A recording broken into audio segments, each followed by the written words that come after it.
I'm ready. We can go. Smoking now. One C stairs. Jumping in. Yeah, I'm gonna flash. Watch that. CCT. Flashing now. Clear shadow also. Yeah. Dragon one. Nobody. Triple outside. Dragon one. Take CT also. CT one. Okay. Planting. Nice. Careful. Nice! I stray bro. Yeah, Kit on CT. I go for ace. Watch out. I throw. I don't care. I have jungle. Take it. Chill. Yep.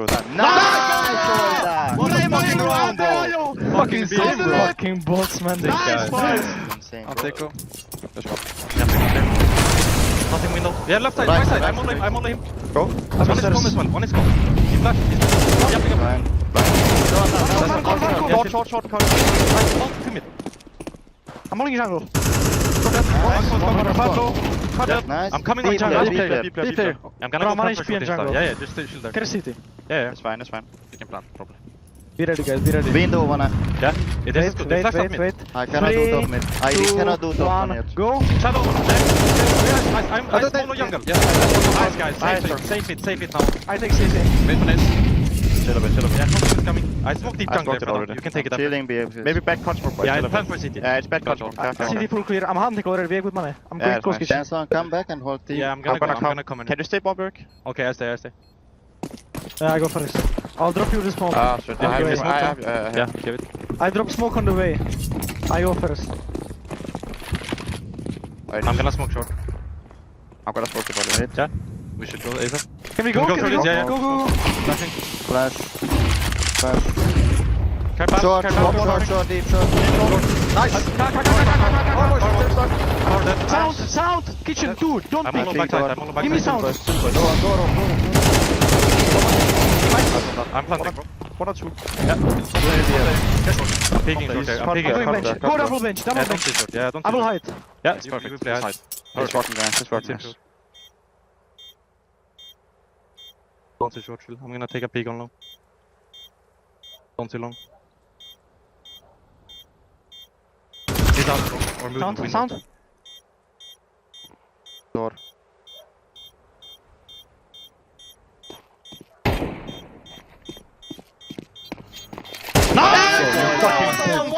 Bro, You're forming that. Fucking insane, bro. Oh my god. Sick round. Sick round on there. Fucking nice round. I don't take on. I'm gonna One walk up on man you. short. Hold jungle. I have it now.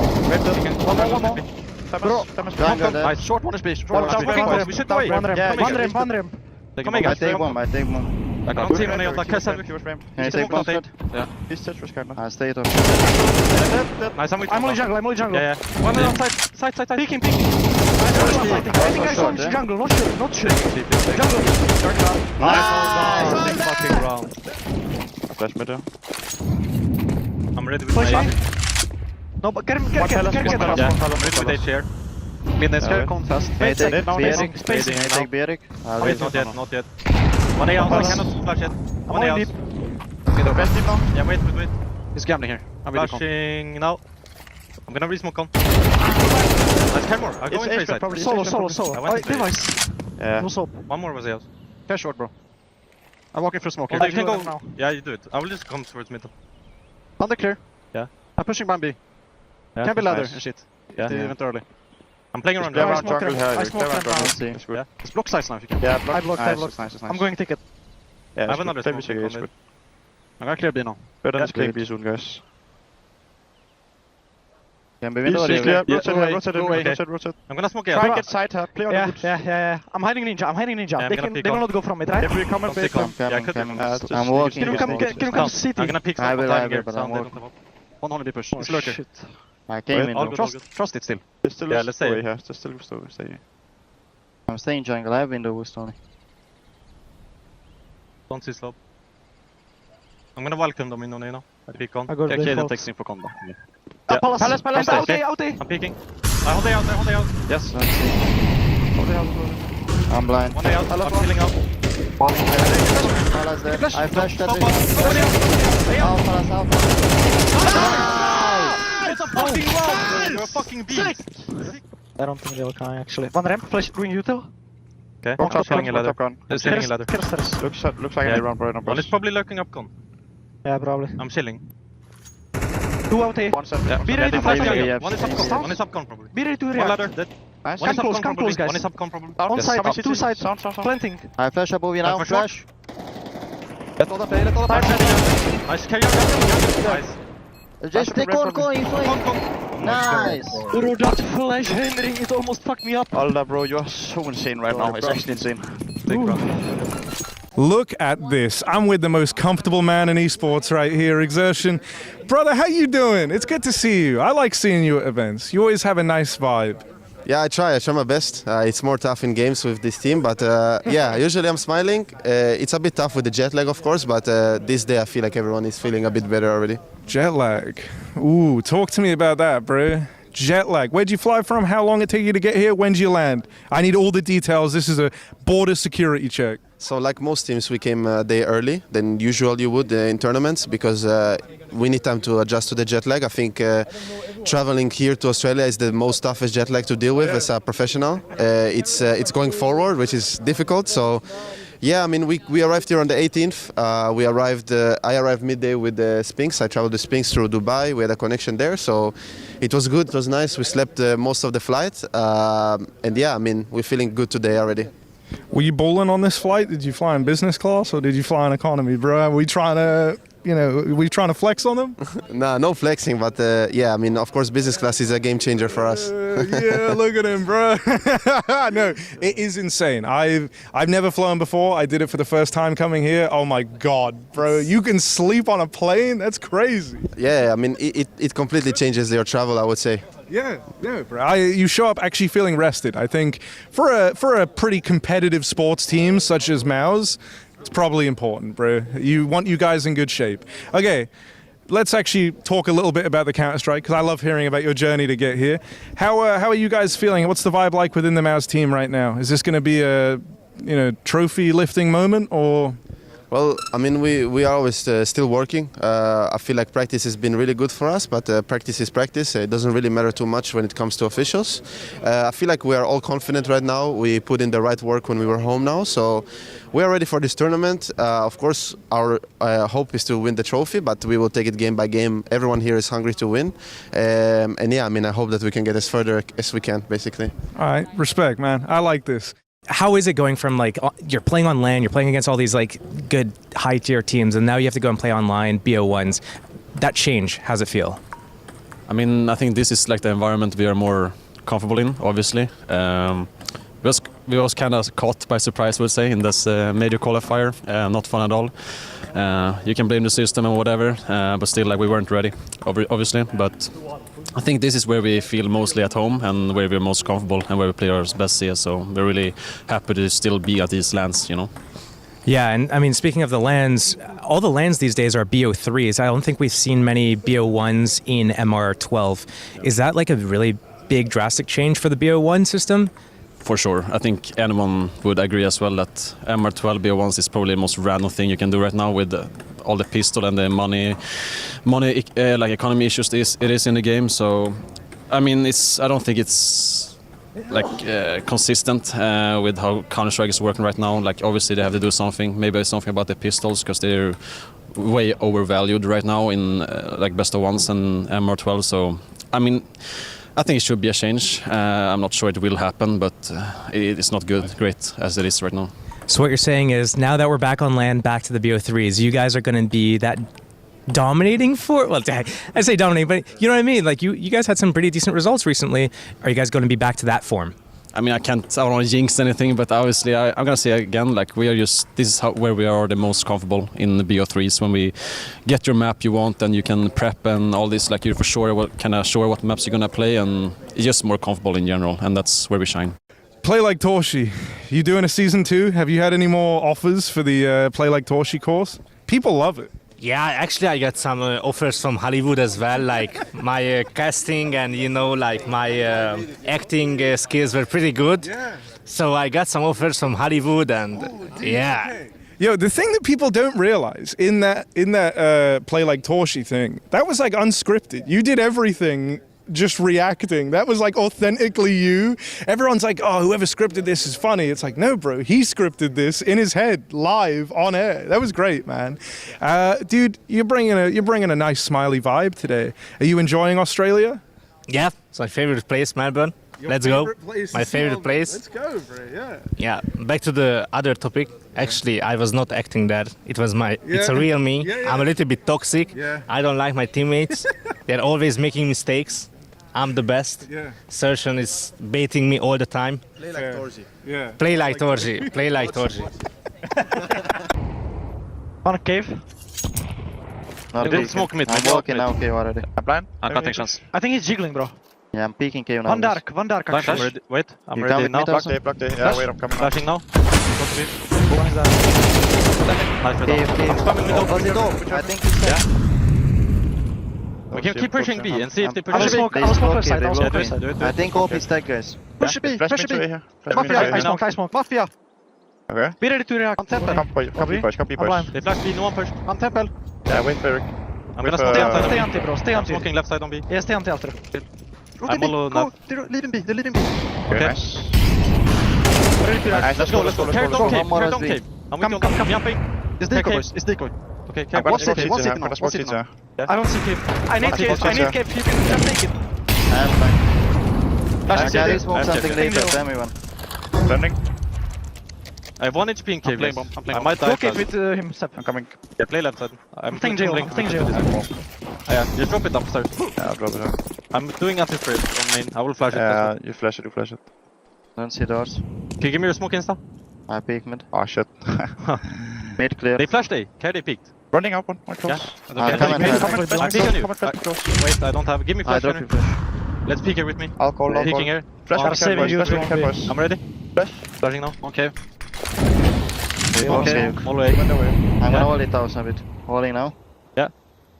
I think, yeah, you can do mole or something in aiming if you want. Wait, We he can blocked try it, and blocked clear. it. Okay, I nice. have Henry, H come inside. give me your smoke and then go back to B already. Yeah. For then I can double molo mid with you if you want. No. Okay. Nothing. Can you do flash? No, I don't have. Eric, you have one more smoke. Yeah. Just go towards A now, guys. B, that guy. Second smoke in I'm gonna cave. come Pass and cave go as well, B. though. Yeah. Okay. You're only gonna be two Holding B mid mid. a bit. Guys, before you go, I'm gonna walk mid alone. Yeah. Yeah, do it. Tell me when to do util, Frodon. I'm ready. Yes. Okay, fine. I'll Let go. everyone be ready. Ah, fuck it. I'll go cave.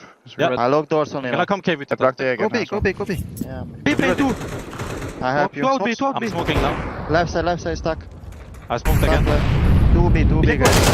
Go. Off on 3B, Yeah, 3B, Max 3B 3B. main or something is alone. Yep, he's above.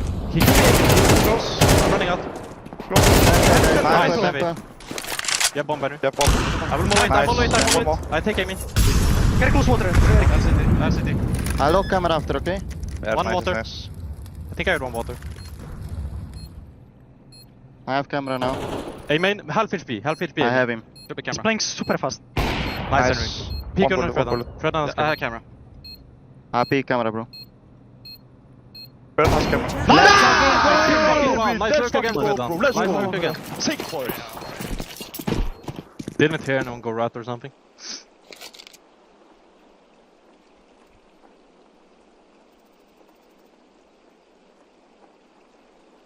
If they molly me, can we fight them together? I will smoke insta. Yeah, just smoke it. We don't need to. You can try and jump back, Henry. Yeah.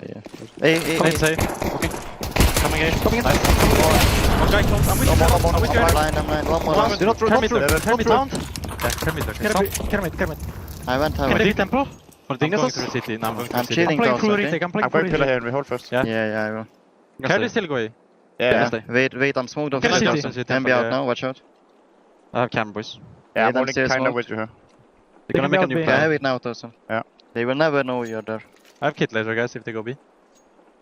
I I have city spawn If they right now. camera for them, keep fighting. I'm pillar They with can you. be Okay? temple from B as well. Yeah, I bind you all. Nice. I let them plan fully. Yeah, do it.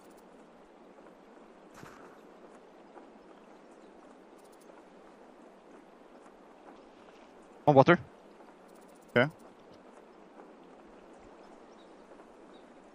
I think he fails that carry. Yeah, I have it kinda.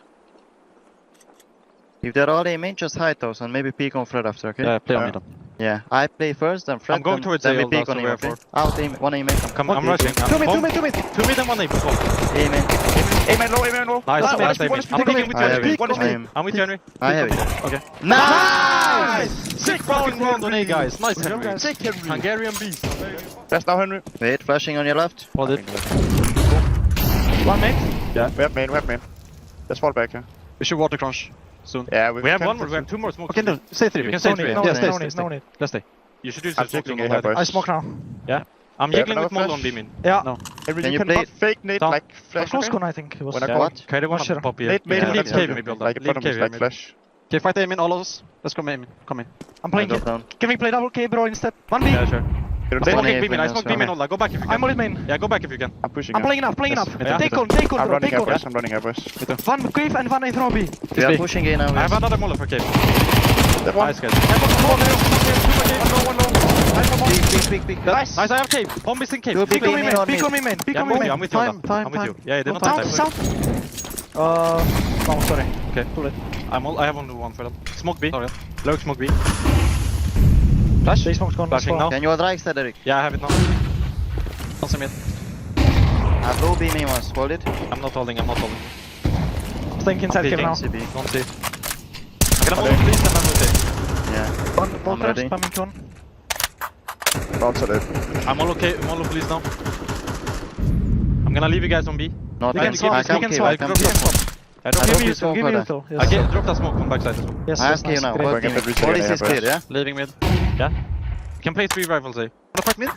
Yeah, I'm Close we cave, can play I close smoke six. B, I smoke I'm B. late cave. Ah, shut up. Yes, good. Not in. I have full cave guys. Play mid also.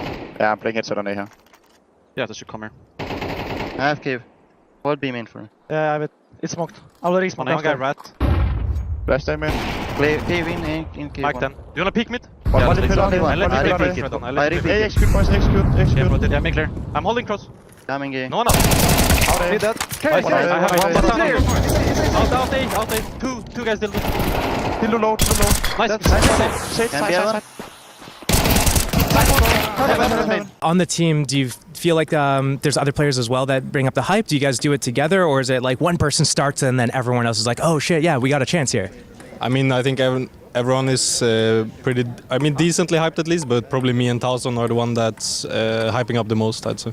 Okay, who has the most original shit talk from the bunch of you guys? Original shit talk. Not like the, you guys suck, what was that, you guys get paid, like original.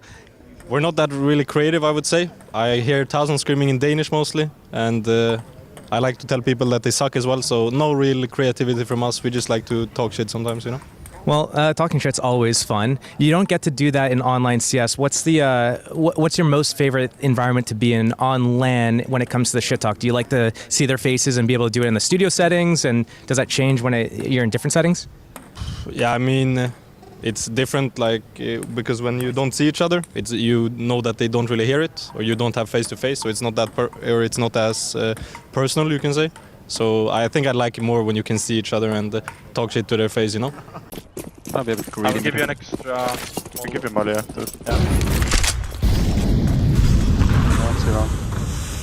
One eps, close eps. Maybe eps Okay. setup. Yeah, I'm coming to I you. can do safe slash. No. This was low. Just take Can me. be picking trap. Just aim One in. fail OG. I'm coming to you. One car. That's one deep. One under roof. Short. Maybe 3B. They're gonna take B, I think, now. Yeah, catch 3B. Can you... I can't. Come Front. side. Yeah, don't be. We should be... It locks.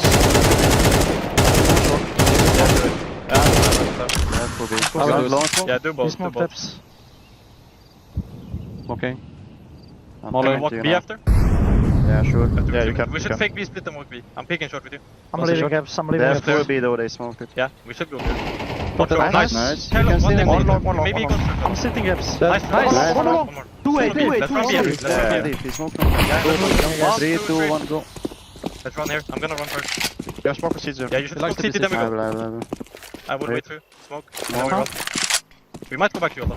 Speedway, Nice. speedway. Speedway, and I can Speedway beat B you. should be. Speedway B Okay, should be. okay. I'm running A. I'm running A. Yeah, yeah. I'm sitting grave. Two here, I think. Yeah, I'm running A. Kerlong, bro. Yeah, I'm gonna go absent. Silence. Yeah. I don't hear no rotating B. One is coming He's long now. rotating now. He's rotating Can from you come A1. back B maybe? No. I'm gonna go A. It's good. It's good. Okay. I'm gonna peek roll them. Maybe behind very another. close a bit. I'm ready to pick. I'm I'm peeking now. Don't say I'm out gonna B. go down I'm and plant. coming flank, guys. Yeah. I'm sitting grave. I'm gonna chill on default and Stay not fine, boys, Flanking you can. slowly. Yeah, peek on you all though. Just play Yeah, alive, do boys. Just sit still on A. Just Yeah. hide. Survive. It's good. Hit me swim behind her. If you go abs, I'm dead. Looks like they're coming like long and short right now. One One long. long. One Long, long. I'm gonna kill him. Hit me getting long. Chill, So. chill. You're picking long now. Both long. Just wait. Nice! Fucking long, Fredon. Let's go. Fucking good. Take it. I'm not I taking think it short again. for you, Yeah, do it. Don't see Long off. down, Maxi. He can be long only. I don't see long. Okay, let's go and line it. I'm ready with the smoke. Yeah, go line it. I'm I'm coming gonna go down. close. Take bomb tower something. I'm gonna peek. Up. Passive. Yeah. Go up. I'm ready. Okay, ready. smoke ASAP. Smoking. One long. Smoke Yeah, I'm now. gonna smoke this. I'm gonna smoke Wait. this. Flash. Flashing first. I fair. Yeah, it's that. Flashing second now. Don't see short. Fair, last go long. One long, Down, one back. banana, Half down, long. Demolish short. Now banana behind, guys. Back to it. One headshot torpedo. Headshot Headshot and torpedo. op was on I have side. G2 I didn't soon. put I have G2 flash. Come in FC2. Yeah, wait. I think op is on side, guys. Flashing G2. I will offside. Blocking right. Outside and one guy pit. Don't see him. No, Smoke no, the no, headshot. no. Smoke the headshot. Took the headshot. Smoke pit. Op inside. Pit side Should lane. be headshot. Headshot out. Headshot out. Nice. One more side. Nice. Can you Two plan? behind. Can you plan? Wait more. I'm chilling pit. Can be come on, haircut with timing. Watch out. Secured? I have short. I cannot. I have short and apps. Okay. Nobody short. One was down. Apps. Yeah. Apps. I think Don't see short. Care long after. Don't see apps. Peek short and Him apps. has picks long. Library. Yeah. I Peek on. peek. Out. Peek on Fredan. Yeah. He smoked. out. I'm gonna come out. Let's go. Let's fucking go, man. Sick, guys. They have no fucking money here. Good fucking job, guys. Nice job. One close. Be ready, Henry. I am. Flash. Flash. Come in. Close. Flash Go one more. close. Go close. I went back. I Yeah, need it. I I need it. smoke. do it. Let's over-rotate for I A. leave. One peek. I'm gonna leave it, Hassan. Let's go for A. They don't know about you. I need help mid. Nice, Hassan. Yeah, I'm let's coming go gaps, for I'm A. coming We're gaps. coming for A. We're coming for A. Wanna Need fight help for me together? Yes. We are coming. They smoke. I come I'm short ready to first. walk through long, yeah. Close ups. No steps. Yeah. I will One mid, peek on one you, step mid. Fred. Flash I'll one. peek on you, Fred. One up. Out, one out. Okay, I'm fight ready with to me. pick you Fight guys. with me. I'm ready. One thing. I'm going out. Henry. One more mid. Just mid. Mid, minus 30. I'm chilling. Yeah, chill, Henry. I I'm need mid. to be here. He's mid right now. Mid, Yeah, mid. Going back. Wait. Mid still. Down for you, guys. Sick fucking I'm improvement. gonna flash and the HTD. Yeah, we can do it. I'm just holding the smoke here. I did more than I go back. Can I hit you, Fred? One more? There you can. I'm just jiggling. You can Yeah, do it whenever you feel like. Yeah, wait. I run Do it away. now, do it now, do it now. Doing it up. Can you jump down? I'm on. I'm peeking. Yeah, I'm 1, staying 2, up. 3. Don't see. They smoked it, they smoked it. All they mid. Yeah. Can you go back, Tasson, maybe? I'm gonna go Going. get nades. Yeah, do it. I'm I'm gonna go this dark here. Yeah. Can you check up sometimes? Yeah. They could be searching right now on B. I'm holding Yeah. ups. I'm fake stepping like I'm I'm playing the dark third here. guy. Yeah, I'm playing dark right now. Mid clear still. Okay, I'm gonna use my smoke on B. Yeah, you can do it. I have one more. I'm gonna go ruins. That's true. 1 minute left. We're gonna leave in 1 minute. I'm ready to leave. I'm gonna play with this flash. Wait, now. Boiler. I'm on. You can stay in mid. We have one more smoke. Yeah, guys. pick, Let's boys. stay. Don't say anything. What up? We have one more smoke on B. I'm playing with flash, Eric. One running Step up. Boiler as Boiler and out and mid. 3. Okay. How you doing, Brolin? Pretty good. A little bit exhausted, but I'm fine. Little bit exhausted, but fine. Exhausted's a pretty intense word there. How, what's the travel been like, bruh? I mean, it's been pretty good. It's same as Sertion. I was going through Dubai, but not on the same flight. But travel was pretty smooth, to be honest. And yeah. You guys should all be on the same flight. If you were all on the same flight in business, imagine that. Be like, you could put all the doors open. You could have like your own little Mao's apartment block in the sky. It would be fucking sick, dude. That could be the future. Yo, okay. If Mao's got a private jet, would that be a good investment, you think? For sure. Yeah, that would be pretty good vibes, you know. Dude, I've always thought like that's the next kind of natural progression. I think we should crowdfund it. ESL crowdfund the Mao's private jet. Yeah. I remember IEM Sydney 2019. All the Swedish. It was NIP, Fnatic, and I think it was Olofmeister. It was we had like 15 players. We were just traveling I think it was we had a layover in Dubai. I think it was as well. It was really good times, you know. Yesterday, 15 people just like going in business class. All of Swedish Counter-Strike in the business lounges, dude. That's actually sick. What? Wait, what year was this? 18, 19? 19, yeah, 19, yeah. Fuck, bro. 2019 Sydney. Dude, there were so many Swedish players back then. What happened to you all, man? There's like you and 2 other guys now, and I don't even know their names. So, I don't know, bro. What's happened to Sweden? everyone retired. You're the only one left, Frey. Well, I mean, it's like you. Me and Rez, yeah. Rez is here as well, so yeah. ZTR. Yeah, but he was not there. I mean, obviously he's coming up for sure. But I mean, there are some players, of course, coming up, but maybe not at the same level as we were before. But yeah. You're gonna get Sweden back on the map, bro. I can feel it. This is the tournament where it all starts. I mean, my responsibility for doing it? I don't think so. But I don't know. There's some people coming up at least. I think Kervoika have some players, of course. Spook from OG is coming up. And I mean, obviously, Rest and City are going. I think they're playing pretty good so far this year, so yeah. ESL presents the Intel Extreme Masters in partnership with Intel, Acer Predator, DHL, 1xBet, Face It, and Melbourne. Every bit different.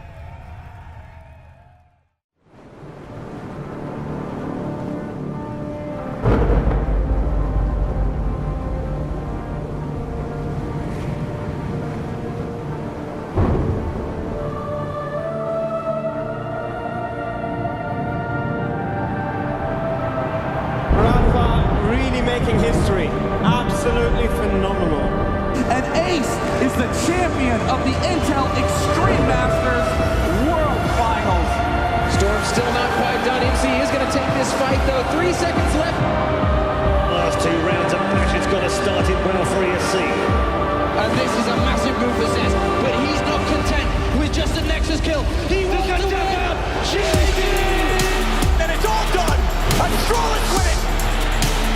Unbelievable Rogue with a 4-0 victory over Classic. And they did it again in the grand finals. It's Norby! Give it up for your Intel Extreme Masters World Champion!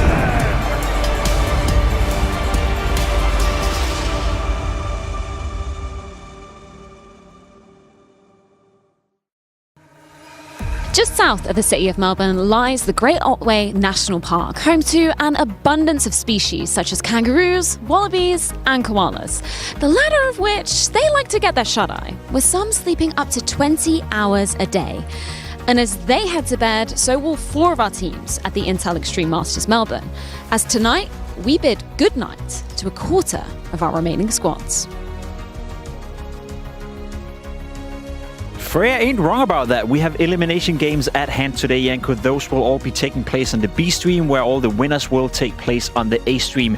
Yesterday was quite the day. Good opening day here at IEM Melbourne. But today, as he said, teams will be eliminated. I don't know about you, Jacob, but I envy those koalas right about now. And yeah, some teams will be going home. Yesterday, we didn't really have any big upsets. I don't feel like, a couple of games were close and a couple of matchups were toss-ups. Gamer Legion, 3D Max, maybe we felt that could go either way in that particular matchup. In Group B, we had the Team Liquid Virtus Pro, rematch of the O2 game over in Bucharest. This time, Liquid coming out on top 2-1. And you can see Navi, albeit in a 3-map affair, taking care of business. Quick 2-0s for Falcons and Vitality. And those teams will be playing later today for a spot in the playoffs. Yeah, that also means FlyQuest will take on Virtus Pro in that lower bracket. You can see it on the B stream here on the right side. Those are all the elimination games, Janko. Are we already now looking at a potential exit from the only Australian team here? It's definitely possible, but also VP hasn't been that convincing. I feel like they regressed since Lisbon. They played worse CS compared to that tournament, so I think definitely there's opportunities for FlyQuest, and we'll see, in some of the other matchups who comes out on top. It's important for these teams to, every win counts towards the VRS. Some of these teams don't get to attend LAN tournaments as often, so these are really important games for them. Very important games with the elimination games taking place today. We'll obviously keep you guys updated on the B stream while following the A stream as well. Another thing that's important, Janko, is to establish what a coach is. Now, I'm joined by a former coach as well, and I'm having this conversation in my head. I'm having this conversation with my friends all the time, and whenever I try to explain them what does friends in your head. And the friends in my head. The only friends, by the way. And whenever I try to explain to them what is a coach in Counter-Strike, what does a coach do, I always find myself coming a bit short. So, Janko, if I put this very open-ended question to you and I ask you, what does a coach do in Counter-Strike, how would you then attack that? I think the most generic answer would be whatever the team needs, and different teams have different needs, right? For a team like Mouse and someone like Cyclone, it's a lot more about the Counter-Strike itself, relationships within the team. I mean, he's been with some of these guys since they were on the academy team, right? So it's about that camaraderie in a sense.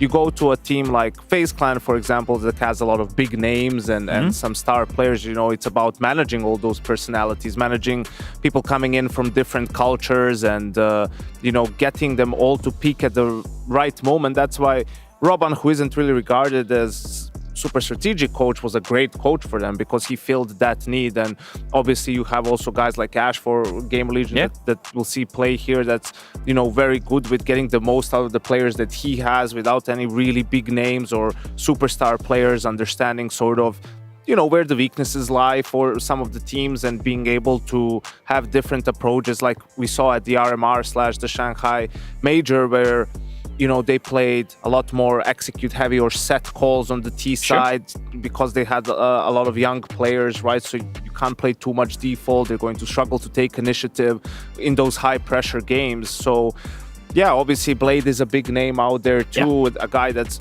more about, building the system, drilling that into the players, playing his own way than about the mood and all those things. But in reality, you have to touch on that as well. I was personally surprised how little I got to work on Counter-Strike, right? Compared to other things, managing the different personalities on the team, right? Dealing with things that are not necessarily Counter-Strike related, but that are all important for a team to be running at, peak efficiency, so to speak. Well, you could be going on for this for hours and hours. I'm sure the whole coaching the topic is one. Please don't make me. Well, I may force you. I may force you. Jacob, let's talk about something else. We do have an interesting situation with complexity at the tournament, where they're not really fielding a coach, but more so fielding the manager, so to speak. So we caught up with Messioso to, I guess, touch the surface on what coaching he does within complexity. I've got the opportunity to catch up with Messioso ahead of their series. Now, we're going to be talking a lot about coaches to be starting off the day. Obviously, you're now standing in as a coach, I believe temporarily. How much choice did you initially get in terms of you being, demanded to be stepping up to be a coach? Well, I mean, ultimately, I made the decision to fire the previous coach. So choice was limited to, I could have chosen not to be the coach. I could have chose to have nobody there, but that doesn't really make much sense. So yeah, mostly just stepping in because there's no point in having nobody there. And even if I can provide, one snippet of insight in 3 maps in a best of 3, then that's good enough for me, for now. Obviously, long term, would love to have a permanent coach in place, but I think it's more important to take the time to get the right coach than to rush it and just have somebody who maybe not working in the right direction. So. What's the process actually like of trying to get a new coach, trying to scout somebody, trying to find anybody who's obviously, got free agency or maybe looking to change organization? How does that all work? I'd say there's a lot of options out there. As soon as you make any coaching change, everyone starts DMing and there's agencies and everyone wants to get involved. So there's lots of options out there. I think right now the biggest issue is we're just very busy. We've gone from Bucharest to play the MRQ and now in Melbourne, obviously. So lacking time to actually go out and interview these people and figure out who is the best option for us. We've done a lot of first stage interviews. I've still got a lot of more interviews to do. And then once we've sort of sifted through that, we'll involve JT and other guys in the process and make sure we're picking someone who we think is going to work well for us. I think one thing that's been very interesting for us is that through the process of not having a coach, we're beginning to figure out more and more what we actually need from a coach and what we maybe thought we needed but don't actually feel like is that valuable. So it's not been an intentional experiment, but we've sort of begun to figure out more and more it'll be really good to have a coach help us with this specific thing. But actually the other thing that we thought maybe, you get a coach for isn't actually that valuable. So yeah, it's becoming an interesting experiment, even though it's not an ideal situation to be in. Perfect segue into my final question. If you had to put it down to one thing, what is the number one, the most important attribute you look for when you're scouting a new coach? That's tough. I think for me, it's torn between 2 things. I think the biggest thing has to be a complement between JT and that coach. I think that person needs to be on the same sort of wavelength in terms of what kind of strategies they want to call, so we're not putting too many thoughts in people's heads and pulling people in the wrong directions, which I think is something that we've struggled with in the past. We're having sort of too many cooks in the kitchen, and JT's felt very sort of torn in different directions about what he wants to call and what people want him to call and things like that. And I think other than that, I think it's more about the mental side. I think someone who's got a calm head, and we obviously had that with Tion before, sort of known as the king of cool, the guy who smiles when you're 11-1 down or something. Tion was very good at that. So I think having someone like that is extremely valuable for us as well, because mental has always been something that people talk about a lot with us. And I think with this new team, we're a lot better than we used to be. And I think that's what's sort of allowing us to come back from these big deficits in the second halves of games that we're facing these days, especially like yesterday, for example. So I think more on the mental side, I think just being able to sort of keep everyone calm, make sure everyone's sort of reassured that what they're doing is good. And that's basically what I'm trying to do, at least this week. Excellent stuff. Thank you so much for your insight. And yeah, best of luck versus Pain. See, I find that very interesting that they're currently running a bit of an experiment where they're figuring out what they need from a coach and what they don't need from a coach. Would you kind of agree with the sentiment that being a coach in Counter-Strike these days is constantly evolving and certain teams have different needs? I think so, definitely. We talked about that, right? Maybe you have surpassed the phase where you need someone who's more strategic to sort of teach you about the higher levels of the game, and you need someone to manage the personalities and maybe instill some confidence in the new guys, right? Yeah. Like Sexy and Nix and so on. So recognizing what sort of a coach you need is a big part of finding the proper one. And I think also in this scenario where some teams don't have coaches, or Messi also is the guy standing behind complexity, I think it's important to note 95%, if not more, of a coach's job is before the game goes live, right? There's very little that you can do with the 3 timeouts and the halftime, right? It's all about making sure the team is prepared for the game. And in reality, not even the preparation for the game itself, it's all the things you do during practice at home. How do you approach practice, making sure that you know what you're working on every day, that you are attacking your weaknesses sort of by not losing your strengths, that you're building that culture where Graham was talking about it, man. The scene is brutal. Like, they've been at 3 different continents in 3 weeks. You spend more time with your teammates than you do with your friends and family at home. So if you don't have an environment where people are having fun and are not hating the fact that they've got practice coming up, I think that's crucial, and that's something that is definitely a little bit underrated coming into the role, but is very, very important with how the circuit is at the moment. It's very interesting to dive into this whole coaching conversation. I'm sure we'll talk about it more later as well. For now, though, we also caught up with Cyclone, who is, in fact, a real coach. Now, Cyclone, we're going to be having a conversation about coaches to be starting off the day and organizations as well. So for you, I feel like during your tenure in Mouse, it's been a conversation of you with the younger players, right? The more inexperienced guys coming up from the academy and kind of, teaching them how to play in the big leagues. Yeah. What's your experience been like with kind of teaching these younger players, and what's the biggest learning you've had from that? I think working with younger players is also a lot about growing up. It's a lot about outside the game factors. We did also have a few more experienced players, like NBK was there, Dexter, Frozen even though he's quite young, has also a lot of experience, but the growing up part. What's the biggest difference when you've got an experienced player on the server versus newer, fresher blood? I think for an experienced player, you can sometimes rely a little bit more on them mentally, that they'll be in the zone, and managing a younger player also after a loss or defeat, sometimes emotions are often in the picture, and you need to be good at managing that or distancing it. Yeah. In terms of the organization, I feel like, there was a period of time where we'd be looking at Mouse and looking at FaZe to maybe be poaching those players. But now I feel like you guys have built quite a loyalty within the team, right? We look at Exertion, Torsey, even Jimmy. They've been on the team for quite a long time. How do you build that kind of loyalty within an organization? What's kind of most appealing for players? It takes time. It takes time. Also for the setup we have now, Mouse have committed way more to being an organization of that level that supports, and I think also financially we're up there with those teams now. Cool, thank you so much for your time and best of luck in your game. Thank you. See, that opens a very interesting conversation for me, Janko, in terms of how well you're running your organization. Because I think we agree both that having a great coach and having great synergy between the players, the coach, the organization is a vital part of finding success. Now, Mouse have done it well. Cyclone has come in from the academy team. He's been promoted to the main team, and everything Mouse have been doing the past couple of years has been spot on. But there's also teams out there with significantly higher budgets, with significantly higher expectations that haven't been able to find that synergy.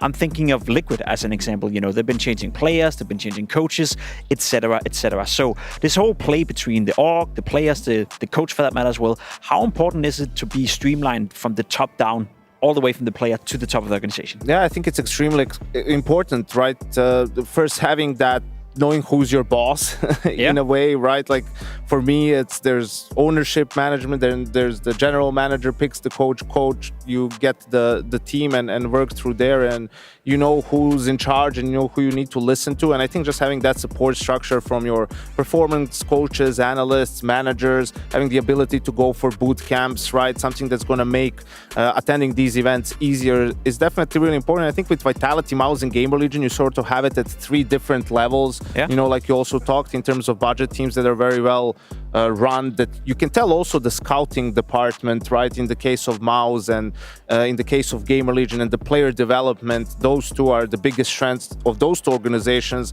For Vitality, for example, is just, it is kind of ridiculous the amount of people they've signed on a free transfer. True. I don't think I was aware that Magisk, Zonic, and Dupree came on a free transfer. Then you have Flamesy, then you have Robs. It's like the only guy they paid for in the last 5 years seems to be Spinks, right? And they've also got something in return for him. So those are all examples of well run teams. And then unfortunately, some organization like Liquid just struggling to find consistency, right? 3 in-game leaders in a little bit over a year. So many different roster changes, compositions of rosters with European players mixed with North American players. JKS was there for a while as well, and it's really difficult when you don't have that sort of organizational direction to find consistency, right? When it's just taking shots in the dark, not literally, but you're just going about trying some different names and it doesn't pan out.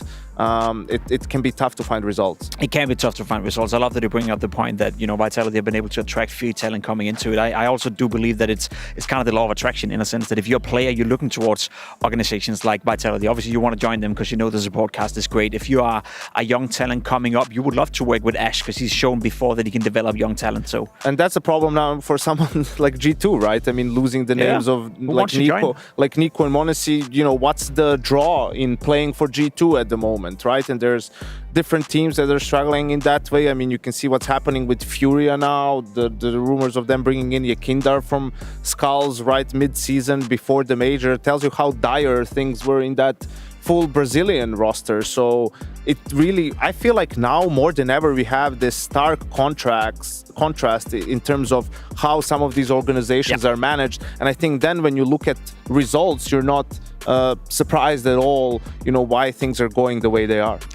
It is important to have a great coach. It is important to have a great organization behind you, and especially when you're facing elimination. We had the B stream running throughout the entire day with all the elimination games today, where first up for the grabs is Pain Gaming. So we caught up with Rix heading into their potential elimination from IEM Melbourne.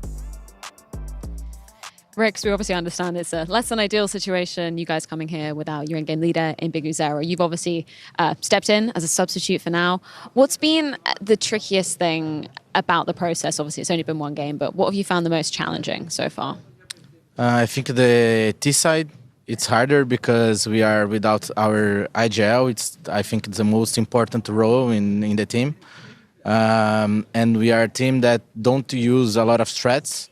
We play a lot with default and talking during the round. So that's the most difficult part. How do you distribute the kind of roles that Biguzera, is taking up in terms of the calling? Who do you put that on? Is it mostly on yourself, or is it kind of even throughout the team?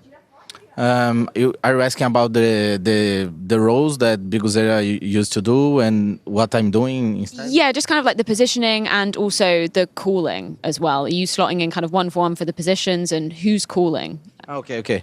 Sometimes I'm calling the strats and what we should do, but everybody's talking, and we are trying to do like more than like a scrim and not a tournament match, because we need everybody talking and saying where we should go, and we are playing like this. In terms of expectations, just from the outside, we imagine that your expectations maybe change a little bit for your result at this event. Is that actually the reality inside the team? Yeah, it's the reality. With Biguzera in the team, we should aim for the playoffs. But without him, we just want to win the maps and try to get to somewhere,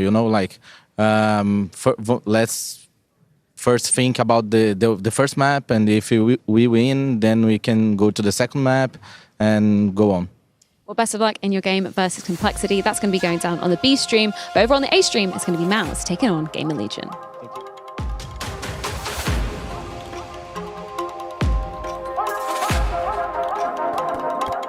Hi, it's Bob with Face It. The official broadcast is better than ever on Face It Watch. Yep, that's right. Switch it up with the POV selector. 4 angles, your choice. From the main broadcast to your favourite player's view. And it's available on the Face It app and Chromecast. But wait, there's more. Keep watching, keep winning. That's how we roll.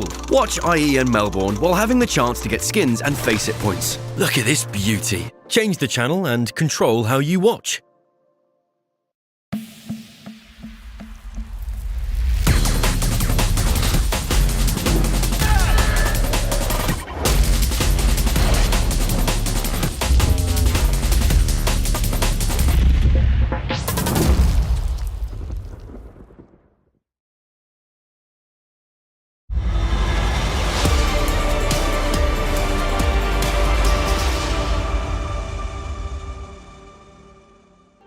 It's about time we get the action started here at IEM Melbourne. Mouse taking on Gamer Legion in what could be a very close affair between two teams that has, I would argue, more similarities than not. Mouse obviously have established themselves as one of the best teams in the world. They've done that through fostering talent. They've done that with a limited budget, I almost argue. And when you look towards Gamer Legion, I don't know about you, Janko, but I sense they kind of want to do the same thing. It's almost like a little brother versus big brother thing, where Mouse is the inspiration for a lot of these teams out there, and Gamer Legion have tried to pick that up as well. Ash leading the team as the coach, young talents in there in PR, but overall just a very interesting project, isn't it? FaZe versus Mouse of the new generation. There we go. Feels like where Mouse has become FaZe, but yeah, absolutely. In Mouse we talked about a very well-run organization. The fact and them developing talent, you don't need to look more. Don't need to look further than Gamer Legion, who has 2 of the Mouse Academy players on their roster, right? Like in PR and Slant. So I think absolutely Mouse is an organization that a lot of other organizations will look towards and say, "Oh, that would be so cool if we could find young players and develop them, and they become very good players, but we don't necessarily pay them as much as established players and veterans on other teams and big names." So, yeah, I think this game obviously very important for both teams. For Gamer Legion, it's been a turbulent 2 weeks from their best result to their worst result, making playoffs in Bucharest and then not qualifying even for the major. And Mouse, they only have one obstacle left, right? And that's beating Vitality and lifting a trophy. They've done everything up until that point. That's true. And as you said it, you described it perfectly well right here. It's been very turbulent for Gamer Legion as of late. Obviously, a playoff in Bucharest was super, super cool. Them not making the major, slightly disappointing. But for them to potentially win this game against Mouse and make playoff here at IEM Melbourne, just try to describe for me, Janko, for a team like Gamer Legion who's been through a turmoil period, how important is this game for them? I guess I'd argue for Mouse, yes, they got to get the job done, but it's not necessarily a deciding factor whether or not they'll have success for the future. Whereas for Gamer Legion, this is probably the most important game they can potentially play at this moment. Yeah, we talked a little bit about the teams that are here that will not be at the major. That just makes every other tournament that much more important for them, right? And Gamer Legion did it in Bucharest, but they would love to get to play in front of a crowd, right? And that's what beating Mouse here will get them, albeit it's a very big obstacle that they need to overcome. Mouse, without a doubt, the second best team in the world this year, have just been so impressive. Ever since they added Spinks, Brolin has been above and beyond in the in-game leader role. Right, very good at not just game planning and the stuff where the coach is involved as well, but also the mid-rounding and some of those situations where the round breaks down a little bit in your 3v3s, 3v4s and whatnot, still managing to find ways to win rounds. There's no doubt that Mouse is a formidable force and it's going to be a rough game for Gamer Legion. But if we zoom in on Gamer Legion a little bit, there is certain players and certain things that's been working out for them. I would argue the signing of Riss is a little bit underrated by the community. Maybe he's getting the credit he deserves by now, but his resurgence from his time in NIP where they couldn't produce any results whatsoever. Seemingly, Riss as a player is having a bit of an uptrend in terms of individual output. It's not that big of a significance, but now he's winning games and he's actually having impact on games they're winning. So how have you liked to see Riss return to, I'd say, top echelon of Counter-Strike? Was there really a player that was in NIP for the last 5 years that didn't have this sort of a resurgence as soon as he left that team? But yeah, I mean, obviously it's tough to perform when your team is struggling and when things are dysfunctional. I mean, he was offing for a while, for Christ's sakes, right? Like, tells you how big of an identity crisis he has had. So to be able to have some consistency, right, even though he's playing with young guys, actually that can benefit veteran players. You know, these guys are young, they're hungry, they're motivated, they're grinding CS. I'm sure it's great for him to be around that again and sort of, yeah, be a little bit of a leader, being the most experienced player on the team, but also having that freedom of being around players who definitely want to be there and that have this sort of a camaraderie of trying to break through into Tier 1 together. I feel like that's one thing you can't see whenever you're observing Riss during tournaments. He actually seems like he's enjoying himself again, whereas in NIP it was not always the most fun thing. Brolin, great example of that. You know, we didn't see him smile for 2 years as well, and then all of a sudden he comes into Mouse and he's a happy guy and winning games. Now, there's another matchup within this game that I'm very curious to dive into, and that is PR versus Exertion. We talked about it. Exertion has proven himself to be arguably one of the best in the world at entry fracking, space taking. PR is a young talent who have dropped some bangers as of late. We saw it in Katowice. We see it consistently. He's going and he's playing at a very high level. Now, is he ready to take on a player like Exertion, who is a die-hard entry frac by the reasoning of Counter-Strike? Yeah, well, I think we'll see depending on the maps. You know, they might not actually go head-to-head that much, but I think PR being, you know, still far less experienced and much younger even than Exertion, you know, the future is bright for him. He's very good mechanically in some of those lurk positions, in some of those lurk roles, and actually has pretty good game sense for someone so young, which is, again, you are very optimistic about his future. And Exertion, you know, he is the guy who you expect to be the Nico, the Electronic of this generation of players, right? I mean, he is in those roles. He's the space taker. It feels like Mouse goes all the way and plays their best when he's having good games. That was one of the reasons why they were able to lift the trophy in Cluj. He had a very, very good final, and it's all about, you know, finding that consistency, right, against the best teams in the world. So here is where you would feel like he's going to have a good game and be able to, you know, really impact the result. Yeah, because we hear it all the time, right? Exertion, a big voice within the team. Now, you spoke about the veto in terms of whether or not they're going to face head-to-head. Any expectations for this one, or is it so far going the way you expected? I was wondering what Gamer Legion was going to do in terms of their pick. Were they going to go for a curveball or just stick to their guns, which definitely is Inferno. They won yesterday on it against 3D Max. They actually beat Maus in Katowice in it, where Maus had a stand-in. So for Maus, I think Nuke was a very clear-cut pick.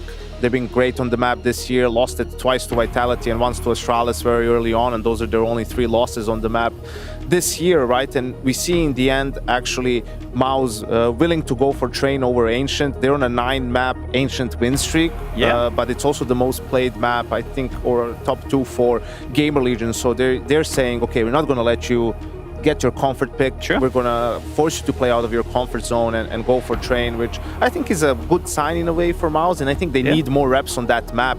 It's going to be crucial in their map pool, and especially down the line if we talk about the potential Vitality match. But that poses 2 questions for me, Janko. Do you think Maus is giving Gamer Legion too much respect by not going for Ancient? And second of all, do you think they're gambling a little bit with that Train pick coming into a game where they could secure playoff, and if they lose, go down to the lower bracket and maybe risk not even making the playoff? I think they're doing what elite teams have to do, which is, you know, against weaker teams, punish their map pool, right? And even though it's the least played map for Maus, they need to feel like they're the better team on it, right? And punish Gamer Legion, and they're going to struggle more playing out of their comfort zone. And I think just in general for this matchup, somewhere where Gamer Legion has struggled is some of those mid-round situations, right? Even if they have a man advantage, sometimes they would leave too many gaps on the map that the opposition could exploit, or there seem to be lapses or breakdowns in communication where, you know, the retakes just wouldn't be that good.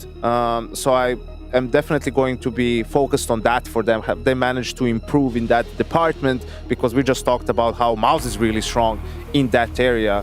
And really your whole game plan could be about just forcing some trades if you're Maus, taking some map control, and avoiding 5v5 scenarios and gaining an upper hand that way. Listen, I can't end this segment without quickly asking you, Janko, and exploring your Serbian gut feeling once more. Are we going to have a close game here? Is it going to be a quick 2-0 for Maus? I think we can have a close game. I still expect Maus to come out on top, right, with how good they've been this year and the veterancy aspect that they have in relation to Gamer Legion. But Gamer Legion can get hot, like they can get on a run and they can catch fire. So obviously after the MRQ looking to bounce back, so I think they can give us a game. They can give us a game. I think they'll give us a game as well. We're pretty aligned here at the desk. Question is, casters, Alex and chat, are you aligned as well? Do you think it's going to be a close game, or do you think it's going to be a walk hour for Maus? Well, that's a very good question. In fact, one that I was asking Chad when we first arrived here in Melbourne.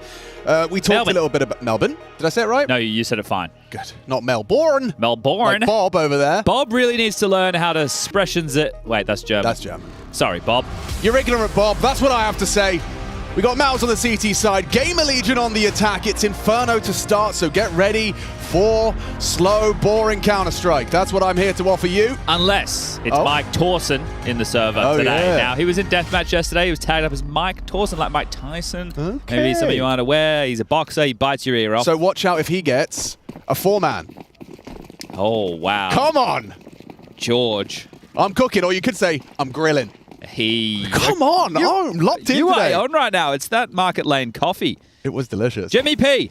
Jimmy P in the building and in that bracket position, burning their HE with nothing. Torji gets a little aggressive with the dual Berettas, but will back away. Also, util for this for Gamer Legion. They're up the guts of mid. Push down Banana from Exertion, limiting the options. If they do rotate back, they'll have to get past him as the Canary in the coal mine. We've got 2 smokes, 2 flashes, and a Molotov. Another HE on this long side for Brolin. Very utility intensive for both squads. Exertion going. Yeah, he's having a look. I mean, this is in the back value. Here. This is such value if he gets the timing right. And he's being held. Good work, Towson. Jimmy who loves the back shot, so Exertion could get that one done. Good find on the flank. Now, surely, if you're CTs, there's a timer on this gamble, or are you just going to full commit to the gamble? Look, they're starting to back away, starting to think, oh, they're probably just going to start searching B. A little bit of a poke from Torji does confirm app's still occupied. They're sending Towson to go investigate, but they actually get a freebie. Torji eventually brought down by that Glock, and now they vacate the site. It's just one man, Brolan. Oh, and they are pivoting back towards B. Okay. Time still not a problem just yet. Towson spots that one towards CT. Here they come. Well, they assume the backside's clear. Flash and swing, Spinks. Let's go down. He's actually just given it another Just winning the fights everywhere. That is the best way to win a pistol round. Take a duel and convert it just like that. PR, old rich, old money right now. That's his name, right? Old rich? Yeah. Dressing like Jinko. As the P-man fizzles out. And that's the pistol for the Legion of Gamers. ZTR interview with HLTV yesterday. We needed to show we don't let one online qualifier define how good we are. Now, obviously, if you missed it, Gamer Legion are one of the 3 teams here at IEM Melbourne for 2025 who didn't qualify for the major. And one of the others, Big Clan, gave Mouse a bit of a run for their money yesterday. They did. They picked up map number 1, being this one right here, Inferno.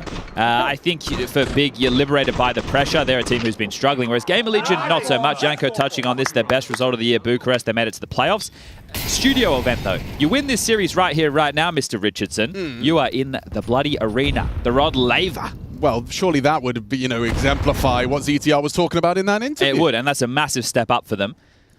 All right, well, there's a force buy in from Mouse. Aggressive Hall stance, about to get biffy. Yeah, that 5-7 at this range is potent. Mac 10, though, makes light work of the situation. PR draws blood alongside Slen, removing that double app setup. There was Spinks as well towards the boiler side, and so biding his... Ooh, what? Okay. Slen's hit a bit of a banger. All right, save. Exertion and Brolin going to hold on to their goods, or most likely. If they get an upgrade, that would be the best of the bunch right now. Mauser, another conversation, right? The pre-game interview with Freya, getting to hear from Cycron.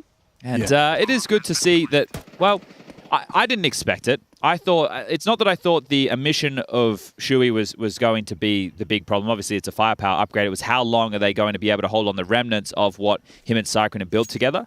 And can Brolin actually be an in-game leader? Because apparently we hadn't heard anything besides an interview at Gamers 25 years ago, even though the babyface killer has still got the babyface. Gamers with a Z? Yeah, it was that Swedish reality TV show. Yeah. It's like, who's your biggest competition here today? No one, bitch. Yeah. Like, where did that kid get the audacity to say that from? I don't know, man, but all I remember is that being like the coolest location we've ever had. Like, they were in a castle. Bar? Oh, was it a castle? It was a castle. Why do I think it was a barn? Maybe there was a barn involved. Maybe there was a barn on the castle ground. Okay. Yeah. Well, that's going to be the 2-0 start. Just discussing what weapon was saved. Brolin gets to pick up a Mac 10. He drops a 5-7 across. Gives it to Torji. Maybe he can get some extra funds. Looks like he will have enough cash going into the first gun round for the AWP. But yeah, Mouse, anyway, that was the story we were sitting on, is their sublime form that they've had so far since the addition of Spinks. Obviously, they played Katowice with the stand-in. That's where Gamer Legion played them earlier in the year, and they beat them. Understandable. Brolin, first-time in-game leader, and a young kid, Zalex, was in the server. Oh, that's right, yeah. But then they go on and they win Cluj, and they're making final after final. That's a dream start for Mr. Lan. But goes down to Towson. It's important in a round like this that Gamer Legion, well, obviously don't lose, but can recover, right? It's how good can the comms be? What are the protocols like? Are they able to, make sure they don't rush it? We saw some moments yesterday from Complexity where they did look frazzled against these type of buys. Gamer Legion need to keep this one clean for their Inferno start. B-stack from Mouse. Util reigns over, and everybody has an upgraded pistol. If they do waltz in, they could go for a full execute. Plenty of mollies, plenty of smokes. Don't miss these, Gamer Legion. You are walking in to a stacked site, but that's very good util. You can see how limited that was for Zershin. Does actually have an opportunity behind Nubox, but Towson will put him down. And they are not... Oh! I was going to say not getting caught out, but it's up to PR to save him. Comes down to the wire. Comes down to a 1 versus 1. The extra bodies on the bomb site catching them. A little 3-2-1 go. All those 5-7 swinging out, causing chaos. PR does save Gamer Legion. Well, let's see if Mouse can make good on that damage, right? A lot of kills coming through there. Going to humble Gamer Legion. They have to rebuy almost everything. And Mouse going into their first rifle round. They win this. They're going to force Gamer Legion to a very light force buy. Here's Torji coming through with that drop 5-7. Just unleashing fury on what I am now saying is pound for pound best gun in the game. I think it has dethroned the MP9 at that price point of $500. Oh, Torgy's getting a little laggy, and he's just missed his window. Falls back, but yeah, slipping Look at the pace of PR. Straight into apps, shows presence, throws the nade, and I wonder as he's relocating. Oh, that's drawn Jimmy back. He's drawn Jimmy back with that nade, thinking that it could be a Halls pop quickly, but they're up mid to long. Yeah, Torgy's orb will be tested, gets his. Removes ZTR, keeps him humble, keeps him on the goose egg. No contributions yet from the captain of Gamer Legion as double smokes alongside for the wrap. And response of Torgy's own smoke, he's trying to get cheeky with it. We wouldn't dare though, would he? Oh, I didn't see him. Gotten away with it. He's gotten himself back into the side. Torgy, brilliant positioning, but now back him, puts the barrel in the butt, and now Torgy swaps out to the AK.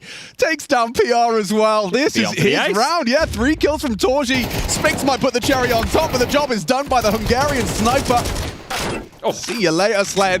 Down to a scrap of HP, 6 points of health, all that's needed from Torgy on the AK.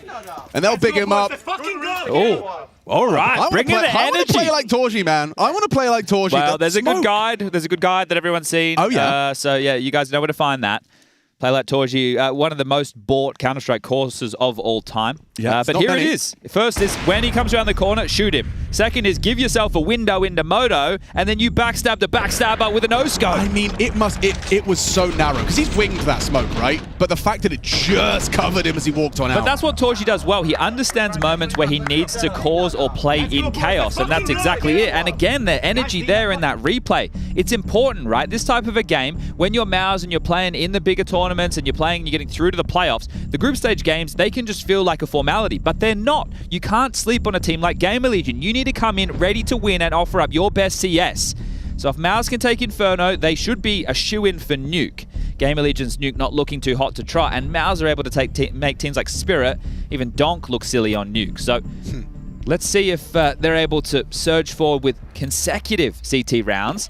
The economy humbled somewhat. I said I thought the buy was going to be worse off, but you have Rez with an AK and no head armor, right? That's really not the recipe for success. You two are very light, so they're going to have to wait out a lot of these early nades by the feel of things. Wow, look at the stifling CT utility to delay the app's progression. They are going to boost in silently, though, so no indications to be given of their early occupation. A flash for ZTR to set them up out boiler. Quick about this. Wrapping into short. Lots of pressure onto the A defense. Jimmy going to have his work cut out for him on the pit side. Long, however, is well guarded, and so maybe this is just for map control. They're going to park 2 players in the apartment. It's forced a rotation, but a banana smoke has just landed deep. So do you brave this? And if you don't, you're potentially running into your demise. Exertion is here, AK in hand. They haven't hit the go signal. Everybody rotating back now to join the pack. Suspiciously quiet in mid. And now Spinks has been liberated to rotate back over. So there will be 2 players to defend B at a minimum, and that's if Torgy doesn't get a move on either. Defensive smoke now dropped, and here they come. They have to run through grey screen. Again, well structured. I mean, the smokes have been perfectly placed, as has their HE. Utility work is on fire. Exertion with support, the bait, the switch, the spray, double on the AK. ZTR puts one down. Hang on, they're into the site. It's Torgy's AWP first on the scene. It ruins, but put to ruin by Rez. A nice headshot from the AK-47. They've broken through. That was the kill. That was the kill. PR had a golden opportunity. He couldn't finish off Jimmy, and now Jimmy's farming up frags. A double kill from the Finn. Progressing back in, it's up to ZTR. Heaps of bullets in that one. All on full HP with head armor. Yeah, that's going to be awkward as well for even the M4 can just hit him straight out of the round. Going for a straight hold. He's trying to pull the bluff. Jimmy's just holding. Jimmy's just holding. Goes for the wall bang. Defuse in front of his face. Denied by Mouse.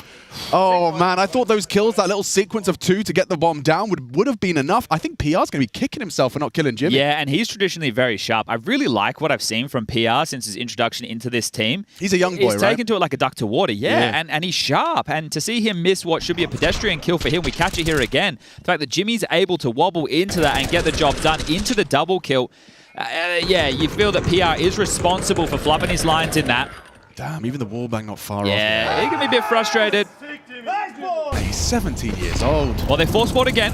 Ooh, and it's going to be an easy start for Mouse. It nearly is the double. Wait, might be Duncan on get his out of my face! Get out of my way, indeed. Okay. Well, ZTR, again, having to operate at a disadvantage.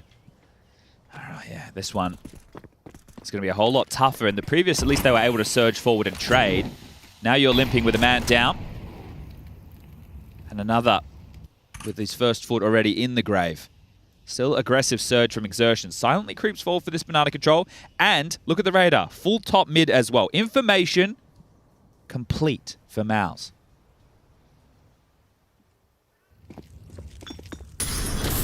Okay, they'll concede banana for the molly.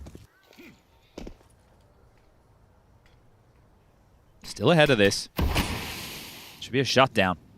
Yeah, the setup is potent. Little bit of leg. He reveals his Famas' location, but a bait and switch setup. Jimmy tucked. Hit a flash. They're just going to jump in. Oh, it's lovely. It's easy, and that's exactly what you prophesized, Chad. A comfortable dispatch of all four. Okay. Very important, right, just to make sure you're keeping on top and where the main kills come in. Okay, so it's the top mid players. They saw it, full force, right, identifying, hey, they had guns, they had head armor, they had util. Now they will have to be on an eco. So this is going to be the easiest round for Mouse so far in this spree. Even though they did make light work of that, it's just some Deagles, P250s, couple of HEs, and a flash for good measure on R-Easy. All right, I shouldn't be necessary for this round. Gonna sit down, relax, and enjoy my X-ray off experience. Yeah, I've been finding... Oh, okay, a little bit of an explosion. Not too many dramas. Exertion with one and done. Brolin onto the trade. Spinks rotating over.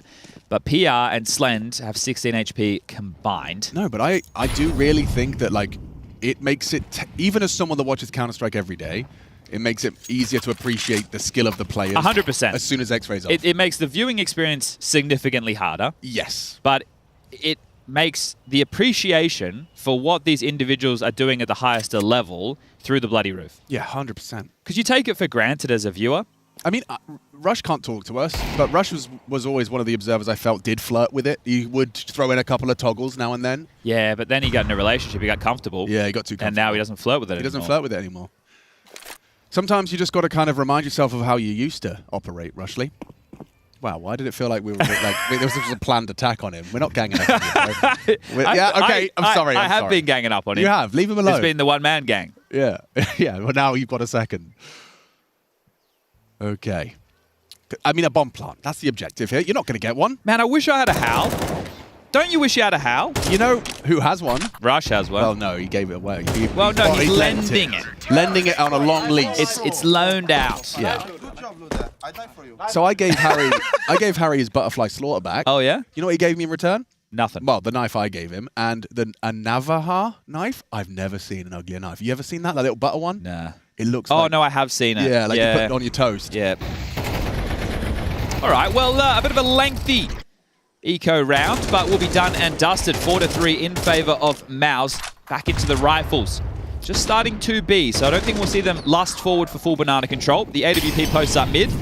Won't get to go head-to-head with Slend on the other side. He's just got an AK.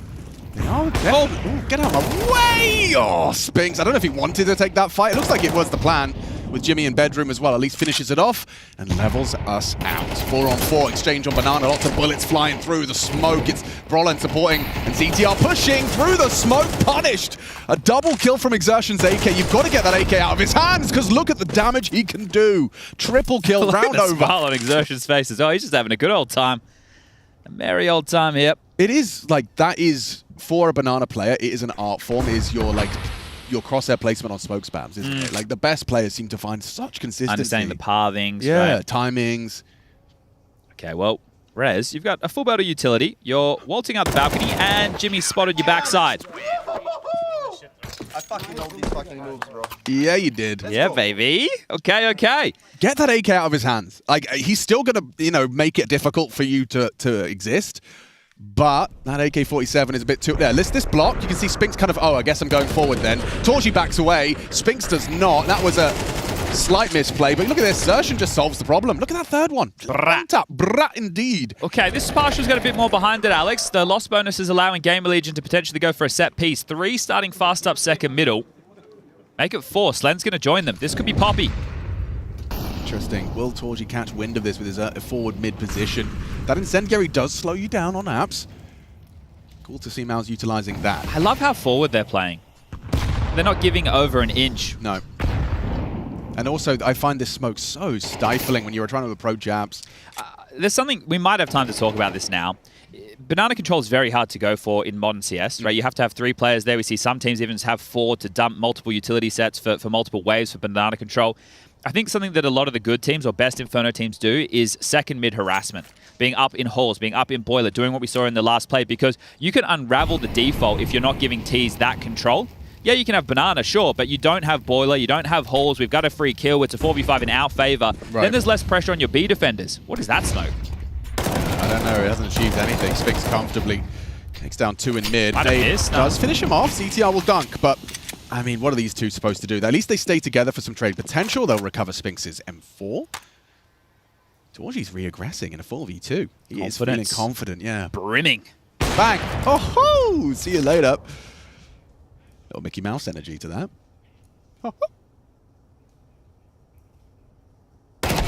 Oh. See you later. Torgy's on it. Dink and dead. All right. Dude, Mouse look good, don't they?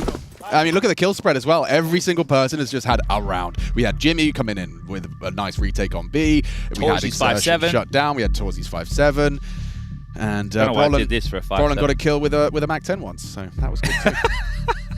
He did. He did. He did, actually, yeah. He saved it. Yeah. Which allowed the 5-7 to be dropped to Torgy, who wouldn't have been able to buy it otherwise because he was saving for the AWP. And that's why captains don't get enough love. You see, that was a decision made by a sacrificial IGL. And that's how money makes the world go round. Whoever does a dissertation in their maths degree with Counter-Strike economy to talk about capitalism. Oh, now we're talking. I don't know what I'll give you. Let's do it. But I'll give you love. Yeah. Because if you think about it, we're all on max loss right now. No, well, the opposite. No, we're on first stage. We're all on first stage. There's no loss bonus. No, there's no loss bonus. There's no loss bonus. Only the rich get a loss bonus. No. The government incentives are slowing down. All right, well, the EF smoke out towards the half wall. There'll be no transition up banana. Slend up and over, looking for a cheeky pick. Scope probably heard, but ooh, maybe not. Spinks brazenly crosses the top mid smoke. Nade down the gullet towards Rez. Torson's up towards half wall, now working on Sandbag's control. Flash forward fight found, and frag. How's he done that? Exertion. Get this AK out of his hands, finally. He's open. Yeah, and he's going to accelerate. No smoke for the cross, so you can see some caution in his approach. There it is. Does he push ruins? Yeah, he's going through it. No, he's not. No, he's thought about it, flirted with the idea.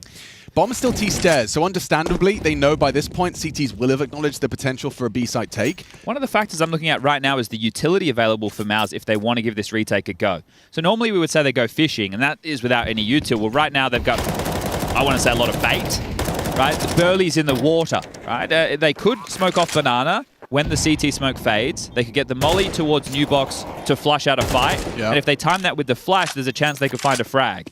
That needs to happen all within the next 10 seconds, or they won't be able to go for this.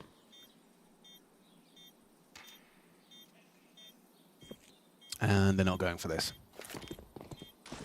Just trying to punish the economy here of Gamer Legion. They know they're fragile. They're just going to try and essentially do as much damage on the way out. How many players get away with their guns? Jimmy removes PR. Really cheeky from Mouse. They know that this one was too far gone. The double kill from CTR, and there they go. Spinks takes down both of them. There's no time for the defuse. He just wants to try and take as much as he could away. Only Slend preserves the AWP. And if everyone quickly looks to the right-hand side of their screen, you would have seen exactly what Alex was talking about. 3.6 for Rez, 3.7 for Torson. I think it was like about 3.8 for PR. ZTR was sitting just under that as well. So you're going to see a lot of Galils into a round like this. Or at least more than should have been applied. So 6 rounds already for Mals on the CT side. If they can get 7 or 8, they'll be extremely happy with that, as we do find ourselves in a bit of a technical timeout. Yeah. I mean, I just want to kind of draw attention to the fact that you can also make decisions like that, especially on Inferno. These kind of awareness of like, oh, wait, look, you know, they have essentially no money. They've died every round. Coming into this and the win bonus is not going to put them in a great spot. So just being able to acknowledge, like, hey, retaking this is useless. Yeah. Like, we're not going to get back in. It's 3v4.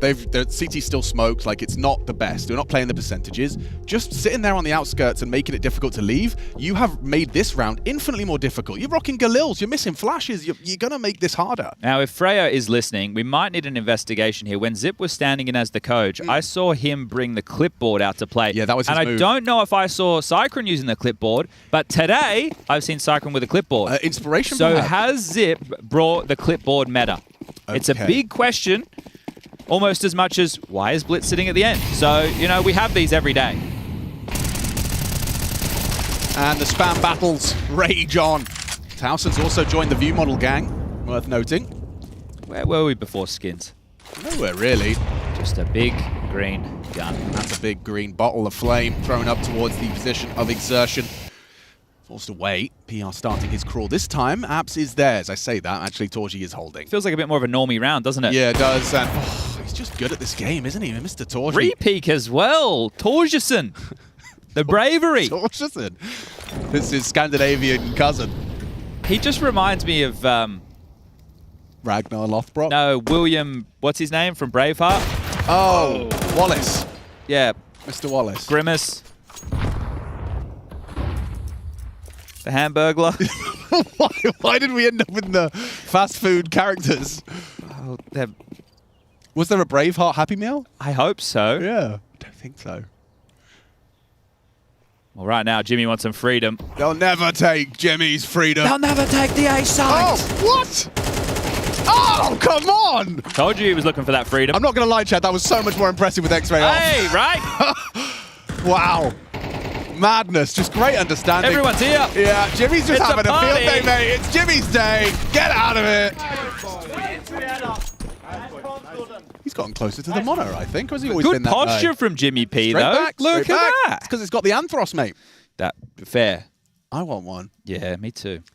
He's not replying to my messages. Oh, maybe he's around in the building. No, I just want one, man. Maybe go to the ESL. I'll take a discount. €5 off anything. €5? I don't care. I just He'll want do one. a tweet. I'll Yeah, do but with 16 X-ray off, tweets. guys, this looks much better. It does. And if your ma or your pa's watching, they're like, oh, of course he did that. He can see him. You can see him through the wall. But no, he couldn't. No, Mum, he can't. That's what makes them good at the game. Because it looks like they can. Next time that happens, I want to call that a back attack. Yeah, I mean, it's a shame that Rush didn't toggle off X-ray for that. You think he would have known? Can't help but feel like Well, should here have known he he is. was going to get two. Torsten doesn't know what's on the other side of the wall. See? Last round, first half, first map. Progression game, arena. Rod Laver, 9,000 screaming Australians await the winner of this one. Ah, that's nasty. Exertion gets caught by his a bit of his own medicine there. Look at PR burrowed into Mini Pit. This could catch him off guard. Oh, that's a hard shot to hit. Tip of the head, nails it onto Brolan. Couple of bursts to advance their advantage. Oh, yeah, they're in two minds here. I mean, it's very uncomfortable for Jimmy. Look at the fights they're having to take. It's just a pixel gap of the head. And there is a man here. Spinny's here. Let's see what you got, Spinks. You're going to push this, aren't you? Little Wind him up, let him go. Timing. Oh, he's done very well. He makes a round out of this if Jimmy's feeling fruity. Well, Jimmy's still dancing with PR. Yeah. Oh, he might catch him. They're doing the tango. Wait. Oh, he finds him. Does he go? He's got to have a look, despite the low HP. 1 versus 1 for Rez on B. Jimmy, different angles of approach. Rez is going to play banana, so he'll have that. Oh, he'll have that info. Flashes for the early CT arrival. Doesn't peek him. But the trajectory. He has a good idea now. Now he does. Okay. You've got a flashbang. That's it. HE for Rez. Time about half gone on that bomb. Jimmy knows exactly where you are. How does he approach this? He just takes the fight. Rez is ready, and just 1 single point of health left on Rez to make it a 7-5 scoreline. Game Allegiant, it's their map. They've got to win this.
smokes and let's go up together. I'm gonna swing short. Hard. Now. I'm swinging 1, Molly 2, 3. pit and let's go. Don't see short. Yeah. Flash above. One, Flash above. you spam me.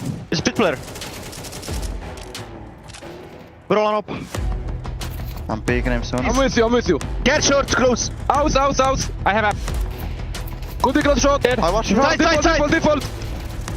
Default. Nice, guys. Nice, Jimmy. Wait, Nice, boys. Nice, Jimmy. Professional Counter-Strike players have better self-control. No one said, I can't believe he's got 2 of us. No one complained. No one punched the desk. Unless your name's Halzo. Oh, yeah. Okay, unless you're Halzuk. But he likes to say things. He does. He does. We're back. Jimmy P. What you got, Exertion? You got some kills on Banana? No, you don't. Towson has 2.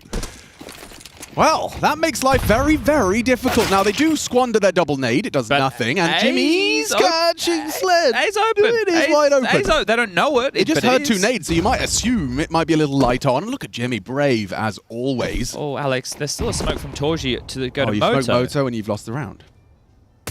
Oh, now you know where he is. Library. There's no one on site, boys. Get that smoke out. Who's throwing? There it is. Well, it's just ZTR and Torsen are both very low. Yeah, so here's the deal. ZTR needs to just wide swing and jump around like a maniac. Yeah. And then your teammates are supposed to get some kills. Ideally, that's kind of what you need right now. We got Jimmy holding for the apps, playing active in pit, a very comfortable position for him. And long-range Glock headshot from Brawlan. ZTR next victim. Brawlan racks up the double. And all of that hard work from Towson about to go down into the 1v1. Still time for this. Rez can save Gamer Legion a compulsory pistol on their map pick. Jimmy dances, Jimmy swings, Rez misses, no bullets, knife out, 1 to the belly, and a second as well, no time. He's going to have to get out of there. $1,500 though, that's going to send waves through the economy, Chad. What does that mean? I think an M4 for sure. Oh, if he saves, it's still going to be okay. He can still M4. They can still get an M4 out into this round, right? That's no doubt about that in this force. And they're immediately going to bite down on it. If he got further away, though, the investments behind it could have had a whole lot more utility. So poor Rez there. Time being his enemy. Jimmy just whittling down that clock. And there you go. Pistol round confirmed for Mouse. So we have split the pistols. Both teams picking up their T side. This is the defining round for the half for Gamer Legion. If they can get in right here, right now, it's going to give them a surge forward. Here's aggression. Slend fires off a warning shot. Spinks tagged up. Rez aggressing with his M4. Trying to be a playmaker. Towson again in the feed opening. Back-to-back round and a dink onto another. His teammates have done well. Torchi's been removed, but not expecting Jimmy so deep back the stairs. You could have lost the bomb had he been ready for that. Well, they know the scout was over towards A. I think Slen was having some pot shots with it. They are just going to have to gamble. And right now they're heading over towards ZTR. It's a good weapon for this kind of cross. They're going contact. Yeah, ZTR stays active. Oh, what did he even see there? Couldn't even see his opponent, and Jimmy's definitely on one today. 16-7. He's not letting that knife kill upset him. He's moving straight in with a triple to make it mean absolutely nothing. And look, I want to bring to the attention to the viewers why maybe you're saying how important this map pick is for Gamer Legion. If you go and you look at their nuke stats, the last 4 nukes on the trot they have lost to Tyloo, Pain, G2, and Saw. And You've lost to Saw and Tyloo on nuke, and you've got another permaban? And right now you have to find yourself going up against Mouse, who, as mentioned, are pretty damn good on nuke. So it is tough for Gamer Legion heading forward, especially now knowing that they'll be on this eco. So they're going to give away double digits, 10 to be confirmed. It'll become a 5-round gap, then moving into their first rifle round. That's where this needs to stop. Resistance needs to be found. Gamer Legion, a week ago, feeling the heartbreak of not qualifying for the major, losing online in the MRQ. But they still have this, they have Dallas, they have Astana. There's events to play, and these VRS points are available going forward into the next season. Will you be at Cologne? Right. That's going to be the first event coming out of the tournament break. You're then playing VRS points for the next major. So it's not over, and you're also getting more repetitions in with a young squad. Now, this was never going to be an easy game. They won their opener yesterday against 3D Max. They dropped down towards the lower bracket. I still have faith that they could potentially drag themselves through. It won't be easy, but it's never meant to be. Stack is in the right place. Yeah, that's something. At least for now. It doesn't look like Maus are going to be investigating B with 45 seconds left, and Util's thrown out towards A. So it will be walking into the stack, but it is just USPs. And yeah, that Res Deagle, 1 HP. Good headshot angle. He's just dismounted as they start to wrap long. He's concerned about that. And down he goes. Lovely long range from Rollins, Mac 10, and a couple more where that came from. Towson again with impact on the CT side, but it's not going to be converted upon. Brolan with a nice quad kill. And they walk away with the AK-47, so making sure they keep that SMG trash in the previous. Here it is, the first rifle round, second half. It's going to be M4s aplenty, more than enough util available. Yeah, to see a defuse kit, and we won't. No, there we go. Torsten sold back a flash so we could buy that. So good, at least they have one kit to work with in a retake, and you need to go for rounds at this point of the game. It's already feeling like it's gotten away from you. Brolan Exertion working on this banana control. Good nade. That leaves a mark on Brolan. And they're going for a flash play here. ZTR to flash in Towson upon his call. They're going to throw retake, smoke, and molly. Lots of pressure early, isn't it? It's a nice util set. Let's see what it does. Desertion forced away. Could edge the smoke, but elects to fall back fully, anticipating a flash play. And you have to take this, though. Bomb. Okay, is there another layer to this? ZTR has a smoke available. Could drop that one down deep. Doesn't look like that's the case. Rez freed up to rotate over. PR and Slender being in quite a passive stance towards A. Spinks in Boiler, Jimmy in Halls, Torji close mid. Rifling through the utility swiftly. Gamer Legion finding themselves with a smoke, a couple of flashes, 2 incendiaries and a HE to work with. Minute on the clock. Oh, that's great pick off CTR. He's on the jiggle. He's trying to do it the safest way. Not safe when Brolan's in the server. Great headshot. And now just cowering at the back of the site is Towson. That's an audible sigh moment, isn't it? Oh, yeah. Tucked on Nubox, but they're not rushing this. And if they go back, Towson's going away with murder here. They're going to walk into a 4-man stack. So a 3-man stack. Oh, Slan's moving.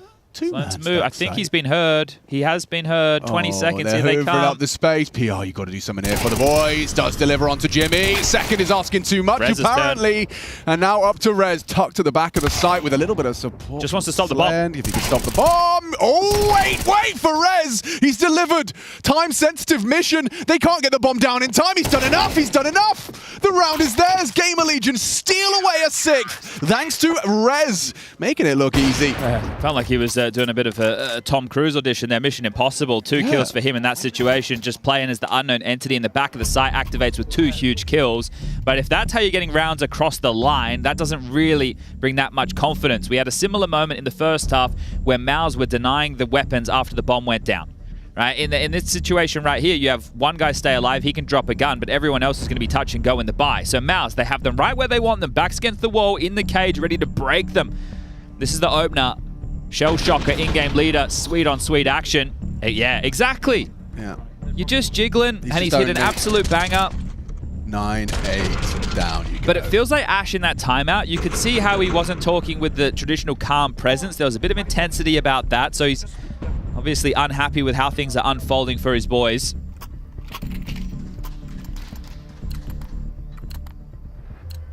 I'm still getting glimpses from the IEM Oakland primordial MVP. It was just a little late into A, wasn't it? They didn't have the time for the due diligence on the clears, so Rez profits. Yeah, and you don't want to plant default because you could go down to a short play, so you understand the decision making. Orbs out, Tech Knife for Jimmy. 2 Galils and an AK. So buy also broken for Maus. Not perfect, not ideal.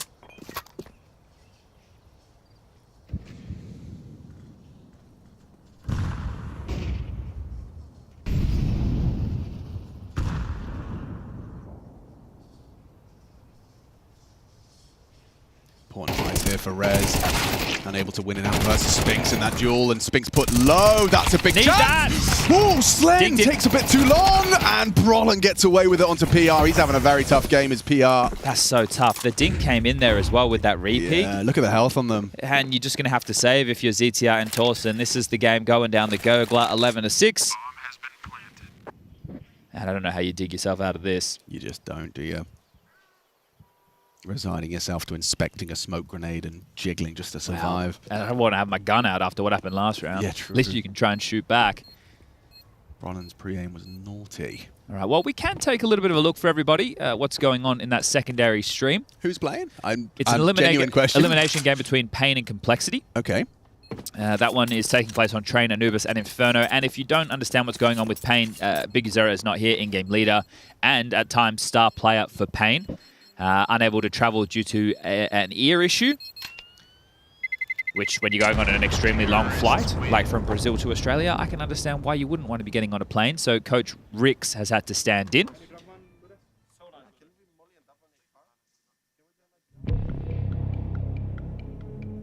And that is going to be the sound of a tactical timeout called by Gamer Legion, the third of 3 in regulation. And that just shows the type of pressure that they've been under. They started the game strong. It was the pistol round conversion, 3 on the trot, and then bouncing back, marauding to 6 in a row.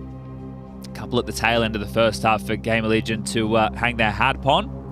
But in this second half, it's almost been one-way traffic, a miracle round from Rez, denying the bomb going down late, and that is the only round that they have won thus far.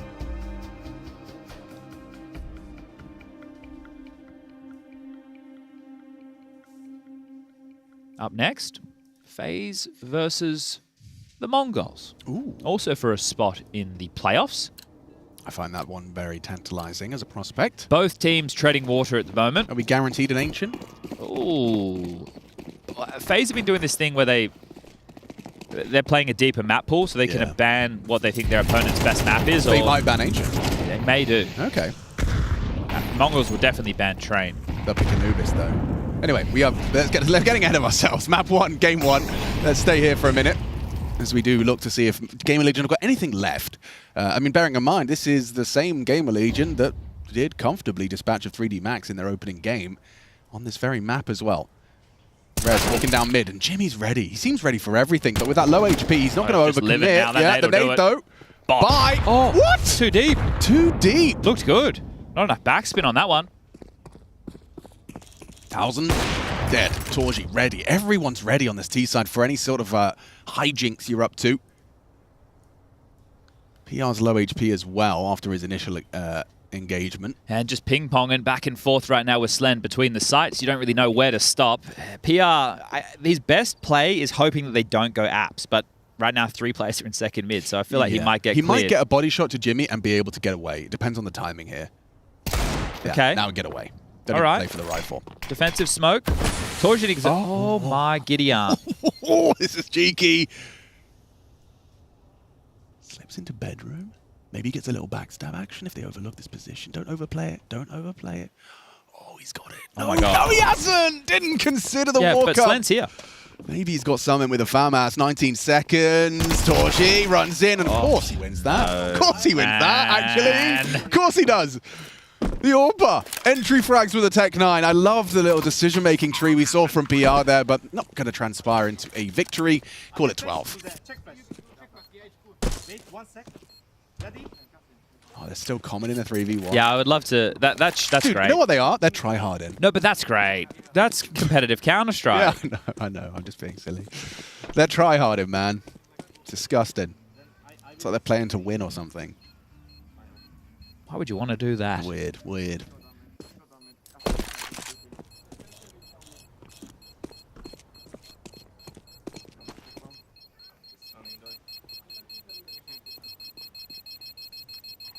So, this year, Mao's made...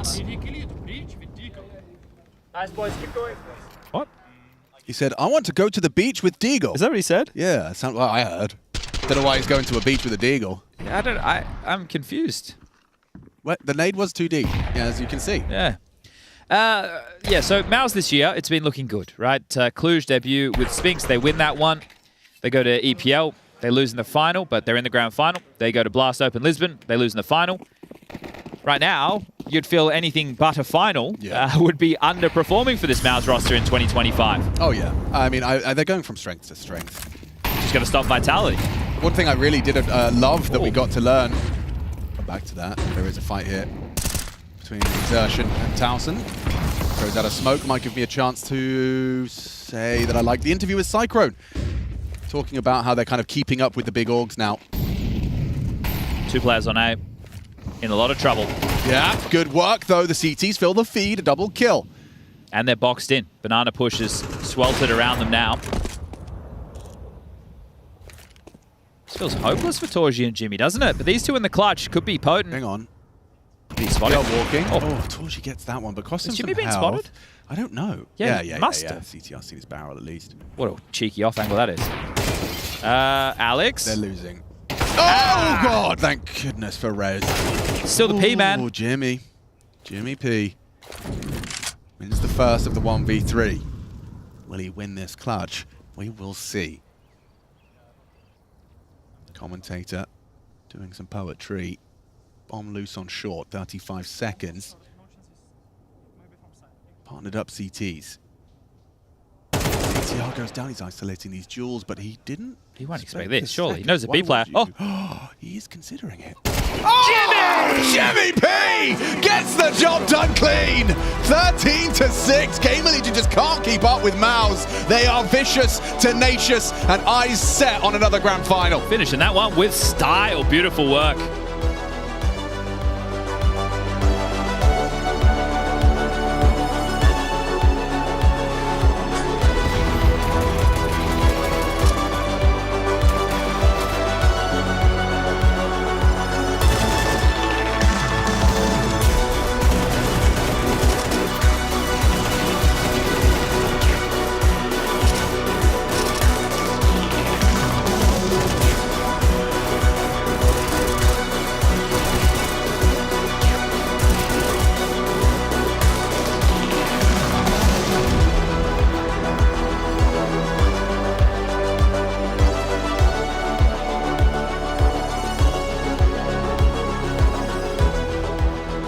Win now, 3, 2, 1, go. He should be ruined. He should be ruined. I stick it. Rest. Nice! Nice, boys! Let's go. Thank you. Round by round, boys. Ready? I'm submitting. Needing. I want to go away. Come on, dark. I'm only It triple. could be dark, triple, yeah. I will pick wins, guys. Just one clear. Maybe triple one. Triple clear. Should be dark. Because Just lock them, lock them. One coming. 2. Big. Let's banana. I defuse. Nice. Nice kills, nice kills. Yeah, pick on the corner. I'm ready. Go together, boys. Let's walk in. Yeah, I'm coming to you. Come with me. I'm holding city. Onwards. Feels good if you sneak in, boys. We can contact all the way. I'm holding ruins. Can you smoke city now or? Ruins dead. Go, get one more. This is city. Pick and... Nice! Nice, boys. Nice, boys. Bomba short. You can peek him at. Yeah, I don't see. Holding boiler. I'm just gonna come and research. 35. Yeah. I'm gonna trade you. Yeah, I think One we go short, no chances long. Maybe from side. I think we go long, so we can't go see. Take it with Left mid, down mid. Yeah, it was down mid.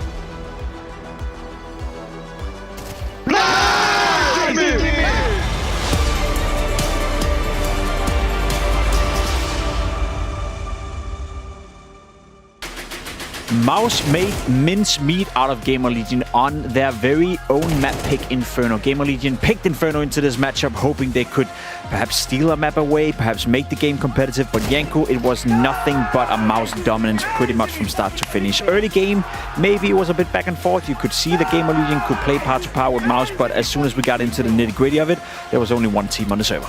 Yeah, they had that 3-0 start, Gamer Legion on their T side, but not really much more after that for the entirety of the game. And I think that's where the problem comes in, when the pick was really apparent for Mouse, you know. And I think even if you look at Mouse's game yesterday against Big, you could tell after that map 1 loss how their energy changed and the approach changed for map 2, right? They were hyping themselves up after every round win, you know, trying to get good energy so that the comms were up, they were flowing, so they could play better Counter-Strike, really. And I think they've learned that lesson from yesterday, right? And it wasn't going to repeat itself today, coming in slow into the series. We had none of that. They were locked in and had a very convincing map win. We saw that in the very first round, round 4, where Torsi gets a triple kill. You could see the mood, you could see the excitement. And then round 5 happens as well, where I gotta be honest, Janko, this is not satisfying if you're a Gamer Legion fan or if you're Ash watching this game afterwards. This was the moment where Gamer Legion could have entered the game and maybe even made themselves the favorites to win Inferno. Yeah, reset round, and they have a pretty weak buy here. They somehow managed to get into a post-plan situation. Rez is going to punish Torji, trying to get into Ruiz aggressively. Now in a 3v2, why are we doing this? Why is PR peeking from triple, taking that fight into CT, while Rez is also pushing Ruins? Where is the patience in a 3v2? The CTs have to come to. It's also a late round scenario, so there's not going to be too many nades for the CTs in play, to, let's say, PR is feeling okay. If that was a fast B pop, the A guys still have their utility, so you feel you're scared you're going to get mollied out of position and then just die. You want to take the fight on your own terms, but that wasn't the case here, and this is exactly the type of problems that we pointed out for Gamer Legion in some of these rounds. Even when they have an advantage, even rounds that look like they should be straightforward, they tend to mess them up a little bit, give away back in for their opponents, and Mouse capitalized on that. Almost unlosable. As you said, PR peaking from that position. Rest doing such a good job until he's not. And then, of course, we got to touch a bit on Jimfat. Punishing that is one thing, but that gave him confidence. It installed confidence in Jimfat for the rest of the game. And it was nice to see him having one of those games where he was the dictating player within the Mouse camp. Again, as a lurk player, again, as a little bit more of a passive player, he was punishing every single aggression that came out from Gamer Legion, both on the CT side, but even more so on the T side. So for Jimfat to play at this level, that adds another level to Mouse, I'd almost argue, because, lately we spoke about it, Janko, they're the second best team in the world. They cannot beat Vitality, but anyone else seems to be no issue for Mouse. And that's why Jimfat haven't played his best brand of Counter-Strike. So what happens if he's all of a sudden turning up at IEM Melbourne?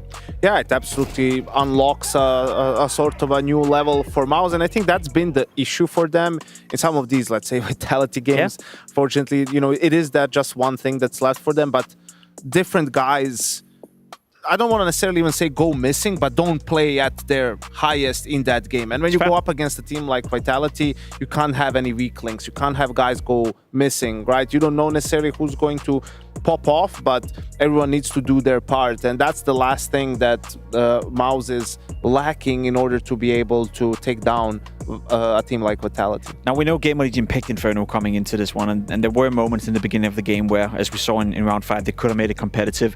However, are you left a little bit disappointed that they weren't able to put up more of a fight, or is this kind of what you expected, given that Mouse is the second best team in the world and Gamer Legion is a team that essentially didn't qualify for the major? Yeah, honestly, it was expected, right? But that isn't as much a knock on Gamer Legion as it is praise for Mouse. I mean, they're just a very well-oiled machine.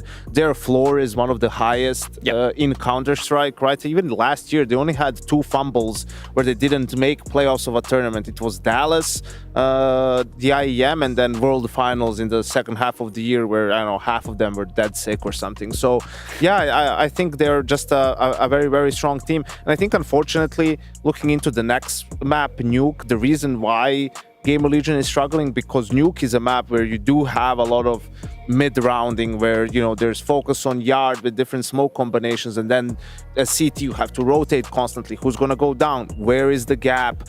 What are we going to fight for? Where are we going to be strong? Where are we going to be weak? And that's where Gamer Legion struggle, right? So it's no surprise that it hasn't been the best of maps for them lately, and against a team like Mouse, that's just going to be even more difficult to handle. It does seem to be struggle city for Gamer Legion after losing map 1. Freya caught up with Cyclone, a happy man after winning the first map.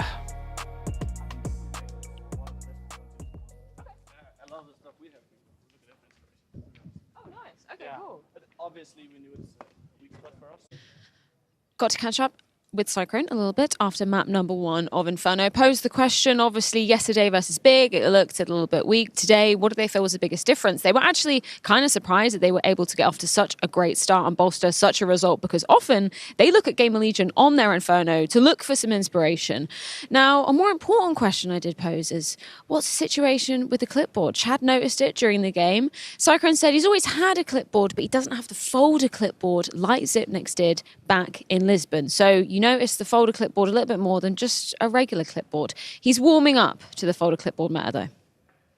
I mean, there's a good reason Cyclone is happy after that Inferno performance. And as you said, Janko, moving into Nuke, a map that Gamer Legion, I think it was Alex during the cast who said that, and chat for that matter as well, that they're losing that more often than not to teams that they should be beating. So do you see any chance that we get a good game 2 here? They were saying a lot of things, They Alex and often Chad, do. during that map, and tells you all you need to know about Inferno, that clipboard conversation was probably the most interesting thing we've found out so far. But yeah, I think when you have games like these, it's a lot of it is down to Mouse. Like, they have to play poorly, they have to play their kind of C game for Gamer Legion even to have an opportunity in the match, and Exertion on your screen is going to be one of the main guys on this map, right? Space Taker, playing Yard, that's where you're going to see a lot of the things Mouse will do on their T-side revolve around him, and how much space he can take and how disruptive he can be in that Yard area. I mean, we spoke a lot about Brolan and his in-game leading capabilities. You've been praising him as well, saying that he's definitely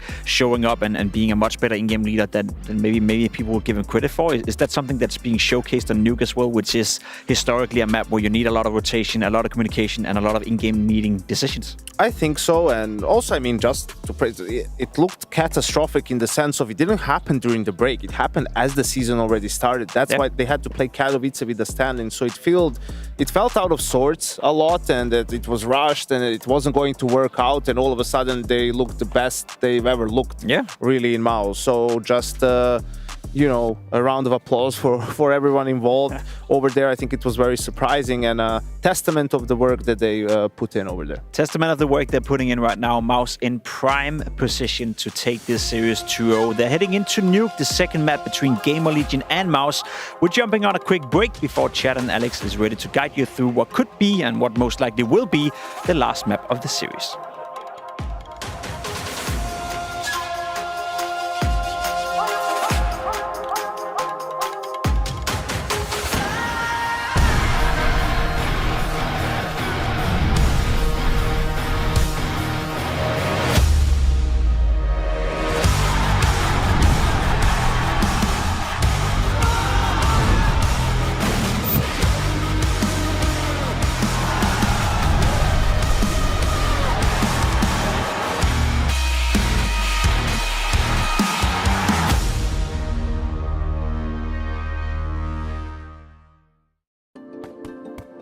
Hi, it's Bob with Face It. The official broadcast is better than ever on Face It Watch. Yep, that's right. Switch it up with the POV selector.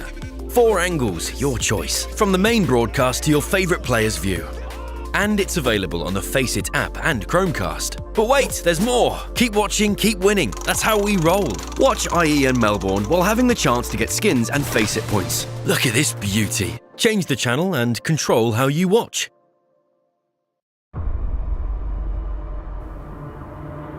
Don't move! Don't move! Chad. My name is Sponge! And this one is loaded. I can tell by its weight. I see. And that's your firearm, Birchill? You're sure? My initials are on this side. There's a dent in the barrel from where Existence shot at me. You're not gonna fuck with me this time, Doctor! Then blast away, because that's the only way you're gonna get to live this lie.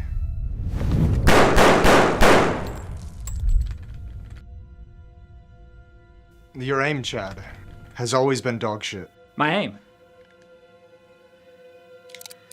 What have you done to my goddamn aim? It's dog shit, Chad. We're telling you the truth. Your gameplay was mid, bottom fragging, suicidal. Your rating sank, but you blamed away. Ignored what everyone told you. You moved to Europe and purposely set HTTP databases on fire, but they recovered the statistics. You're lying! I'm absolutely cracked! I'm absolutely cracked! Chad, your stats! Your stats, Chad! Katowice, 2014. Cologne, 2014. What about Cluj? Ah, yes. Farming Devil Walk, well done. Where's Where's the Titan game? Congratulations, Chad. I heard the Titan game went very well. These individuals for Renegades have shown up today. They're outplaying many of the Titan players. Fox Eminor will get 16-1, and they will be going home with that map haunting them. I'm so sorry, baby. Don't listen to them. Their CS knowledge is just not that deep. They've cherry-picked the negatives. You didn't have as much space in your roles. They need to talk shit to stay relevant. Just like that other ugly hater.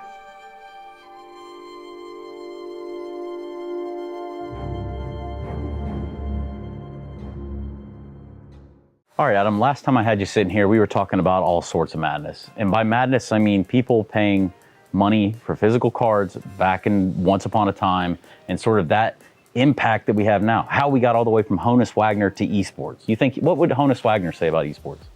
If they knew that people were playing computer games for money now, and that was one of our biggest forms of entertainment, they would call us crazy. The ESL Pro Tour is a key part of it, right? Like capturing every moment of all the ESL events through the year. We launched a premium set at the end of last year. And the Legend set here, especially in the standard box, you can find out immediately when opening it where your best cards are going to be, because we have the entire base set collection, which is in the black packs, and then you have your 2 best cards, which is in the golden pack. I'm going to let you have the honors of opening this one, but this was a set that's celebrating like 20 plus years of Counter-Strike history. So it's not just your active legends in there. There are players in here like Get Right, Heaton, Forrest. Okay, so it's an all-time. Oh, yes. So I'm kind of nervous. Do I just open it? Yeah, go ahead. You've got 2 guaranteed hits in there. Are we still going to Wonka's factory after this, or what? So the first card is a guaranteed legend. What number is on the front? That's the important thing. A25. Okay. And then the second one, so you've got a legend again, and these are limited to just 150 of each card. Zipex. And that second card had a chance of being, for example, a signature or other rare cards that were limited to, for example, only 10 copies of each. Wow. All right. Well, that's my gold pack. It's my golden ticket. It's not signed. Still pretty sweet, though.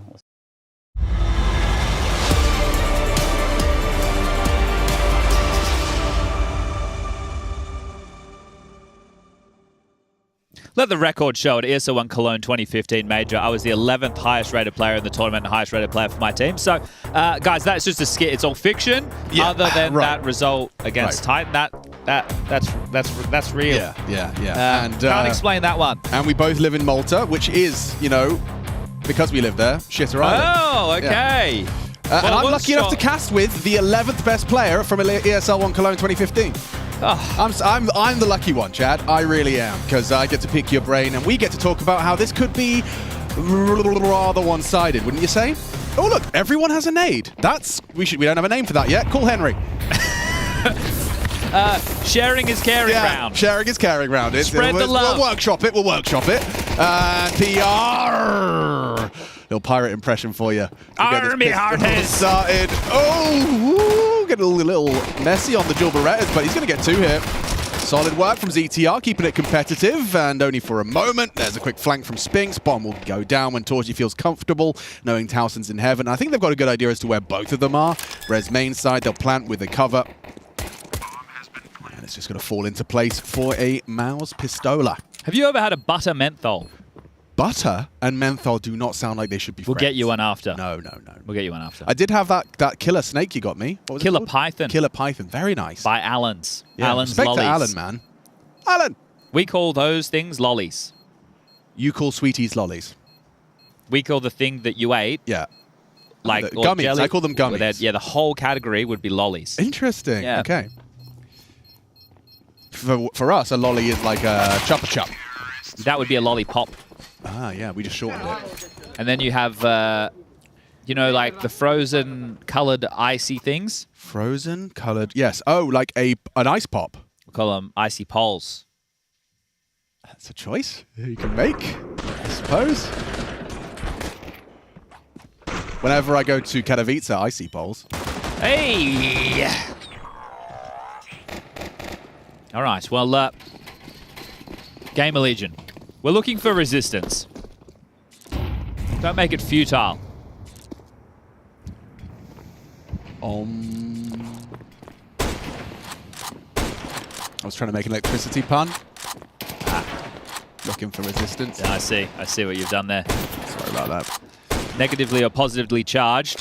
What will this round be for the Legion of Gamers? They are the Legion.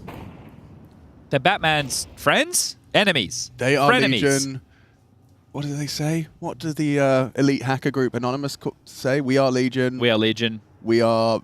Expect us. Expect us. I think they say that. No, I think it's Expecto Patronus. Oh, yes. That's Expelliarmus. Expelliarmus? Well, they're out ramp. They're heading down to B. Nobody's really here. They're gambling that it is going to be yard. It's not going to be yard. Torsen's going to get a rude shock when a window or door swings open. He's going to go, oh, sorry, I was going that way. And then they're going to do the dance where it's like, I was going left and they were going left and we're, you know, and then, okay, he's in trouble. Yeah. Hot water. Water. Oh, no, there's no H in that. I'm just experimenting. Like Cool Whip. Here's a kill. Lovely. There's one more of those for Exertion, then he dies. Ah, you've been to the future. I see. Not much has changed, but they live underwater. Ooh, there's 3 around. Busted. Good trade there from Brolan. Double burst as well to the face of Matt, the defender there. Rez goes down, and they all get out. So they don't get to kind of do that containment to the same degree that Mao's managed on Inferno. So if you think of a biscuit... A biscuit. Is a biscuit always sweet for you? I know a biscuit in America is a different thing. Yeah. You know, I think savory biscuits exist, but like you would assume it's like a, you know, a hobnob. Yeah, well here, like a cracker, we would call a biscuit. Keep going, boys. I don't know. Nice space again, Dory. Very nice, Dory. I love the vibes of Mao's. Yeah. Mao's vibes. Mao's mentality. That was something that was referenced recently. I think it was by Namiga. Have the Mao's mentality. There used to be a whole like conversation about that being a weakness of theirs as well when it got to playoffs. I think the question marks about them in arenas now is definitely subsided, especially seeing Exertion have some bigger games there. All right, well, held on to a little bit, but... I'd say a cookie's always sweet. Yeah. Like a biscuit might I'd be. agree with that sentiment. Yeah. Oh, that was lovely tracking from Rez. Does take the head off of Exertion with a lovely 1-2. I love that. Look at that. Triple molly. Can we get a cam of that, Jay? It's too late. There it is. Never too late with J-Raz in the server. Well, Rush was like, no, keep it on me. I want to show the eco It's all bash about kills. me, man. Let me show the eco kills, He's always man. saying stuff like that, isn't he? In that tone, too. Yeah. It's because he thinks he's the card master right now. Well, I heard Rush invented a game. No, he didn't invent it. He invented it. Me, Jay, Rush, we played last night. Where's my invite? Sitting in front of the telly. You were asleep. I was, yeah. Next time, though, I'll show you. I've played host. Shatid before. I was a good host. I had Anzac biscuits available, as well as Killer Pythons. Very nice. Had the BYO beverages, though. Okay, that's the deal. And they do water. All right, rifle round. Orp out for Slend. Torji breaking the windows, whether or not that's just to keep them on their toes on the upper site. Slend getting that AWP out first, Gunny, so you want to see impact from that sniper. They're going to go for a double pump with the wall of smokes. So they're just going to allow them to... Is he even going to use this? It's just fakery, isn't it? He could just play this into an A split. Oh, actually, no, they're heading ramp. Oh, okay, wow. they did find him. They know that's the outside yard take-up, but this is so much space towards ramp, Alex. Slend's going to be there. Is he there in time? Just about rounding the corner. What's he find? He finds them stacked up. One crouched, one standing, and they deliver. Equalizing frag, and now access to that lower site granted. It forces ZTR down towards control. They aren't accelerating, they're not rushing, and that's something I'm sure that, you know, Cyclone would have hammered into them, that when you get to positions like this, you don't have to hurry up. It's about the util right now. They have a smoke, they have Molotovs, and, well, they're not even heading down. They could have smoked off single door, they could have Molotoved in towards the stairwell, but they're actually starting to pivot back, I think. Rowan will fake this. Oh, the fact you've seen single, you can also about to brawl. Fight into lobby as a response, and oh no, not the double on a Mag 10. Crucial from Spinks. He's one on the round there. Yeah, that one's crushing, isn't it? Double. I mean, one is already a lot. Two and the round. From Spinks, Mac 10 finds on their lobby aggress. Grim kicks off Anubis with an ace. You can check that one out. Complexity versus Pain. That's a HLTV headline. So I just thought I would monkey see, monkey read, I suppose. Yep, that's how the saying goes. And then monkey say, as monkey does. So Apex did a lengthy interview with HLTV. There was a line talking about his leadership and all that. There was a line here that I thought was pretty good. Where is it?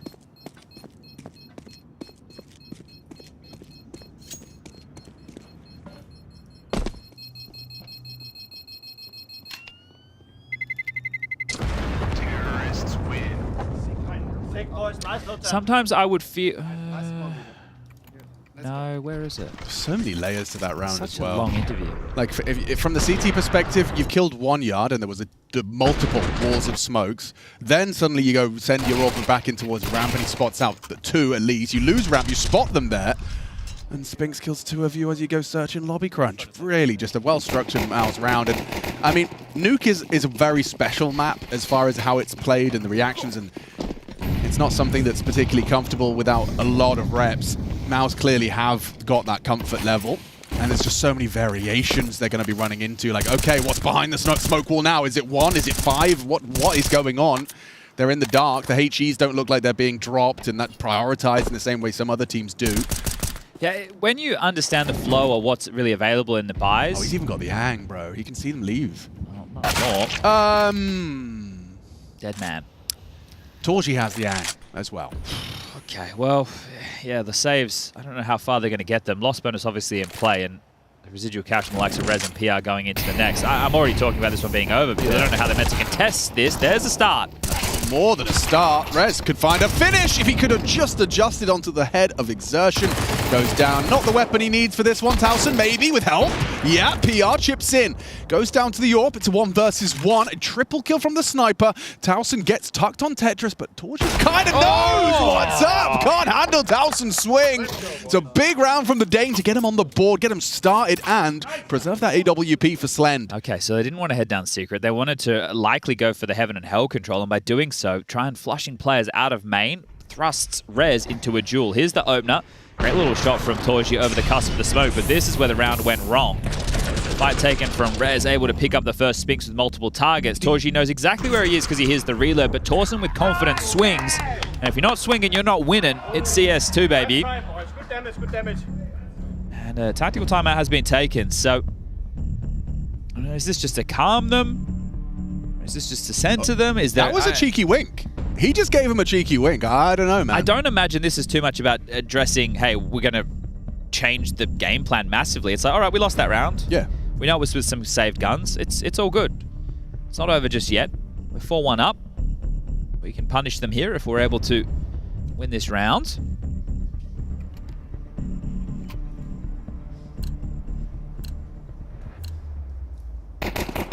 Away we go. So, will anything change? Will it be more of the same? Holland lobbing out some smokes towards Yard. However, Exertion's in lobby. Rez, by playing aggressive outside, has that information. Are there enough bodies on this A site to deal with a top pop? Because that's currently being lined up on the roof. Mollies are available. Is this a double pump or is this a go? Slend commits.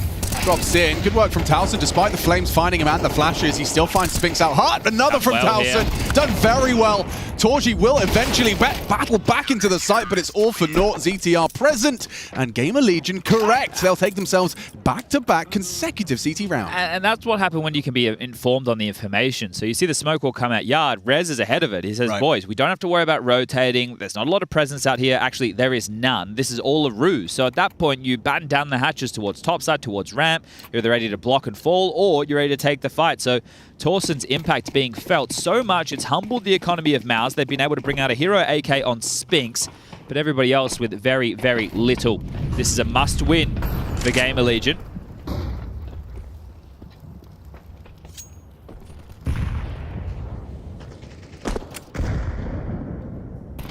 Can't imagine Mouse is going to be in too much of a rush and around like this. Just allow Gamer Legion to rifle through their protocol utility as Roland tasked with throwing the smoke wall. To be a bit of a ruse again. You want to essentially free up the ability to have Spinks take a 1v1 in one of these choke points with the AK. Torsen in a different position this time, on top of the silos mid-sight. I wouldn't imagine that being too much of a pre-aim.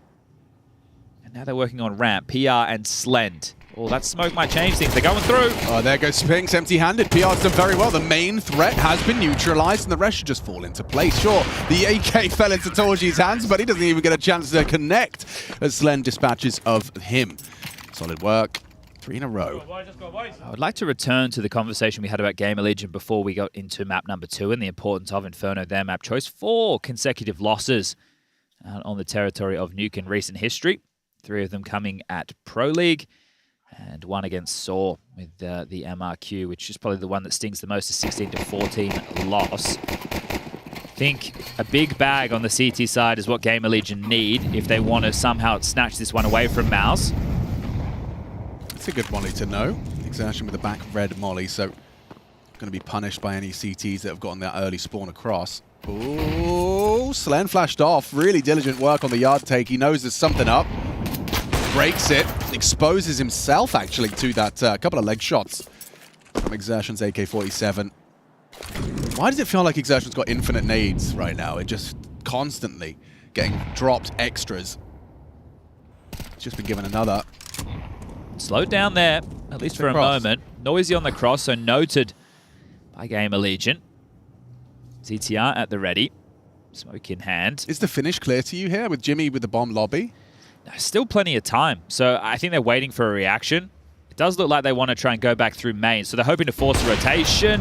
Good catch. Good work from Slend. Nades the smoke. How's Jimmy done that? Headshot exchange, just the AK advantage there. Put on display. Jimmy low and dropping Fent with the bomb. Oh my, he's gone down. The bomb has lost the round too. Exertion's left alone, wondering how on earth this has collapsed for them. The whole squad getting theirs. 4 kills. Everyone delivering. I wonder if Mouse are going to start identifying a few of the nuances to the CT defense of Gamer Legion. They had nobody ramp then. Right. CTR was lower, sure, but there was nobody ramp. PR was already up ladder. So they're just kind of, hedging their bets. Yes, and that allowed... So one of these rounds was really nice. Rez had a lot of information, so they knew it was going to be the top play. This one, they were hedged, so maybe it's about the way that the pattern was thrown. Maybe Ash and his team have been able to identify a couple of Mouse tendencies. But this has definitely been the map that Mouse have been able to hang their hat on in 2025 so far. Played it a bunch. Well, Ash is happy with that. And you know Ash as a coach is going to be anticipating a nuke. Will have given his boys. Oh, you knew it was going to be picked. They've lost 4 in a row. Yeah. It's one of Mouse's go-tos.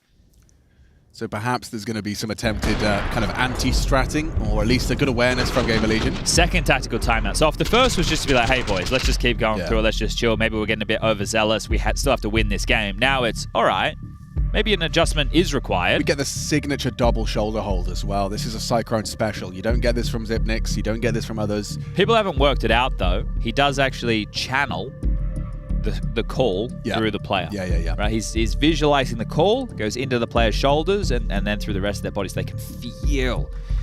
But it's great that Freya was able to get down there on the sidelines and really make an understanding of the clipboard meta, hearing that Cyclone has always been a clipboard boy, just not the folding clipboard. I saw him at breakfast. He also has the tablet up, so I think he's doing like morning strategies on the tab. Yeah, you can't have digital items with you behind the players. Has to go analog.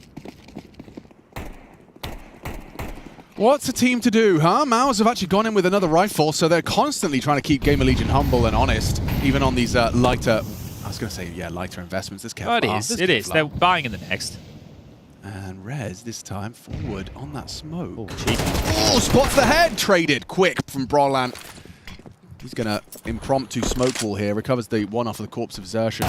And there's Towson onto Jimmy. This time it's occupied.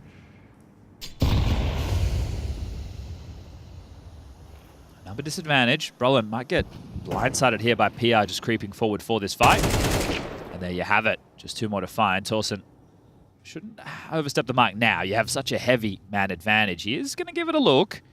They know outside is pretty clear, so it's an interesting maneuver, some would say, as Towson gives one back. Oh, hello. Goodbye. And you know where the last man was. Standing bomb now down in a very difficult to retrieve position. Still 50 seconds. Spinks, Kevlar would have to pull off a miracle clutch right now. It's just the bomb feels like it's in such an irretrievable position. Yeah. There's going to be 5 consecutive rounds for Gamer Legion most likely, and I think they're going to need, I'm going to say if they want to win this map, they need all 8. So there's 3 more after this. That's doable. If they keep it up. If we break it down like that, yeah. Wiki. Oh, wow. Yeah. Making good use of the time available, but as you said, bomb irretrievable. Slen goes down, 10 seconds. Where is he? He's going to clear him out. Take 9 a chance. A very small glimmer of a potential impossible 1v3 down to the wire. He found all 3 of them. Stressful, didn't have to be. But Spinks definitely makes sure that even with that smaller investment, they're going to make Gamer Legion sweat. Let's see if the ramifications of this damage can be felt going into the next. Remember, that wasn't a buy round. It was just a partial investment, knowing where the economy is at. Now the Torji Orb, now the AKs, now the util. A lesser player commits to that spray there and could lose his track of it. ZTR just acknowledges, okay, that's a moving player. I will just reset.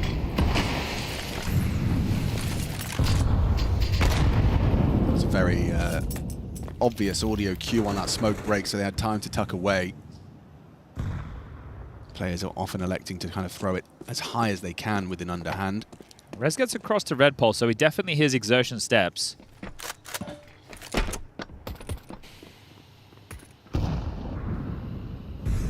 What's Brolin cooking? We're waiting out as he lets Spinks work yard. They've got full yard control here. And like a second wave. Lockers, smoke, Molly, main is diligence, and down goes the yard hold. Rez gone. Found by Spinks with some nice parkour. For the rooftops, 2 on the fade as well for PR. I can understand why he's playing forward, but it's kind of ended the round. Unless Slen goes huge. Which he started to. Gets Brolan. You don't commit to this now, surely. Let's go and look in. Oh, the bravery! The bravery, or is it foolishness? Well, it feels like he has to make a play, right? They're at a man disadvantage still, even after that kill. They know his position. It's like, what do I fall back into? We know we had lost the yard control. Are they down secret? So a lot going through his head right there. And DTR and Torsten are like, well, we're saving, buddy. Unless they come our way. So with Spinks up the ladder, top site is a very safe haven. Torji, are you going to plant backside, or are you going to give your team a few more options in the post plant? They're aware of the lobby infiltration. Bomb gets punched. Torsten and ZTR start to back off. So the damage that Spinks did in the previous has probably informed the decision to have to go for a save in this one, because they can have their economy broken down the stretch, even with 5 consecutive rounds. All right, well, there you have it. Job done. Just double check what the start time is looking for our next series. 1:45. I am excited for that one. The case. Mongols versus FaZe. Would you believe there's no head-to-head between the 2 of them? No, I wouldn't. Well, you should. It's true. Bloody hell. How have they avoided each other? Or, yeah, that's crazy, actually. First I'm ever? looking at it, and I don't believe it. I don't believe it. I try not to doubt HLTV. They are the most powerful entity in all of Counter-Strike, other than Valve. All right, well, timeout taken, this time by Ash. You do not want to allow this half to get out of control. You had a good streak of rounds. You've given up a gun round now, sure. You win this one, you'll make sure that you have a bye to go into the final round. You can walk away at a 6-6 or a 7-5. Worst case, you give over these last 2, you give them momentum, and you probably seal your fate on the quickest route possible to the Rod Laver Arena for the IEM Melbourne 2025 playoffs. 6 teams. All good, boys. Yeah, all good. A minor setback for a major comeback. Bars. Yeah, okay. So, I did my research, Chad. Obviously, you did too. Yeah. But there was anticipation we were going to see FaZe Mongols because they were the 2 biggest names at Cluj this year. You know, when not everyone showed up, but obviously neither of them nailed it. FaZe didn't even make it to the playoffs. I said that with such conviction. In Cluj? Yeah, they didn't. They weren't on the stage, were they? They were. I'm pretty sure they lost the Falcons. Ah, the Falconers. Now I'm going to have to check that. Yep, Well, sorry. that means Just we're gonna make me have do to more cast. research. I'll do some casting then. Slen's gone down early. Torji's Orp really has been filling the feed today. Gets his 9. Spam does connect onto Spinks. CTR's done well there. A little bunny hop to get out of the fray. Immediately pivots lower as no one has acknowledged that potential for the slip down secret. Jimmy occupies a hold on lobby. Important to maintain. As Towson's considering a look and gets spotted just glancing up the potential for the T roof. 50 seconds for them to make this work. Lots of talking. We can just hear Mouse on the other side of the curtain where we're casting. So mid-round comms trying to piece this one together. Torji takes down PR. That's the ramp defender gone. Smoke's going to fade for exertion in a moment. They're going to try and come out squeaky. They could always pivot down the vent, but ZTR's down here. Yeah, Rez has done well to find Torji, puts him down, stops him from finding a third frag this round, and now here comes Towson. Timing is everything. What's the barrel? Jimmy down! Traded. Chance to plant, 20 seconds up the vent from ZTR. Will they clear him? Yes, they will. Times it to perfection. Can Rez do more? His position and whereabouts were noted. Yeah, he does. I feel so too, even if he doesn't have a kit. There's one right there. Oh, and they're going to tuck CT vent. Brodlin's managed to get there in time. So this one really gets extra difficult for Rez. He's got so many options, hasn't even elected to check the vents, and down he goes to Brolan. Looking for a 7-5 scoreline for Mouse on their map pick. Yeah, okay. Well, with the fun's going to be in a conversation position for Gamer Legion. ZTR had 7k, so he can drop an M4, so should be able to get them almost across the board. Good opener from ZTR, sure. And it was FaZe losing to Falcons at Cluj. Okay. In the semi-finals. Then they've had that third place decided. That was the one that went forever on Mirage, where Device he was unwell. We cast that. That was fun. We had beer. All right, well, Slen takes the scout. Everybody else with a rifle. 6-6, and there's a conversation to be had. 7-5, and we go back to regular programming as Slen, he's in a lot of trouble. Yeah, especially now. He's missed 2 chances, and oh, I don't fancy a re-peek, but on the break of the smoke, somehow he's gotten away with that crouching, looking at the floor. 1 scout tag, however, he's going to need a lot more. Being hunted, actually. Oh my God. Exertion's got you dead to rights. After a no-scope headshot. Yeah. That's all he had. That was the only option he had. And that's a good one. Rez does find the headshot onto Jimmy. Oh. Double swing. Okay, this is working out. Torji's got a Tech 9. He's deadly with this pistol. PR in a bit of a box. Awkward 2v2 here. Map. Yeah, it's up to 1. Torji in the 1v2. Going to get double swung. Can he track him? Ooh, double headshot. Not enough. 6-6. Okay, workable for Gamer Legion. A must-win map if they want to see playoffs today.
Planted.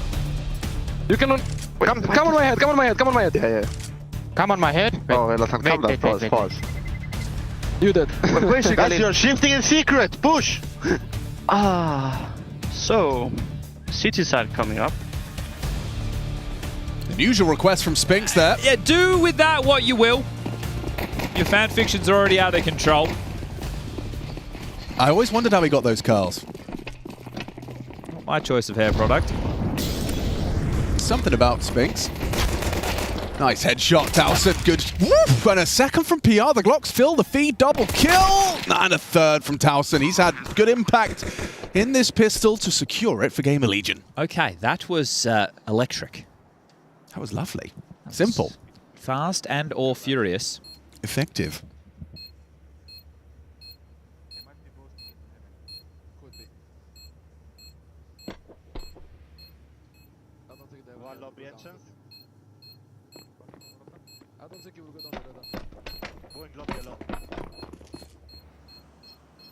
Torji said going lobby a lot because he could hear their steps. Don't know if the people at home can hear that. Oh, only we can hear that. Oh, that's cool. That's a little treat for us. Yeah, but if we are quiet, it's because... Oh, yeah, sorry. We're kind of bird watching. Yeah. And it's really nice. It's lovely to be able to hear just how effective and how the pro teams communicate. It's a luxury, I'm sure. We always get little glimpses. In fact, for FaZe, you actually upload full comm videos. Yes, very nice. Whenever you get those opportunities. Or some of the actually ESL series where they show a lot of the kind of comms in-game from previous tournaments. Those are brilliant insights. And yeah, we're getting a little sneak peek. Apparently, they can't hear it at home. All right, well, we won't give you too much. But no, we will. If it's interesting, we'll tell you. Ramp rush into 3. And Exertion gets nothing. Let's do 2 more. Famous. Jimmy. Oh, man, they had the setup for this. Yeah, Red still breaks through. Roland fast flank. Oh, he needs that. He needed that. Slen put low. Rez the same. But now it's just an armored 5-7 for Spinks, and he's still on top side. Now, if he does find himself in... Oh, they can hear it. They can hear it. They can? Oh. Okay. Well, that's good that they can hear it. So then we can be quiet right now.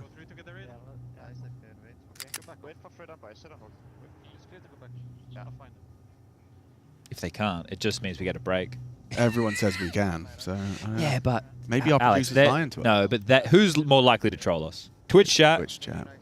Amit wouldn't do that. No. Not intentionally, I think anyway. they're going to go hot. Yeah, they're going 3 hot, I think.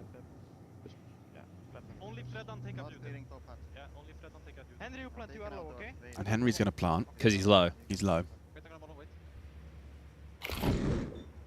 Oh, Henry's not planting. It's not Henry. It's Aldrich. Old mate. Aldrich. That's his name. Yeah, I know. It's a good name.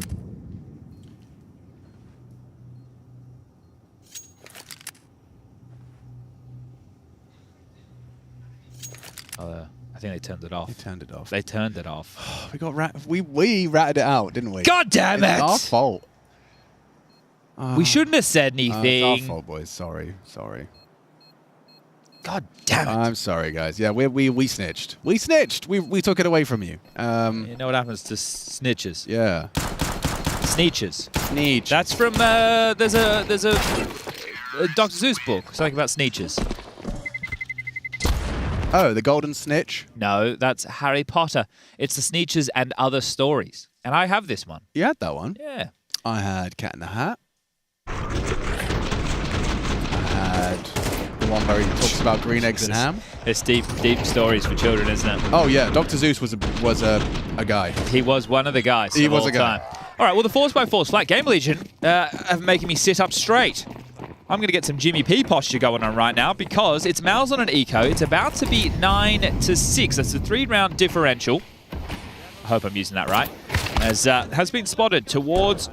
Oh, you're going to get mollied out, Mr. Exertion, and you're going to get peppered through the smoke. So plenty of damn bodies towards Yard. Molly, smokes, flashes, and bullets as they trundle down Secret. PR will be the late piece to deal with any of the lobby pushers, but this one is looking very good to convert that aforementioned 9th round, and even better now. Do you know what Spin FX is? Spin FX sounds like a drum and bass DJ. I think it's like this. So oh gosh, I really expected something else. In like the dunes, Yeah. Not the movie. No. The sand dunes at the beach. Rush was asking me. Torchy, come on, man. We're doing. That's a Glock. You don't want that. It's grass. It's grass. Okay, you just had to make a cool name for it. Yeah, Spin Effects. If anyone needs a drum and bass DJ name, Spin FX isn't taken. Because you're spinning the vinyl? Yeah, no. Like, it's pretty good. Yeah. Like Shy FX, but that's taken. Anyway, Game and Legion are doing all right on a map that they've lost to 4 teams in a row. Yes, that is the long and the short of it. Yeah. Now, will this be short? What's the third map? I didn't even look. It is going to be terrain. Sign me up. Let's not get ahead of ourselves. We have to call it tram, though, when we're in Melbourne. Tram, you're right, yeah. All right, here we go. Now what for Torji? Quick quiz, Twitch chat. How many rhinos does a tram weigh? How many rhinos does a tram weigh? That is your quiz. I'll be checking your answers.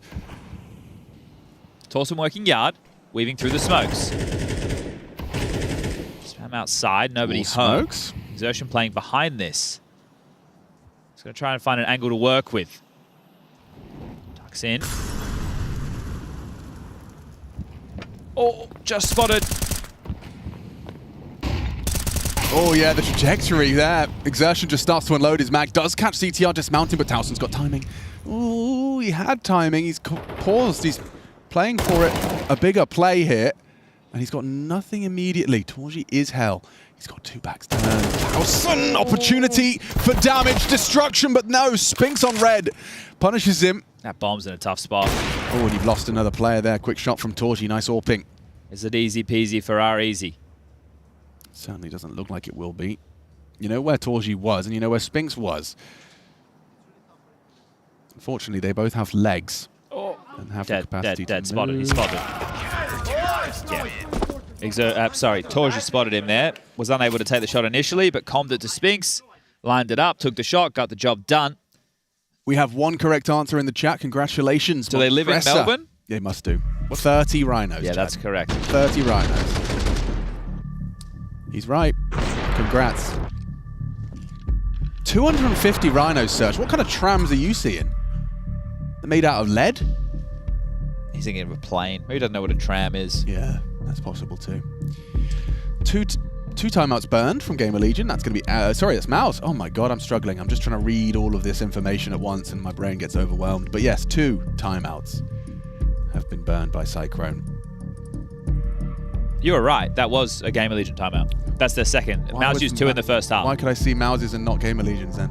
I don't know. I was looking at our HUD. I wasn't looking at the PGM. That HUD just confused the hell out of me. I think next time it pops up, I'll look at it and I'll explain it. Yeah, because there was no timeouts. It wasn't say anything on the Game of Legion. Well, that's all right. We'll wait. Yeah. And we'll learn together. All right. It's going to be Game of Legion, though, able to scavenge something that resembles a buy. Lacking quite a lot of utility, but hopefully enough to get them a smoke wall. First smoke out to get the red cross. Oh, this smoke wall's always a bit faffy. Oof. Res lucky didn't block it there. We dotted across, and you have to use this. You have to do something with this. Your Uto is in the bin. Ooh, good catch. Spinks aggression. Pushes early. Look at the time on the clock where he's done that. And now it gets worse for them. They lost Towson. Slend even gets tagged up as well from the spam. Oh, gosh. It's brutal out here. It feels like Mao's really doing a great job of making crossing secret behind smokes feel like a lot of work. It does just feel like there's a landslide. Nice kill from Rez. Hang on.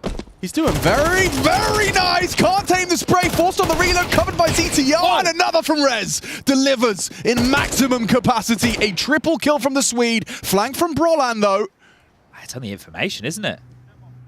He calls them, they're going lower. They are going lower. Jimmy P on 1 HP. Well, it's really tough for Jimmy. If he rotates, he's going to have to make noise, right? He's going to have to go through lobby to ramp unless he goes down the vent, and that would be suicide. Yeah. Unless he catches him big timing. Might hear the door open in a second. Oh, he's making the steps. He's running ramp. Rez could get the ace here. This is a big round. This is a very, very important one for Game of Legion's hopes of taking Mouse's map pick.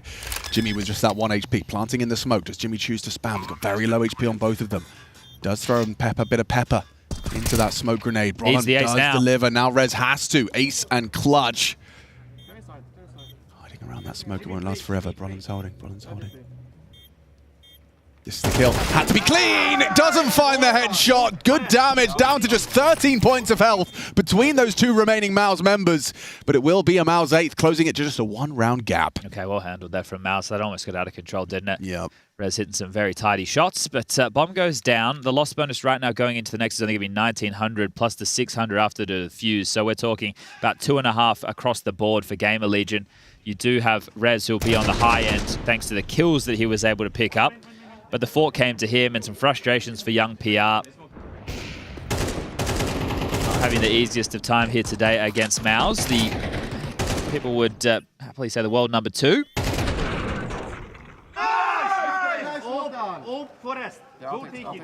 Forest. Couldn't tell you where that is. No, me either. All right, well, they force-board Alex, so in for a penny, in for a pound. Top pop, or is it top fake into Ramgo? Ramgo into Jimmy. Okay. Jimmy, only the one. Rez, good work on the Galil. Torji has that cross to ramp, and he's just so comfortable, isn't he? Quick flick there to PR, more frustrations for him. And now, just 2 versus 4 with the bomb on your back. Exertion's already down to B. Yeah, he is already set for success, isn't he? This is not going to be easy. Spinks has joined him.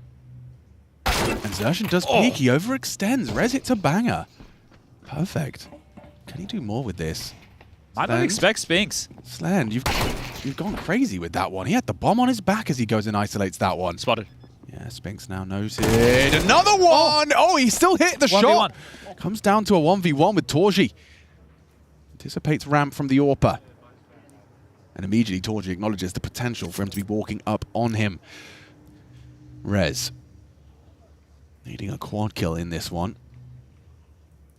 Will pick up the bomb and has a decision to make. Does he just elect to plant? The fact that he's seen no sign of Torji on ramp. You'd love the money if you're ZTR, that it is. Yeah. Alright, well, Torji gambles incorrectly. Interesting. So gave Rez room, but Rez not aware of that. Does sneak in towards Decon. Door's still open. Ooh, there's the info. A fire of the shot.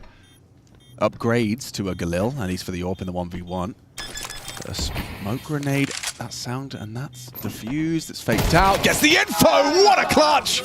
Torji, the mind games, throws out a smoke grenade for Decon, but it's enough. He hears the defuse in combination with a smoke. He knows he has to get active. And just at that moment, Torji peeking from the off angle outside on Silo. Makes it 9-9. Oh, Rez is having a good map. 21 kills for him. He's looking very sharp. He's hitting some absolute bangers, identifying a lot of information, but it's a tough clutch to win, and that's because of the room that Torji gives him. Rez isn't aware that Torji thinks he could have gotten away. Yeah. So Rez is playing as if he's in a cage, and Torji said, no, be free. Yeah. Well played. And that was what was a force buy, right? So they had pushed all in there. And it got so damn close. Yeah, it did, and that was a 2v4 situation at one point. 21 frags for Rez. He is at the top of the table in the server. So huge output from Mr. Easy. So it looks like, are they going to go all in again? Next round, they'll get 2,900 as the loss bonus. They're hedging, so they're not full buying. They're going to make sure that with the loss bonus in the next round, they can get out something that resembles something a lot scarier. Yeah. And they're going to work with what little they have. It's tied up 9-9. Remember, Gamer Legion 4 in a row losses as far as Nuke is concerned. Inferno was the weak point of Maus that they were unable to punish. Rest of the AK, here he goes again. Going straight out. That costs him greatly. A lick of the flame, a HE to follow. 60 HP for him to work with on this hero rifle. Doesn't want to overcommit because his teammates have Kev. Oh, maybe he does. Jeez. Whoa. He's walked in, he's gone, nah, not for me, actually. He's like Abe Simpson. Doo-doo-doo. And back out. Hope he got his hat.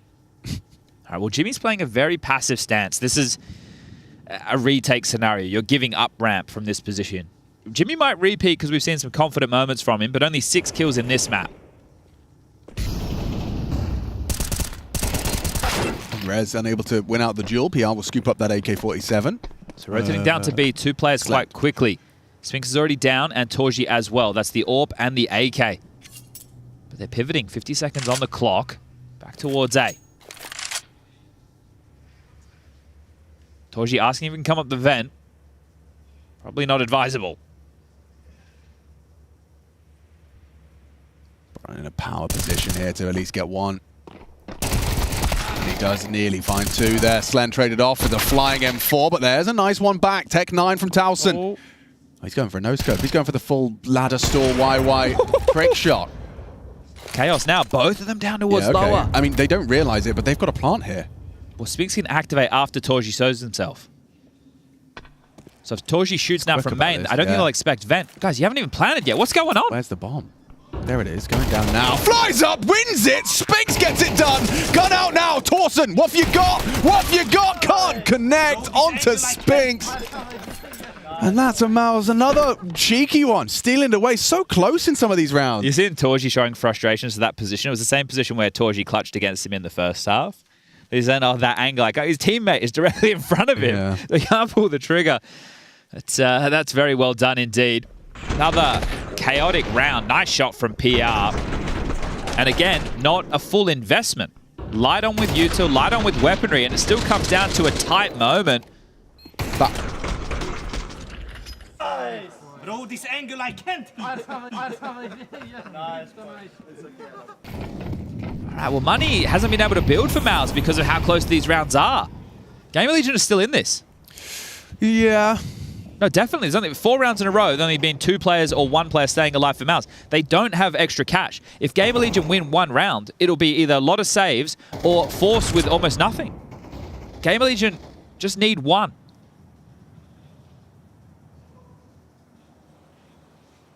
Who's going to be the deliverer of that one? Will it be Rez? Keeping this up. Locker's smoked. Torji staying active, ready to hold that main on a timing. Smoked off now. Flashed off as well. Gosh. Torji's in a great spot for this, though. Yeah. Headshot found by Rez. Now Torji activates, removing ZTR on Unbreakable. Just for this is such a powerful spot. He might have one more. Oh, that's a huge miss. Slend had a golden opportunity to make this a 4v2, and this is the round you were just discussing. PR does well. Removing Spinks, Jimmy onto PR in back, and a missed shot now from Torji. It's his turn to miss some shots, and it costs him greatly. It's only Jimmy. Game of Legion to break Mouse. Late into regulation. All right, they've identified where he is, trying to work out where to go. Not going to do it noisily, just going to keep on creeping forward. Rez, he's playing for info. Spots him. Has spotted him. Now just run. Just loses his life for Jimmy's going to rotate vent. How quickly can he get there? Are they going to kind of double bluff and go back up? Towson confirms the position. Down vent. Oh, missed the timing on that. Didn't nail that. Whoops. White screen temporarily delays him. Towson and Slend must convert. They've doubled up, different elevations, one dark, one ramp. It really is going to be impossible for Jimmy to get back in here and isolate these duels, but they're actually bringing the fight to him. They want to take it all away. That's the finances, right? There's no loss bonus available for Mouse. It's going to be 1,400, so they need something to work with into the next. He needs to hold on to this. Can he find the AWP? He will be able to get there in time, so at least Torji will be equipped. Yeah, look, they are most likely going to force. Actually, maybe not. They could... It's ugly, mate. This is where the problem double is, eco. Because if you don't have to double eco, you could eco now. It just means that Torji and Brolin will have very little going into the next, right? But if you force now behind the AWP, you're going to have a weird-looking buy. My point being that if you don't force behind the AWP, you won't have an AWP next round unless you save it again. Right. So how integral is that going to be to this CT side defense? And if you win this next round as Game of Legion, this is the biggest round of the game for them so far. If you win this round and you wipe the board, you are in the power position. You're up to 11 rounds. Maus have to take an eco or they'll be forcing out the rest of the game. And Maus know that. So having to piece this together with the saved AWP, Jimmy into an M4, right now, Game of Legion boys are talking about what can they have? Okay, well, they could have gotten the AWP, probably has a rifle. What else can they buy around this, trying to identify? And then they now have to call the round. Okay, well, if they have an AWP, do we want to go into close range fights? Well, probably not. They have 5.7s, they have SMGs. That's going to be tough too. Do we want to do smoke walls outside, knowing that the AWP can be obscured from view? This is tough. This is not an easy round to call either for Game of Legion. taking their time out to think about it. Golden opportunity that you know there was a saved weapon, likely the AWP. Oh, Spinks goes down to ZTR on a smoke spam. That's a brilliant start. Couldn't ask for more. At least Brolin does make the best of it by retrieving that FAMAS and getting away. Well, AWP started ramp, not outside. Yeah, what does that enable the rest of? Well, at the moment, Gamer Legion don't know if it's in play, and if it is in play, where it is. Yeah. It hasn't taken a shot outside. They haven't heard it just yet. It's allowed Jimmy to play down towards lower, up through secret early. The rest of them kind of a cluster, right? You got your Brolin, Spinks, and Exertion who are able to play off of each other towards top. Now, Spinks goes down, so Exertion needs to worry about Yard and help Brolin over towards the A side as well. Gamer Legion have such superiority as far as utility is concerned. Time, a minute on the clock. It's just about the finish. Now, the key is if they have too many players on the roof throwing utility, their trade potential goes in the dirt. Jimmy's getting information Yard. Now they can hunker down on A. There'll be 3 players here. Not going to be easy to get through. Here comes the go. Red starts to activate. Townsend to trade. PR out squeak. Can he do anything? Not with the MP9. Zertion down. Site taken. Save it. Jobs are good in for 11. Now the question is, does ZTR tell his boys to hunt? Right, because you know Jimmy was the individual who stayed alive last round. Jimmy's walking back into PR right now. If they can wipe the board here, remember, loss bonus, 1900 into the next. Big kill. Boom! Now it's just Torji they have to find. How much more hunting is there to be done? Slen doesn't want to overcommit too much. He's got $0 in the bank account and an AWP in his hands. ZTR is getting active. It's just such a tough round, right? You think about CT side nuke, how you like to have all the utility, and you're in that 4 spot. You have to. It's late within the piece. You've split pistols on this map again. Torji's hearing all of this. He just needs to live. Just needs to live. He's trying to do some damage. Almost gets the collat. Yeah, I mean, whatever. Fair enough. An extra $100. Congrats. A little bit more in the rating department.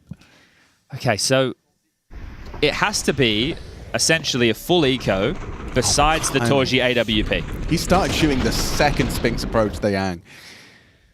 Sorry, No, you're right. What did you say? It has to be a full eco other than this Torji AWP because it's 2400 lost next round. This is like if we had just had the pistol and then you'd forced, right? That's this kind of situation that you find yourself in late. So Gamer Legion, this is for 12. This is to guarantee overtime on a map that you haven't won in the last 4 outings. Yeah, and you're taking on a team that are one of the more indomitable on nuke.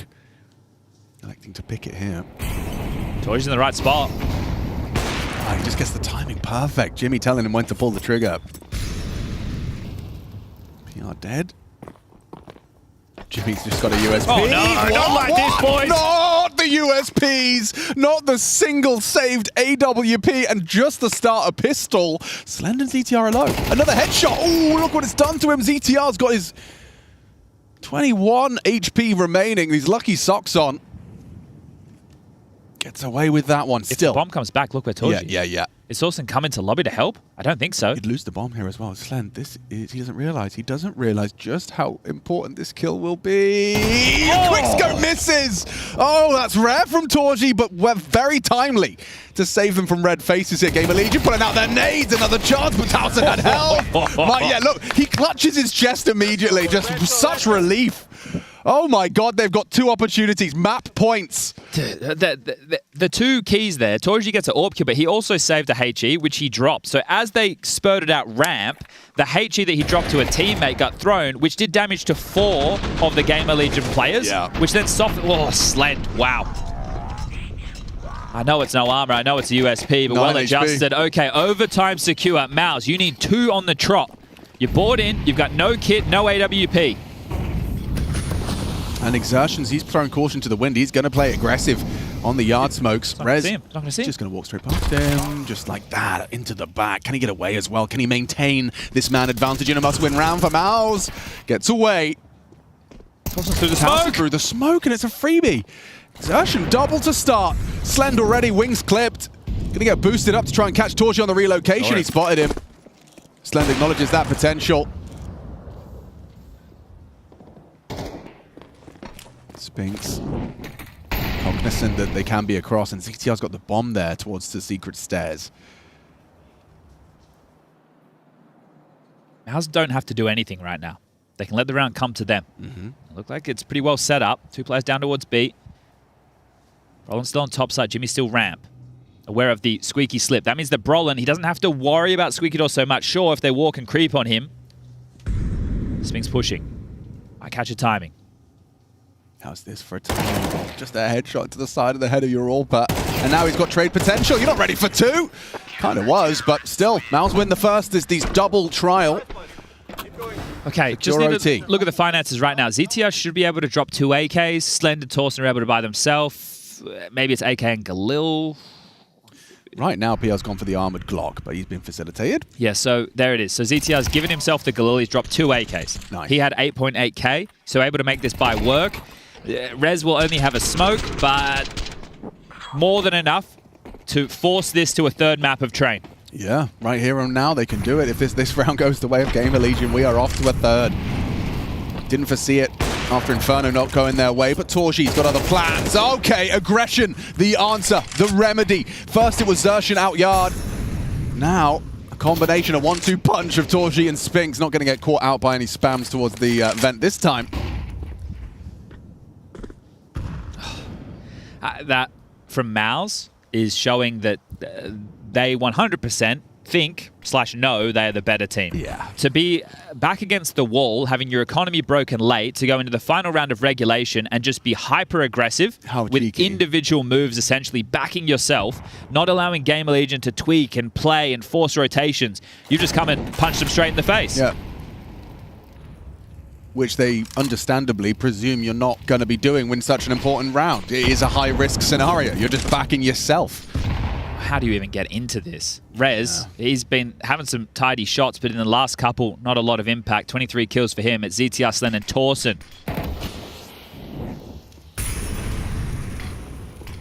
Oh, nails it as well. Spinks finishes off the job. Overtime secure. Just Slen to get past, and Torji, he'll ensure it. They definitely believe they are the better squad. If in-game leaders or coaches or just Counter-Strike players in general, the pattern of rounds and getting broken late by Mouse, that's the stuff that you wake up in hot sweats about at night. It's like a major quarterfinal or something. It's the game to get into the playoffs of the major and you get broken late. And it's like, and you're not one map up. Nope. Right? It's map 3 and you're like, bugger. It's more than that, I'll tell you that much. But to be able to dig out with that type of pressure on Mouse, this is showing their class at the moment. Yeah, fair. And now the financial woes go out the window. 12.5k, they can buy whatever they want. The kitchen sink can come in there, get a jet ski, you can even get a trailer for that bad boy. And, well, Gamer Legion, this is where the youngsters really need to turn to somebody like Rez to continue some of those fine shots, to reinitiate things. Don't get down in the dumps. Don't let the mental game get on top of you. You've tussled with them. This is a map that you've been struggling on in recent times. And good to see Mouse also being put through your paces. Right, one of the things when you come to these events and you're a higher seed, if you just blitz through your games like Vitality did yesterday against FlyQuest, you don't know, what the deficiencies are. Right now, it's like, okay, work on this. Let's keep the comms high. Let's keep this going. So it's a good test for them early, and it also puts them on their toes for later games in the tournament. But they're still going to get the job done. PR's going to try and jewel Jimmy. What a win. Big one for the individual. Taking ramp early, valuable asset. Now, no smoke he can throw on top of that. Would have been nice. Torji will have the line. PR will peek into him. Missed shot from the AWPer and a 50 damage. Oh, actually more than that. This is showing him being liberated from the pressure as well. So confident stuff. Right next to each other on the sugar cube. Did they hear? Surely they heard him. Yep, there you go. That's not something that Spinks was prepared for. The elevated angle of Towson claws us back into a 3 versus 3. Torji's AWP did connect onto Slend in the synchronized with that. PR just made some noise down towards B. So Brolin has... Oh, he's faked him out perfectly. Yeah, okay. Really nice maneuver. I don't think PR was expecting to be the man to have to take that fight. And he even gets an AWP for his low HP. I feel like Exertion's still in a really strong position. Understandable with Bolin as well. Yeah. He's going to have a head-to-head. And, ooh, you know what? Despite being late to it, yeah, winnable, especially if he gets those 2 and gets away, because Towson's low, and he's even got a HE. Catch this. Not like that. The bullets instead. And the pros are just standing up. Exertion, cool head on his shoulders. 4 kills in the round in a 1 versus 3. Chad, you're right. That was a comfortable position for Exertion to be in. It's just like he's between the wickets. Yeah. Right? He's able to go between those jewels. Who was the second player over towards Hell? Yeah, Whiffing PR, at I range think. there. Maybe missed the AWP shot. Could have been Rez. PR the first. It was Rez. It was Rez. It was Rez. And he's been hitting some messy. steady shots throughout, so just couldn't track exertion when he needed to most. Back underway. Double AWP on the CT side. Jimmy's not feeling it. He's had to bring out the emergency AWP. Didn't like the way PR handled him there last round. This time PR's been put in the dirt by Spinks. Comfortable in a head-to-head aim duel. Now an advantage for Mouse. Looking to end the CT side with the majority of the rounds. 2-1. Quick reroute. They're going to do yard smoke, so hopefully Torsen can use this to get across Secret to buy them a bit of a buffer. Like how beefy this is getting early. Slend, you got to be ready for this fight, mate. Torchy's posted. Slend to peek in. Comfortably removed by his rival Orpa. Taus in a forward position that Torchy's ready to hold. Emerging from that smoke into the AWP. It's caught him off guard there. Torchy was a little bit jump scared, but he gets away. And a 2v4 doesn't feel functional. CTR might be able to find a gap out Squeaky here. Brolin's going between Hut and Squeaky. Might catch him on a timing. Now he goes back to Hut. Squeaky now blocks. ZTR has to come through. Has to come through. Caught him. He's been spotted. Oh, so an awkward axis for him to fight upon, but Brolin and Spinks secure it for a 14th. 2 rounds to the good. Bit of a laugh there from Brolin. Knows his teammates caught him whiffing that spray at the start, but he gets it done. Job done. He can't complain. I will say that I feel like just the 1T round keeps this conversation alive for Gamer Legion. Coming into your CT side with the bar set at a perfect CT half against Mouse, it's just going to feel like too much. Can they make it work? Few extra bullets. PR head-to-head with Spinks again. Spinks is just so comfortable. You want to take these duels with me? Let's do it. Let's biff. Let's brawl. 28 frags for Spinks and counting. Careful. He's not scared at all. Towson's going to get bowled over if he doesn't relocate. No yard presence at all. Oh. Yeah, so Exertion went yard. Now he's gone down the vent. And he's going to pop his head up Secret and call sector clear. Torchy's not finding anything either. We've seen Gamer Legion go for late smoke walls. Might have to be another one of those. Oh, if they just go contact, Alex, this is going to be so bad for them. Yeah. Into an AWP. Torchy has the cross, and Exertion can peek off of the info. Well, they are setting something up. Not impromptu. Oh, Exertion's ahead of this. This is perfect for Exertion. He's licking his lips right now. Oh, he knows just how good he's got it. Oh, jiggled out by Taus and gets the info at least. CTR needed that. Torchy's AWP. Covered by the smoke. Oh, CTR's got room. Wrap around. Yeah, there is room. Does he clear it? He could clear out Torchy here, and then we're talking about a really nice recovered round. Rez goes down. Torchy does get found. Almost flicked into it. Yeah, not far off. But this is winnable now. A 2 versus 4 for these two. Slend and ZT. Oh, get your nade away! Gets caught on a timing just as he pulls it out for Squeak. Brolin gets back up the vent. Good flash. Gets him in. Look at Spinks though. Round winner, round winner. No, look at ZT. Oh, he's ready. He knows Spinks was last seen topside. On for the ace. He's having a great round, is their captain, Gamer Legion. Oh, and it has to be the ace now from ZTR just to give him something to work with. He has got the smoke. He has got the kit. And ZTR can't clutch it. Jimmy, just 11 frags total, but those two have secured a perfect CT half on overtime. Yeah, Jimmy's been having a tough map, only up to 11 kills now, but that's a clutch that keeps that half flawless. Now they just need to putt this one in. Take your time, line it up, get it done. They put you through your paces. Frustration. They've challenged you here on Nuke. Man. You took their map pick, you came in here, you were running away with her, at least it felt. Cash broken late, and then that forced you to work hard. That woke you up, that shows you where you were, and reminded you that this series books you a spot in the playoffs. Something that Mouse in 2025 know very, very well. I want to see this clear on Jimmy. Like I said, I saw it on the X-ray. He was just like so ready. Like immediately goes heaven. He's like, Spinks was here. Where is that? Hello. Thank you. Goodbye. And still Jimmy makes it all redundant and pointless. Tough. Yeah, bro. We all know They've had a couple of big clutches, haven't they? Yeah. We definitely know how that one feels. Torchy's clutch as well stands out to me, even if it was just his decision-making as opposed to anything particularly outrageous in the aim. All right. Perfect CT half from Mouse. Can Gamer Legion do the same? I know it think doesn't you're going to be realistic. very shaken at this point. Yeah. You know you're in it, but You had mentally, it. that's something that You had Ash has 2 addressed map before. points. Yeah, Ash has addressed the mental before, and it is a young team. They still have, well, they're not knocked out if they lose this. There's plenty of opportunity to try and get through the lower bracket. They've still got Kazakhstan and Dallas. No major. But VRS continues next season. You want to get into the big events. Make sure that you're qualified for the likes of Cologne. Oh, Torji's getting a little cheeky with it. Up on the red. And yeah, just caught out by Rez. Good awareness in the timing from the jiggle. What we got here? PR. Gets one, gets out. Perfect from your ramp player. Slend summoned. He's going to try and brave the flames. It's costing him dearly. Costing him a lot of HP. And that's an important duel to win. PR's done more than he was worth. A double kill and the bomb down. Unfortunately, Slend misses. Which means that bomb can be retrieved. And this round could... Oh. Spiral. Was he spotted? I don't know. Doesn't look like it. No, so ZTR wouldn't have caught him coming out deep from vent. So Exertion now up towards the windows. They don't have any utility to work with. 30 seconds, so Xertion's going to be moving soon. Hello? Oh, didn't get the headshot he wanted. Well, the nade's good. Oh, would have been good. Not quite on the mark, and so 1 of 3. Ash holding his breath throughout these next 2.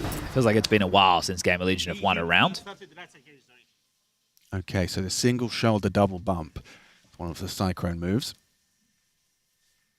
All right, well, I still find it hard to see how they're going to be able to force this into a double OT. It started with just a couple of damp squibs with opening kills going in favor of Gamer Legion and the round petering out. See if we get something a bit more team-based or coordinated from Mouse in this one. Yeah, I was wondering if we're going to be seeing like T-side equivalent of we're better than you. I don't know if they can do it as easily. Yeah, that's where you tend to think like a top rush, but if they do something a bit more yard-centric, still playing within the rhythm of the game. But it is just Exertion out here. He's had a mixed bag of success as far as getting space is concerned. He just waits out the HE breaks. There is another one available for Slend. I think they want a top. Do they want a top split? He's walking straight through. Rad's completely caught unawares. Oh, they are starting to accelerate. Ramp's free. Bomb's not there with them. ZTR's down. Needs a kill as minimum. He definitely does. Timing is everything here. Spinks will clear him, spots him out. Okay, awkward. Doesn't get this kill immediately. And Spinks is going to close that gap. He's counting bullets. Oh, forward! Okay! Oh no! ZTR, no bullets! And no head. Jimmy removes it. 3 versus 2. Goes 2v2. Slend and Towson low. He's going to be combat orping around the smoke, and Brolin's so ready for the walk. What can you do, Towson? Can you do anything to save your boys? A fake plant. It's open, they check it. Decon down, and that's Mouse with round. Mouse's game. 2 opportunities, 2 map points from Gamer Legion to take us to train, take it the distance, make Mouse sweat, and win a map they haven't in some time. But Nuke slips through their fingers in overtime. Playoffs are secured. They'll be playing for seed up against the winner of FaZe versus Mongols. That's our next game, but 4th event for this Mouse with Spinks and 4th playoffs. They're looking for their 4th straight final. That's a lot of 4s.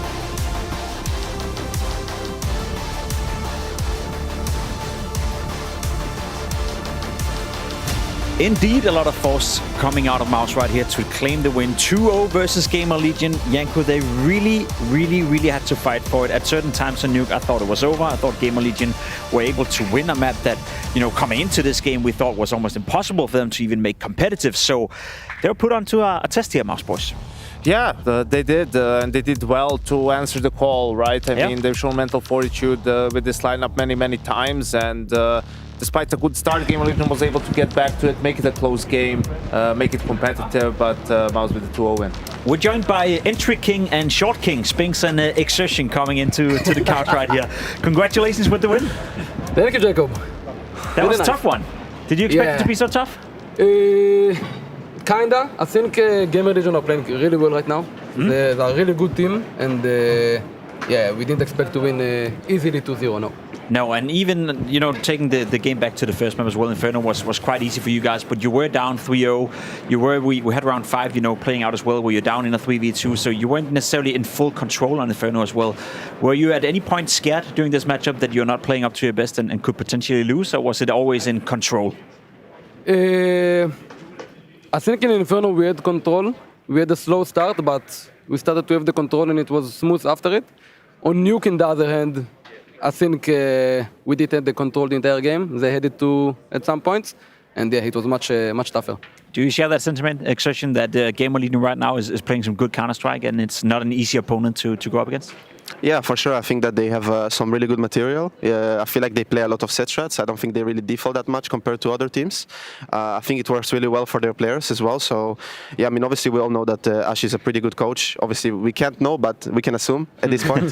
But yeah, I mean, it was a tough game. As Lotan said, I think also Nuke, we lost control a little bit sometimes, but I think it's normal. They played some really good rounds, some chaotic rounds, and they kind of forced us to. So, yeah, I mean, I'm just happy that we won 2-0 here. They are a good team, and we're just slowly getting back in form. We didn't play an official in a long time, so it's always like this for us. I feel like we always start slow in tournaments, and after that we kick into gear better. Were you guys looking forward to playing against them again because Spinks wasn't able to play against them in Katowice and you guys actually lost to them there? I'm not really. I mean, that lineup was we had a stand-in, and even though I think he did a good job, you know, it's tough to play with a stand-in. Obviously, Lude only had maybe 1 week to call back then, so similar to Liquid, it's.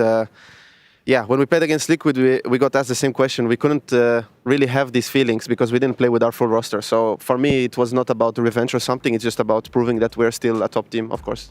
We kind of built the storyline that Gamer Legion as an organization and as a team kind of tries to resemble what you guys are doing in Mouse as well.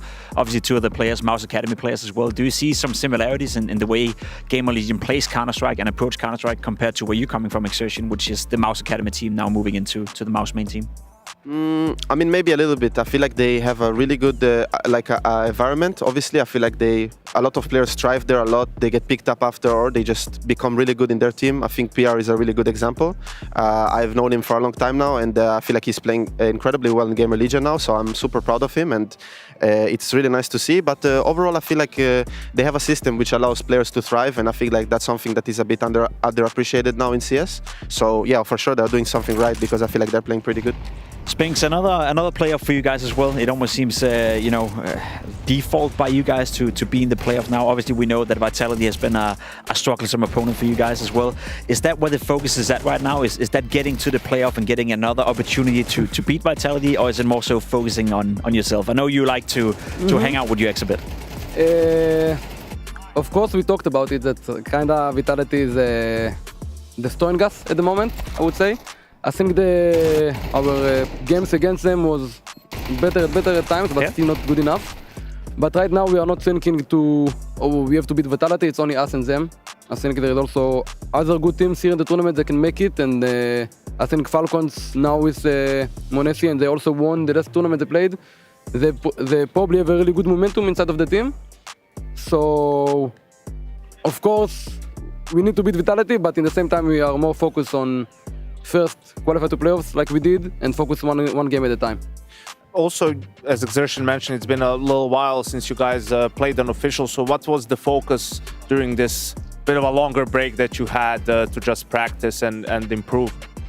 Well, I think for us as a team, Lotan likes to highlight it, but we always need to keep proving that we are a top team. I mean, you can never let the foot off the gas. We see I'm not sure what ranking Gamer Legion are, but I feel like they always give a tough game to any opponent they play against. So, I feel like it's not that big, the gap. Obviously, right now, us and Vitality we're going to a lot of finals and stuff, but the gap is super small, in my opinion. So, you just have to keep pushing and practicing well in home as well. So, yeah, I mean, for us, it's just about continuing to put that level, continuing to go in playoffs. I mean, of course, we do it often now, but it's something that we appreciate every time we're there. And yeah, I mean, we're just happy to be in playoffs again and secure the spot. You say often. It's every single time you turn up for a tournament at the moment. Now you can see the bracket here as well, how it's transpired so far up after this little segment where FaZe Clan taking on the Mongols. Anyone you prefer the two of the teams to secure spot straight into the semifinal?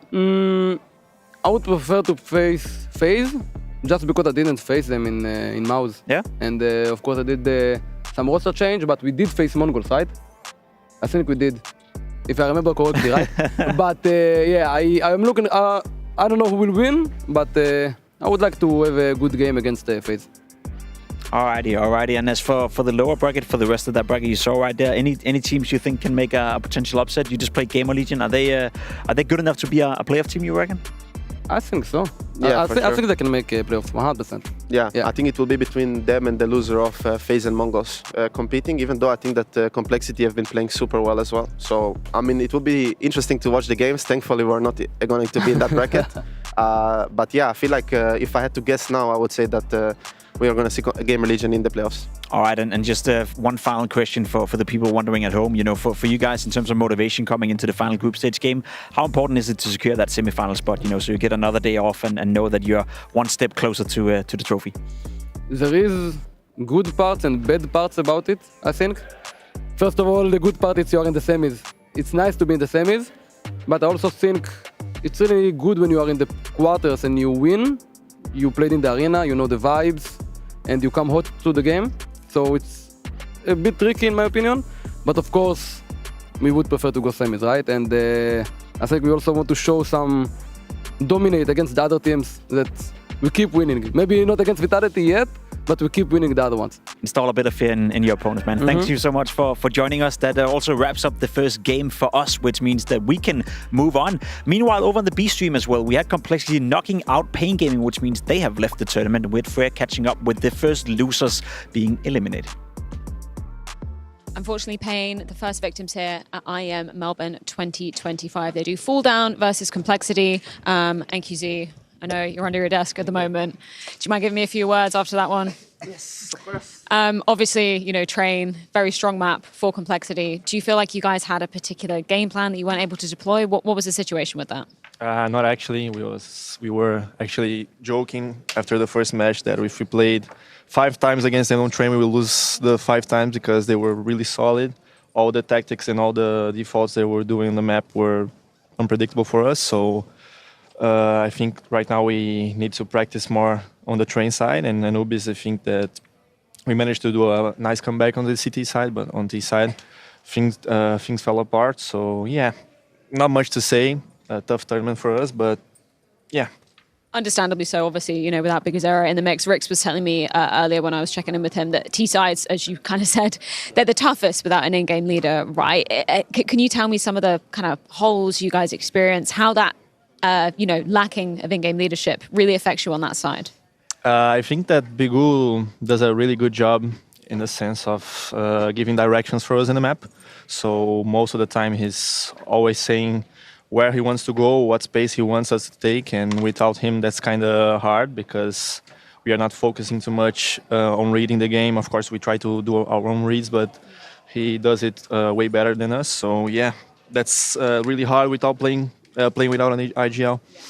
How is he doing? Is he getting better? Is he going to be joining you back for, you got a couple tournaments before the major, right? Yeah, I think he's feeling way better.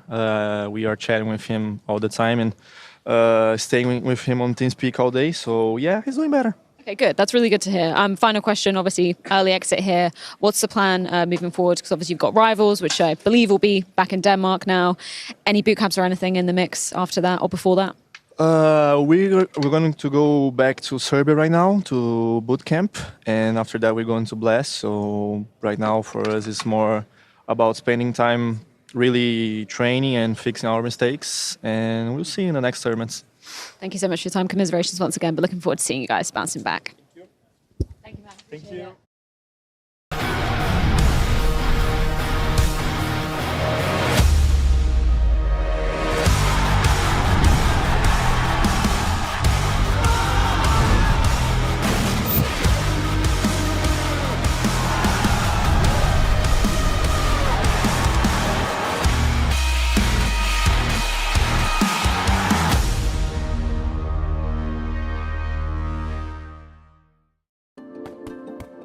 Hi, it's Bob with Face It. The official broadcast is better than ever on Face It Watch. Yep, that's right. Switch it up with the POV selector. 4 angles, your choice. From the main broadcast to your favourite player's view. And it's available on the Face It app and Chromecast. But wait, there's more. Keep watching, keep winning. That's how we roll. Watch IEM Melbourne while having the chance to get skins and Face It points. Look at this beauty. Change the channel and control how you watch.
a pretty chaotic round. Was against Vitality at the major. I don't know, not much to say there. I mean, they're just coming from every direction, and the angle selection. Yeah, look at that. Molotov isolates, kills one. Ooh. Dancing around the pillar. This was a little messy there. Nah, it was clean. Oh man, this was crazy. This was me. This is crazy, man. Yeah, this one was sick. I actually was blind there. It didn't actually show on the thing, but it looked more insane while watching it. I think while it was live. Yeah, it was sick. For the second kill, yeah. So like I could see the second and third guy coming, so I just had to do it from memory. I mean, I'm honestly pretty used to spraying while blind a lot because I played outside on Nuke, and you have to like spray the vent like a full clip. So I practiced like full spraying the vent a bunch while blind. Sometimes I have good moments with the op, you know? Sometimes. Nice. I don't really, I'm not sure what was happening in this round, to be honest. The round didn't feel that hard, to be honest. Well, I feel like they didn't even know like you were there. Yeah, that's what I mean. You kind of flanked them, but I felt like they... Like this guy, I kill him, I take the op, and then I insta-peek the guy's side and don't even look at him. Like nobody even really shot at you. Look at this guy. I mean, this guy, he tried. Yeah. This was a rough game. I'm not sure if he won. Did we win this? Do you know? Vertigo again. Ooh, going through here. Catch a little timing. Right. I feel like I remember this, but I remember losing. So maybe I've had another clutch like this where I lost. Because I actually lost this exact same clutch like some other tournament. Oh yeah, it's when I went mid and it was the last second. Yeah, I remember. The time is actually super low here. It's like 15 seconds, I think, or 16. So math is on point in this round? Yeah. I was trying to go at the very last second towards B. I was only panicked when I heard him start running. So I started getting close to window.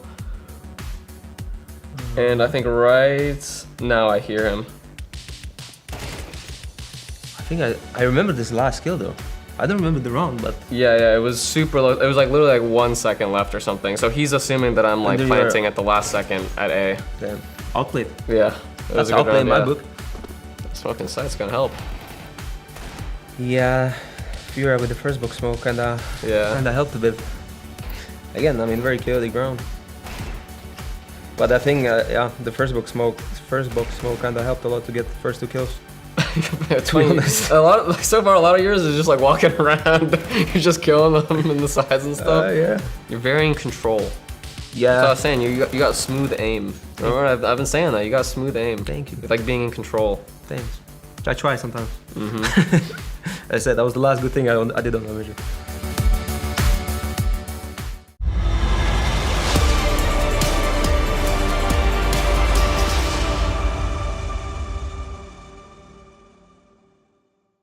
Obviously, last time we were down under for IEM, you guys were lifting the trophy back in 2023 in Sydney. What's the feeling like knowing, you've got one more game to potentially be playing in front of the Australian crowd again? It means a lot. I think we all want to play where it's fun, right? We haven't had that many playoff runs, and when we have playoff runs, it was studio environment. So I'm just looking forward to kind of play Mongols. It's the first time we played them, I think, since they renamed themselves Mongols. So I'm just looking forward to a great game today. It's kind of crazy. I didn't realize that until yesterday when the matches were kind of set in stone. You've never played them in an official capacity. Have you had any practice against them? Like, how familiar do you feel with them? I've had practice here and there, but not a lot. So it's going to be interesting because we haven't played each other, right? We have seen a lot how they play. They played really good this year, and also the last part of last year they played really good as well. So just looking forward to how to match up with the play style, and also the V2 is kind of strange. I don't know how exactly they think and stuff like that. So I'm just looking forward to kind of get in and play the game. Can you maybe impart some words of wisdom on the V2? I don't know what it is at the moment. So what do you think has gone maybe a bit different to how you expected? I think they shied away maybe from the weaker maps, and they gave us good maps, and we gave them maybe good maps as well. So I think there's no respect to our map pool, which I think is cool, but in the end we haven't really been that great this year, so nobody's going to respect our map pool. I'm just looking forward to getting some good maps for us and just play a good game. Just going back to the Sydney conversation as well, because a couple of months prior to that, back in 2023, was when Neo joined you officially as a coach. In terms of, that period of time, almost 2 years he's been with you now, how do you feel like his progression has been getting into the coaching role and where he's kind of been excelling, maybe some other areas where he's, been working on? Yeah, I think in the beginning, obviously, he was just more like a fly on the wall. Now he's demanding a little bit more from the players, taking over more responsibilities when it comes to pistol rounds and how we want to conduct ourselves in practice, and also trying to minimize some of the mistakes we do. So I think he took a lot of pressure off my shoulders during the year, which is really nice, so I can focus more on being in the zone in the game, preparing myself for the game plan. So all, I think he's doing a great job, and obviously the result doesn't really reflect anything from us right now. But he's a really good, stable, calm coach. And we always hear sometimes he doesn't want to be that guy, but he calls the ram rush in an official game, right? So he's come with good adaptations, and I think that's what all good coaches are doing. They're trying to fill in the gaps, what's left in the lineup. Looking forward to see how it's going to go down for the first time ever versus the Mongols. Thank you so much for your time. Listen, the main point I want to pick up on here as we see Mongols arrive to face FaZe Clan is the fact that Kerrigan just admitted himself that no one really respects our map pool. No one really fears us at the moment because we haven't been playing that well this year. We even saw that yesterday, Janko. They were barely beating Pain Gaming, playing with a new player and a coach standing in 13-11, 13-11. But they did beat them, Jacob. They did and beat them. And that's what matters, because that's been the problem for FaZe Clan, right? Like, regardless of the Pain game, it's like they would lose these close games. And last year, or whenever FaZe is... Have you ever seen FaZe win a trophy without losing a series here and there? True. Have you ever seen them do it, like, for going straight into the semis? No. Have you ever seen it be 2-0s all over the place? No, right? Like, but they do get it done. That's been the thing about FaZe Clan. And that's been the difference in the last year or 6 months or 9 months is, you know, it still isn't pretty, but they're not getting it done. They're not getting the wins. They don't have that sort of ability to grind out games. You know, and it's different reasons for that. Obviously, this year, the roster change has impacted a lot of different things. But for FaZe Clan, I think it's really important to win this game, to get back into an arena, right? Because that's where they do their best work. And I feel like that's where, relative to other teams, you see them be a lot better. Well, let's cut the BS a little bit, and I'll ask you this question very directly. Haven't you been immensely disappointed in Elite's integration in towards FaZe? Didn't you reckon it would be much, much better?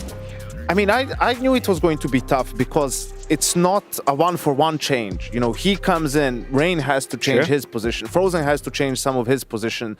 The dynamic changes, you know, for Rain, it isn't just positions or roles, it's a little bit the style, right? He has to play a more passive role, be a little bit lurky instead of being that aggressive map control sort of a guy, right? And all of those things take time. You have the initial frustrations you need to work through. Also, what Rain said in the interview, you know, similar like when Twists first joined the team, Elige needs to get used to the chaos of FaZe Clan, right? Like, it's not, the communication is not going to be perfect, my man. They're not native English speakers. It's just how it goes. They thrive in the chaos. They like it. Someone like Brokey loves it, right? Yeah. So you need to forget about trying to fix those things and get them to communicate in a way that you want. It's about you adapting to them. And I feel like the more that can happen, the better FaZe Clan will play with these 5 guys. I think that's my main storyline, because I do buy into your argument about, you know, it's Rain changing positions, it's Kerrigan having to integrate a new player. He even said himself that it felt like he changed 50% of the team. So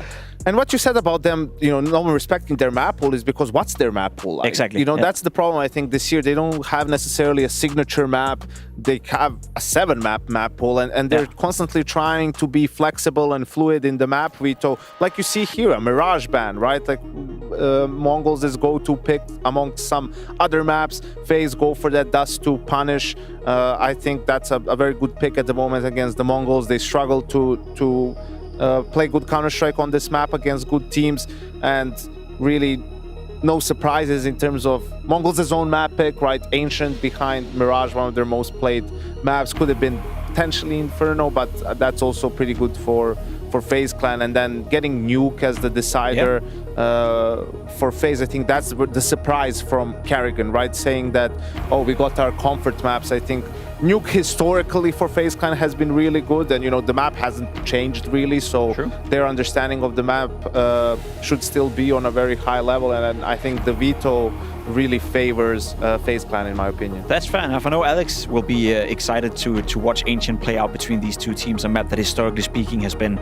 great for the Mongols and a map that FaZe have always had as the perm pick against other opponents as well. Now, in this specific matchup, Janko, the Mongols yesterday didn't necessarily look too good either. So your gut feeling heading into this one, are we going to see Nuke? Are we going to see all 3 maps? Or do you think FaZe will finally step up and show some of that progression that we desperately need before the major? I think it's probably a 3-mapper, but I have to lean towards FaZe Clan, right? For the Mongols, also a huge series because they haven't made playoffs in the last 2 tournaments they played. Even in Bucharest, when they don't win. They're losing to teams like Apogee. I mean, what the hell is going on? Techno is now the IGL. They just won't admit it. We can see through your lies, the Mongols, right? So let's see how that pans out for them. But yeah, I think a very, very important series for the future of these 2 rosters in a way. That's true. That's true. We are about ready with the game. I know Ancient is going to be the second map, and that's guaranteed. We do get 2 maps at the very least between FaZe and the Mongols. So, Alex, hold your excitement just a little bit for Ancient. You're going to get to start off with Dust 2, which also should be a bit of a banger. Should be a banger indeed. And Counter-Strike has always been a banger. In fact, in 1999, that was the world's first. In June, we got to see the very first game of Counter-Strike being played. And now here we find ourselves in 2025 with a world first Mongols vs FaZe Clan matchup. How has this happened, Chad? How is it all the way into 2025 in Melbourne, no less, that this actually occurs? It is crazy in modern CS to have a match like this where there's no head-to-head of these cores. So let's see if we can dine good today. Both these teams like to back their aim. We'll see that unfold on our screens. Dust 2 is the perfect starting point for exactly that. CT side sneaks Mazinho into lower. Techno and Senzu likely to regress as well. Out long with pace to them. It's a fast Smokes in the air, so they can accelerate. And Blitz will poke his nose out. Gets a little bit of info. Confirmation of presence. They're crossing already. Blitz pushing through. Couldn't track him. The wiggles and the jiggles of Brokey. Response, though, is fast and swift with 2 from Mazinho. Tabs from P250. There's Frozen into the site. He's good on this. We've seen the clip. Only 2 this time. As Carrigan's thrust into a 1 versus 2. Needed the clean headshot. Needed the clean headshot. Doesn't find it. So Mongols defend the long take. Something they had a hard time winning yesterday was the pistol rounds. Both of these teams, I don't think, would be too proud of their wins yesterday. FaZe getting past Pain, who have the coach standing in.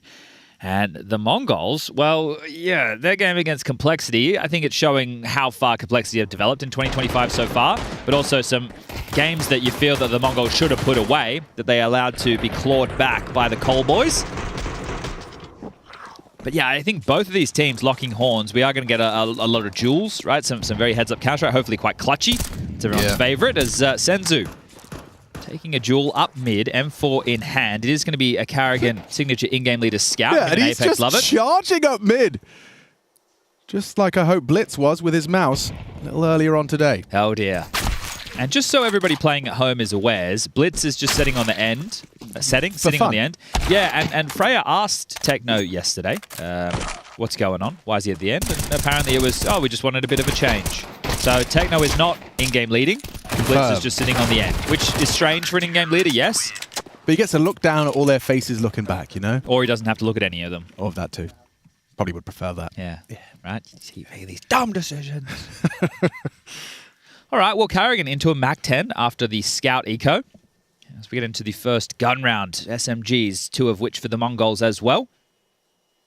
Long spawn, only 1 player, so more likely to see FaZe go into something default heavy. Oh, this is a bit more than default heavy. This might be B execute So you do territory. a quick long smoke to keep the boots planted. This looks like but wait, Blitz and Senzu are pushing lower. Even HE'd them. Do you fight lower? Do you clear it? You've got to get past Blitz. You've got to get past Blitz, and you do. Now a second man stands and ready to deliver a double kill. Can't track him. The flying Carrigan delivers a double to clear out lower. But now the jig is up, and so present short required. You must show face. Otherwise the rotates will come too quick, too fast. You could go with your original plan, which was just the B execute. But you want to like show like, oh, we could be short. We smoked the door. I think... Oh, okay. Well, by doing so, you've given 1 back. Make it 2. Mazinho with a beautiful double. 2v3 situation now. Round back on. Mazinho's got double kills in both of his contributions Rain so taking far. space. Yeah, he's caught the perfect timing. Look at him, not even clearing anything.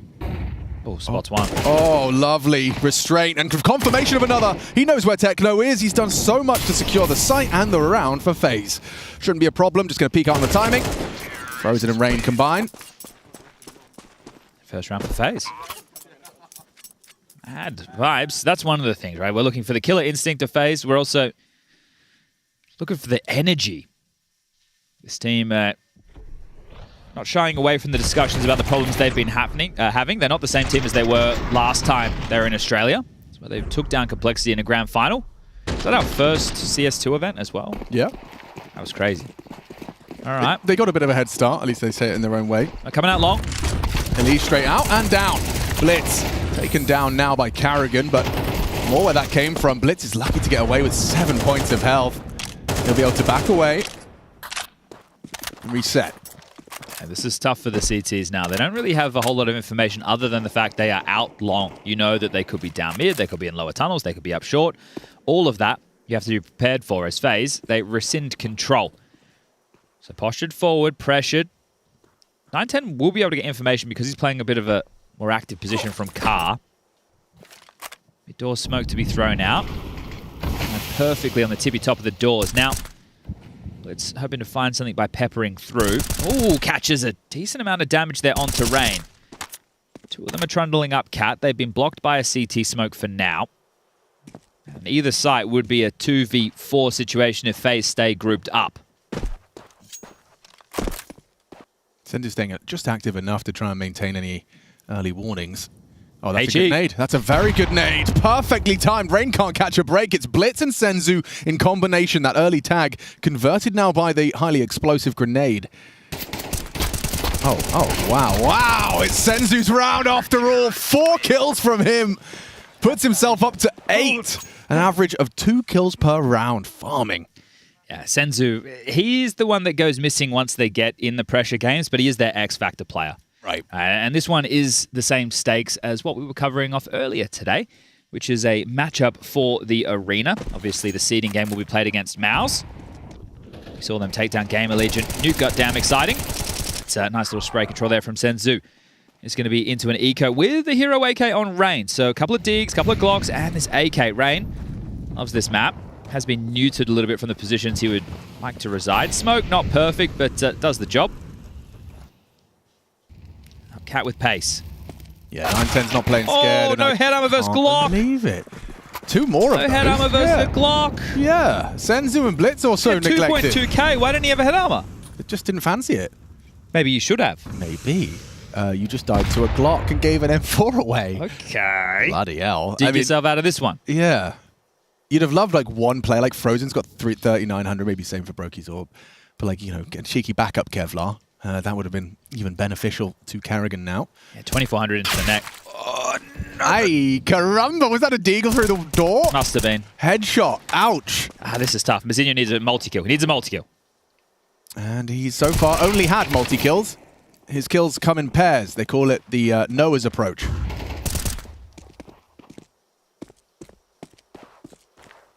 And they're going to partner up to reclear short. They're looking for Carrigan, and he has got no Kev, but this angle, if he gets it right... Nah, Crosshair's not in the right place. Senzu's dead. Rain's AK farming up, but Blitz has saved him. Mazinho and Blitz get the job done. Look at him. They're happy to take these jewels. 910 going to be feeling a little bit silly about his death, but yeah, it's all good. He can get the AWP out now. Could be dropped by Mazinho. It means Mazinho will be lighter on the... Oh, where'd he get that from? Who dropped that? Blitz dropped that. 6k, okay. Double orbs so early. Yeah, that, into one as well. It goes one of 2 ways. I'm such a genius for saying that, aren't I? Oh, 1 or 2 ways. Yeah, so like they either like win the round with the orbs and it's fine, or you've screwed your money. that's my analysis, chat. That's why I'm here, right? Yeah. You know, you're the play-by-play. I'm the colour. Let's see if the Elise eye roll on. Bang. Oh. Why is he eye rolling on an eco? Did he eye roll on an eco? Just eye roll. He's 0-5, mate. He's going to step it up right here, right. Whoa, nightmare for Frozen. Don't eye roll on an eco. That would be like, oh my goodness. We know where you are. Leave him alone. Harassment versus flirting. Legit. What's crazy is that Frozen got away, Rain took his place and just had the same treatment.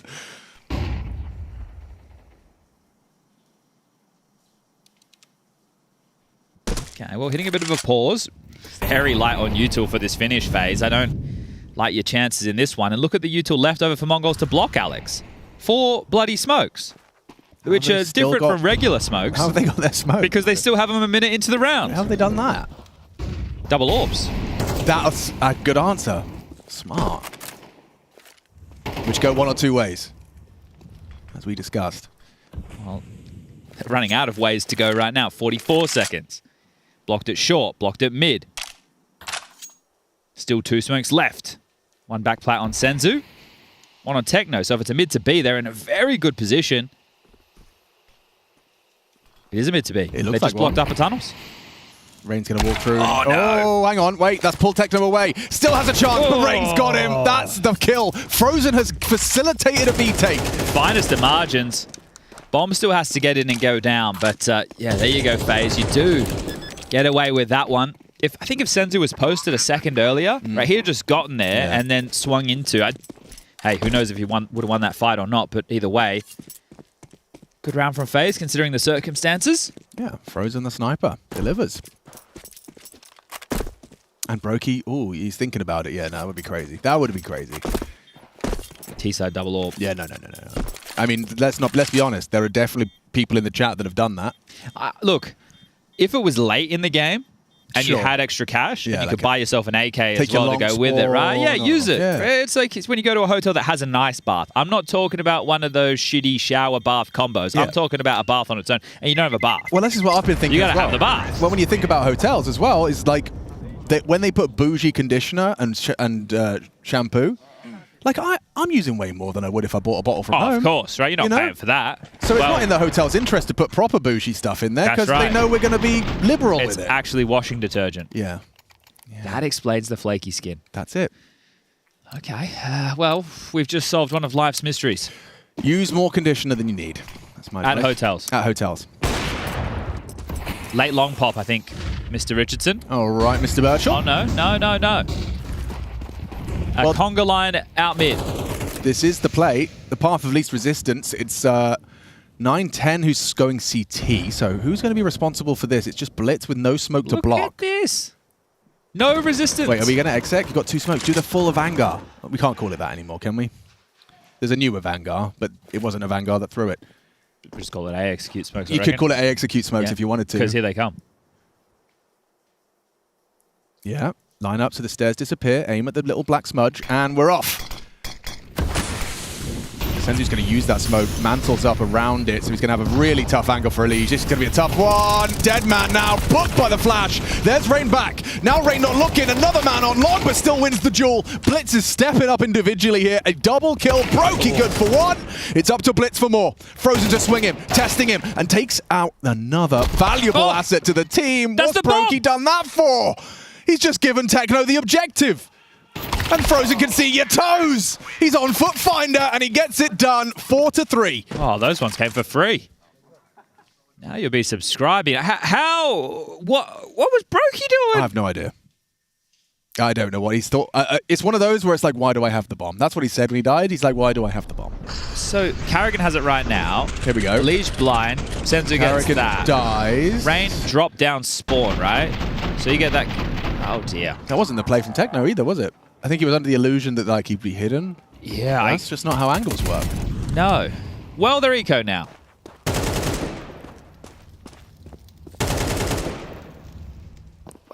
Why did he drop spawn with the bomb? He didn't know he had it. It's the only logical explanation. Timing the cruelest of mistresses. Also on Foot Finder. Yeah. Alex, it's 3v5. It is, and they have rifles, and FaZe need Elige to get a kill. He's done that. The That's bomb's his getting first. planted on A. That's a good sign. Solid. They've actually just traded territory. It's a retake A simulator. And they might just save. They might just. Mazzinho's looking, but Blitz didn't look like he was Does Blitz looking. think it was B? Yeah, yeah, maybe it was just. Yeah, that's not gone well. That hasn't gone well. Now we save. Hey, guys, there's an AK. Oh, maybe you don't if Brokey's missing shots. I don't think you're going to have time for the review. If you get the taps. Elige's got frags.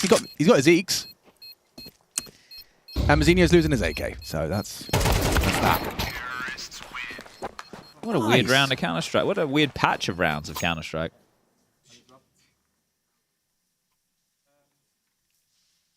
All right, well, it was an eco. You know, it was an eco. You won, and you won. It's all good in the hood, right? No harm, no foul, they say. It was an eco. Jesus. 2 players who are just like, oh, yeah. I guess Frozen's gone. Well, they could push B now, so I'll deal with that. And at the same time, they push long. But yeah, Leash gets on the board. His first contributions. We're into a buy. Boosting over the mid-smoke. Okay. Boosting. Oh, not so okay, actually. No. Slippery head. Good idea, Used too though. much conditioner from the hotel. It's a really niche reference. You wouldn't. You'd only If get you it weren't tuning in if you 3 weren't rounds tuned in ago. 3 rounds ago, like you're just not with the gang. Setting up for mid to B right now. Yeah, that's the smoke for CT, right? That's like a Frozen could also flash Carrigan and Leash out mid doors. He has. He will. Mid to B again? Indeed. Need a multi-kill from the B defenders around Yeah, over. Senzu, what you got? Techno's in the smoke and he's not looking. Oh, okay, that was... Why did we not think they might be rapping? I think they thought they might be rapping, but... I guess because Techno was in the smoke, so he felt responsible for the walkout. I don't know. Bit of a kooky couple of... 5 to 4. Kooky does too, actually, right now. Yeah, 4 in a row now for FaZe. So this is their map choice. Ancient up next. Jacob talking about how excited you were about Ancient. Did you know you were excited about Ancient? I did say I was excited about Ancient. But also, I did say it's like a map that Mongols really like, and they do, but I did forget about Mirage, I'll be honest. I did. Well, there's 7 maps. There is. So Way too lots many. of I maps can only to think count to about. 5. And I get a bit confused. What if Hugo and... Wait, what? Hugo and Harry been Whose looking profile are they? This is Apex. Apex has... Apex is real mean to Matt. Do you think it's okay if I say his Steam name? Well, it's a bad word. one. It's a bad word. It's a French bad word. Yeah. Like little itch. Yeah, little kind itch. Of vibe. We got a little itch. Yeah. But they were looking at his... I don't know what they're looking at. Maybe they're looking at his knife, which is a Stat Track M9 Bayonet Autotronic. I'm not sure, though. Only there's 11 pages of skins. Bro, I'm just so gassed for my new souvenir AK-47 Shanghai FaZe Spirit Dust 2 Gold Arabesque. Damn. Minimal wear. It's the most I've ever spent on a skin. Sounds like pirouette. That doesn't sound like pirouette. It sounds like a Arabesque. ballet. Isn't it a move? It is an arabesque. It is an a move. arabesque is a move. Okay, that's why it sounds like. Yeah, that's why it sounds like actually one. is. Yeah. I see. Couldn't tell you what an arabesque is. Wait, I think it's the one where you stick out your leg. On one leg? Could be. I know jeté is a jump. And a plie is a bend. Yes. What is arabesque? Are you doing that for me? I am doing it. What's an arabesque, guys? Oh, we can watch a video on it. Let's watch a video. How to do an arabesque ballet dance. We'll get back to that after this gun round. there's a gun round. Yeah, it was a timeout into the gun round. 3-man's not long start. Very pack heavy again from FaZe. Out long. Frozen the opener. Blitz on the trade. More bodies where that came from. Bro. Such confidence around the long smoke. He's right to do so. There was nothing else coming out, so they maintain full long control. Immediate pivot, though. They are pirouetting over towards the B bomb site. Nice, nice, nice. Long push from Blitz. He Held might by catch Rain. the timing on Rain, because Rain's going to be backpedaling. He wants to join the rest of his team. Blitz will probably peer at some point when it's too quiet. Right now, it's Techno, the only one on B. Still has a smoke. Another MP9 for Techno. Get a real gun. I worry for him. Dead. Oh, missed shot from the AWP. Coming through. What have you got? What have you... Oh, that's twice he's kind of been BS'd on his... Senzu's here. Close hang. Senzu's here-ish. Yeah. Double smoke.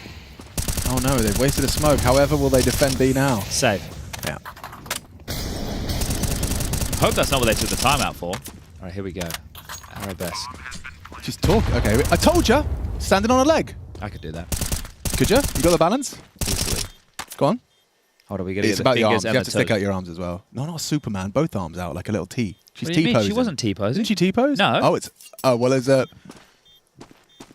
He is doing it. I can confirm Chad just did an arabesque. My mother is a dance teacher. Okay, 6-4. I'm not sure. Like This is where I can't do the maths anymore. I told About you. what? I can't Oh, count true. past this number, so... All right, well, here's the important detail. Go It's on. 5 in a row for FaZe, which means we have max loss bonus for the Mongols, which means saving 3 rifles, with the AWP being one of them. Now we have a very strong buy round. Senzu and Blitz can drop M4s over towards Mazinho and Techno. They can be A1Ss, or they can be A4s. Pick your poison. You two will be in the mix, and they are still on for a potential 6-6 half. So a strong position financially for Mongols based off of the pistol win and the early conversions. So even if they just get the bookends, still in a strong spot. Now, this is one of the maps that Sorry, just Alicia's got an insta-door smoke lined up. I didn't know. That's cool. I've learned that one Oh, now. all right. I thought something happened. Well, that was interesting to me, at least. And does it not get affected by the mid-molly? No, that's cool. That's very cool. Full on control. Still, a very pack-heavy approach from FaZe in a lot of these. Yeah, dude. I mean, that is a crazy aggressive maneuver, right? They really want all this. They've wanted long doors multiple times. Sometimes it's helped them, sometimes it's hurt them. He's lining up for mid-util early. Senzu can block. And if they mid to be on them again, like... Karrigan switched on. That's a new knife for Karrigan. But I don't remember this. You see how together they are? Like, FaZe aren't playing a traditional default spread of this map, right? It's not, all right, we're going to get the lower control, we're going to put pressure short, we're going to force out util. It's a lot of 3 to 4 players together, and then they're just moving based off of what they see. So the comms have to be at an all-time high right now. Techno, we need something, bud. Hey, it's such a frustrating death. Techno, we need something, bud. Yeah, again. But he's got Senzu this time. Come on, bud. Lads, they're coming. Oh, you don't know that because yeah, but he's going to throw an incendiary. It's a bit late They're now. A bit late now. They're coming. Flooding. Senzu can't get more than one. Techno needs one. Yeah, gets it. Headshot, maybe. Yes, controls the spray for a double kill. He's repelled. The B punish. Techno versus Brokey. This is the duel that determines whether or not the FaZe Clan team can pick up a B plant, and he's done it. Doesn't now enable himself to at least get that bomb punch. 910's very quick to this, but has the AWP. We love a Brokey coming in clutch. from tons. Yeah, Brokey good for a clutch.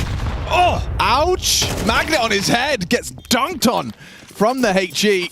Mongols make it just a one-round game. Important double there from Techno, right? Senzu getting the first, that slows things down. It felt like they were ahead of the utility. They were pouncing at a good timing right there, but caught, slowed, and destroyed. Double AWPs picked up.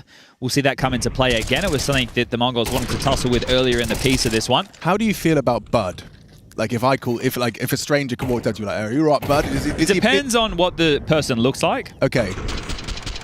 I'm trying to mean. So it's someone of your age at a party, and he walks up to you and says, "Hey, Bud, grab me a beer." If it was like me, I think I'm a pretty... I don't think I'm an aggressive-looking guy. No. I think... Ooh. You don't take that as patronizing? No, I wouldn't. No, okay, just making sure. Called a Big guy Zero? once, didn't like that. Who? I called a random guy darling, and he got upset. His fragile masculinity. Yeah, he did. And then just kept oversharing with a bunch of strangers. But, you know, some people do that. Me included. Anyway, Karrigan is one of the players on the team. And might overshare this round. Yeah, thank you. Thank you. Pull this right back. He's got a Liege close behind. Now, once the long door smoke fades, he mollies. Now he's trying to clear out anybody close and personal. Frozen's got some mad new lineups. He's had that fast one on the pistol. This is a late long corner. Oh, flashes are great. Flashes are brilliant, but Mazinho, he was covered. Gets away with one. Oh, that's a good shot. Jinx, buy me a beverage. Oh, head spotted and tapped away. Rain and Elise just hitting shots right now, and it's satisfying to watch as a Counter-Strike fan. Surely 910 knew that was a possibility. Yeah, likely communicated. Brokey dips down, but he's punished by Senzu. Senzu needs a 1v4 to go 6-6 in the half. Yeah, good luck with that. FaZe aren't going to overextend. They'll be looking to secure the 7th convincingly, and there's not much that Senzu can do other than pick up an M4 and run into the site with a flash. Well, if he can get to the bomb, he has a smoke.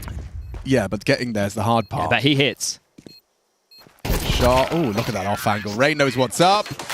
Karrigan looks satisfied, and they should be. 7 rounds on their T side of Dust 2. This series getting going. Let's find out what happens in the next.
Go-Go Glorping Rangers, you mighty Morphin Glorpin Rangers. No one can ever take them down. The power lies on their side. This is a world first right now. FaZe Clan taking on the Mongols. And we had to bring Glorp out for a match like this. Yeah, I mean, you know, FaZe Clan, they've been AWPing and glorping. Double glorp and AWP from Mongols didn't quite translate into a win on their CT side. FaZe Clan not much to say. No, they were happy with the first half. Yeah, very happy. 4 players starting long. Okay. And that's from the FaZe Clan on the CT Only side. 3 for the Mongols. Exactly, but this was a gamble early, and they didn't get what they were looking for. Now pivoting. Rotation back towards top side. Carrigan staying tucked in at car. This is a ballsy commitment from Carrigan. It's a fake. Yeah, and then you're going to park one pit. But they'll get early info because of the top A. But 910 had the smoke, which means it makes me think that if they got the fight, they might smoke and go. But now he's bringing it back. They're waiting for a regress. Blitz might not go cleared in pit unless he was spotted.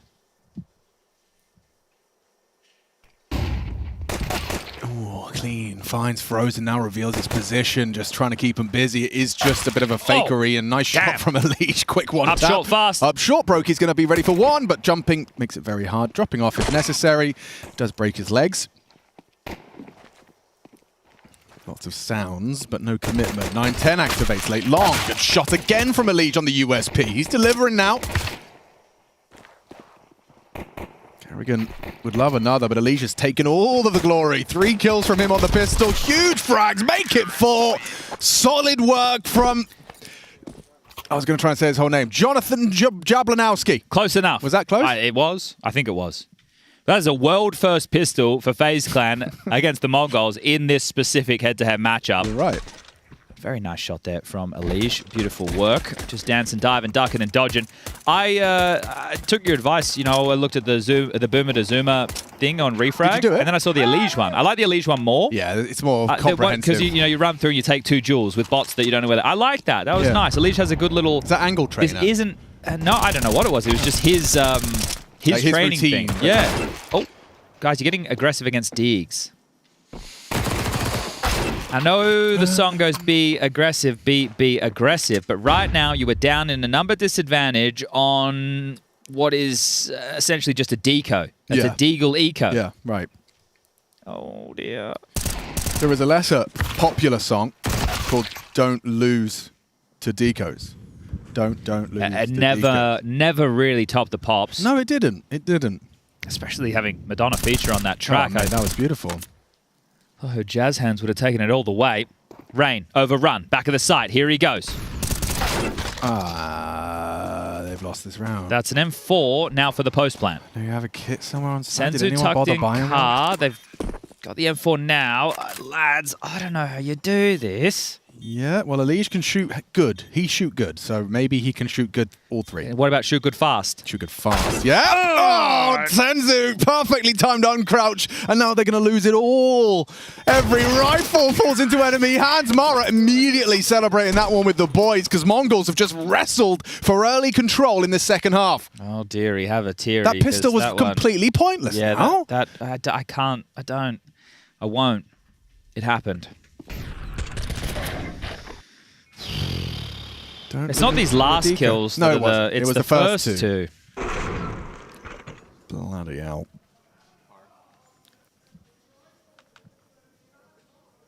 Well, we shouldn't have lost that one. Yeah, now we'll force buy. Elish up middle. Into an AWP. That was really quick. Get your head pinned to the back wall in a cartoony fashion. Yeah, Looney Tunes style. Bosh. Foley artist makes a kind of thwong sound as you kind of jiggle around on the wall. Went too far with that. They have upper tunnels, though. That's nice. Well, with the current positions of FaZe, I don't foresee them winning this round. I know that seems very early to say with a minute 15 on the clock. Oh, okay. Rain got a very nice timing there. Yeah. Still, I don't think it should matter. They're kind of Naviing it, you know? The whole squad's been there for the whole time, and now they're just slowly walking up. We have so many nades as well. We get another. That's not a Jay. We don't have to do them like that, do we? Because it's not a real smoke, Jay, right? They were. Now show that one, Jay. Yeah, show that one. Go on. Where are the gaps in that? Well, there's a little one. Still not. Still not the short could see it. Oh, I mean, okay. they're more just like it's just going through the motions. You're just throwing them. This in is 'cause you can. pageantry. Yeah, exactly. Right? Exactly. And it's also, like, in case FaZe were there, it's lulling them into a false sense of security. Like, man, they can't even throw across smoke. Yeah. But it doesn't matter. Yeah, I mean, we've been there and done that. That is quite a common caster conundrum where we brainstorm the idea of missing Well, what if utility. Furia were actually missing all the outside smokes on Nuke after never throwing them to trick the opponent? To trick the opponent so they stay at a yard too long. No, they just actually don't know how to throw yard Professional. smokes. I reckon, Chad, and I'll say this with conviction. If I was getting paid to play Counter-Strike... Oh, here we go. Here we go. Say the ridiculous thing. I would hit 75%. Okay, I'm glad you said that. I'm glad you went there. Never go 100%. Never, ever. Don't do the Jason Moses at all. 75%. How many do you think what was your percentage in your career? I don't know. I reckon a solid 86. It wasn't my nades, mate. It was my aim. Ah, yeah. Well, I don't know, man. I saw the Titan game went well. Not the 2014 one, the 2015 one, all right? Okay. All right, well, they've gone for the double dip, Deegs, which are dastardly. As the score is 8-7. Mongols might be able to tie things up. Will be rifle round into the next regardless of the outcome for this one for FaZe. 9-10 found the opener quite easily previously. Rain frozen towards B. Brokey scout starting mid, Carrigan up short, and Elige long. Here they go into B. Frozen, what have you got for us? 5-7's good for this range, but not against the FAMAS of Techno. Puts him down in the dirt. Rain just unloading all 7 bullets into the wall. Couple did find them on. double Calls tag. collateral on the scout. Hang on, that might change things if they run into Carrigan. He could even hit some body shots here. Techno is low, and they're actually He's backing hearing away. He gets all of this. Elige is cutting him off.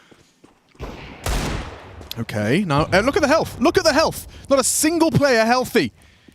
Oh, he's not going to clear this, though, is he? But Senzu, is he looking? Yeah, he's right behind him. Oh. Yeah, now he knows. Oh, but Rain clears it! And he knows he's got Techno trapped. This could be a little bit of revenge from fumbling in the second round conversion of their pistol win. Elige is pushed up. He's being held by 9-10 and Blitz. He's a dead man, right? Should be. Doesn't get anything out of this. Yeah, look at him pre-firing as he rounds the corner. Well, you could go back to B now. Techno's in this upper tunnel smoke. Techno Clee. Yeah, they're going back. Yeah. Well, it was exciting for a minute. It was. Yeah. Still could be, because look at the HP on the Mongols players. It's not great. And Rain has an AK-47. Yeah, so there's still an opportunity for this, and they will play for the round because they're buying next round. 9-10 won't move past here. He'll jam promise? it. He'll jam it. He won't even jam it. He's not even jamming. Oh, he's jamming. Yeah, he's jamming hard. Yeah. Oh, they're into the B side now, and it's going to be Carrigan and Rain that will have a look in. Why wouldn't you? However, some diligent util and confirmation of where both of the CTs are. So you get the bomb across, couple of seconds to spare.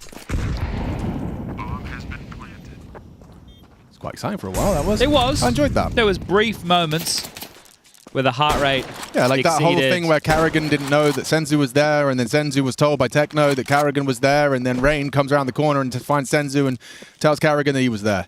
It was good, wasn't it? Enjoyed that. One of the highlights of the round. Yeah. One of the many highlights, I'd say. Here are the highlights of the round.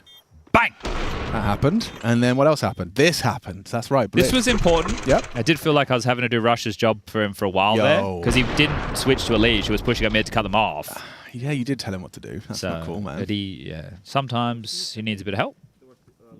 We don't call him the all-seeing eye these days. He used to be. But that's Sauron, isn't it? He's just the everyman. God, jeez. You just did a tour of Australia with Rush, and you're still just picking on him. Can you believe the everyman doesn't get out of bed until 9:30 a.m. every day? That sounds like a reasonable time to be. The everyman and be out of bed every day at 6. Oh, yeah. What time do you get out of bed every day, Jad? Whenever the hell I want. About 6? Yeah. All right. Long pick for 9-10.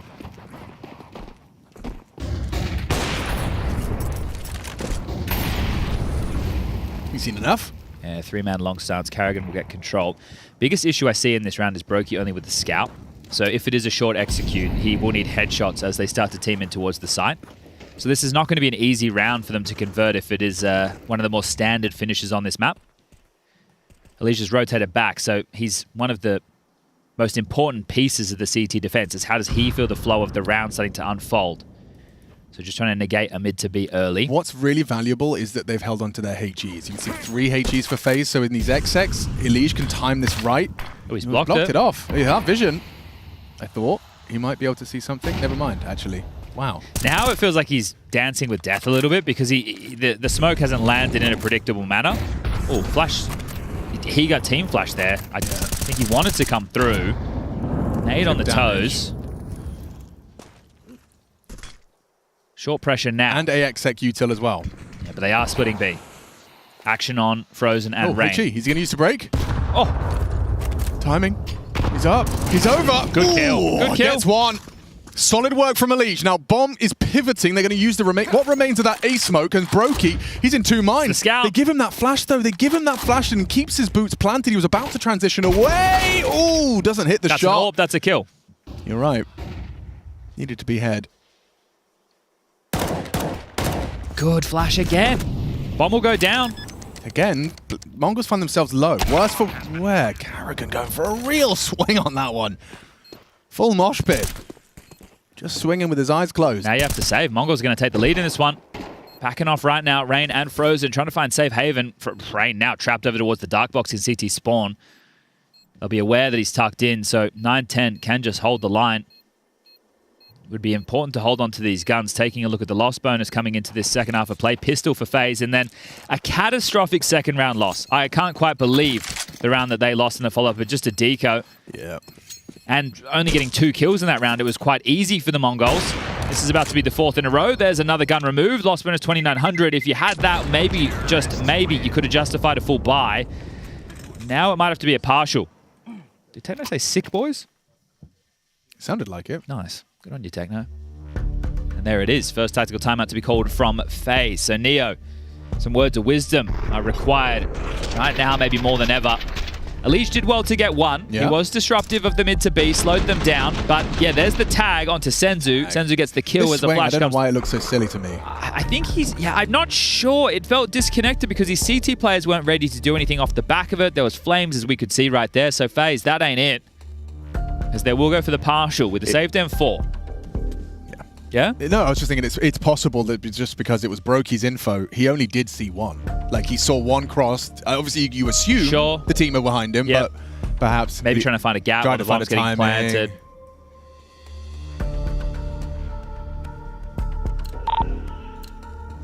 Guys, the result is what it is right now. Whatever fucking happened doesn't fucking matter. We need to step fucking up now, okay? Yep. Doesn't fucking matter now. Let's fucking go. I mean, he's spoken like a true leader. Yeah. Maybe there's been bickering. Maybe there's been like, oh, we shouldn't have lost that round, and you're still thinking about it. But you got to just focus on what's in front of you now.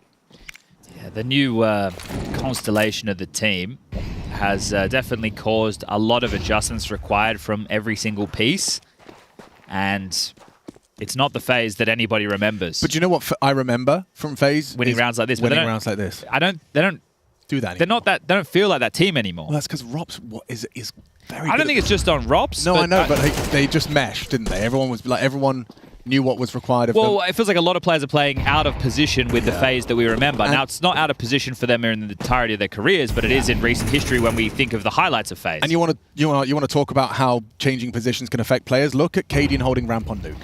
Yeah. You know. Okay, that's 2 spotted. That's 3 noted. And flash. Beautiful. Great team play from Mongols. I feel like FaZe are constantly white screened. Yeah, good flash work, that's true. And that's a lovely... Oh, okay. Whoa. Bloody hell. Mazzinho's a robot, bro. Yeah, let him have it. Look at him search. Hey, get over here. This is going to be a 1 mag ace from Mazzinho if Give he can him the find Rain. Scorpion treatment. Let him find it. Let him find it. He's coming for you, Rain. He's coming. And you're not looking! Mazzinho! 5 headshots! Ace for Mongols! Yeah, a partial buy, but Saves still a flashy one. Beautiful work from the kid. Young gun, sharp shooter. Gets them up to double digits. 10 now for the Mongols. Here it is again in the highlight package. I think we caught all of that, so great job, Rush. Graham Pitt will give you double thumbs up for that one. This one, bang! That was clean. And then the easiest of the lot. Still gets the headshot, though. He made sure. If you're going to turn it around, FaZe, now's the time. Hit that tap. Shut off the flow for Mongols. 9-10's across. He'll peek into this. Oh! I just feel like Brokey's soul has been removed from his body. Oh, it's just been taken from his person. He's looking down on himself on the floor. An out of body just experience. crying. Like it's like his finger was just kind of possessed and just clicked on to the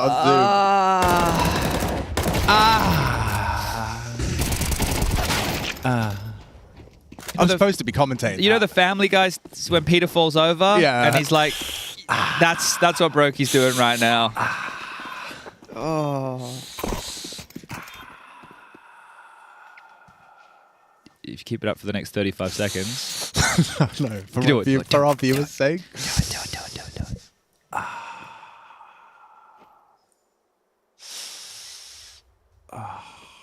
Oh, it's sounding a bit weird now. That would have been different. Sorry, that had a different flavour. Oh, Sorry about that, please. What just came out then? Yo, can we delete the VOD? Yo, Michael. Mikey boy. Hey. Get that one gone. Well, they might be deleting Carrigan as well because this hunt, it's diligent. Blitz, you're low. And how low can you go as Carrigan needs to duck below the bar. Should be staying alive. Ooh, unless it's a jump shot.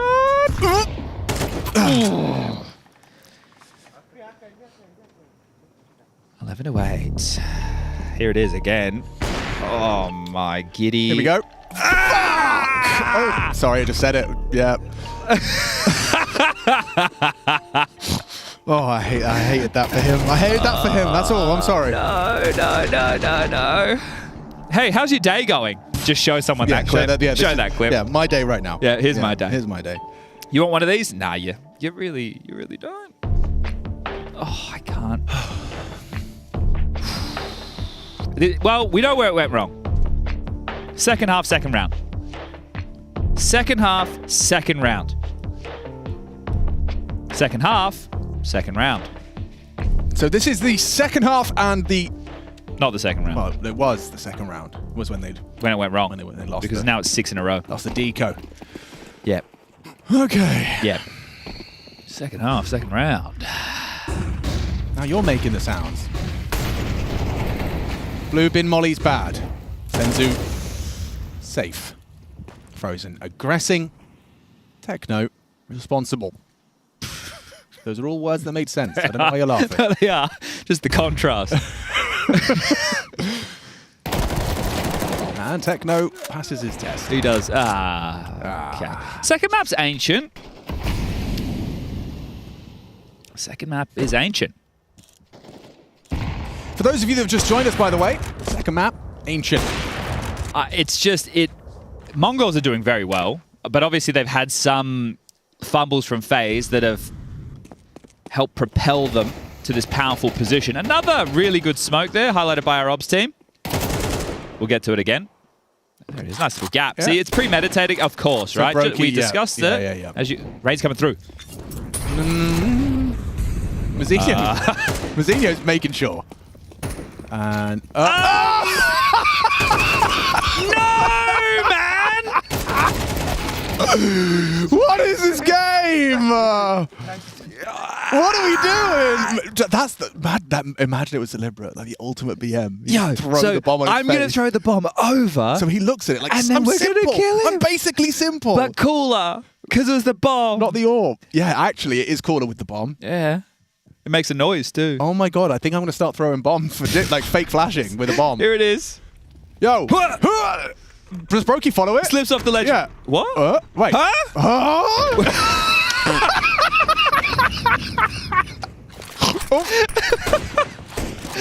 What's going on in this game, man? This is for playoffs, right? Yeah, and this is a world first. World first as well, Chad. Why have we lost our marble? This is why this is a great world first. Oh, wow. As far as world first I can't believe we've been deprived of this up until this point. Exactly. I want more world first. Yeah, man. Oh. Give me a minute. Yeah, you can compose yourself. I'll bring us into this. 4v5, number advantage for FaZe. They found an opener off the Brokey scout in the world first. I can't. No, but they're not going to win this round. It's going to extend. We need to pull ourselves back together. Okay. This is the start of the comeback. Oh. Maybe if Mazinho throws the bomb out first. I think that would be the play. Yeah, I think that's the play. Elige is safe from that 12 flashbang assault. Not the mollies! He's going to be able to jump up and catch his timing. Carrigan distracts, activates. Now they're just on top of each other. That's actually less than ideal. In fact, Carrigan does it because he didn't. Now they get a free plant. And they're both dead. Looks like Ancient... Oh, wow! Frozen delivers a lovely double. Lining up for Mazinho, though. He doesn't get greedy. Doesn't go for too much. Hang on, Rain as well. The FAMAS working well. Can't get it done. It's Mazinho. 20 frag total. 13-8. Mongols mincemeat. Dust 2. Failure from FaZe.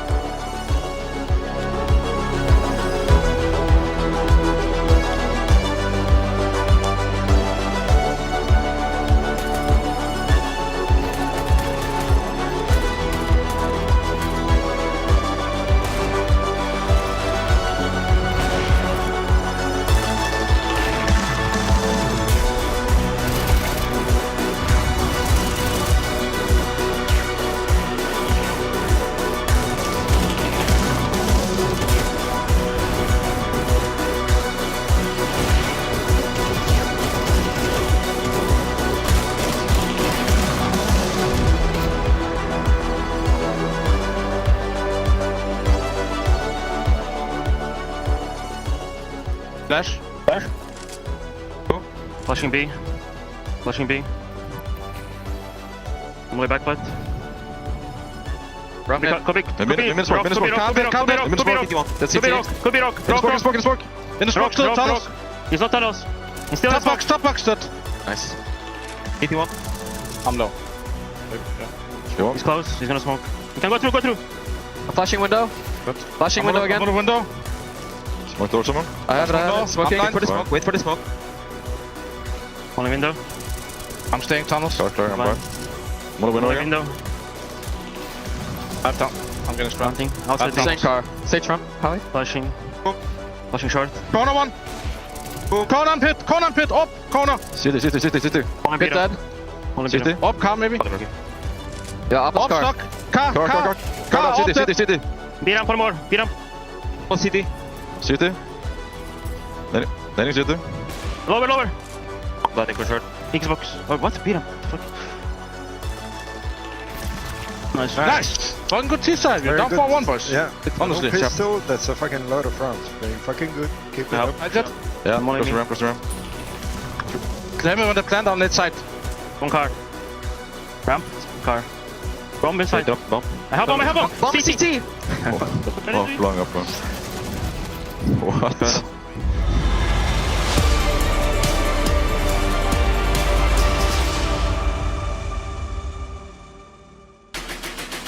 The Mongols stealing away Dust 2 from FaZe Clan in a rather convincing fashion. A game that was very close, especially in the first half, where FaZe Clan came in and showed some of that progress I was talking about.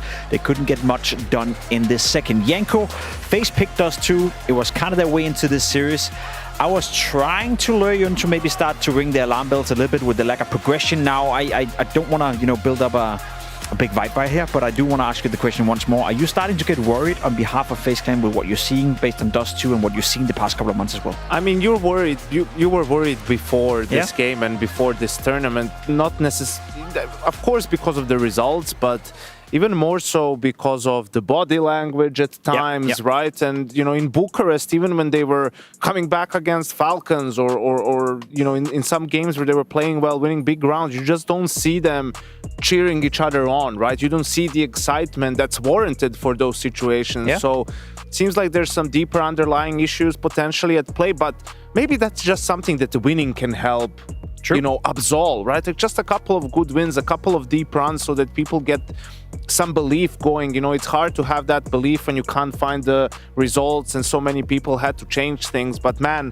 listening to this cast, you would think it was Nip Amcal playing, right? I mean, I don't think I've heard Chad and Alex this broken, at least not when it comes to LAN tournaments, but yeah, just some bizarre rounds, bizarre things happening.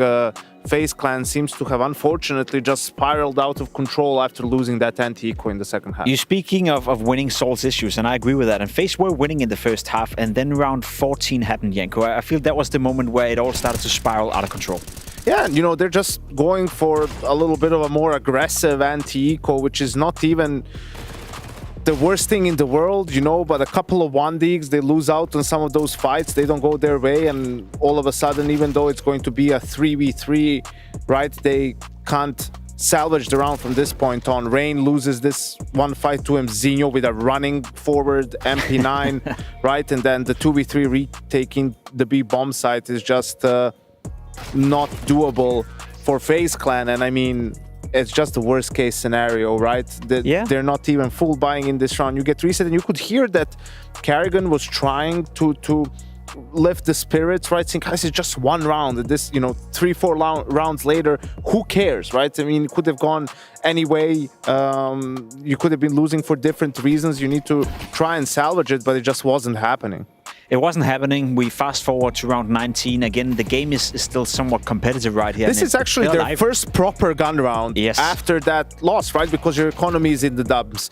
Brocky, of course, unscopes. That's when he gets peaked. Senzu, very aggressive.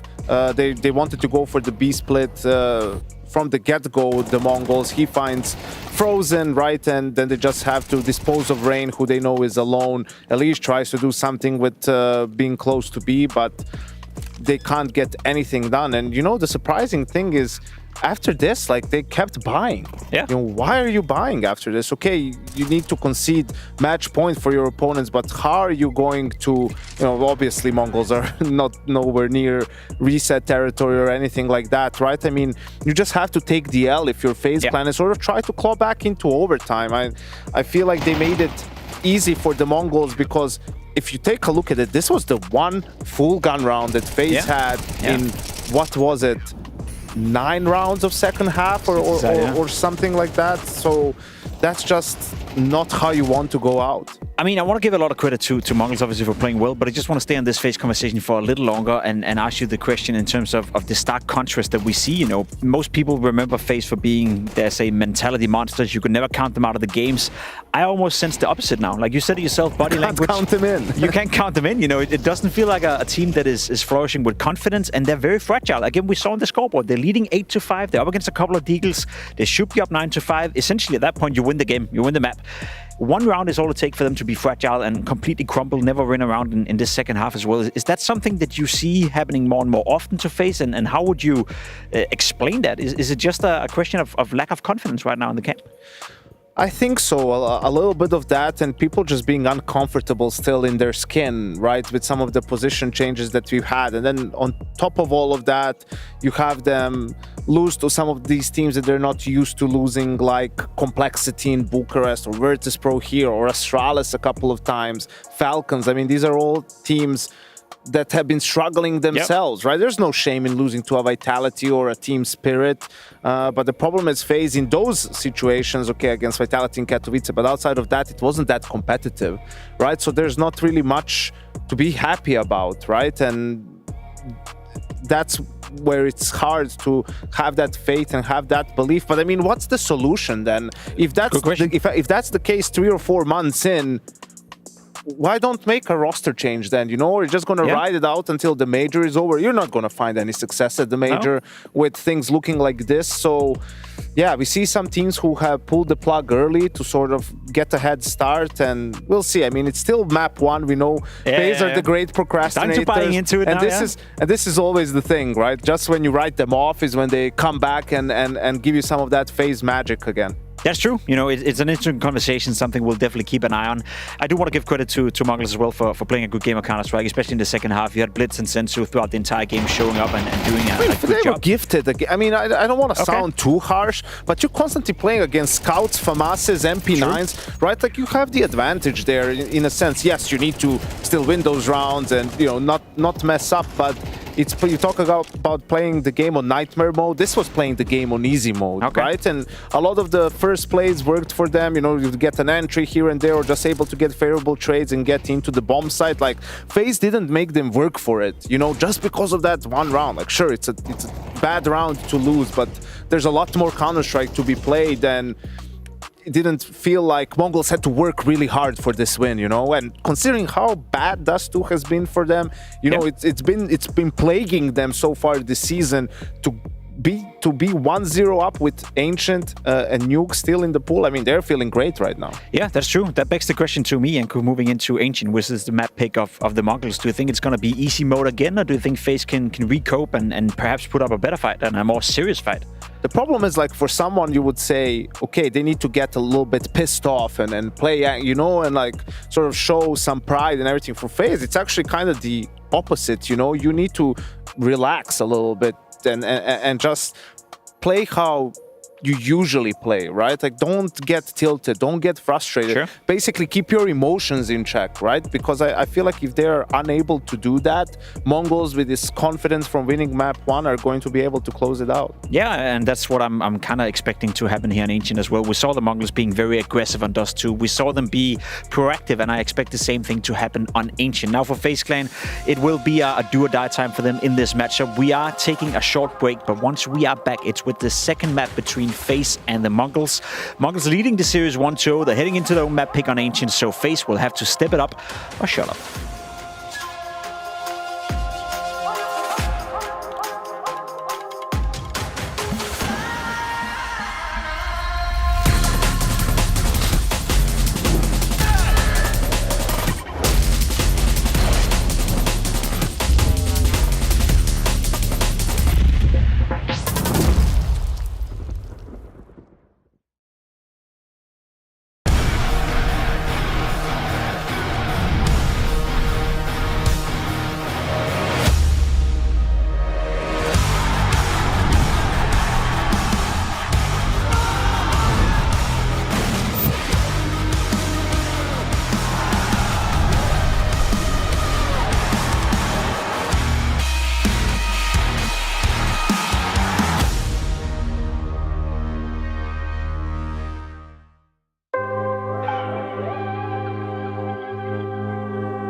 I just wondered if we could have a quick chat about the piece that we're going to be filming. No, English is not good. It's fine. We can do it in Mongolian. We can translate it. We can do it in Mongolian. There'll be subtitles. No English. Why do you think it would be really good for you guys? Fuck.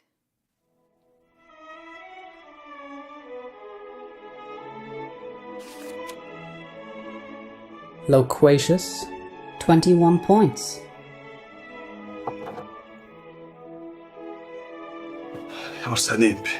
Hey!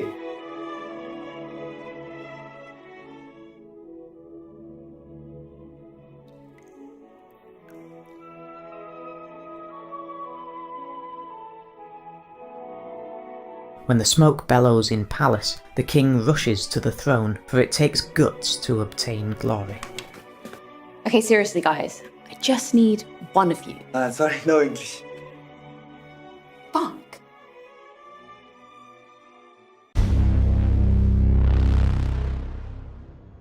Constant bouquet. Let's begin. Recite your baseline. A thin black reticle began to spin. A sequence of rows, interlinked within rows, interlinked within rows, interlinked within one system. Whatever happens, roles. Rows. Have you ever been in a system? Roles. Rows. Do they keep you in a role? Cells? Cells. Oh, you don't even smile. Do you long to answer their questions? Frags. Frags.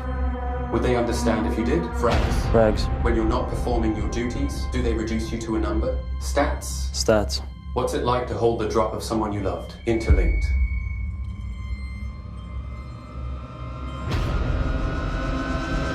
Interlinked. I swear I saw your eyes. I felt it coming. UFO that I could taste. Only love can bring me face to face with you. What a day, You look lonely. I can fix that. I swear I saw the sun in your eyes. I know black holes are on the horizon. So I called the doctor, said I knew real gasoline dreams that I drink from my cup. I swear I saw the moon in your eyes. I saw eclipse, a kaleidoscope. I called the doctor, said I knew real gasoline dreams that I drink. The three musketeers, the three superstars.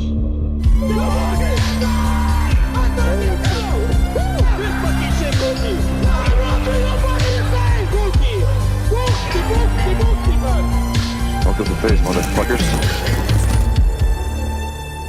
You're not even close to baseline.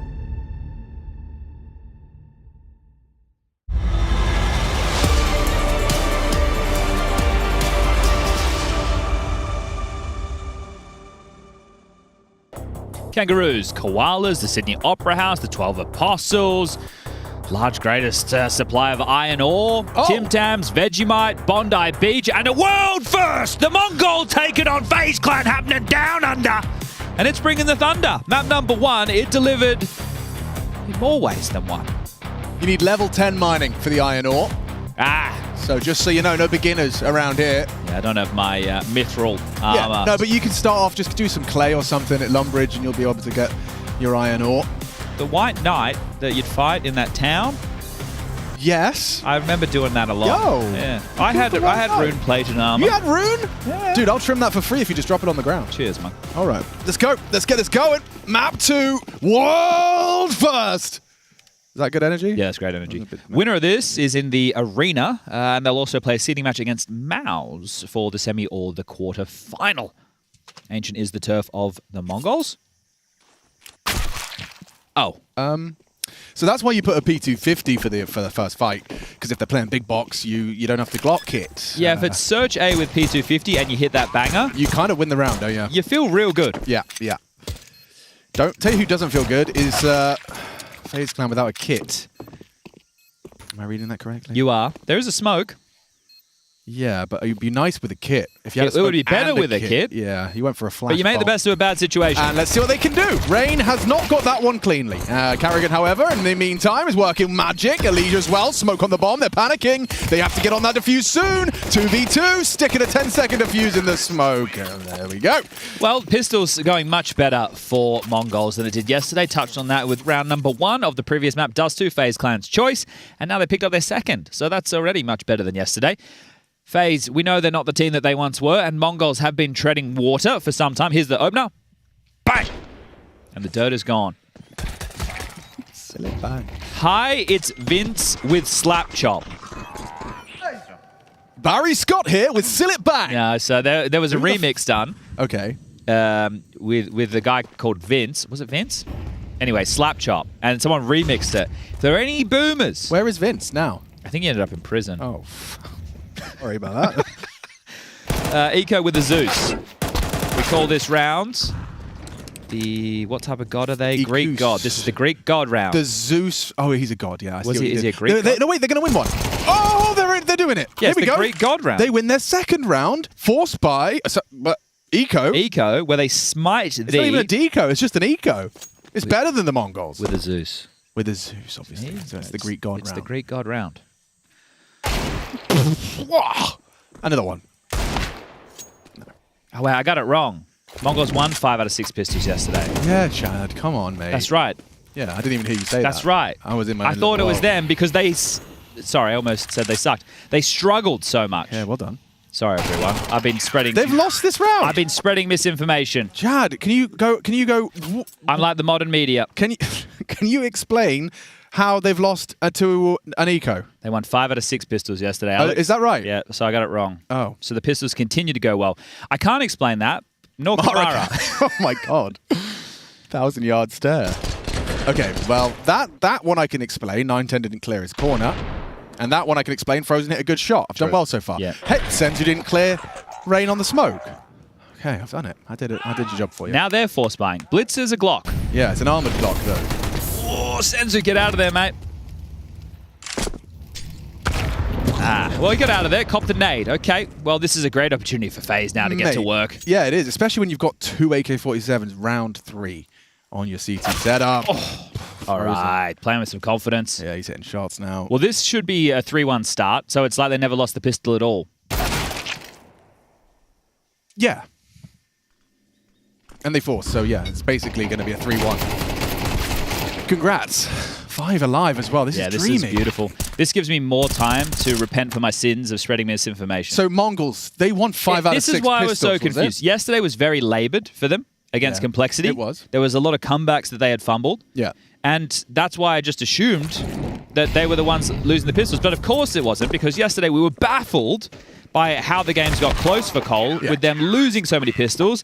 And then it got to the 3rd map of Inferno and they won a pistol and they were like, we did it, we won a pistol. And that was a big comeback. Yeah. Have I done enough to repent? Not to be confused with what Spinks was asking for a little earlier on. Yes. How many more times do I have to apologize before the internet forgives me? I think you're okay, because misinformation on the internet's kind of vogue right now. It is the Everyone internet. loves that. Okay. Yeah. So we'll have an eco now. I'm going to take a look in the interim to take stock of where the tournament is currently at. We do find ourselves in Group A.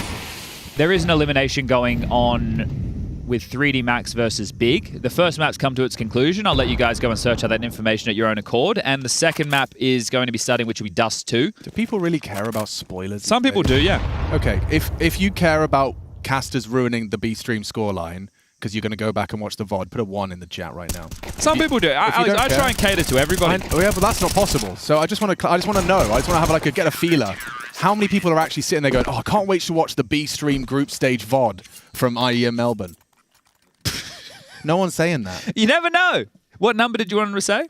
1. Okay. Well, 1 if you actually hate spoilers They'll from, say this from the to B-Stream. spite you now, aren't they? No, because no one lies on the internet apart from you, mate. Wow. Sorry. Okay. Fresh wood. Yeah, it's still open. We're going to get underway with the gun rounds.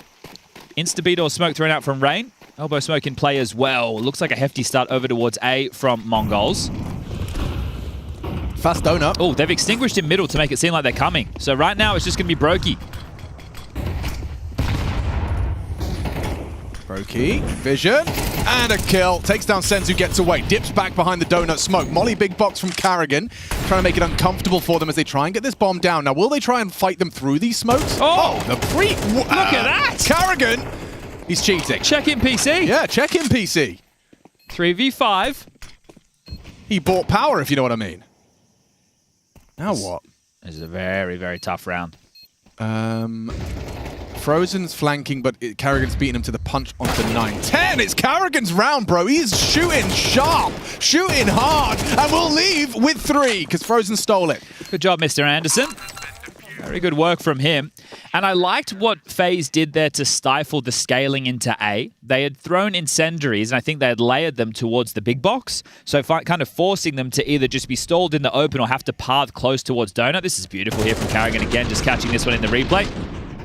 Beautiful little work there. Okay, I'm looking at the stats. A few ones. There's a lot of ones. All right, Chad, you're right. You're right. We will not say score lines that you're obviously going to see when you check Reddit or HLTV anyway. So. I was just saying the maps. That's all. Yeah. That's all I was saying. Okay, good to know. Techno needs to brute force this round. So he's gone AK. There's pistols around him. There's armor to work with, a little bit of util. He's looking for a fight, peering out mid. Would love a 4K. That's what happens when I go to a restaurant and there's no utensils.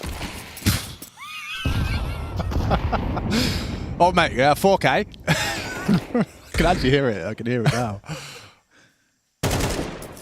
Okay. No, you say, Bud. Hey, Bud, we're going to get a 4K? Yeah, I'd be pretty upset if they didn't give me any utensils. Yeah.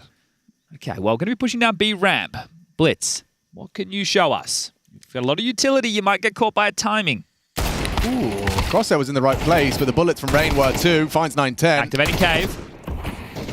Accelerating in. Brokey gets caught out. Pants by the Tech 9. It's getting awkward. But what? What was that? Instantaneous adjustment. The first bullet of the transfer finds Senzu. Oh, mate. Rain is locked in. And Frozen's hitting bangers. So for phaser back, I'd just like to make it clear. Shorts. Oh, okay. Yeah, short smoke trickles in. Now Techno can... Oh, good molly. Great molly. They're in. The bomb can go down. Yeah, they're going to do this. Bomb goes down. Frozen held at bay by the flame, walking on in now. Elish spammed him to force him wide, and that smoke on short won't last forever. That's the kill from Techno. Frozen, what's he done that for? Doesn't hit the shot necessary, and going round the world is Blitz. Elish, no smoke but a kit. Well, that nade would have been perfectly placed had he thrown it Cave, but now confirmed they're not close ramp. But was he ready for this potential on Cave? He's gone so fast about it. Elish is convinced he must be ramp. Now, process of elimination dictates, but Blitz is ready. Mongols still one away on the half pipe. Catch that from Alicia's POV. Just bang. Little pixel on the screen sat on his ass. Round one, and the Mongols do it with a hero A and some upgraded pistols. Bro, I thought Rain had done enough. That second kill must have been wild. Yeah, it looked. I didn't even see his model adjust to Senzu. We'll catch it, I hope. Here it is. So he looks ramp. Oh no, he looks there, and then. Oh, he took a break. He wasn't even a transfer. Yeah, took a breath, took a moment. That was in slow mo, bro. The Mongols take the round. Bang. Cooked. Yes. Okay. Well, after the pistol round, we've got a 9-10 opening AWP kill. That's our middle. That was rapid. The Techno's paid a heavy price to get tucked early on bucket. And Frozen unable to convert, but there's the Carrigan attempt. Senzu gets the double kill and now spots out Rain, knows where one of the two are, goes wide and hunts him down. Senzu, first 3 contributions and it's round defining. Okay, Brokey, you might just be saving, and that's if you can. Backing off towards Donut silently. Blitz, he'll allow his teammates to pick up that slip. He'll head back to worry about A main. Techno first up to bat by the looks of things. 9-10 deep line towards red, so they are aware he won't be retaking. So they can send out the search party to remove this. There are a couple of Molotovs to work with to flesh out back Donut. They also want to start worrying about their economy on the T side as well. So don't want to give away too many bodies. I think Brokey might go down. Oh, will he? No. Doesn't look like they're pathing Donut at all. What are they looking for? Is he practicing nade of some variety, I think. Yeah. Wow. I can hear some cheers from the B-Stream game. Yeah, that's the 3D Max versus Big. Okay, well, don't you dare say the scoreline, Chad, okay? People will be watching the VOD. Map 2. 2. Okay, tactical timeout called by FaZe. They still have a decent amount of cash to work with, even if they lose this round. He has done. Senzu's sharp. Senzu's real sharp. But you say he's a bit of the X factor in the sense that he's not always there. I think in these type of games he is, and for me he's their star player. But it's once they get into which for them is it's the stage or playoff games. Yeah. He's not the same level of player. But I think that they have a lot of sharpshooters. Wasn't that the case for Mazinho for a while? But he's kind of found when he first came on the scene, one of his first events. I remember with Katowice, he shot the bed. It was messy, but he's been able to start to become much more of a comprehensive player. Definitely. Okay, so timeout taken. As mentioned, cash will be there. Loss bonus 2,400 into the next, so FaZe will have another buy regardless, but it's just to talk about their approach. They're not going to be stubborn in middle. Elish, a little bit more timid this time. Yeah, well, after 9-10, just warped him out of the round in the opening 5 seconds. That will do it. Do that. Blitz is out mid, just has to avoid the spam, and now that they've completely relinquished control, should be able to start on creeping it. Senzu to take point. He'll pressure red. Fade. That's Carrigan's responsibility, playing it passive. Allegiant Frozen, a double jiggle smoke defense. Feels like it could get claustrophobic if they take contact at similar times. Yeah, you're right. They just blocked ramp. So, Mongols can freeze and will.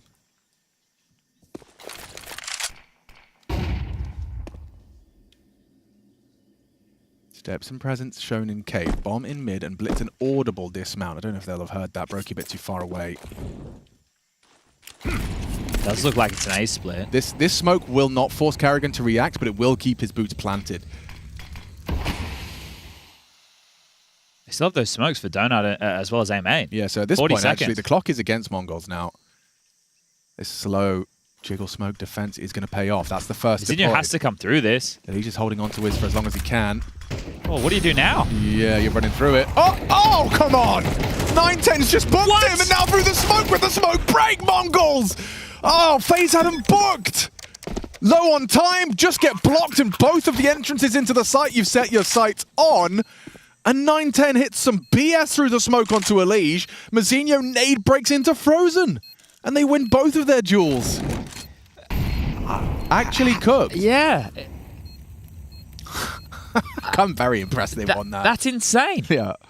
It feels like they should have no right. The logic on 910 pulling the trigger there, I'd like to see it from his POV. And that was off of the timeout. So they discussed the idea of having the passive stance. Yeah. Yeah. And Mongo's still just individually... Get out of there, Brokey. Individually better.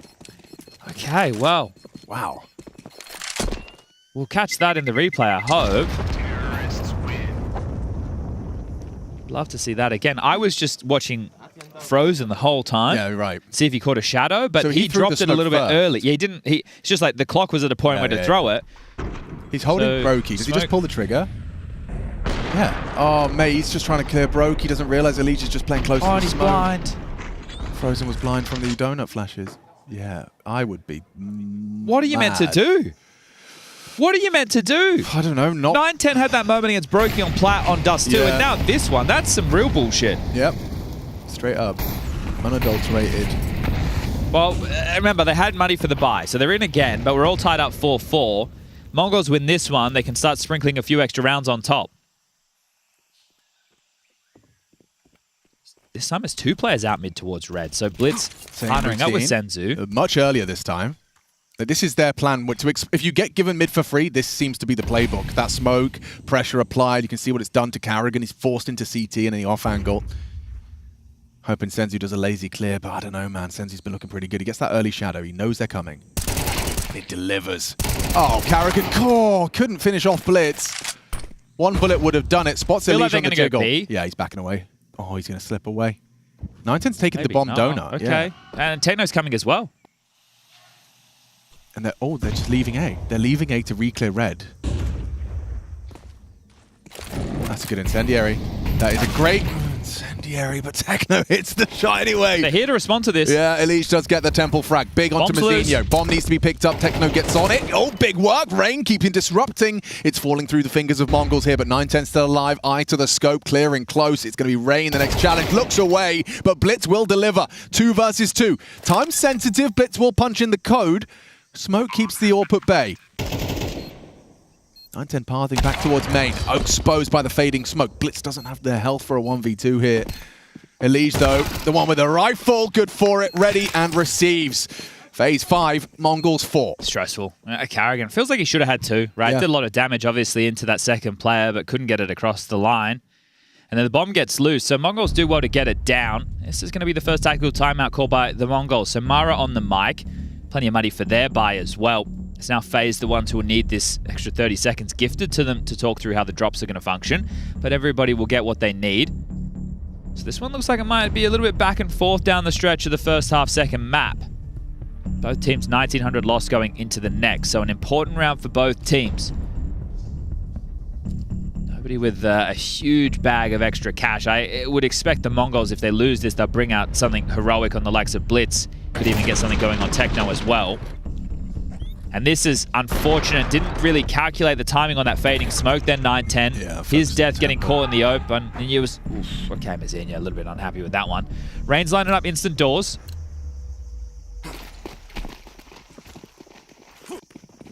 Cave and red for Mongols.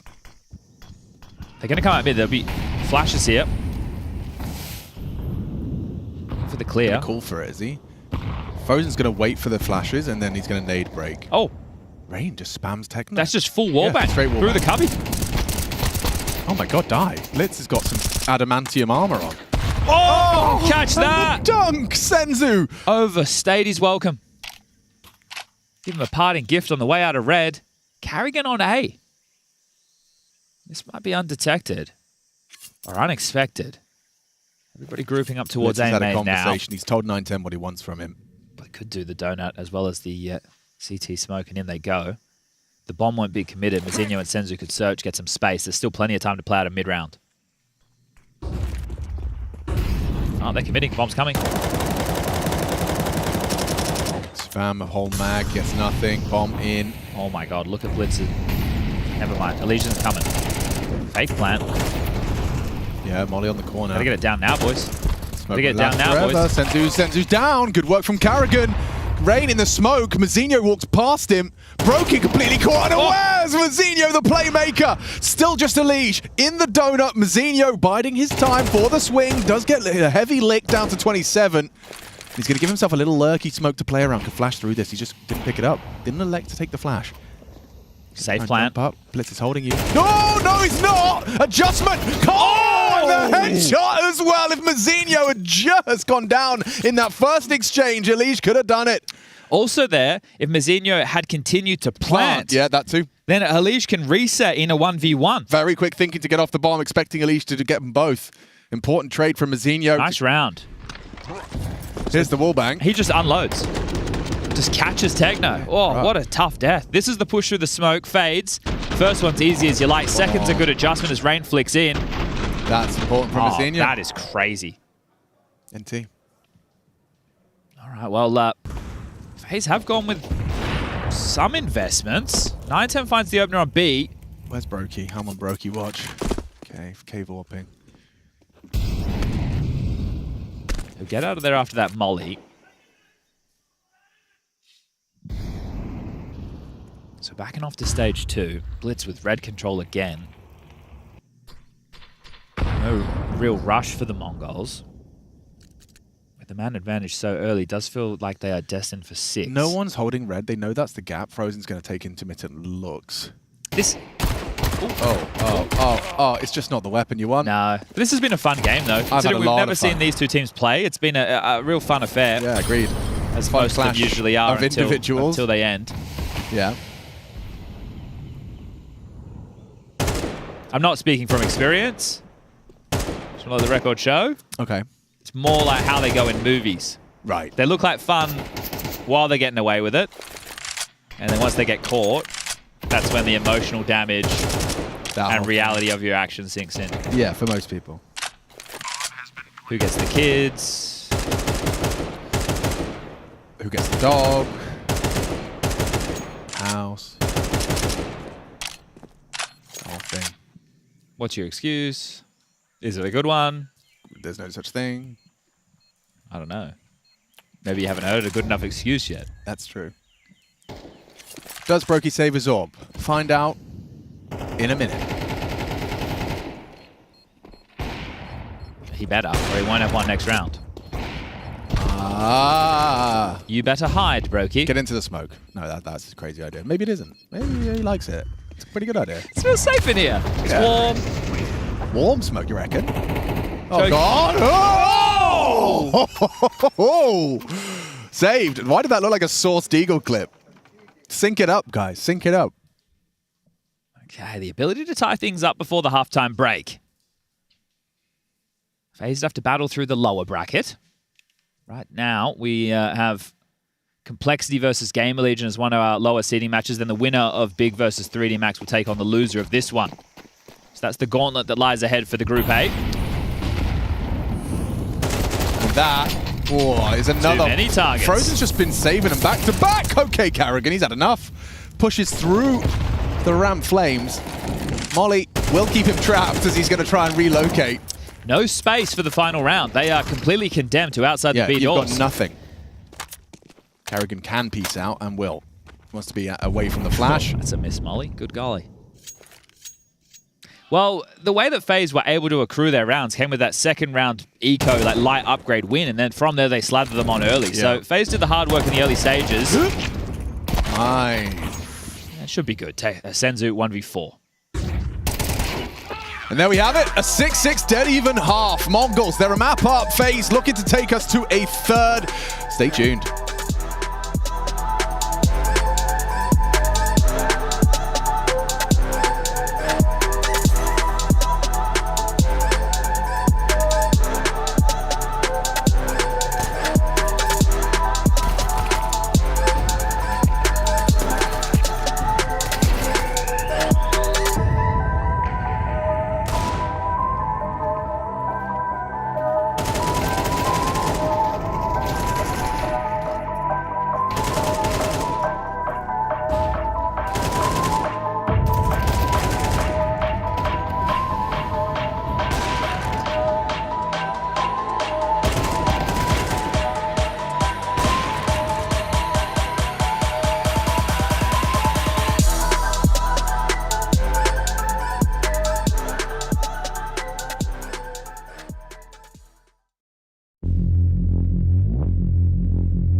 Sunday, the biggest rivalry in all of Counter-Strike returns for a 5th time. Chad, the Sponge Birchill, facing off against Henry G. Greer, in what experts are saying will be a battle for the ages. Can the undisputed champions of the world, Team Australia, keep their streak alive, or will Great Britain cause the upset of the century?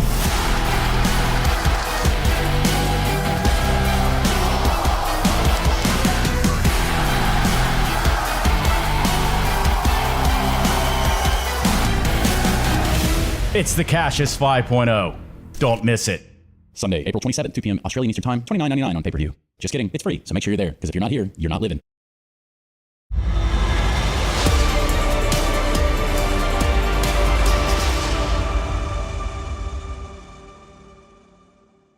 Let's go the boys! Looking forward to that one, Chad. Another victory for Australia, I'm sure. It's tough out there. It's been getting harder year after year. Henry continues to bring the heat, but happy to go out and defend my throne. I've already got costume sorted for Henry. I saw a Jeanery around the corner. Yes, indeed. South Melbourne. Well, look, we're going to have a tough time out there. No JKS, no Azza. I don't know how I'm going to put a team together. We'll have to get the FlyQuest boys on the line, because I don't know how strong Team Australia can be this year. Would love to get me a Vexite, some ins. I want to play fucking upper bracket now. Feeling upper bracket this tournament? Yes, I want to. Feeling it? Yes, I want to play Okay, upper let's bracket. fucking get it. Perpetually lower bracket runs from FaZe, but he's decided he'd like to do a bit of a change, and that was from ins to listen ins. As we get ourselves a little ramp block, smoke in the pistol, 6-6 half. This is a B fake from FaZe. Right. But Mongols started heavy B. They saw there was no follow through, and now they've rotated towards A. They're in the right place. Yeah, 910's going to wait for Mazinha to draw attention now. 910 activates off the flash. Oh, he's made a meal of that. Hard to hit the evasive maneuvers of those blocks, and now looking good for Mongols. Elish getting away with another one, but Senzu will put him down, and now Frozen. Good composed first in the 1v3. Spots out Senzu and staying active on the fight. Senzu doesn't want to give this one away. He wants to buy time for Techno to rotate through, and has managed to get himself comfortably into Donut with the bomb. Bomb lost Donut. 60 seconds for Frozen. He's pretty damn quick on the Glock. And not ready for Techno's angle. Mate, like I've been saying all series long, Mongols have been great on the pistols. Yesterday, they won 5 out of the 6, and today, they've won 3 out of the 4. You can't stop talking about I've how been good talking they've about been that all series on long. the pistol. Every single possible moment, you've let us know how good they are on the pistol. I've made sure that everyone has understood how good the Mongols have been on pistols in their 2 series so far. You can't stop talking about it. Okay, well, if you lose this one, Alex, I know they lost the second round of the first half to the Greek God strat.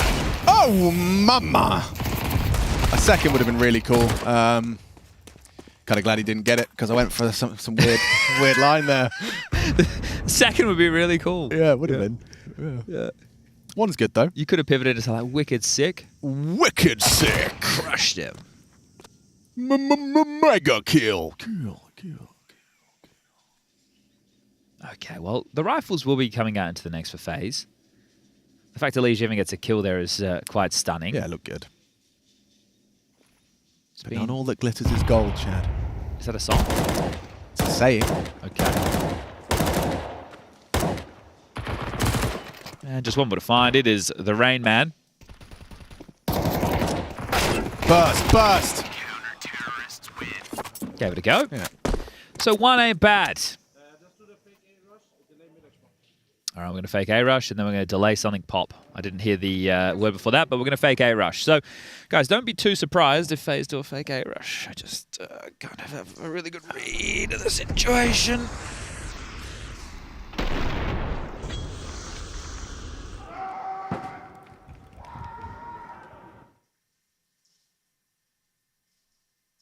Here comes the fake A-Rush. Guys. Late mid pop, I think. Yeah, here. So there's that fake A-Rush. Here comes the mid pop. Yeah. Oh, wow. Blitz did well to do so much damage considering he was flashed. Still goes down to Elish, though, in this late mid take. So now we mid-round. Now you smoke mid, you smoke Donut. Right, this is the only point that they've called themselves to. Now that they've got this control, Carrigan can start to weave together the finish of the round. Okay, we've taken down Blitz. He's a mid defender. I'm actually going to pivot back over towards B. We're going to try and swarm on Techno, who's currently on his lonesome. A rotation of Mazinha could be on the way. Oh, dear. Look at this flank. Yeah. Not the weapon for the job, though, is it? It's not, and I don't know about the timings either. Mazzinho's arrived on B, so short, or rather, cave is held from short. Oh, wraps around. They can focus fire. He can actually really, they can win this. They can win this. The flashes have to be perfect. Oh, Techno spotted, pushing through. Okay, just an equal exchange. Still winnable. Still winnable. Certainly. Look how quick he is. Certainly. He's so quick. Use that MP9 to just walk one out. Oh, he's low, he's low. Rain didn't finish off the meal. Elige is low. Saved by Elige there. An important triple comes down to a 1v1. But yeah, damn, important round. Yeah, Mazzinho. Sorry, 9-10 getting there swiftly and silently. Activates. Unable to connect the dots, but there will be money for a CT side to buy. Don't you worry about that. Rifles equipped for Senzu, 9-10 and Blitz. On the other side of the server, they're also feeling a little bit of pain, Alex. As we come out of freeze time, it could be a fast B rush. We've got Mac 10s and Tech 9s, so you might want to do something pacey. A cave fight. It was a really scary round for Elige to be forced into the 1v1. Impact player indeed. It's not a B rush, but still could be a B execute. Zinho and Techno working with 5-7s. This mid-util though, but there's nothing behind it, so maybe 9-10's going to be summoned to B in time. Yeah, he is. Oh, wow. Smoke spam puts Rain on half. Here's the B execute. It's a long molly. It's going to make Senzu's life difficult. Full exec, look at them. Oh my god, chaining it together. Here we go. Look at that. So many nades. Oh. Forced into the fight. There's 9-10 to keep us level. Flash to delay. Rain fast on the flank, gets Techno out of cave. It's Blitz, though, that does return the favor. Flanking on flanks. Did Rain get info on both? Does he know Mazzinho was there as well? Mazzinho's going to be quick on ramp. Held by Frozen. If he throws his nade now, though, he's ahead of it. Might look away. The timing is perfect. It's impeccable. The restraint, the trigger, discipline! Destructive on the 5-7. Flashes high. Elige has vision. Another clutch. Back-to-back clutches here from Elige. Smoke is weird. How does he play this? Gap on this. Gap, tiny gap! Trying to commit. Doesn't want to go down to that 5-7. It's a 10-second defuse. If he could just get him off, it does so. Gets away! Elige is coming up clutch. Back-to-back rounds. He plays. Oh, spoiler! Is there time? No time. No time, Elige has done it. Oh, the relief, the smile. It's an 8-8 game, dead even. Saving FaZe in back-to-back rounds. That's got to feel good for Elige. Jeez, that was so close. Yeah. Clear of the smoke with the spam through as well. Well, the long smoke was a bit weird. Yeah, it didn't land perfectly, but you're under pressure with the way that you're throwing it. You're unable to go wide with doing it. Mazzinho is so fortunate. Blitz starts spamming again, so they go, okay, well, we know that he's repositioned right now. This is where the smoke gets cleared. Blitz isn't wide enough. Has to chase him through the smoke if he wants to win the round. And they're force buying again. They're force buying again. They've gone in again. It's ugly. Look at that. 1 M4. The buy for FaZe is better this round.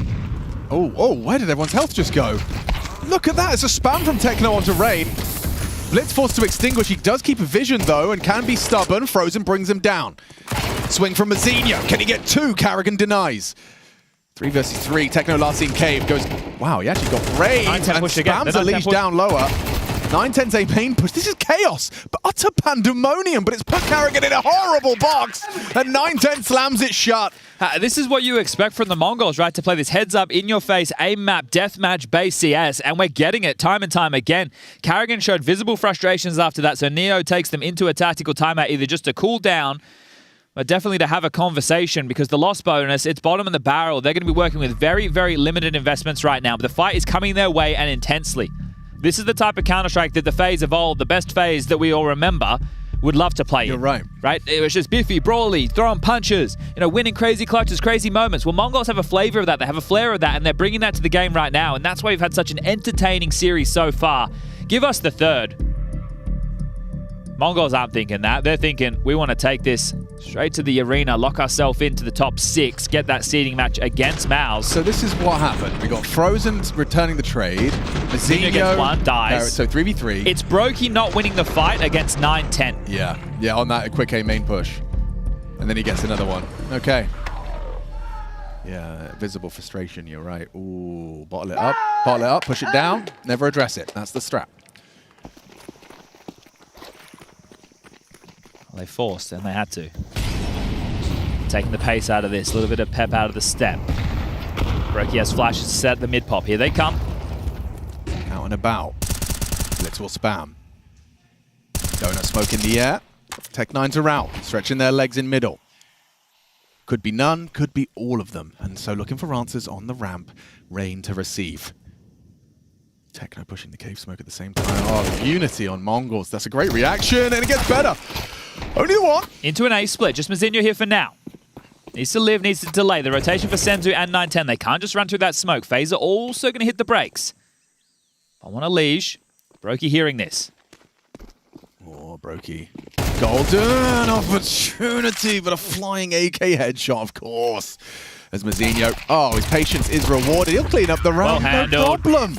That's worth 2 rounds. Yeah. It's going to be the eco now from FaZe, so it's 11-8. Okay. Well, this is good for Mongols, right? The last 2 events that they were in, it felt like it wasn't necessarily the best CS for them. And even yesterday against Complexity, where, as I've reminded you time and time again, they were winning all the pistols. Can't stop talking about it. Can't stop talking about it. They just got to cross the line in a 3-map affair. To come in for the first time you've ever played against FaZe, think about how young the Mongols players are, right? This team is one of the youngest teams we have in top-tier Counter-Strike. Average age of 21. 20.6. So you round it up. Yeah, round it up. And they would have been looking at a lot of these FaZe players over the years and idolizing them, and now they're playing against them for the first time in a progression match. Carrigan, can we get the cam on him again, Rush? Carricam? Look at his face. Yeah, what about it? That's his face, man. He looks like... Oh, I was going to say something I shouldn't have said. He looks like a sad father. Yeah. Yeah. Well, actually, he looks like a determined. He looks like a determined father. No, but he wasn't at the start of the round. Yeah, no, you're right. He had 30 seconds of looking sad. Yeah, glum. I'd say it looked a little glum. I'd be feeling pretty glum when you're up against the Royal Flush. Blitz doesn't have an AK. Never mind. 11-8. FaZe have to turn it on now. They have feeling pretty gum, Alex, with all the gum trees down under. That's right, and the iron ore. And who are these apostles? Isn't that the? There's 12 of them. But isn't that the one? No, they follow Jesus. They're in the water. They're rocks. In the great, are they rocks? The Great Australian Bite. Apostle. Yeah. Okay. I haven't seen it. Yeah. Oh, what's that? You got loads of blokes that follow Jesus. Ah, yeah, rocks. Well, Blitz is dead, thanks to a Liege out mid. A lot of room for him to maneuver in a must-win round for FaZe. Techno, it's actually solo B in cave. Like, they don't know it, but it's a gap they left open, and 910, he'll profit. Removes Frozen. Starts to immediately reposition, but it does look like FaZe are starting to retool for B. Will Mongols be there in time? The wallbang does chip away at Techno. Brave. Through the smoke. Brave. Yeah, but Senzu gets to long in time. It's all about this head-to-head duel. Can Carrigan win it out? He's holding for it, waiting for the reaction, starts to activate, spots him out, good play. Really nice, and even better from Rain. Carrigan and Rain breaking into the site. Partners in crime. Just 9-10 for now, Mazinho on the way. Oops, not the best weapon for this, but the fights could come his way if you overextend on site. It's whether or not Brokey needs to go wide. Molly on site, has to move. Oh yeah, you're right. He chooses Select to go short, takes one with him. Solid. Whoa! Can't miss that one. Another chance. Should be dead now. Yeah, he's a gunner. Big round. Must-win round. Yeah, and it was Carrigan's entry. Yeah, important trade from Rain as well there. Yeah. Making sure that didn't turn into a double kill. So Liege got the opener towards middle. There was one back, but then it's old mate Carrigan in towards the B side. So we'll put a stop to the spree of rounds that the Mongols were working upon. They don't really need to take this time out to discuss cash. It's more going to be the approach. So Battle of the Minds in this one. At most, you'll have practiced against one another, and that would be really the only taste of battle. So when you're in the official environment, now we have seen Mongols in this tournament already squander some leads. Now, it's not outside of the realms of possibility that it happens again. What is Mara putting in place to mitigate that? Here's a Liege. Extinguish, flashes are there from his teammates, comes out. See the assist from Brokey with the flash work, and Brokey again. Big kill to make. Puts them in a very winnable 1-on-2, and a Liege make sure that doesn't get out of control. Well, the money will be taken away from the Mongols if they lose this one, and FaZe can draw back into an 11-11 scoreline most likely. Techno's getting aggy. Is he pushing? I think it was to fight Spam. middle. Yeah, he does. Wow. Admirable aggression. And it cost him his life. Two kills straight through smokes. FaZe have got themselves a nice free two-man advantage. Senzu and Mazinho, they're going to try and play up on the fade here. Is elbow, yeah, elbow lasts longer. They can get away with this. Carrigan, awareness. Okay, well, this is a round that FaZe didn't have to lift a finger. The fights have come to them. This would be the craziest 1v5 I'll ever have seen if he won that round. So Rain makes sure they're down to an eco, and the vibes are apparently back. So FaZe with some smiles on the faces. And something that we've noted throughout our time so far in Melbourne, we all got in on Saturday, I believe. Yeah, it was. You got in Saturday night. Yep. And we've been out a couple of times throughout the town. We've been doing different tourist activities. You and I have been on a go-boat. We've went out to see the penguins in St Kilda. We've had coffee. But we've seen quite a few Counter-Strike fans across the city who have come up to us and had a bit of a conversation. And the one common thread between all of them bar one, and this is our fault because we didn't ask her who her favourite team was, but everyone who's come and spoken to us have said FaZe are the team they want to see in the arena. Yeah. Lots of FaZe fans in Melbourne. Fan favourite for sure. And of course, you know, we saw them in that grand final in Sydney up against Complexity, who are also doing all right at the moment. Nice shot. Now, they're meant to win this round, Alex. That's correct. This is what we'd call a gimme in the business. Gimme the round after midnight. 11-11 should be theirs. Just before midnight. It's midnight somewhere in the world. Probably. And that's how time zones work.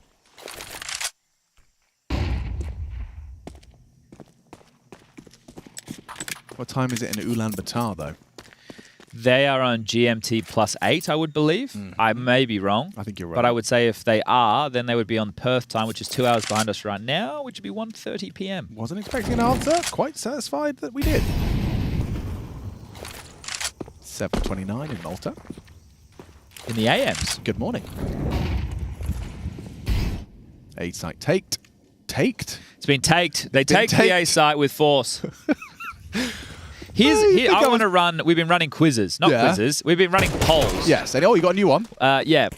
For the Australians, and it's the ooh, crispy biscuits.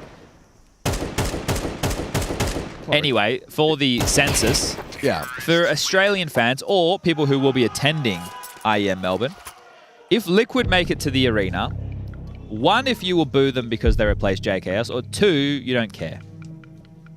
1 if you'll boo, 2 if you don't care. I just want to see, will there be a hostile crowd to Liquid? Okay. I'm not trying to make them hostile. I don't know, Chad. I could Do you feel like I'm leading the witness? A little bit, you know, in the court of public opinion. This is crunch time. It's Sunday night. You've got an assignment due 9 a.m. the next morning. You could have done it. You went out Friday and Saturday night. You're hungover. You just woke up. It's 1 p.m. You got pot noodles on your lap. You're staring at the unopened book you have to read. It's 2025 and you can use AI. But they can't. Here we go. Who's going to take this one? Do we go to the third and decider? Let's find out. Will be a fun map. These two have been very fun. It would be Nuke the third if we need to get there. I wouldn't mind a third, you know. But I think whoever wins this round wins the game. That's what I think. Blitz has gotten away with his mid-control unharassed this time round. It's 9-10 starting on A with the AWP. Right now, it did look like FaZe wanted to head towards A. Carrigan and Frozen with control. Such a frustrating angle to try and break through. Are they just going to park Carrigan here? It looks like it. Okay. Well, but Brokey's lining up nades for A, so... Yeah, so does Carrigan fake it and they try and go out middle? You really sell it if you kill 9-10. Like, oh, God, here I am, Captain Obvious once again. Look at that. What? That's a lot of smokes. Whoa. That's a lot of smokes. So it's a double pump He's fake? smoking a full pack right now. Yeah, yeah. And then he flashes him out mid. 9-10's definitely calling for backup after that one. Oh, and Alish kills mid at the same time. Ooh, they didn't see bomb. Ooh, I like this round. I like this call. It's got layers. It's phasey. Get out of there, Techno. Techno's also... Mazinho's coming. Ooh, just swings into it. Frozen was trapped by the Incendio. It couldn't go back. They're going back to B. Techno's closed doors. Yeah, Techno has an opportunity here. He might get some sound cues perhaps along the way they're walking in. He's the only B defender. Yeah, and if Rain's good on his clears, this is a head-to-head that favours an AK. Good clear. Oh, no. Naughty swing on that one. They might have to save. They might have to. They're heading over. They're giving it a look. But that B site has been taked. 19 seconds. Saves on. They called it off. They didn't even try and disrupt it. Now to FaZe want to hunt. They've got residual cash to work with on quite a few of their members. They could do. Carrigan's still hanging around mid. I don't know if they get all 3 weapons across. It's only 2,900. It's only 2,900 loss bonus into the next, so they need all 3 to stay alive. They desperately need all 3 to stay alive. And they're going to allow it. I guess Mongols have done cheeky last-minute like diffusers before. Too, yeah, so it's something that when you play against this team, surely it's usually a bit more map-dependent, like a nuke up heaven. But at least dropped his gun. I think it was maybe the AWP. It was like, well, we can afford an AWP. And he goes down to the bomb anyway. So, all right. Well, we've already had one overtime. That was earlier on in the piece. That was Gamer Legion taking on Mouse. I want to see that range swang. 2 HP, important. Alex.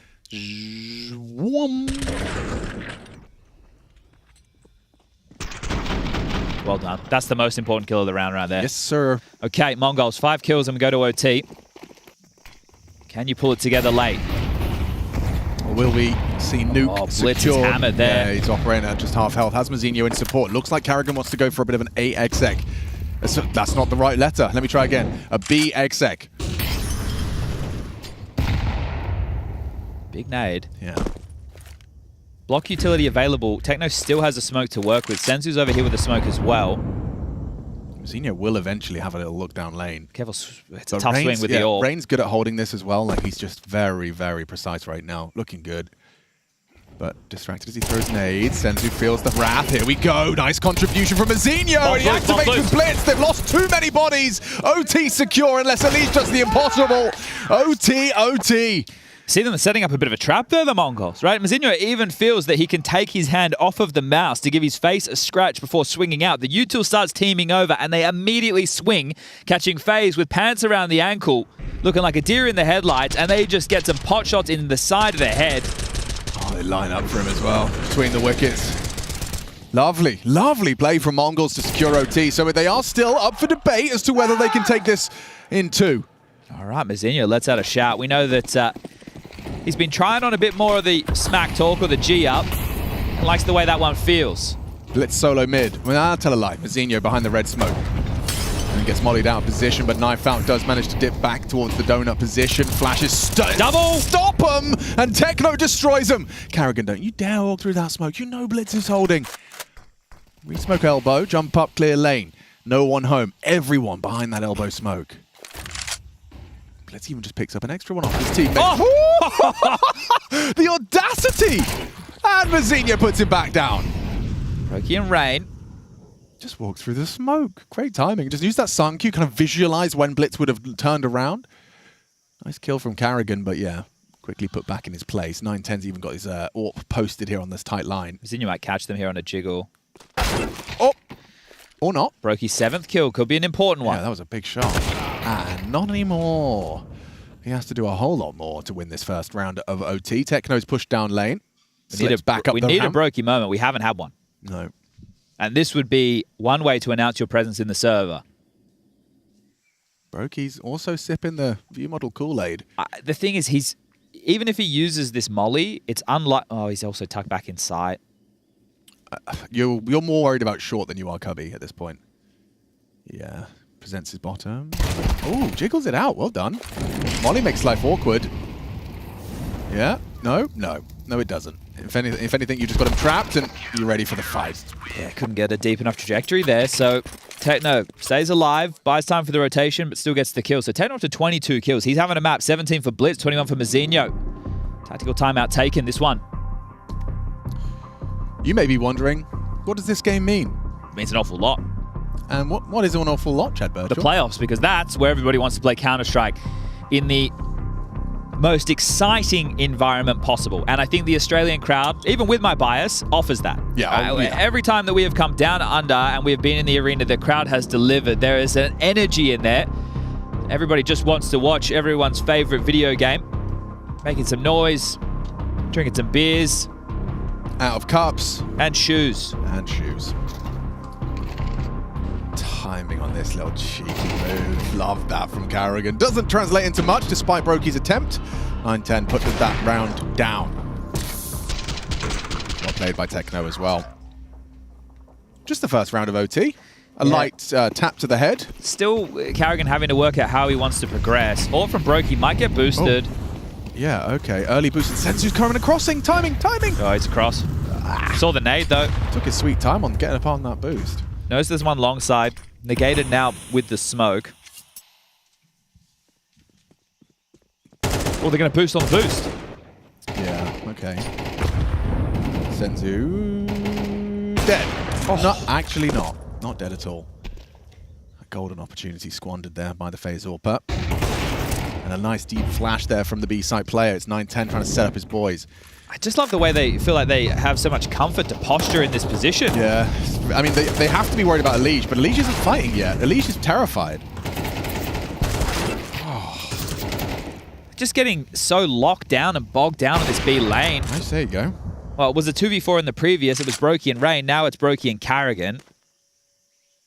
3v2, still B lane. Bomb into cave. Techno to deal with that. Nice, good shooting, good aim. Mazinho's far away from this. He's on the flank. Has to be silent. Brokey's not looking. Oh, he actually is. He's at least not visible. Free frag. Back from... Carrigan could go through. He has time to go away. He has time to go away. Penny's dropped. 9-10 might check this. He's working out. Oh, it's even fired a bullet. First bullet connects, but not to the head. Yeah, it looks like Carrigan, you're right, is kind of like struggling to find out what the call is on this T side. All right, well, as mentioned, overtime 12.5, plenty of cash to work with. Over towards B lane, they felt pretty trapped. So maybe they'll play away from B lane. I wouldn't be surprised. The way they play this is so, like, it's so annoying. Yeah, it's really irritating. It might have to be something A or mid-centric right now. Well, I think taking mid away from Mongols stops that from being a problem, right? You could go late lane if you get early mid. Yeah, there's just not enough control. That's why Mongols could look so calm. He's got smoke ready, he knows. So Extinguish comes in. No, doesn't. Took his sweet time about it. He had it pulled at him initially. So Blitz should be a dead man. What's he meant to do? HE? Anyone got a HE? Rain has one. Rain's unfortunately. Carrigan has one. Okay, can anyone feel like throwing a nade? No, Rain's the only one that can throw it realistically, and it's Elige keeping that donut player Senzu busy. They're trying to bail him out. Look how many CTs are tending to this. What is going on? Blitz goes down.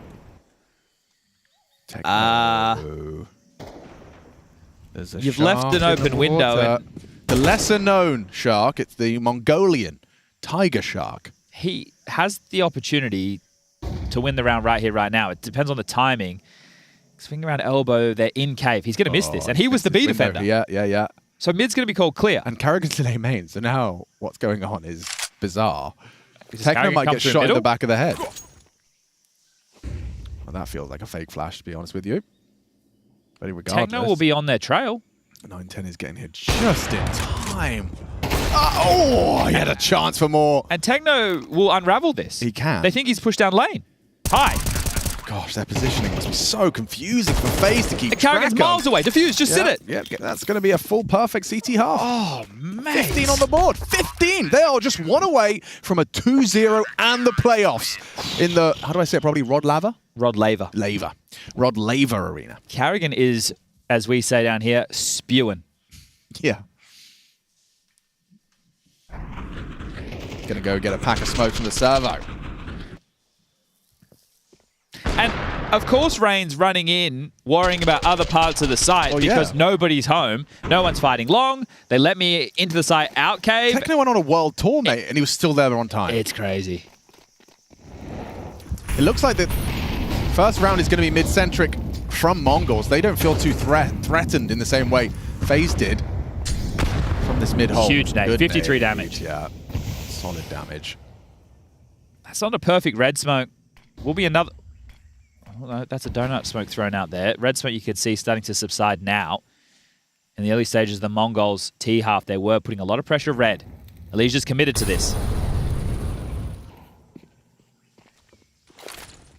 Cross smoke, deep flash, and backing away. Elige needs to time this right, and he does. Remove the AWP and a dink on the final bullet. Finished off like Carrigan.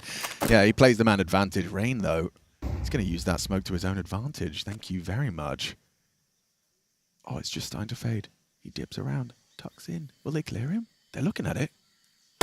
Oh, now the jig is up. They know where you are. Rain needed that. Needed to get one there. And confirms that Senzu's on his way there as well. Blitz has the bomb.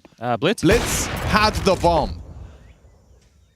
Okay. Well, Senzu might catch Frozen jumping up. Depends on the timing. We can see with X-Ray, Frozen's just mantled. Does he jiggle or does he wait for info? Doesn't need to. He doesn't at all. Info. With the bomb so deep, Frozen playing this one perfectly. Now Senzu goes around a molly. That probably activates Frozen.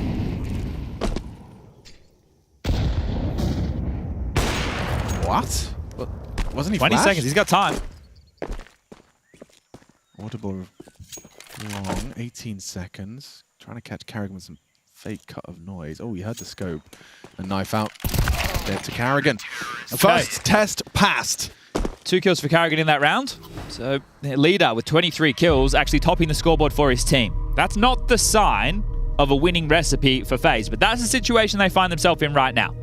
There's no reason they can't push us to double OT and we keep on going. Still got plenty of Counter-Strike to come your way today, as Mara will take the opportunity to use his 30-second tactical timeout. Starting to feel a little bit hot under the collar. You definitely, with 2 opportunities, want to make sure you're throwing your best. So what will they be opting for? There's 9-10 spawn. Over towards B. Looks like he is posturing to go out middle for a fight. This is a Liege. Committed to red. There were flames behind him. Important kill to hit. He had 1 bullet left and he hit the headshot as well. For some reason, only 7 from his early spams. Didn't opt to reload. Yeah, impactful round. Okay. Will there be more? They're looking like they just want to go mid. Again, yeah. 9-10 with the flashes. 3 bodies out mid. Frozen in red. Already used his break. Won't have access to vision for another 15 seconds. It's funny that they're not playing on that early timing. So now they start to waltz, the smoke starts to fade, but they're in the donut smoke. This is going to be split on A, real quick. Yeah, Lee's just going to get a jump scare through this smoke. How does he approach this? Investigating. Oh, it doesn't get one. Blitz quick on the trigger, finds the headshot. That's an important duel. Frozen, however, in trouble. Someone can't finish him off.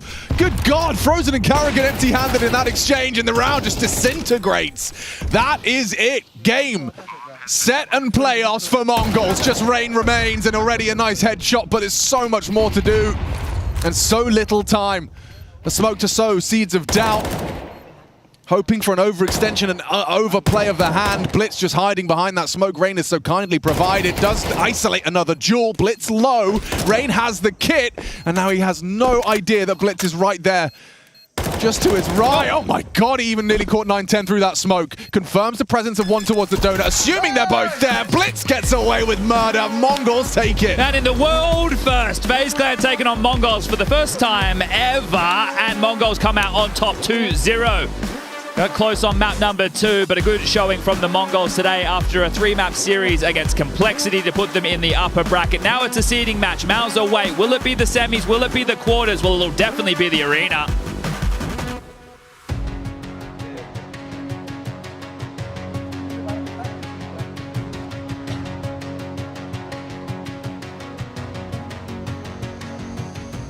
Another playoff run coming in for the Mongols now. They're not really used to winning in those playoffs, but they get in there quite consistently, apart from a blunder during Bucharest. Yanko, coming into this matchup between the Mongols and FaZe, we're kind of describing it as 2 teams who weren't really playing their best brand of Counter-Strike right now. One had to win. Do you think the Mongols were significantly better than FaZe today, or was it more so FaZe once again not really showing up? I think they were better enough, okay. And I think they showed better mental. I think that's the most important thing, especially for the Mongols, because that's an area in which I feel like they've been lacking, or it's one of their few weaknesses that they have, right? And you can see the frustration on the face of Carrigan too, and I think an incredibly important win for the Mongols, right? Bucharest and Lisbon couldn't make the playoffs after a very strong start of the year, so this is where the season sort of breaks for them, right? Like, they're going to be able to get back to that level where they're in the playoffs, get in front of the crowd, maybe win some more games in the arena, or are they actually going to fall off a cliff, right, and regress and maybe lose that sort of a spot that we're used to seeing them. So yeah, I think a very, very important win for them. Very important win for the Mongols. There's no two doubts about that. Now for FaZe Clan, we kind of pictured this game as being important for them in the sense that, at least personally, I want to see progress. I want to see them heat it up for the major. I want to see them get better with at least game by game, tournament by tournament. I can't help to feel, Janko, that whenever I see FaZe right now, I wouldn't even say they've stagnated. They're just not getting better. You know, they had never had a progress. They never had a honeymoon period. They never looked good. Am I too harsh on them, or do we start to now consider FaZe as a team that's not even in the contention for a major trophy, or let alone make the playoff at the major? Yeah, I think definitely you can't say that they're a contender team at this point in time, right? They struggled to make playoffs of tournaments. It was only the Cluj and the Bucharest event where they were able to get into the playoffs, and that's not the level that FaZe is aspiring to get to. And I think actually them not making the playoffs here now, where their biggest opponents are Gamer Legion and Complexity in the lower bracket, to be honest, like to me, that feels like the final nail in the coffin for this lineup. I don't know how you can proceed sort of moving forward. Like, sure, maybe you feel like there's a month left until the major at that point, and what's the point of making a change? You know, just ride it out and then see where the chips may fall. But considering that they're going to blast right after this, you know, you won't have any time to practice, to work on things. It's just another tournament around the corner. You know, how are they going to get better? Yeah, and you're kind of touching on it right here. Obviously, FaZe Clan losing to the Mongols earlier. We saw Mouse beat Gamer Legion, which then sets Mouse up for the game against the Mongols straight into the semi. FaZe Clan dropping down into the lower bracket right here. Again, let's be completely honest.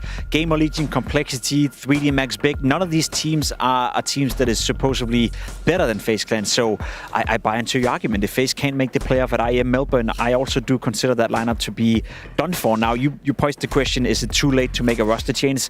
I guess it also depends on who you can get and who you want to replace. For me personally, I think it's not. I think it depends, like, obviously, where you pinpoint that the main issue is, right? That's my question, we talk about the body language and whatnot, and for FaZe, if that's the most important thing, you know, you put the Legion on the bench and you bring JKS into the team to play anchor roles, and you give Rain his old roles, right? And you just do that and sort of say, listen, this is not working, let's just nip it in the bud and try to do something for this major and try to catch some magic, because that's what FaZe had going for them last year, amongst other things. It's even when everything was looking dire in Shanghai, they caught fire, right? And made it to the grand final and almost managed to lift the trophy there. So it's an extremely difficult situation to be in. There's no easy answer. There's no good answer. There's just, you know, a couple of bad options. Sure.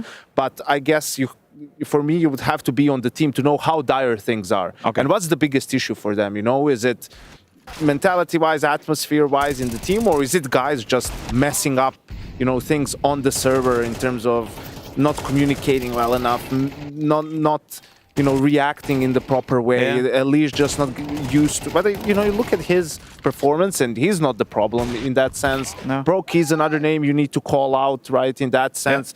Dexter is sitting on the bench of Falcons, right? Like, that's the thing. All comes down to how much do you want to gamble, right? Sure. And I think in that context, it's also important to know that not doing anything is also a gamble. That's also a risk. So, yeah, one of those more complex scenarios, I feel like, for FaZe Clan, where there's no easy decision. I very much agree with that. I just think it's a wild conversation to have, because I think everyone was expecting, with at least entering the lineup, that the conversation would be them showing progress, them getting better, them heading into the major. I think Kerrigan, as an in-game leader as well, has been known to always peak at the right timings. You know, he's not necessarily too worried about having a couple of tournaments where they don't do well, because he feels like he's working towards a purpose. Do you think Kerrigan right now as well is starting to lose faith in this whole integration of Elise into the lineup? I don't know. Kerrigan, I feel like he's a guy who's going to give it all he's got, you know, until the season is over, let's say, in this particular scenario, until he feels it's irreparable, the situation. But I think on the more grander scheme of things, is he tired of going through these things time and time again? And is he maybe due for a change of scenery after the season is over, right? I mean, there's, I don't know, maybe one or two orgs that would not be interested in him, right? If he was suddenly available, or if he wanted to, you know, go into a different environment. So yeah, that's another potentially worrisome thing for FaZe Clan as an organization, right? Like, where's he at mentally? I don't think he's done playing. I think he still has Counter-Strike left in him, but does he still have Counter-Strike left in him in FaZe Clan? I think that's a much bigger question mark. Well, maybe he's the one guy who can come back to Denmark and save Astralis. Who knows? Pay him enough money. Wow, yeah, just go from bad to worse. Exactly. Jacob. Well, I mean, that's a way out. Anyway, for Wishful FaZe Clan, thinking. wishful thinking. FaZe Clan find themselves in the lower bracket right now. Obviously not looking too great for them, but given the opposition, it should be all right.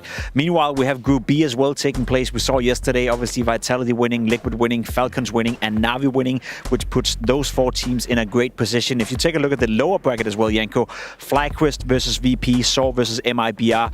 Quick initial take on the 2 elimination games that we have going on the B stream later today. Yeah, I think all these both games have the potential to be pretty close. Right, with Saw, MIBR, everyone's just looking for wins here. Virtus Pros regressing a little bit. I think it would be more devastating for them if they ended up losing. FlyQuest obviously wanting to stay alive, right, and keep those hopes of playing in front of the home crowd alive, although that's going to be an uphill battle. But I'm also interested about the upper bracket games. Well, more so Falcons, Na'Vi. I think that's a much more important game for Na'Vi than it is for Falcons. They will always have the Monesi just arrived. We had like 2 days of practice with him, but for Na'Vi, getting back in the playoffs, in a tournament where Spirit isn't there, who's been a thorn in their side, right? Like, just looking for that rebound, looking to get something going this season, really, because they haven't been the contender that we got used to them being last year. It's kind of crazy when you say that, because I agree with you. Na'Vi coming in with basically no excuses as to why they shouldn't perform. Falcon can always hide behind the fact that Monesi just came in and they're integrating a new player. Now for Na'Vi, if you zoom out, and look at them for this tournament, do you think that's also not necessarily a make it or break it, but I am sensing that more and more people are calling for potential roster changes and maybe changing within the lineup. If they don't do well here and at the major, do you think that the Na'Vi we saw dominate last year, are they just going to be gone for, basically? Yeah, I mean, it has to happen, right? Because what else is there? They've been together for a very long time now. I'm sure they're trying different things to get better and to get back to the level that they were at last year. But at some point, you also see these other teams changing and improving. Vitality got Robs, Falcons have Nico and Monesi now, right? Like, everyone's getting better. Mouse is really good. So at some point, you have to look at roster changes potentially and seeing what is it that you're lacking? What do you feel is the reason that you're not able to perform on that high of a level, and try to, improve and upgrade in those positions, really? Yeah, that's a fair point. I'm curious to see how they're going to fare against the Falcons. Just quickly before we head to a small break, and the other upper bracket game in Group B as well, Vitality heavy favorites. Is there anything their opponents can sort of do? Is there any team basically at this tournament that can challenge them, or is it just going to be a nice easy clean for Vitality? There's a couple of things that can challenge them. I think Maus obviously is still there. I would like to see them go up against Na'Vi in the playoffs if Na'Vi is playing well, right?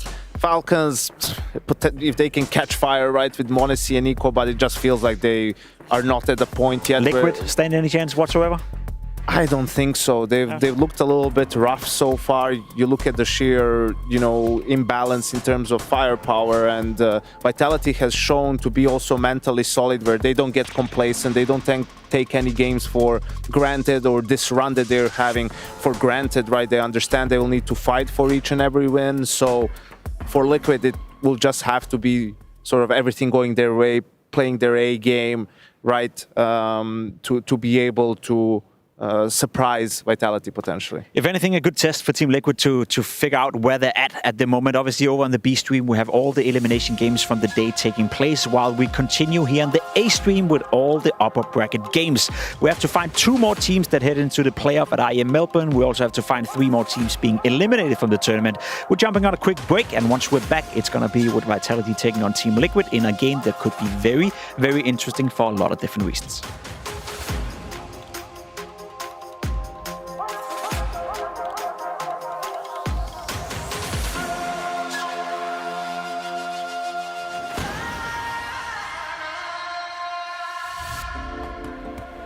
Hi, it's Bob with Face It. The official broadcast is better than ever on Face It Watch. Yep, that's right. Switch it up with the POV selector.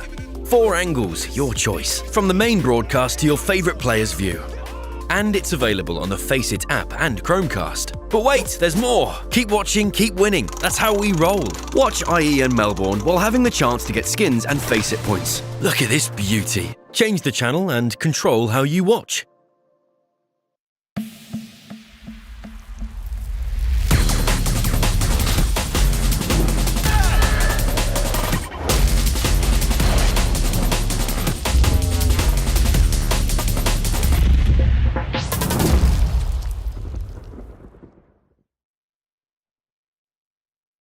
I know Zaiwu didn't get to do it, but did you get to play already in front of an Australian crowd? No, that's what I just said to Flimsy and the others before. I said that 2018, when I came for the first time in Australia, my team was dead. I came in 2023. I knew before the event, and I was the only one to know that Magisk left. So yeah, finally, maybe there is a secret, I don't know yet, but I guess it's the first time I'm able to compete on Australian soil without having a team issue. So let's see. Do you think it might not be such a great time because you're going to have to play FlyQuest in the first game? Well, yeah, I think I'm type of a guy that never underestimate anyone, but I never overestimate anyone either. So let's see how it goes. It's the first game of the tournaments. In EPL, for example, we had a struggle against MIBR. I think they can be the same caliber team, so we just need to enter pretty well in our game, and it's gonna be a good game. But if we're not, we never know. Liquid looking good. Yeah, obviously got a little bit more practice in, so hopefully I can turn and show a better face at this event. Hopefully individually. I know I've been getting some flack due to my individual performance, but another event, another day, another chance for redemption. Let's go. How do you feel, man? I'm asking you this one as a loaded question, right? Because you've had some That's Big Keith. That's Big Keith to them, bro. They need to start putting some respect on your name. Dude, okay. You've had some good games, but you've also had some rough games as of late. How are you feeling about it? Yeah. I know that you take it quite harshly, bro. You put a lot on yourself in these sorts of games. What have you been grinding? Is that kind of the vibe? You've just been playing a lot? What's the go-to to try and get Big Keith back in the server? I mean, yeah, of course, playing is always one of them. But for me, I think it's just I think right now it's just a mental aspect. I don't think I've come across a hurdle like this. Underperforming at times is kind of foreign to me to be playing like this. So but at the end of the day, I just want to show up and play better and It is wild because when I was going over your numbers, bro, you've been miraculously consistent for a very, very long time. And so when you say this is kind of foreign to you, I believe that. I feel like you've always had that ability to rock up. You know what you're gonna get at bare minimum. And anything above that is fucking sweet, Yeah, so you think it's a bit of a mental thing right now? Do you think that having Shui and the boys now is going to help, lock you back in, as it were? Does the team feel like a team? Yeah, I mean, of course. I think, of course, when we brought in Shui, of course, it was a change of scenery in terms of how we play somewhat. So, of course, there was a change there, but I believe no matter what, I mean, on Liquid for the past 5 years, I played with 6,000 different players and 6,000 different IGLs, so I have no excuses. I just need to perform. Last thing then, you doing anything cool out here in Oz? You got any cool plans, bro? You want to look around? I mean, honestly, the coolest plan is to hopefully make a playoffs and perform well. That's the coolest plan I think I can think of. Playoffs in Melbourne? That would be a pretty cool plan. And I hope you get to realize that plan, Keith. Thank you for talking to us, brother. Good luck. Thank you.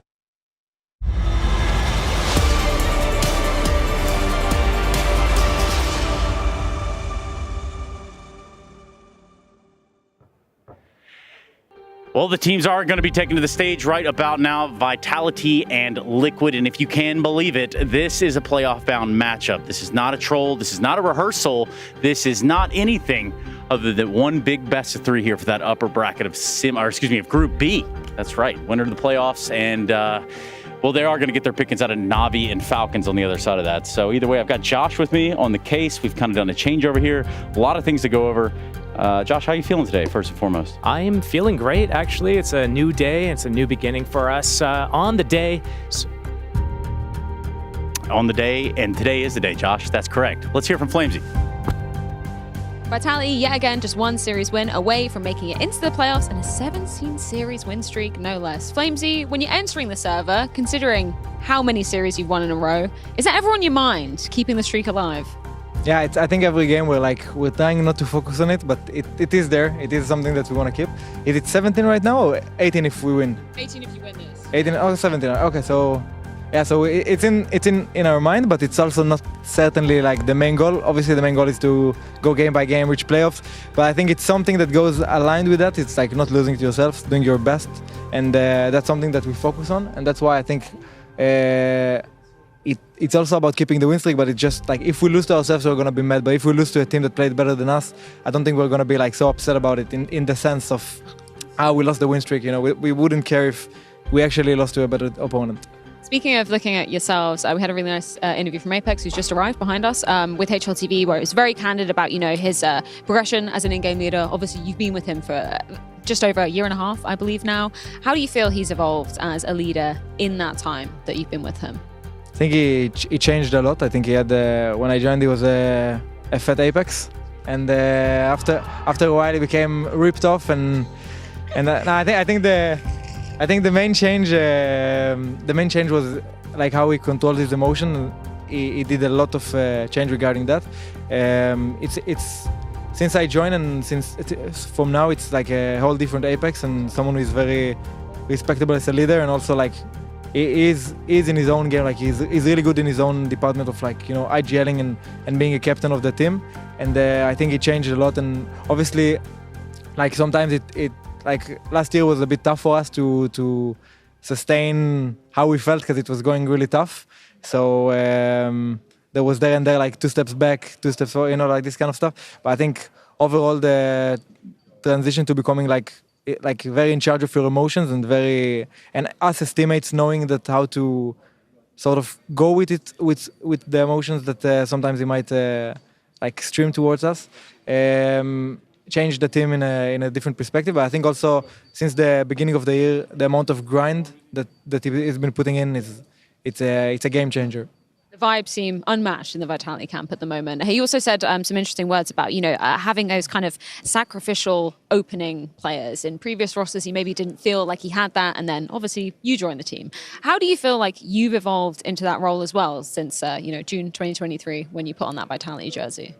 I think I've always been fine with sacrificing and going first, and I always wanted to go first and do well.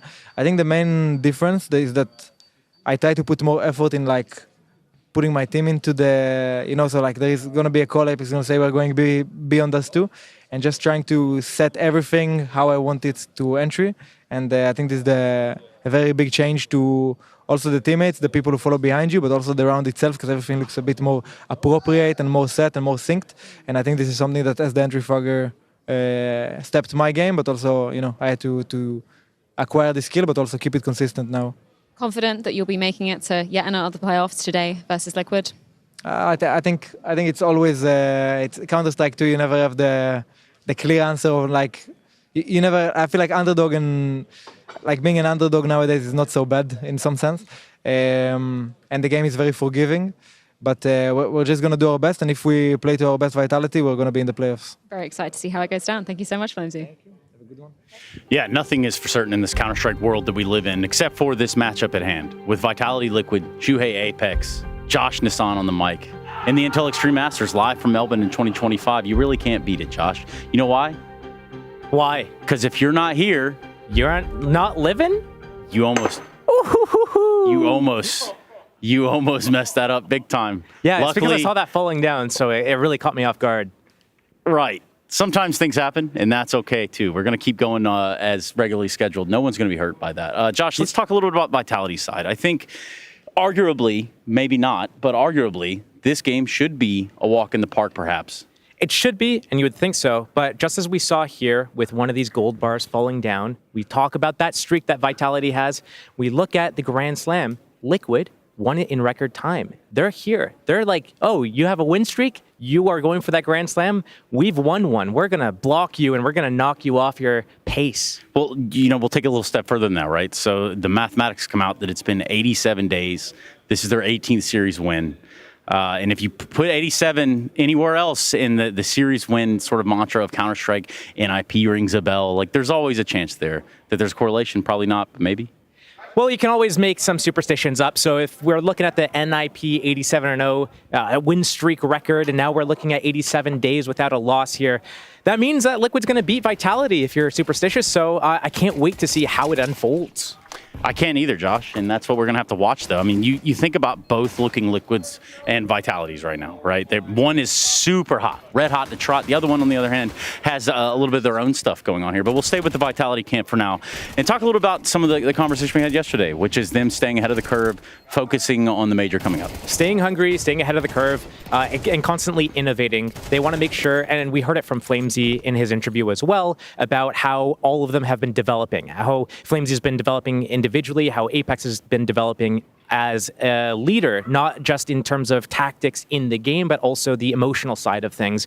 Because as we all know, leadership is more than just go A, go B. It's about how you're leading the team by example. It's about keeping everyone in good spirits. And in a lot of cases, you need to be able to guide everyone through that if you're going through a rough spot. So hearing that conversation about how they're adjusting and constantly going through that it's kind of nice to see that they're still developing constantly.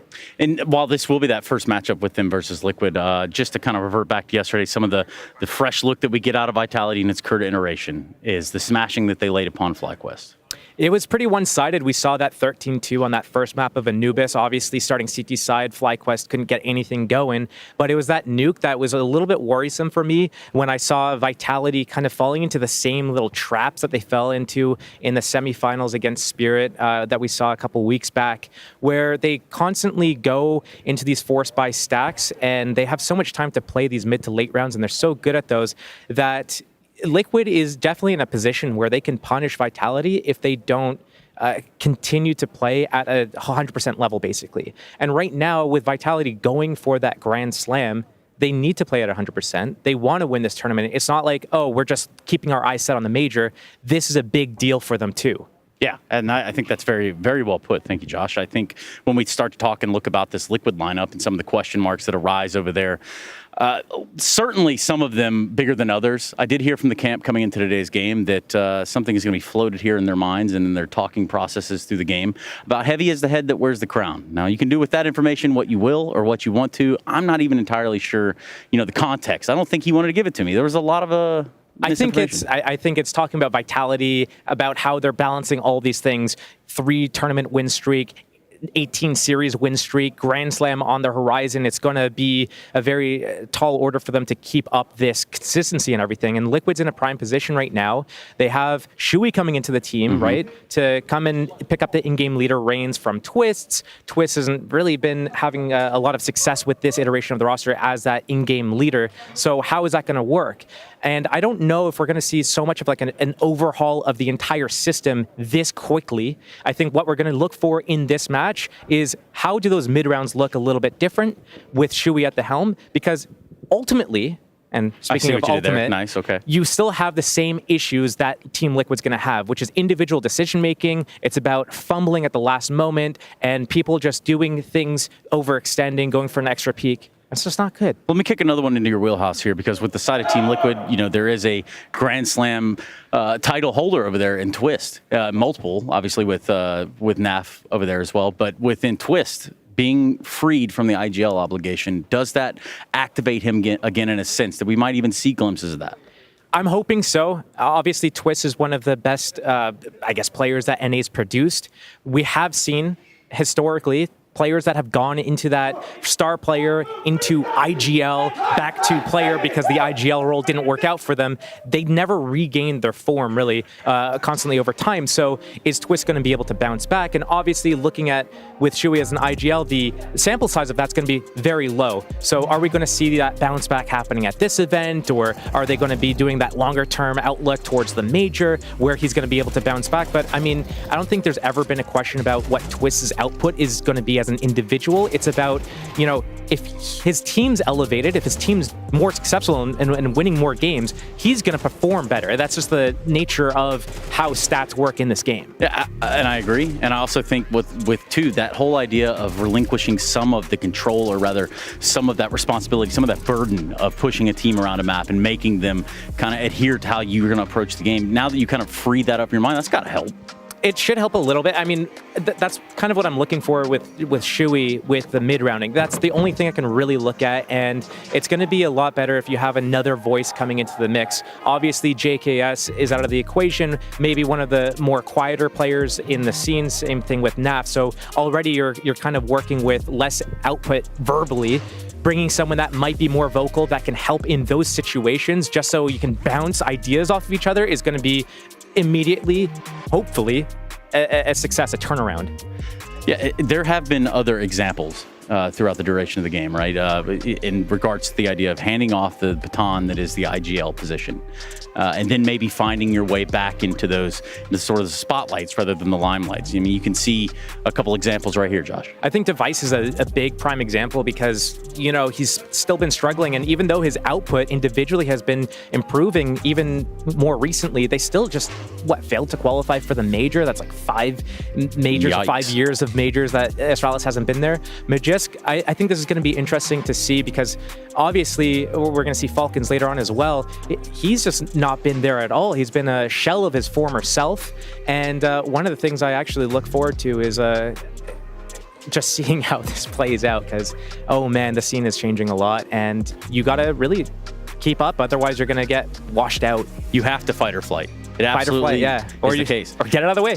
Or just get out of the way. Hey, you know, we're talking about Vitality Liquid, and then you also mentioned what is that Falcons Navi game. That'll be coming up after this. Both of these games are for playoff spots. So everything on the line right here, we're going to have the vetoes pop up for you can all prepare yourselves for what's going to be probably quite a back and forth series, if I had to guess. I think that it might not nearly be as landslidey as what we saw yesterday with Vitality just smashing on FlyQuest. Yeah, I think for as much as, you know, backlash we give Liquid for their, I guess, lack of results, we're just kind of holding them to a higher standard that they used to be as like a prestigious organization that's won so many events, that have won the Grand Slam. We're holding them still, even though they have a completely new roster. So as we go into the veto here, I'm looking at, you know, it's probably still going to be Vitality coming out on top of this. And Liquid, they definitely have a chance to put up a fight, especially it's that nuke pick. It's that CT side nuke that Liquid's going to get. And if Vitality slip there, then, you know, I don't think the alarms should sound, though, if they give up a map or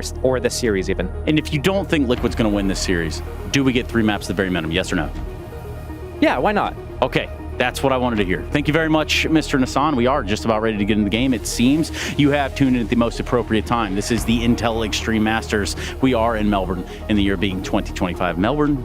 Probably pissed someone off when I said it that way. My bad. Mirage Nuke Dust 2. We've got Vitality Liquid trying to secure a spot in the playoffs. That's right. 2 teams that are in kind of polar opposite positions. Liquid trying to rebuild their way back up to the top. Vitality firmly occupying that top spot in Counter-Strike right now, looking for a Grand Slam win.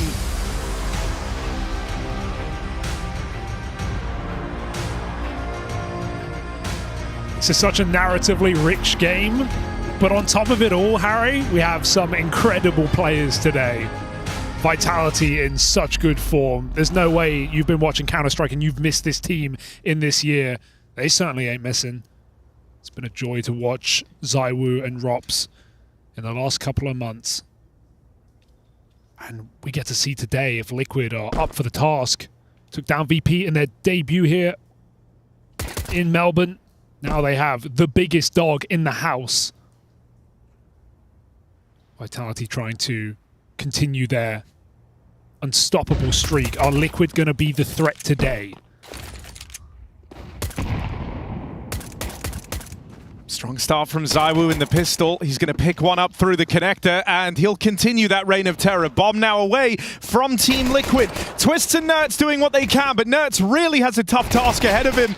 Apex continuing to thin the herd, and Flames will hold down that push up through the jungle. So pistol round starts off commandingly for this Vitality squad. Yeah, nice double for ZywOo.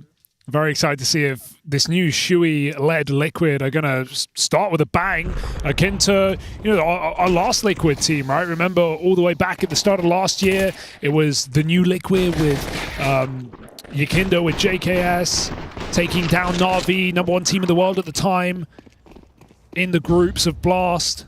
And it's kind of a similar task today, but dare I say, even harder. I think a lot of that comes from, well, we haven't really seen Liquid prove themselves at all. In fact, if anything, they've done the opposite. They've come in to the first event with Shui. They go 0-3 in Romania. It was a really disappointing look, but it's also not a result that you can look at and go, that's a shock. It's a brand new system. Exactly, right? And it's not like you're changing one player, one role. It's, you're bringing in a new leader. What's Twist's cooking? He's not. There's no way. He's cooking. He's not cooking. He's not cooking. Maybe trying to force some util out. He's trolling us. Check out this util. There's no way. There's no way. He's trolling us. So you line up there, then you walk left, line up on this bit of the wall. Yeah, and then you cancel it and you restart. No, he's trolling us. Yeah, you're going to want to go into this corner and then jump through. They're just running. Flames. It's awkward. He got caught in the Chance open. to pad some stats. Oh, wait, hang on. Twisted said, hang on a sec, guys. I remember how to throw the flash. It's a decoy. Yeah, but he's throwing the decoy like a flash. Okay. It's just a weird eco, man, but sure. They've got all the nades out of Vitality. It looks like he's experiencing tech issues, but he isn't. So jungle, I was going to say smoke, jungle decoy. They forced all the nades out of Vitality, so that's overall a successful eco already. Did 1 damage to ZywOo. It's a sick lineup. All right. Only 1 in the sight. Mezzi could make some money. He's getting a headshot instead. Apex trying to stop this plant, and he'll do it with ease. Run down with a Glock. Apex does not stop. 3 kills from the captain. Vitality keep it pretty clean. I'm going to try to... He's going to try to do something. I'm going to try to remember the flash. All right. Team Liquid coming through with the guns now. I think one good sign from Romania, if we're going to take anything from this Liquid team, is Shui was fragging in the games, right? Like, they were losing games, but it wasn't like he was just a non-factor individually as a player. Had good moments. When he was in MOUZ, we always said he was an in-game leader who could put up numbers, have good games, and seems to show that again, despite a couple of months of break of competitive play. So it's a good sign. But we all want Twists back to his own Grand Slam form.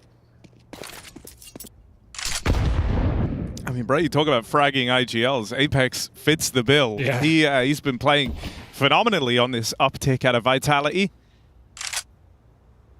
Already 3 rounds in, sure, but currently top in the charts alongside the rest of the gang. After the stat pad in the last round, Hugo. Look, man, come on. Kills. Put some respect on Dan's name. Oh, I will, but he's going to have to earn it in the gun round. A lot of damage down lower. Oh, that could have been something. It's a really slow round for Liquid just to take mid control. Shui coming out under. Nerds top mid. 3B. They're poising like it's an A split. Flames is going to play ahead, but that smoke hits him. They should have heard that. Nerds got the kill. Flames comes out of nowhere. Here comes the B hit.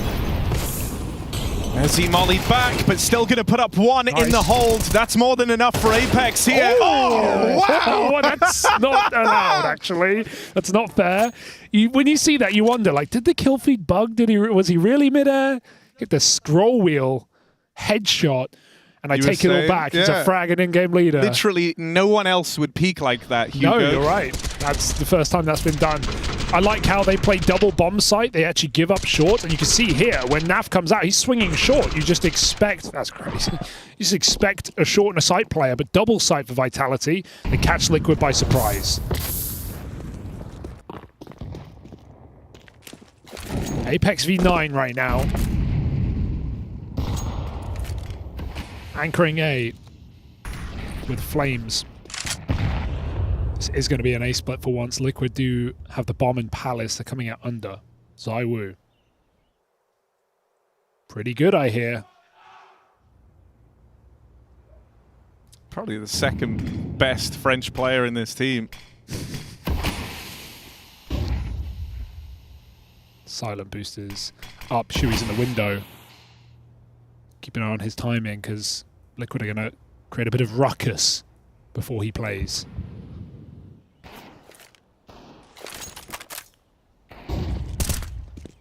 This Palace Pop's going to catch him off guard. I'm a little scared for Apex. Liquid calling their timing. Should be spotted. Zaiwu is still stuck here. He's got cover. Palace Pop denied. Flames is up on balcony. It's a perfect bit of synergy here for Vitality. Everything is covered. Look at him go. He's just farming, isn't he? Flames by his side. I like that as well. They don't just take ramp with the flash and set Flames up there. They clear ramp. They push deep. They make sure it's empty. Then they set up for the Palace play.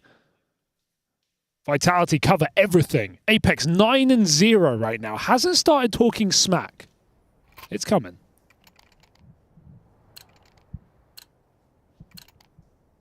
He has 231 ADR.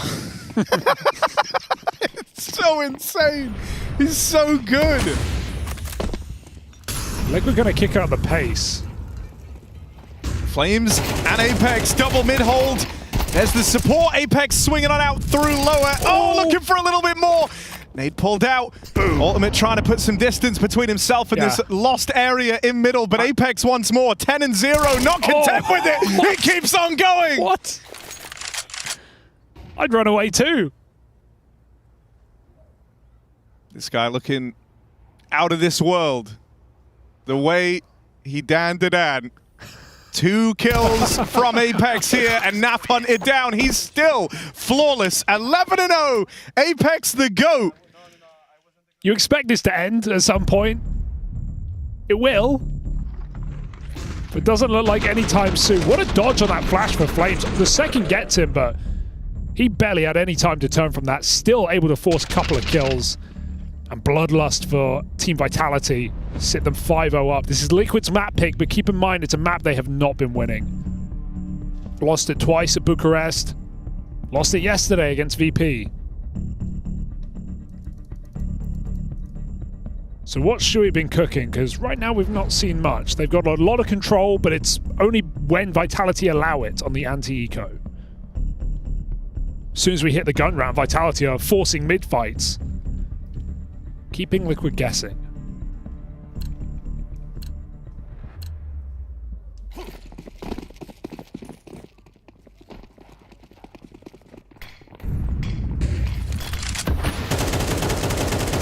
Oh my God, Shui, don't tempt him.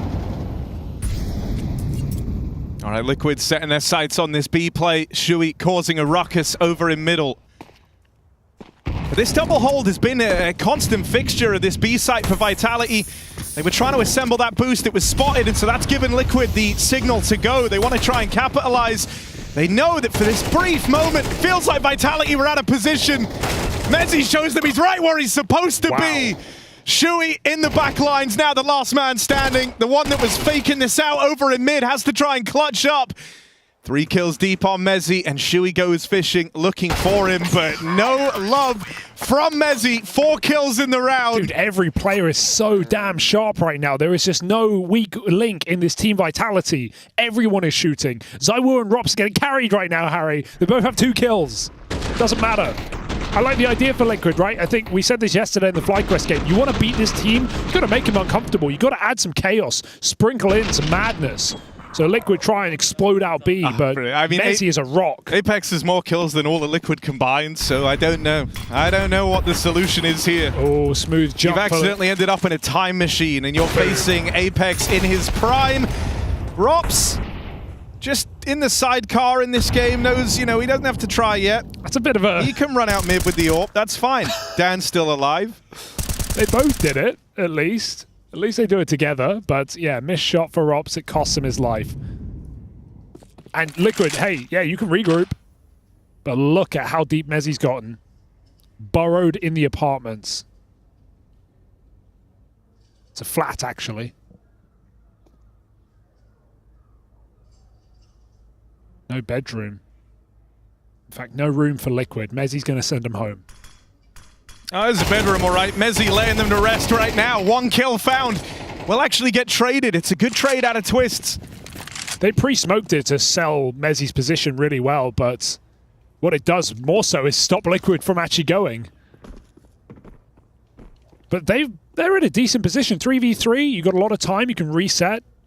They're going to come back B late, it looks like. Ultimate's been left with the bomb. Liquid at least want to make it look like they're not just walking into apps.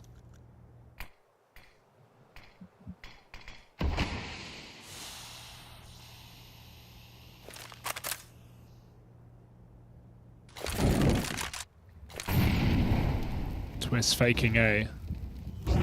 It's up to ZywOo alone on B. Very late though, isn't it? They've got time, they've just got to get this kill.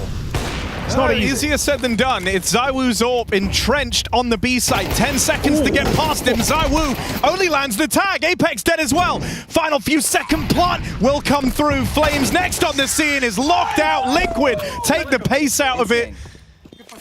And they make it work. Damn. Finally on the board in round 7 with one hell of a turnaround. You were ready to write them off there. Vitality certainly were. ZywOo in a good position on that AWP. That second kill only being a tag, though, gave Liquid the room to get in. Yeah, that's the difference maker. If he actually doesn't get the wallbang there, that's just a straight-up round for Vitality. Tries to stall it out. Ultimate getting it done. His first 3 kills. Just a solo AWP now. ZywOo made the cat jump again, but Liquid playing slow in middle. It's just Nerds here.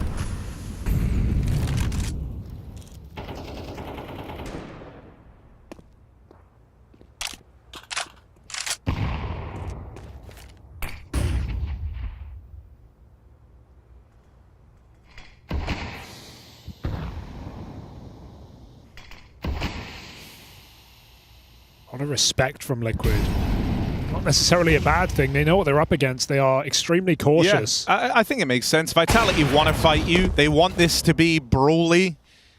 Their individuals are really feeling good, and in amidst sort of the madness of these rounds, they're able to join up, and as a result, I think they like the faster pace out of Liquid. So I like that Liquid have started slowing these rounds down, but this one has not panned out for them. They've lost both Nerds and Twists to open up. Trying to kind of get to these positions to begin the round, right? Taking short, taking the apartments. They've paid the price on 2. And that doesn't leave them with many options. Vitality are now also taking some liberties, getting aggressive. Flames being those few further steps forward, gets the noise cue that they've wrapped around through the spawn. Flames now knows, has the shadow to play with. And that is picture perfect from Flames. Surprised they don't check that. That's a very common position for Flames. You see him push down a ramp and play that weird off angle with shadow advantage a lot. Liquid kind of sidestep into it. Probably shouldn't be caught off guard by that. Vitality not missing a beat right now. This is a really huge game still from Apex and Apex Junior off to his right. 22 and 4 between them. Yep. And I mean, I don't know, this round kind of sums up how it's felt for Liquid a little bit. The fact that Flames was like 4 steps further forward on the ramp meant he got the info. You beat the insta-smoke, but at what cost? Just feeding ZywOo his kills in middle. That smoke is not a wall. And ZywOo just knocks them down in mid. Rops is even going to get aggressive. He wants to farm up. He's not had his chance to play. Pushed deep in ladder. Vitality just, they want to fight. They're going to move in together. Ultimate, good angle. His rifling right now is the only thing working for Liquid. Backstab available. Timing, Twist, gets in. Missed Deagle shots, spamming it. It's really ugly. One more would have done it. Instead, it's Ultimate 1v3. Flames is a very tricky guy to beat right now with the game he's having, but if Ultimate can get past Flames or find a way to get this bomb down, maybe he's onto something. Flames right now represents a 1v1 on this side of the map for full control over A. And so it's good that he just backs off here playing for the info. He now has that collected for his team. They start to move over, and Flames will hold the line. Even though he's really feeling it at 11 and 2, he's not, you know, throwing these rounds away. That was a very well-played 3v1. They never gave Ultimate the room to get into a good position there. Yeah, you don't want to plant in that position because they could be anywhere, right? They could be pushed down ramp, they could be CT, they could be Palace. And you need the kills. Something that I have really enjoyed about Vitality on this crazy year that they're having is they play with real confidence, and sometimes they do silly stuff, but they're very, very good at switching it back on in the middle of a round and like tightening up and suddenly, you know, hitting the formation. They've got the protocols, they got the trades. They're not afraid to play with the confidence and have a bit of fun in the early stages of these games, or the rounds even, but when the going gets tough, they do screw their heads back on. Apex found first here. That is the top performer knocked out. Who clears this? But no one's ready for Flames in this position. Oh man, he's got the round right here. This is the Flames highlight. Oh no! Oh no! You cursed Flames! him! Oh, scrub the VOD, delete it quick. He wanted to. One was not enough.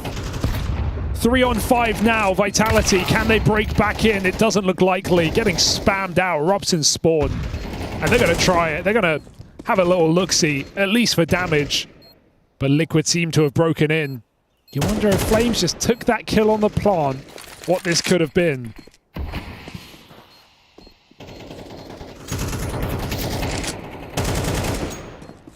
But greed is a deadly sin.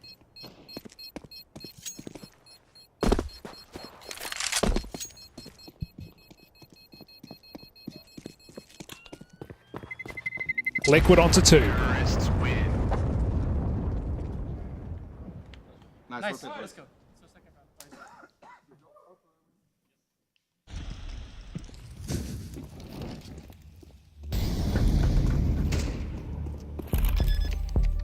Oh no. Sorry, it's a shame. It's just a shame.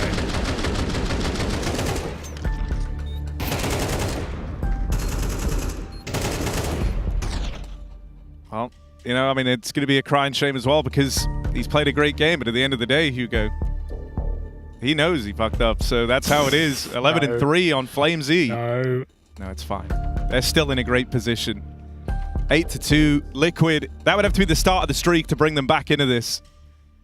They're going to need the final 3 in a row to make something of this T side.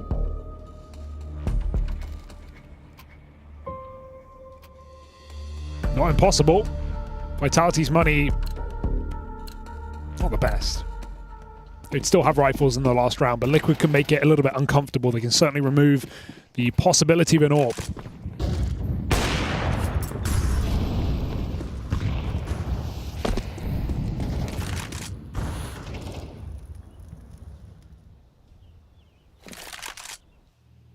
Fake mid take. And Vitality, look at the map. They have 4 on the A site. Trusting in Mezzi, who's been stellar on this B bomb site. And if Zayu gets back on the stairs in time, as Liquid go for this A hit, they are going to be thrown into absolute chaos.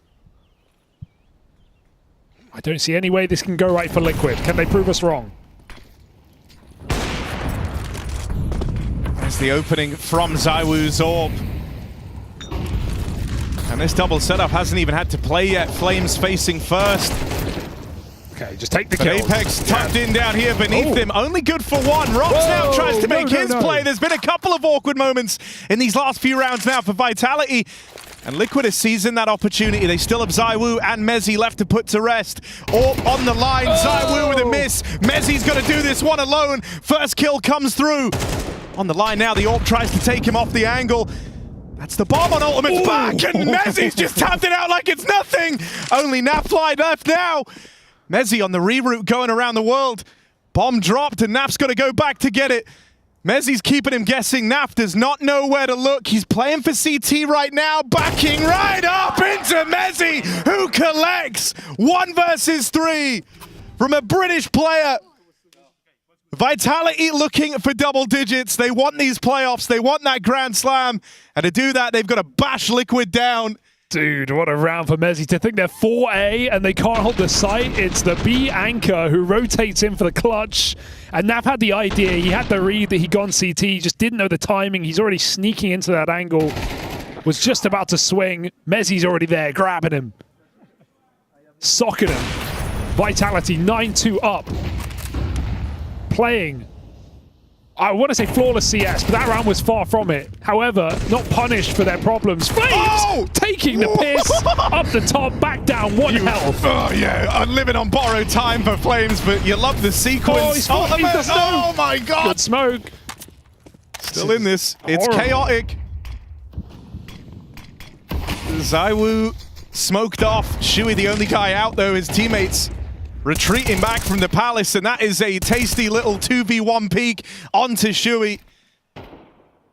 Just feels like they have 6 players on their team.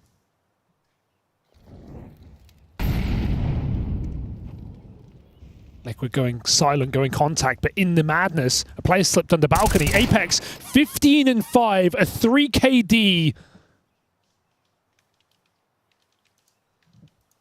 Leaving Ultimate in an impossible situation. He can get a kill. He cannot win this round. Team Vitality looking for something incredible.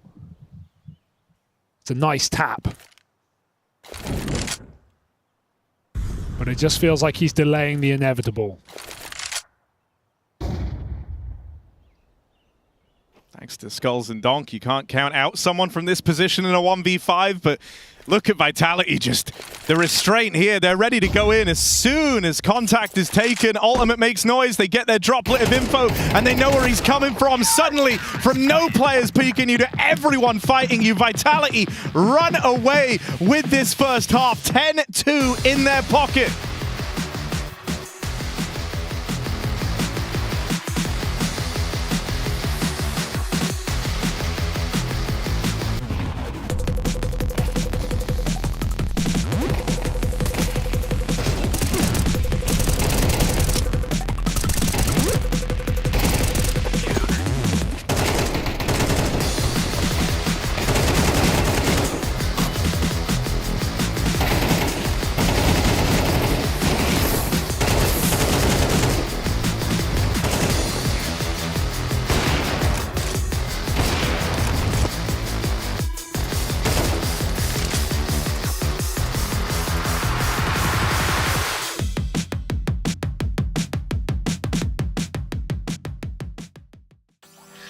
Never meant to stay.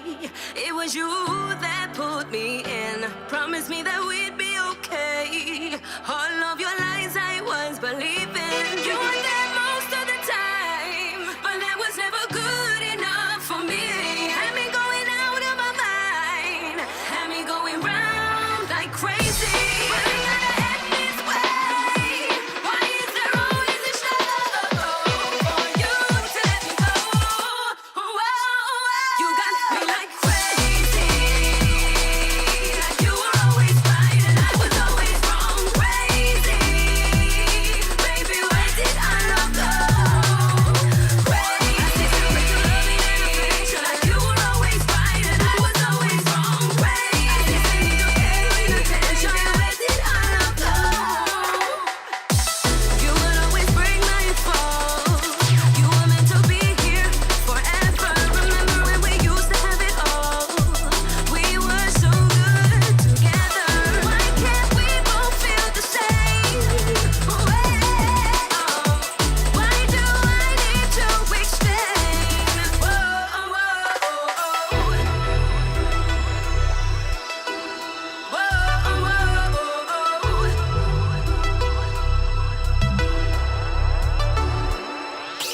You were there most of the time, but that was never good enough for me.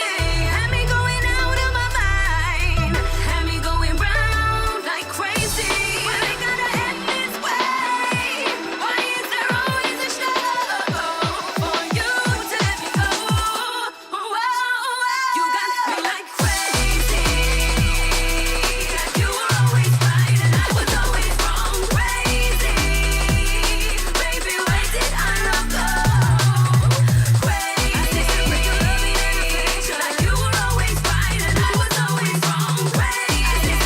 You gave me attention. Where did our love go? Crazy. Like you love me and affection. I used to need your care and attention. Crazy. Like you love me and affection. I used to need your care and attention. Crazy. Like you love me and affection.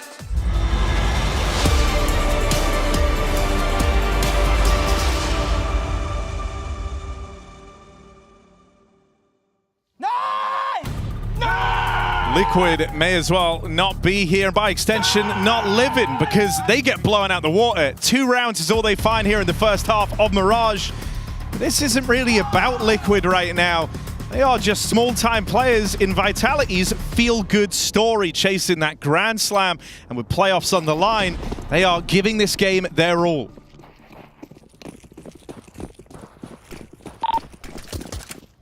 I died once now, more.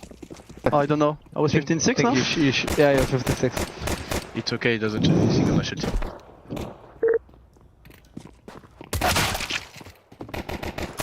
Oh my god, it's just freestyling. It's just deathmatch on this A side. They're up con, they're in window, they're on short, but not for long. Twist and Ultimate, a couple of kills make this round interesting after all. They've got the bomb, but they're going back for fights. They don't feel safe to plant just yet. Suddenly Flames gets it down, safe from everywhere.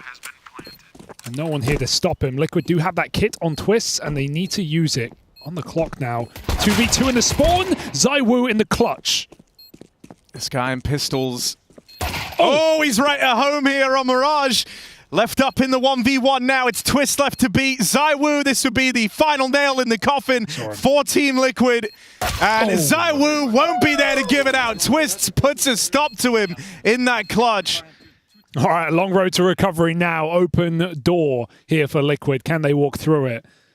Right, this series was always going to be hard. There was never a free map. That's what's exciting about Vitality, right? They have that ancient insta-ban. And where do you go?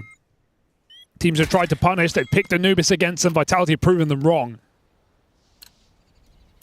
This is their second least played map in the last 3 months. So Liquid try and catch them by surprise.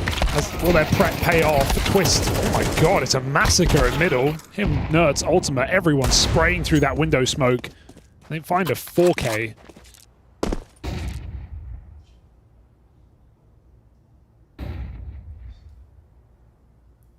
So some say the hardest round in the game, round 2 of the half, put to bed by Liquid. Check this out though. Rob's 1v4. And it's from nowhere as well, because like he's having a rough game. He's going to get double swung. Oh, no. He ain't winning. Oh, wait, hang on a second. He might be winning this. Rob's 1 kill found. Low HP on the next guy, but he can't quite line it up. Yeah, you know. Ultimate gets there just in time to help out. Buy low, sell high, Harry. You got to believe sometimes. Sometimes you get bankrupt. I got Rob's pulled. Nice.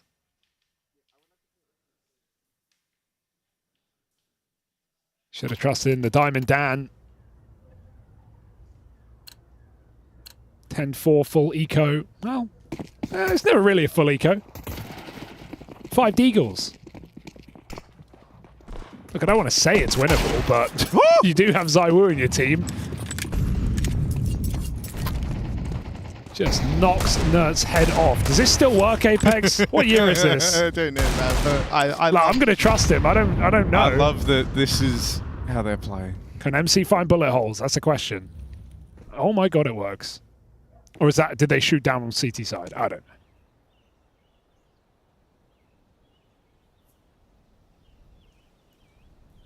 AK now found. Did they go? They went back and bought that after he got the kill. They went, "Hey, screw it, we can win this round. Buy an AK." I love that for Vitality. Flames has no money. That's crazy. That's a really cool idea. ZywOo now trying to make it work. He loses Flames in the process and a lot of health. The Deagle, it's all that's left. Apex picks up that AK, but no Kevlar jumping in to set up Rops, who now has another chance on ramp. And you said it before, we won't say it again, because Ultimate is a bloody rifler today. Another 3K for Ultimate in a round that could have gotten weird.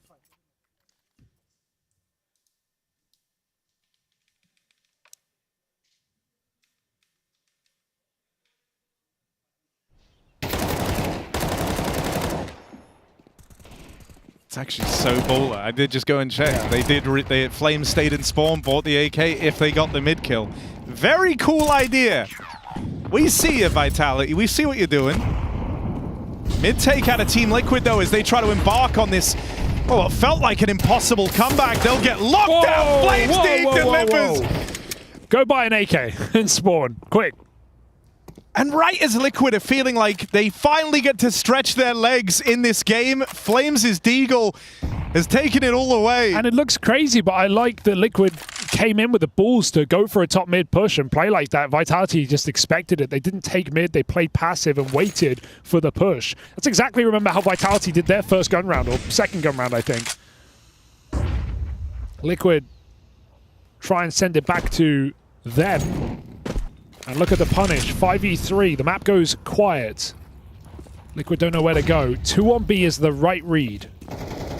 Well, Naf dead instantly though, and Shui doesn't fare much better. This becomes an exercise in saving for Ultimate as he's left up all alone. I don't even know who the best player on this team is sometimes. It's just, it changes game to game. Like 15 minutes ago it was Apex. Now it's Flames. They're all just really good, you know. Like when Rob's joined and he did that interview saying like, yeah, it was kind of like when I joined FaZe, and the feeling was like we could win everything, we could win anything. And that is how Vitality have played. They very much emboldened the spirit of that initial interview that Robs gave. They play every game like they've already won it. And you can't say you blame them because they have won almost every game this year. In fact, if it wasn't for the little blemish on their record right off the top, first event with Robs in the lineup. Oh, you're in trouble. Oh, he got it. It's actually so sick. Yeah, another thing that we're playing for Vitality, it's not just that Grand Slam, Harry. It's not just the trophy here in Melbourne. It's also the all-time great LAN win streak. And they are in the running, right? Obviously, you're never going to beat NIP at 87-0, 60 LAN matches.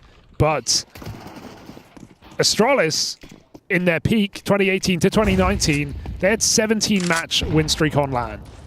Vitality currently 17-match win streak on LAN. If they win against Liquid today, they overtake Astralis at their prime. And the craziest part about that is who ended Astralis' win streak at 17? It was Liquid. It was Naf and Twists in January 2019. But right now, it doesn't look like they've got it in them today to do it again.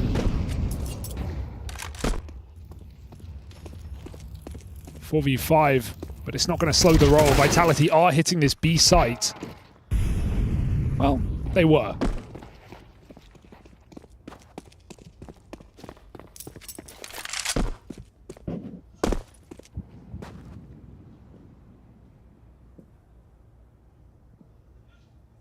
5v2. Just don't lose this. Oh God, here they are losing this. ZywOo quickly collects a double out from middle, him and Robs. I mean, this is the dynamic duo that's supposed to have you so excited about Vitality. Let's see what they can cook up. These guys are meant to be the ones that put clutches on the board, that win you those impossible rounds. The 2v5 would certainly hit the mark. Rob's boosted up and put in the window room, and he has found the gap right now. It's a gap that's starting to close. Shui coming back to check this, but the timing's just been missed. 15 seconds. Shui thinks he's cleared the back line. Robs has hit the perfect window to come in on this backstab. Ultimate's been spotted, sighted at the bench, and Robs will find him. This 2v5 is happening. Robs on the reroute, back into the market. Robs just keeps on giving, and now it's only Twists.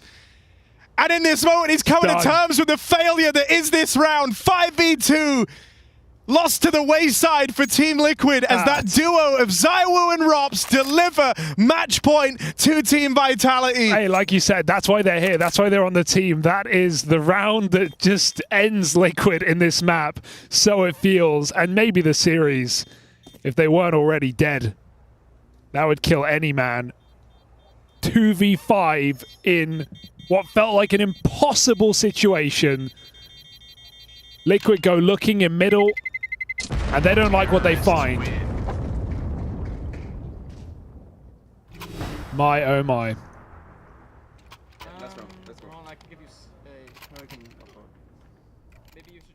And they broke off that as well.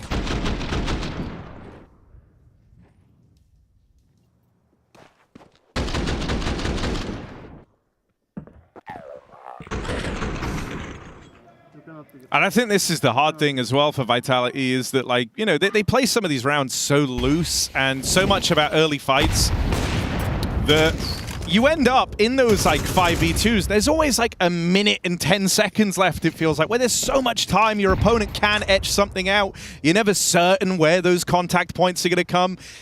And so Liquid, you know, the defense was spread pretty thin.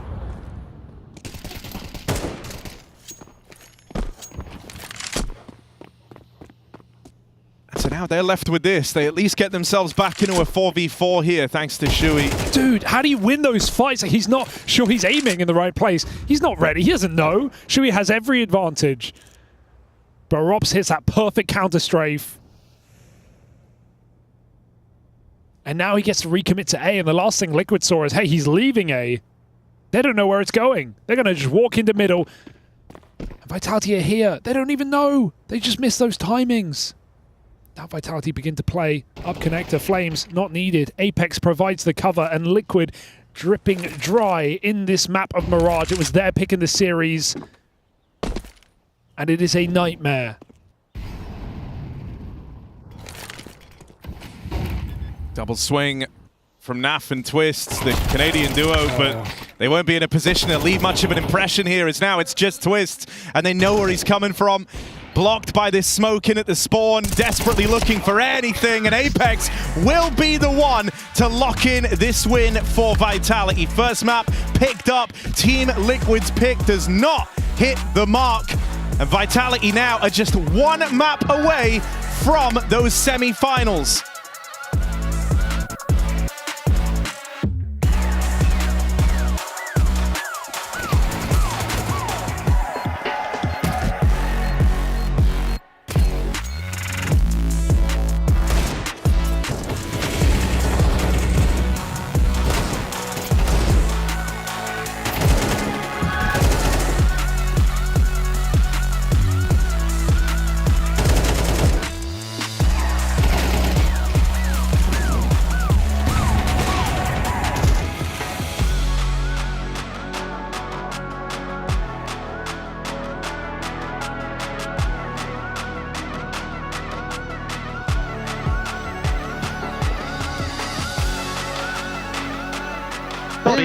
Shot, shot.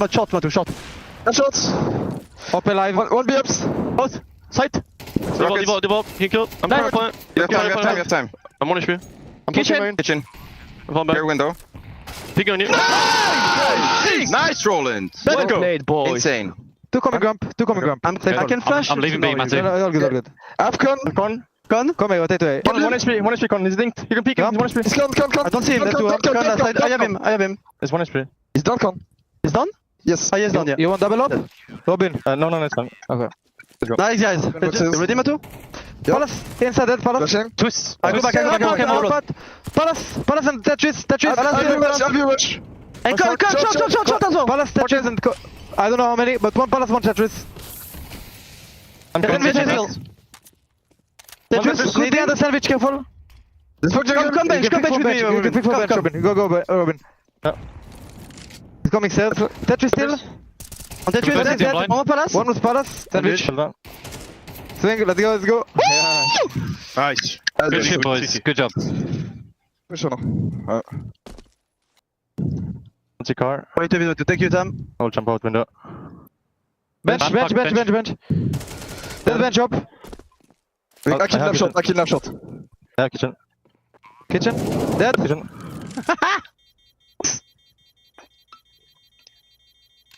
Nice stay around, boys. Go save.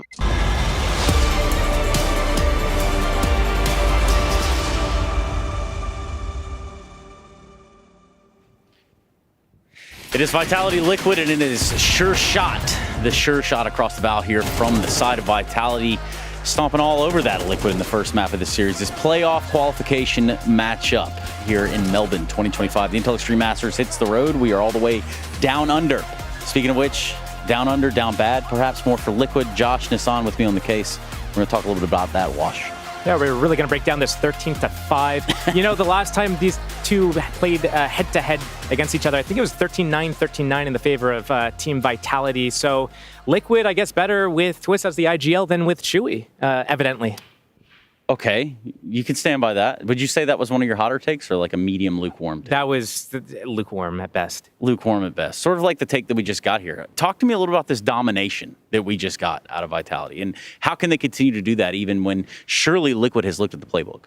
I mean, right now I look at what happened yesterday with Team Vitality and FlyQuest. It was a 13-2 first map going into Nuke, and the T side, it's tough. If you don't get a good string of rounds together, then you can slip up and give up a bunch of rounds. If you're giving up 13-8 to a team like FlyQuest, Liquid has a chance there. But yeah, I mean, you're starting off really strong for Team Vitality. I think they were up 6 or 7 rounds in a row. I think it was Team Liquid that got the 7th round. And then, somewhere in there is a Mezzi getting a clutch. You're seeing, oh my goodness, on that second half, Team Liquid doing a 2-man top mid push against the Deco and Flamesy getting 2 players off that. And I'm looking around the map and you're seeing 2 players on A and 1 player on B for Team Liquid, but 2 people push top mid, and they're giving up those types of rounds so early on in that second half on their CT side. You can't afford to give up those types of rounds if you want to be able to even have a chance at a shot at the King. So, Josh, you've actually you've kind of opened another parallel for us, one where in which you find yourself in a coaching role. Let's just say hypothetically, of course, like, yes, you have identified what you're saying is the problems there. Now, how do you fix it? How do you approach it to fix it if you're Liquid in that moment, rather? Well, I think a lot of the things are not so much about the macro level, and I've always thought that their macro level play was always actually pretty decent, even with Twist's in-game leading in the previous events. Their macro, like their positioning, especially on the CT sides, how they move together when they're man down or in certain stages of the round, I thought that was pretty good. But the problem is when they have individuals that overextend, they overpeak, they do this one extra thing, they get punished for it, and then everything else is kind of dominoes effect, falls out of control, and that's what leads to their demise. And we saw moments of that here as well. It doesn't matter if Shui's coming into the team and he's going to help with the mid-rounding and say, okay, guys, we're going to group up, we're going to go do this. Because if you're grouping up and you're going to do like a hit on A or an ending on B, and someone decides that, oh, I'm just going to go a few seconds early here before my team groups up, whose fault is it? The idea was good. You're calling to group up and do something together, but this one person's like, yeah, I think I have a timing here. Oops, I died, and now the rest of the play is screwed. Like, it's not even a protocol at that point. It's just a reaction that is just non-existent. You really are just giving the round away. Hey, it's a discipline thing. It is a discipline thing. Sort of like Mezzi in his, 1v3 here. I think we're going to be able to watch. We can pull it up and talk about it, Josh. Because with Mezzi finding the frags in the necessary places, I don't know. You can't really string it together much better. Yeah, I mean, I'm looking at this, and obviously Team Liquid's on that T side trying to get over to the site, but it's just isolated duels. It looks sloppy. One by one, they're kind of peeking. There's no like, okay, 3, 2, 1, let's triple peek. Where are the nades, and why is one person pushing ahead? You have so much time left on the clock. Even here, there's 20 seconds left, and we've been watching for an additional 20, 25 seconds. There's so much you can do, and then to give up a big round like that, it's just so consequential, and those are the mistakes you can't be making against the top tier teams. It's always punish the mistakes. It's one of those where you want to exhale that sigh of relief because you won the round rather than the inverse, obviously, because that's not a good breath of air to have out either. Obviously, you're looking at different financial woes throughout the rest of the half, or what's left of it at that point. I mean, you're already down pretty far, right? Yeah, everything kind of compounds in this game, and everything's so fragile from the economy. So if you get reset that way to the emotions and just like the mental side of things, you can easily get reset in there. Oh, we got one round. Okay, we got a second round. We're going to make this comeback. We're going to bring this to, 7-5 or whatever the case may be. And then we're going to come back in the second half. We're going to grind it out. We got a CT side. But if that all gets kind of stalled out, then, you're back to square one. And then it's not even just like a bar that goes from 0 to 10. It goes to -10. So, resetting to 0, you can still go worse than that. Which is hard to believe, but it can definitely happen. Sometimes you think you've got it right in the bag, right in the palm of your hand, which is what a 2v5 might look like. I guess, if you're Vitality, like this is round 17. And when we look at it, you can see exactly how this one pans out. Sorry for the spoilers, of course. Why would you just ruin it like that? But I mean, the setup in general here for Team Vitality isn't super horrible with the 2 players at middle there. It's like an old Fnatic setup that we used to see back in like 2015. But the problem is everything else around it doesn't really make sense. If you're going to kind of be in this all-in setup at middle, why are you also trying to defend A and also trying to defend B at the same time? If you want to play this 5v2, why not just say, okay, let's just play like 3 or 4 people at middle. If they come middle to do whatever, cool. And then we're in a spot where we can pivot quickly and rotate B or A together. And then the players on the extremities just listen. And I've seen them do this before where I know they're capable of it. They're capable of stacking on one area and playing for info on the others. But again, it comes down to what are the elements of Shui being in the in-game leader position now? What are the elements with, Nertz is still fairly new to the roster, but you still have these like old kind of like mindsets from other players. Nav had one system, Twist was in Liquid for a while before moving to FaZe, before back to Liquid.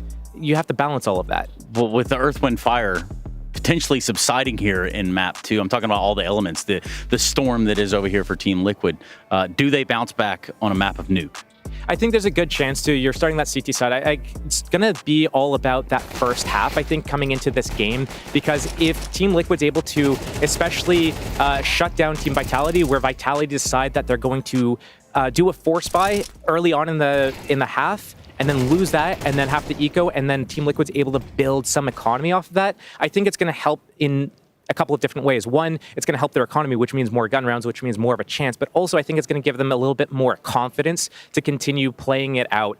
The last time these guys went head-to-head, it wasn't like a blowout, one-sided. This scoreline 13-5 definitely doesn't look as good. But Liquid knows individually, we can go toe-to-toe with these players. So it's all the matter of us being disciplined and showing up when it matters here. Yeah, we're going to have to sit back, relax, and watch. Thank you very much for your thoughts, Mr. Nissan, or Steel, they call him, wherever you want to call him. You can call him anything, but don't call him that. We're going to go to a quick break. We jump back into the action here. We're going to find out who's going into that playoff. It's the Intel Extreme Masters in Melbourne 2025.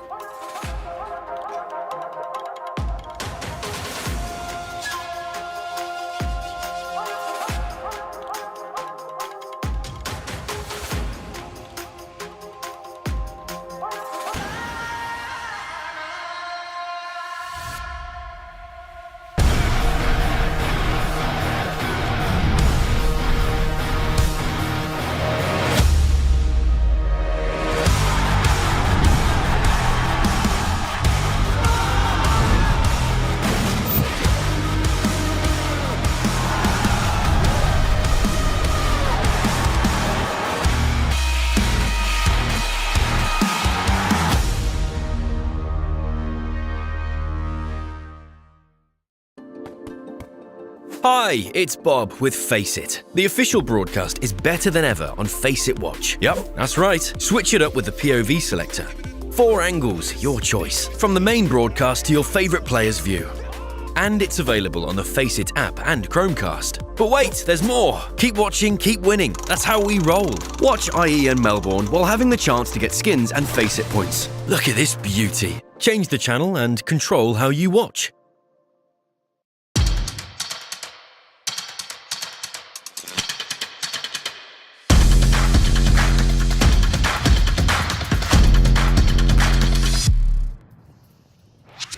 Hey Future Pros, on Nuke, and this time with the classic outside smoke wall.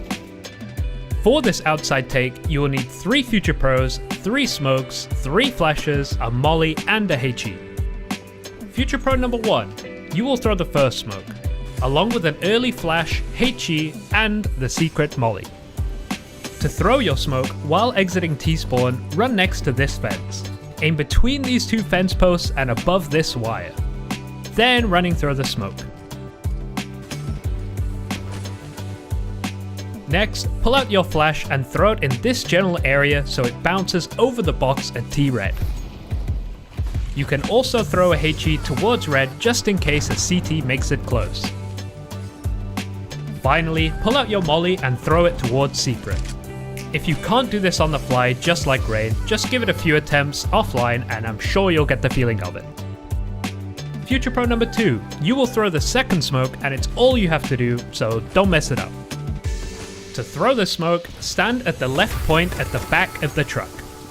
Aim between these 2 windows along this imaginary line, then jump throw the smoke.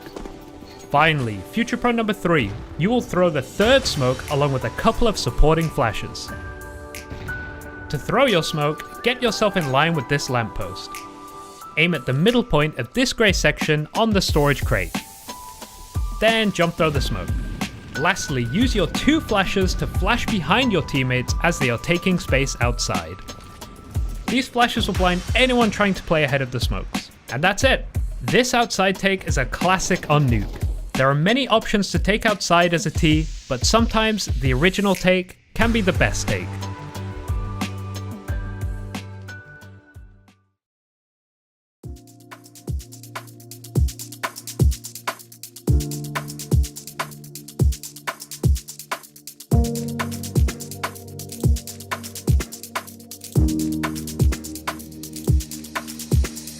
Overthink tomorrow when we're alright.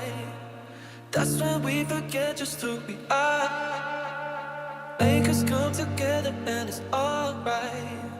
That's when you remember who you are.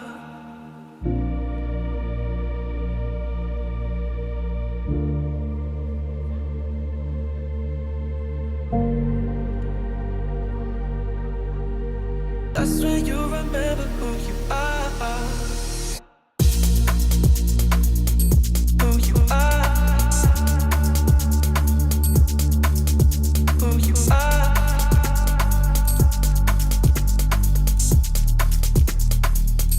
Who you are.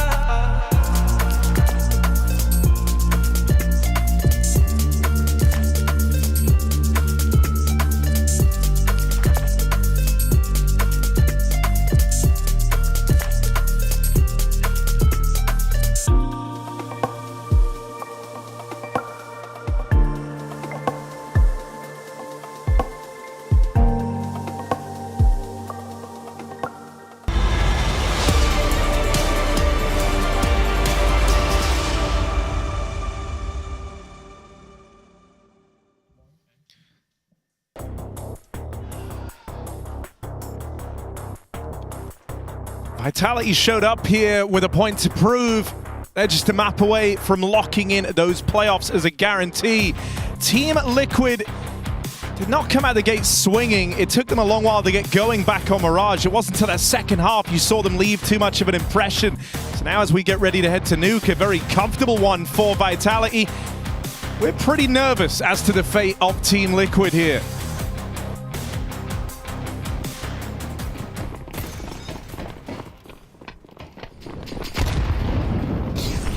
Fast upper for Vitality. Psych, they're down the vent. Bomb makes it with 3 players. Naps on a quick rotate. Oh, it gets a bit ugly in the B-bomb side. Vitality barely cross in. Twist snipes 2 out and the flank down the vent. Should win that round. I've said that before in a 2v5 though, so let's see what Mezzy and Apex have got. Leg spotted. Mezzy stuck in a crossfire that he doesn't know about. And he gets shot in the back of the head. Sick round from Twists. As Liquid come through with a pistol. RVD.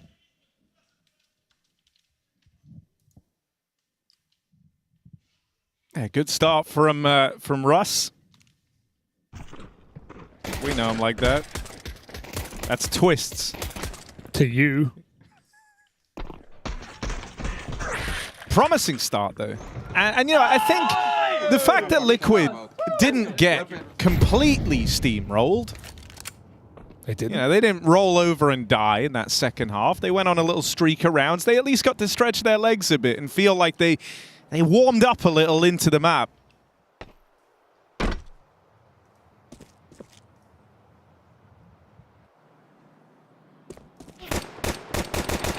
Don't know how Apex made it down, but he has. Oh, that's... And now they get a kill on Nap. Just don't lose to the Glocks. Nah, it's fine. It ain't that deep. It's not going to happen, right? ZywOo just jumping around the corner. What? How did he just do that? I have no idea. No armor, MP9 midair. Stray bullets. And now they realize Dan's wasting their time. They got to go back up through the vent. They're all paranoid. They don't know where to look. Okay. They find ZywOo out in main. You're still pretty strung out here if you're Vitality. Oh, no. This won't be easy. And Twist now makes his presence known down at lower. It's just a matter of picking your poison if you're Vitality. They're going to head in towards this top site. Nurse is the guy to get past. Plays up close in the site. Gonna need that cover from Rops. It's gotta be instant because that kill will come through guaranteed. And Rops can't pick up the trade. Ah, yeah, shame to see Rops playing that really, really passive. Very possible the Nerds could be in lobby and Hart on the site. Rops just holding main and vent. Good deny from Nerds to win out a 2v4 for Liquid. Sure, it was a Glock round, but it was certainly getting weird. Vitality had great positions, but no armor and no guns on a couple. It's just a wild sequence from ZywOo. Not the first, not the last. Here comes the buy from Team Vitality.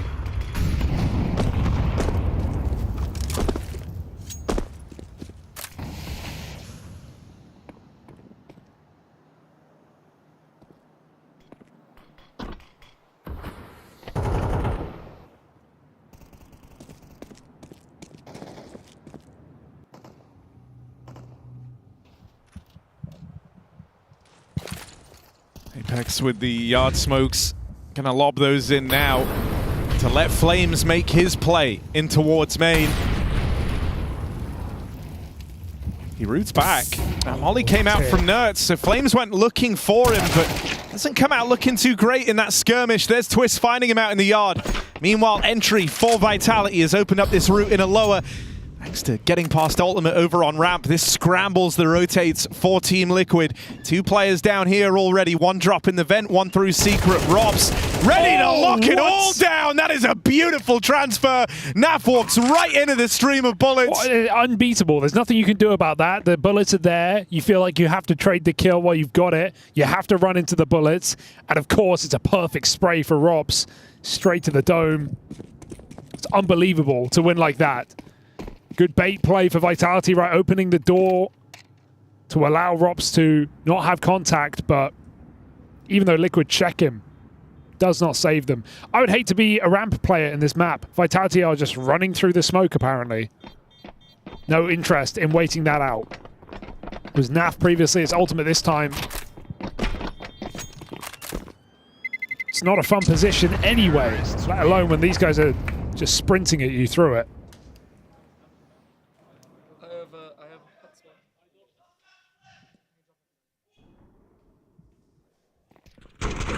Like the most off angle available. Yeah, I mean, I think, you know, Vitality do have a lot of depth to their game plans, but I think right now we're not really seeing any of that, and I don't think we have to. No. They're just kind of doing the minimum to get past Team Liquid in these rounds. And so I expect you're going to see more of that, right? More smoke walks. This round, Rops left alone in lobby, does get run at as Liquid go for a lobby crunch. They had 3 players pushing the extremities here, and they get away with a lovely bit of control. Having lobby this early in the round is nice. It's hard to hold on to. That's what Shui's going to learn here.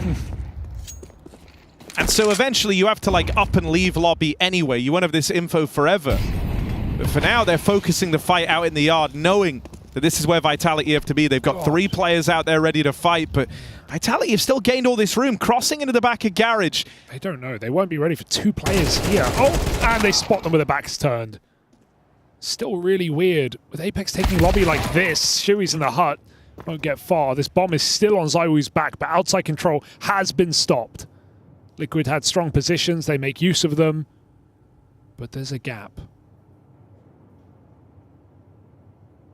There is a huge gap.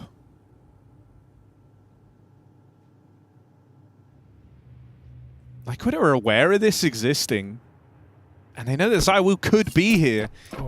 But it's still giving him a lot of room to work with. Whoa. He wasn't ready for Nerds, but he's still going to find him. And now all of a sudden you've got to pay your respect. You can't count ZywOo out of this round. 1v4 as it begins. He will find himself out in the open here, having a cross away from that bomb. Tries to tee himself up on the ramp side. 1 man there. It's Twist, but ZywOo just had that chance to move past him. Good check. Good swing out and awareness from Twist, so that was a possibility. All right, getting a Twist game here. 7-0, had an important pistol round, winning out that gun round there with 2 kills for Team Liquid. Nerds, he has been a little disappointing in Liquid so far, right? Like, it's not like they've had any results to speak of. but I think we had higher expectations that he'd come in and immediately raise the floor of this team with what he's been doing in the last couple of years in Heroic. Liquid have had a lot of these players where you say about them before they join Liquid, this guy could join any team and make him a top 5 team in the world. And then they join Team Liquid and they themselves become a top 50 player in the world, which is cool. They just started higher than that. I never thought Rainmaker could make Liquid a top 5 team. Oh God, I forgot. The Rainmaker saga. But yeah, I agree with that. Because we said the same thing about Yakinda. Yeah, I mean, we know Nerds has got it, and he's had it very recently, but he just needs to really show it. That nade is a bit of a bait. Ultimate gets 2 kills of the A4 outside. Vitality, it's looking a little more rigid on this T side right now. Stuck in the mud. Hello, Shadow. Hello, Info. Props will take that. Shui's like, how did he know? Crazy. I'd hate to die like that. That's like meant to be the best position. Playing against Rops would just suck. Yeah. Oh no, they've screwed the smoke up, but Twist on the back wall. 2 on 4. A lot of shifting around for Vitality. I liked it when they ran through the ramp smokes. Talking of which, Twist is pushed in. This could go very well. Oh, it's gone the wrong way, and they just pop through. There's a chance. Sawu dead. No, it's trying to follow through. Ultimate, like, guys, I don't want to lose. I don't want to swing this. I mean, he knows he actually can't really take this fight, and so... Gonna have to. There will be some room given a Flames here. Ultimate fires off, but it's nothing more than a warning shot. It's actually now helped Flames out a little. He knows where 2 of these 3 players are. Repositions. Oh, Flames crashed through there! Oh, God! Flames, 3 kills on his way to this clutch. Ultimate now, the one that didn't want to fight, the one that didn't believe, left up in this. And Flames plays him like a fiddle. That is a thing of beauty. No Liquid to extinguish these flames. Vitality, what a way to break through on this T side. Absolutely clinical. I have not seen anything like it. And when you're against a player like that, you see what Liquid are playing right. Right? They're playing scared. They're playing safe. They're trying to min-max, go in together. But you gotta have balls. And when you don't, that's what happens. Flames just steals the round. Liquid attempt to play perfectly.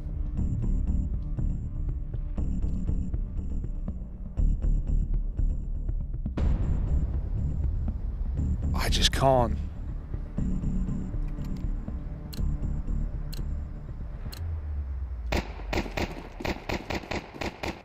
He was doing that all last map as well.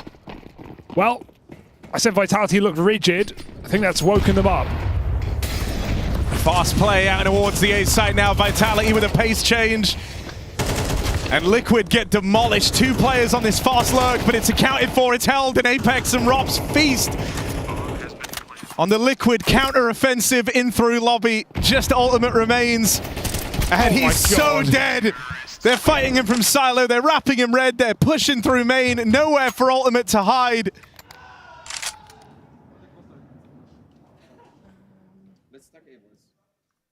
Bro, I thought that was Yakinda for a second with that. See what I mean? I mean, again, Liquid pace change trying to catch Vitality off guard after a crazy round loss, but Vitality somehow so ready for it. Don't even lose a player. Now it's full eco. And suddenly a game that felt like, hey, Liquid have a way in. They've started strong. They've slowed Vitality's roll. Now they're the one in the back seat. 4 pistols, 1 flash. And minimal hope.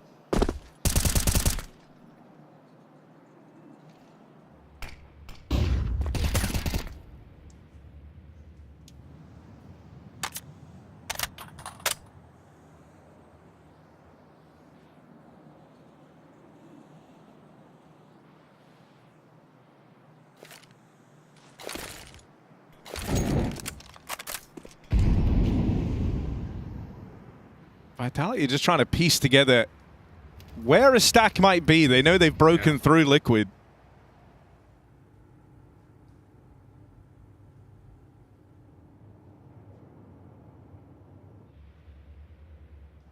Apex really wanted to find his mark out in the yard, and he has. Naf bested, and now with some wiggle room from outside, a bit of help from Apex available, that's going to embolden them to go into this full stack on the A site. There's the support from Apex. Flames running the entries. And once more, Ultimate left as the last man standing, cancelled out. Vitality pull up into the lead now. The start from Liquid, the big pistol round put forth from Twists. Sticking the landing in the conversions, competitive off the get-go. So much of that now, and that early work kind of hinges on this follow-up round, right? You finally get to bring the guns back out after your reluctant eco. This is where Liquid decide whether or not they get steamrolled in this first half. This is where they've got to offer up resistance. You have the AWP for Ultimate. Rifles on everyone else, lacking a kit here, so ideally you want to stop this round before that bomb even gets planted. Vitality just go back to this slow lobby control, leaving Apex to his own devices out in the yard. They're just A-splitting quick there. They're going to catch Liquid off guard here. Look, there's still players adjusting, trying to go down the vent. Apex is going to fly through main, and they're hitting upper. Robs is already in a power position to pop in this top site. They don't know about the vent guy, but there's not much to talk about because Robs is spammed in through the smoke. Every player dead in an instant on that A site. There were 4 CTs there, and Vitality don't even break a sweat. Flames is jumping round corners. You haven't seen anything like that, bro. Liquid had 4 players in A, and I don't even think any of them saw a Vitality play. I felt like they were all getting shot in the back of the head. Rops with his little lurk smoke out through the door, an iconic Rops move. Apex fighting this one. Nerds was the only guy that got to see an opponent. Everyone else dies like this. Just jumping around corners. I mean, yeah. Main out. That really hurts. Just a great pace change for Vitality, who've been playing really slow, walking around the map, playing silent. Liquid have had a chance to pick them, and then you just get top pop. That was the round where Liquid had to kind of re-energize this CT side, because now the money's almost been decided for you, right? You're going to be in this back spot position through most of this remaining first half. Yeah. And so anytime you don't find success in these rifle rounds, it's hitting like a 2-for-1. This scoreline is widening. The game's getting more and more out of your control. The playbook is getting more constricted because the buys are bad. Yeah, 3-1, I had a bit of faith. Bro, think about how much room Apex has had in the yard. He's been playing solo outside control in every one of these rounds, and look at where he is, all the way down through Secret. He's in B. That's true. Liquid haven't really been spotting. This is not the round 2 spot, right? But Liquid haven't really been spotting outside too much. They've let a lot of control get taken. I like the double door fade, but he walks through. They don't want to be patient, and they pay the price. It's their life. 2 for Rops and AK. It's a setup for a save. They both waited left, right in that door.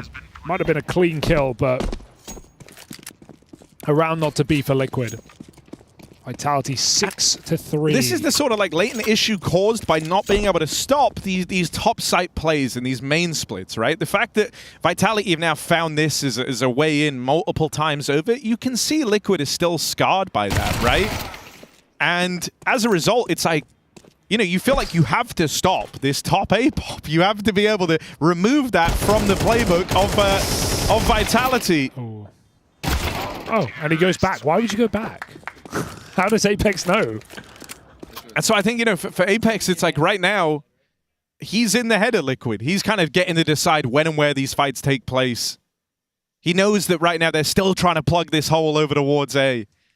And that's a powerful tool for Apex, and why you see him operating alone out in yard.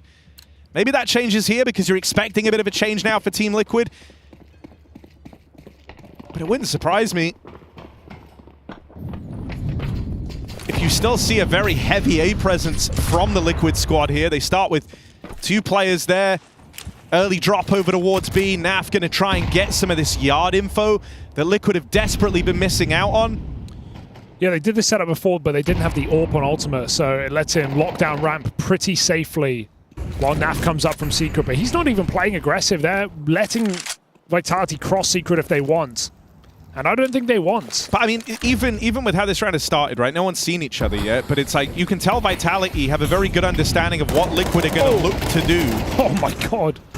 Liquid have lent into a more proactive stance outside. They have players fighting. They have Naf from Secret. What have Vitality done? They've also lent heavier to the yard. Rob's has taken all this space out through the door. Finally bested.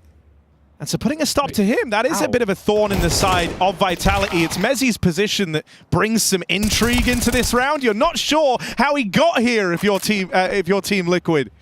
One out door, one out hut. They were everywhere. And now Liquid know. They know this is already an A retake. It just hasn't happened yet. Are they going to play more aggressively than last time? Remember that clutch for Flamesy? It came off the back of passive Liquid play. They're currently waiting for the flank of the AWP. Resmoke and main, Apex trying to reset, denied by Ultimate. How about a clutch for Mezzi? 1v3, avoids the break on the smoke. Nerds looking through Heaven, and Ultimate playing again patient. Liquid want the kill to come to them. A missed shot. Mezzi able to reposition, but it's Nerds from Heaven this time that finds the round for Liquid. So a sigh of relief, if anything, for Liquid after they close a clutch. But that was a very awkward round where Vitality had Flames dropping Hell to main, or main to Hell. They had a guy outdoor, they had a guy out hut, they were everywhere. Liquid still remain composed.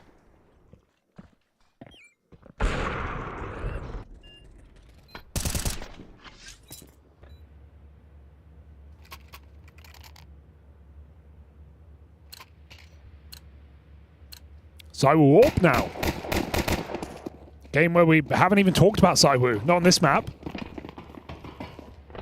Let's see if Apex gives him some room to actually get activated. I mean, they have to have an idea behind it. This is one of the maps Zywoo doesn't mind putting the AWP down on, so they do have a play in mind. He's holding this crossover towards Secret.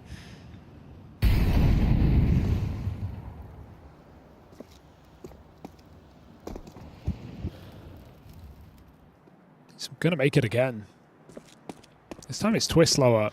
The advantage to Apex, having played outside solo so much, is that he can run the cross. Like, it's kind of an expectation that he's going to be here. And if anything, him being loud, you know, can send a bit of a false message to Liquid in that moment. So he now has this control down towards lower. And in previous rounds, Vitality haven't always looked to do anything with this, right? You've seen rounds where Apex just kind of waits in at lower, climbs back up Secret, and then rejoins the rest of the pack. But it at least gives them options in this round. How does Flames not fire off that flash? So right now, here's Apex walking that Secret wrap back up, trying to link up with Flames again for another one of these topside splits. These are the plays that Liquid just haven't been able to stop yet. They need to eventually remove this from the playbook of Vitality. It's a nice double. Shui's done all he can. He's put them in a good position here. A 2v2, it's not impossible for Liquid. It's Twists and Naf, a long-standing duo. But they're split up. Twist has to survive the journey through the vent. And that's a tricky prospect. Naf isn't in a position to help him either, really, right? Coming through the hut. These are two 1v1s that Liquid have to win. Twist has now played his cards with that flashbang. He won't even give this a go. That's a shame for Naf on that peak timing. Maybe they called the flash from that CT vent player, but he's out hut before it even pops, and he gets peeked from backside. Nice entries from Rops. He even tapped Nerds out of Heaven. Nerds has spent his whole game in Heaven. And it's not been a fun place to be.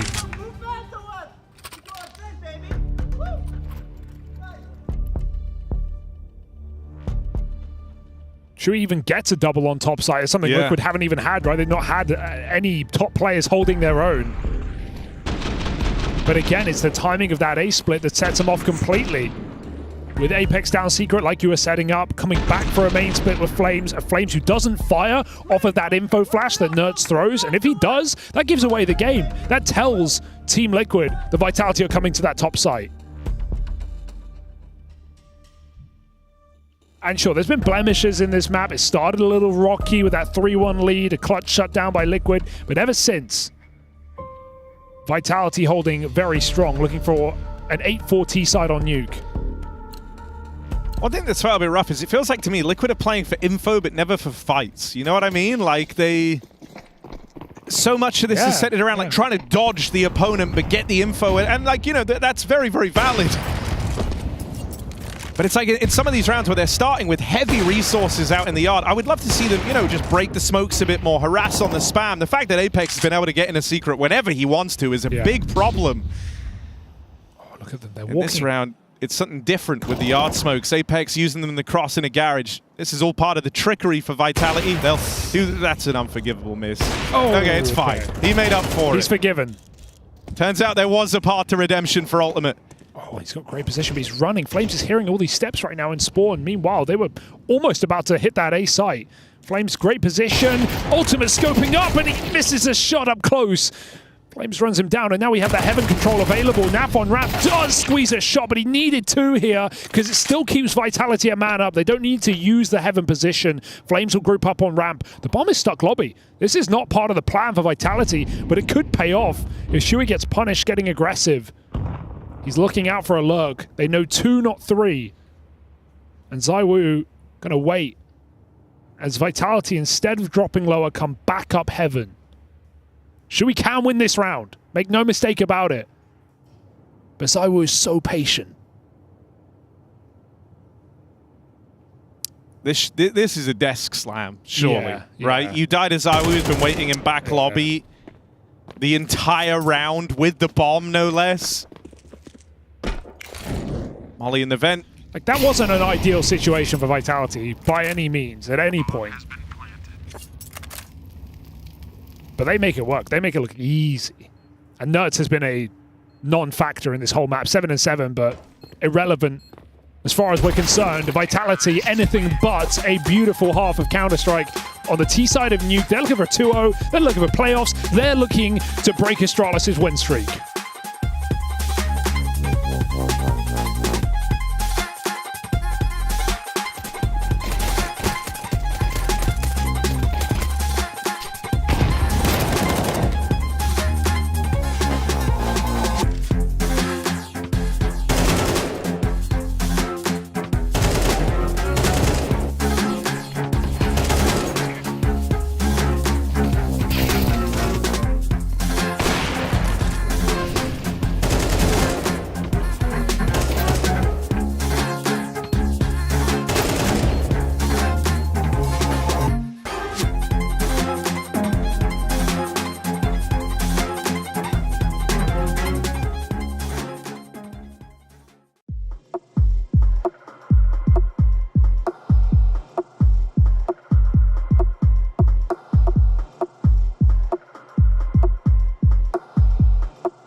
This Sunday, the biggest rivalry in all of Counter-Strike returns for a 5th time. Chad, the Sponge Burchill, facing off against Henry G. Greer, in what experts are saying will be a battle for the ages.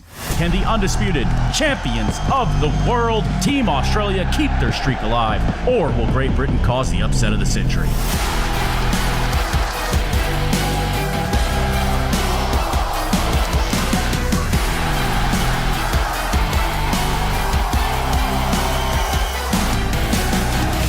It's the Cassius 5.0. Don't miss it. Sunday, April 27th, 2 p.m. Australian Eastern Time, $29.99 on pay-per-view. Just kidding, it's free, so make sure you're there, because if you're not here, you're not living.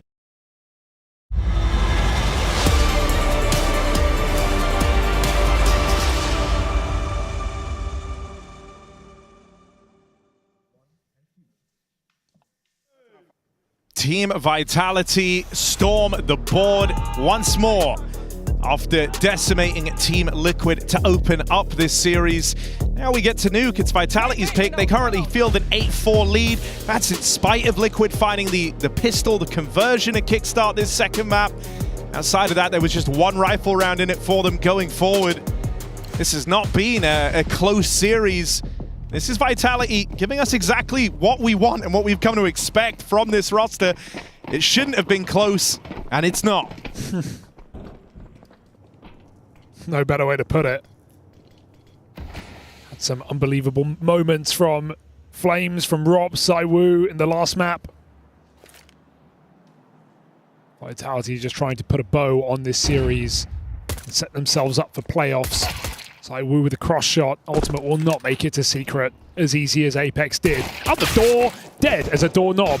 Flamesy hits his. They're chasing him down, but that puts him in the open to these Heaven players. Some missed shots, and the Glocks come through. Naf with 2.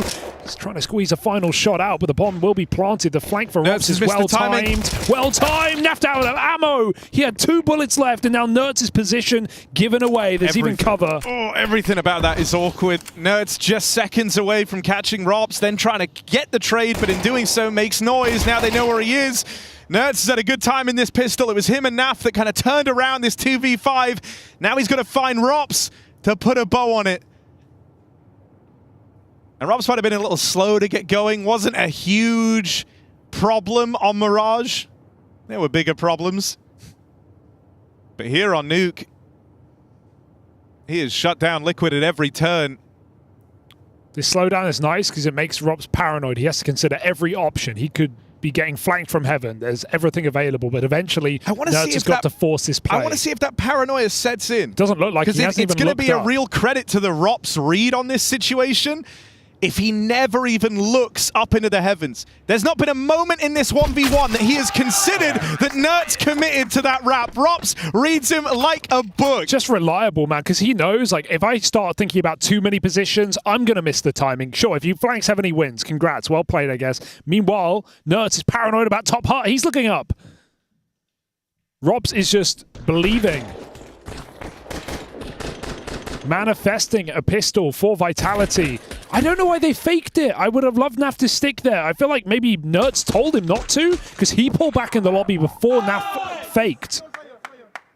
But they had a plan. It was given over. Vitality were ready to play retake. They don't need to. And now Liquid can't buy. It's a couple of upgrade Deagles. It's essentially a 10th round. Now that fight could be an option, but Apex spots the Deagles, gives it up, goes back to fight the floor. He does get tagged a little bit. But there's still Zaiwu ready to wreak havoc at Secret. Nading red, getting 2, getting 3. Oh my god, yeah, not from there. A couple of Deags, or a Glock rather. But this is 10, like it or not. God, they're so oppressive, aren't they, though? Like, the fact that... Because Mirage had this exact same vibe. Liquid would end up kind of trapped in the spawn routing a lot of the T-side rounds. And now, sure, you only have pistols, right? Like, you weren't supposed to do much there. But just the imagery of Nerds, you know, hiding back in spawn with a Deagle, knowing he's getting hunted. There was still, like, a minute left on the clock. I love that Twist just laughed that off, like... Yeah, that's Robs. He's T-Roof holding T-spawn. 10-4, and again, it just comes down to this. If Liquid don't get this gun round, it's essentially GG. It's a formality. Shui's laid out a spawn doing nades right now, doing a late cross.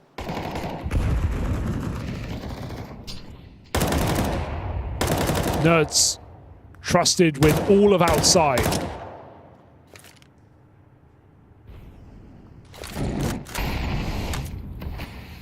Liquid look interested at that ramp room.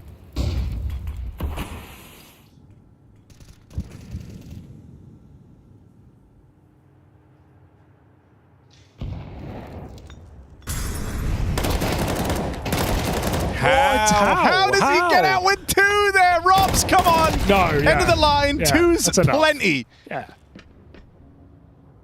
Yeah, you were 1 big plate, went back for seconds, everyone was stunned. Then he tried going up a 3rd time. Buffet's closed.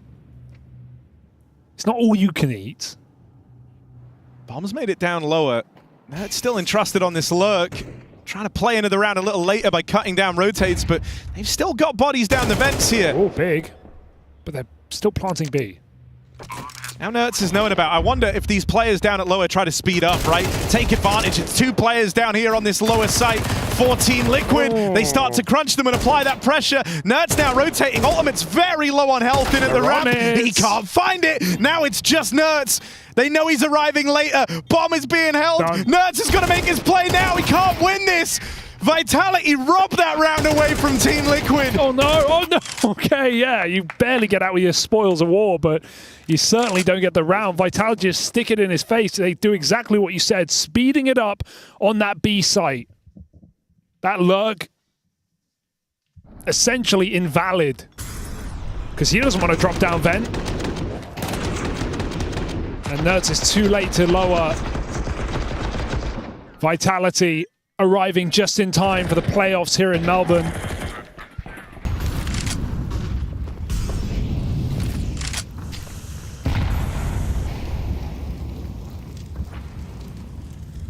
Oh no, this is the bomb. Flames is being cheeky in the smoke.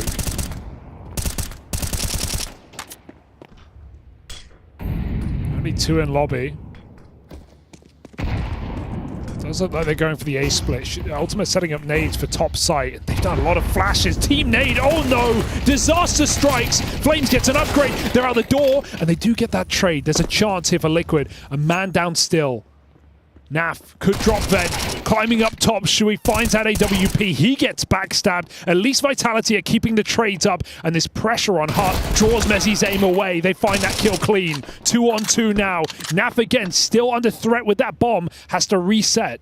It's him and Ultimate in a 2v2. And Ultimate's got the info. He spotted that Heaven player. Oh, the silent drop! Oh, he's so grimy! Rops in the 1v1 now. Naf just putting distance between himself and this last man, but Rops trying to get all the info he can here. Oh, this is so smart. He didn't react early. It's all about the read. No, he hears this. Rops hears this. That's why he's moving around. He's trying to just stay in range. Rops, this is the grimiest 1v2 ever. The silent drop.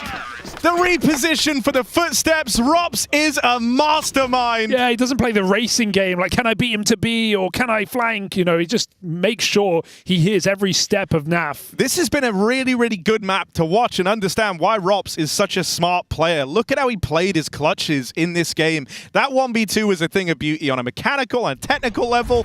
The silent drop from Heaven is not easy, and he does it casually in the middle of a 1v2. Then, in that previous clutch as well out of Rops, the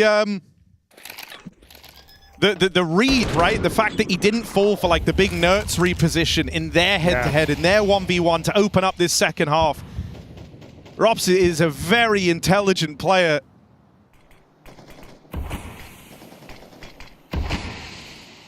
And he is in his element. He is bringing his A game. That's what you're getting from Rops right now. I think you just, if you're Liquid, like we saw earlier in some of the rounds, like I feel like they just doubt themselves, right? They're scared of what they're up against. And that 3-on-1 on the top side against Flamesy, they just doubt themselves. You look at the scoreboard, it's like the old days. You see Zip is alive, and that sort of makes you choke the anti-clutch. Oh no, this guy's the best clutcher. I think that's part of like Naf's thought process there. He sees it's Rops. He's trying to outbrain him with the fake draw back up top. But Rops doesn't move a muscle, doesn't flinch. And now Liquid going out with a whimper. Less rounds than Mirage if they lose it here and now.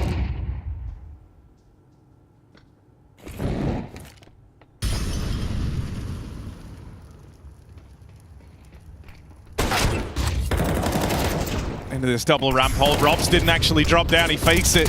Commits the second time around still. Liquid do get out on the ramp side. Rops really wants to fight this, and with backstabs coming in from his teammates, not hard to see why. Oh!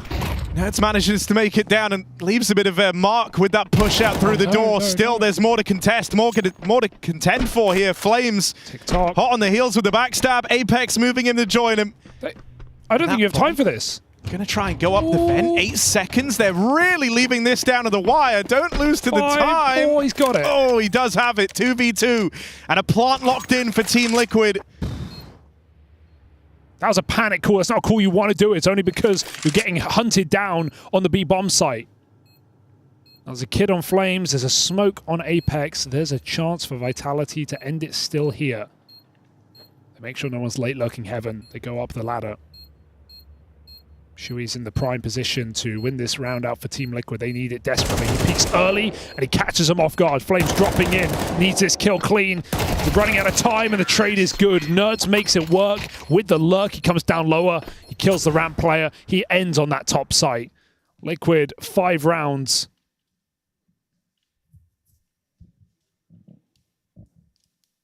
And though I don't want to tempt fate, they have broken Vitality's money at least. It's a double-edged sword, though, isn't it, right? Like, you get out of the round with only 1 player surviving. Liquid themselves don't have the picture-perfect buy here. And it's a force-up for Vitality. You have to take this round very seriously if you're Liquid.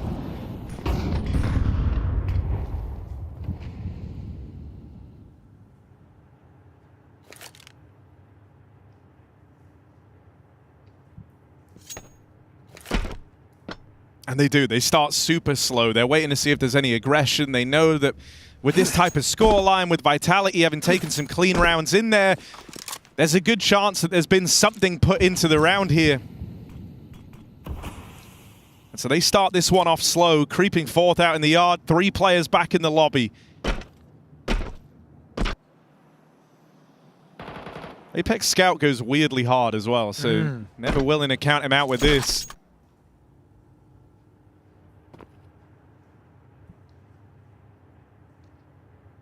Oh, they've just turned away from ramp. It's awkward for Liquid because all this waiting was like, the hope was you got given a fight or some info to go off of, and nothing's happened here. So eventually, you can't hold 3 players lobby, 2 in the yard forever. You're on the T side. You got to make a move. And so eventually they have to abandon one of the 2 positions. They go and group up in the yard. That leaves them right in the prying eyes of ZywOo. And as they leave the lobby, that is when Vitality move in. It's just Shui and Ultimate. Apex has got the spot. He knows that both players are out in the yard with only 25 seconds left. Liquid do not have the time in this round. They've got to go quickly here. And with pace comes errors. You don't have the time to check everything or be methodical here. They do what they can to make this 2v2 come through in the top site, and they both get their kills. It's still far from done, though. Rob spotted in the vent. This is a hard position to find impact from, but if Flames can alleviate some of this attention, can give him the chance, the opportunity to fly on up, Shui will put a stop to it. And so no crazy Rops clutch there in that 1v2. The brains won't help him. Okay, impressive 2v4 out of Liquid. 2v5 actually. They needed to win that round to stay alive, to stop an embarrassing defeat, frankly, on the low econ round. It was a nice double up for ZywOo, but Liquid playing off of each other very well there, and can't always say that in some of these rounds in this game.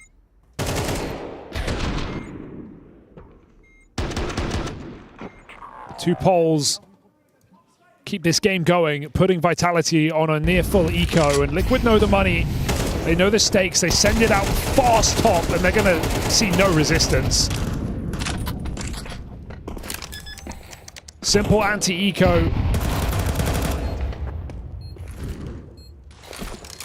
It's a bit of a shame though, right? Because earlier on in this game, like I was saying now, it feels to me a bit like Liquid are playing so much for info. It's like they're playing to avoid fights.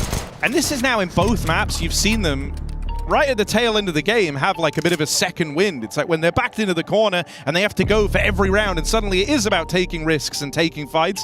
I feel like they look way better, right? Like you can't play scared, for example, in that 2v5 when losing it means the game is over. You had no choice but to find where the good fights were and try and take them.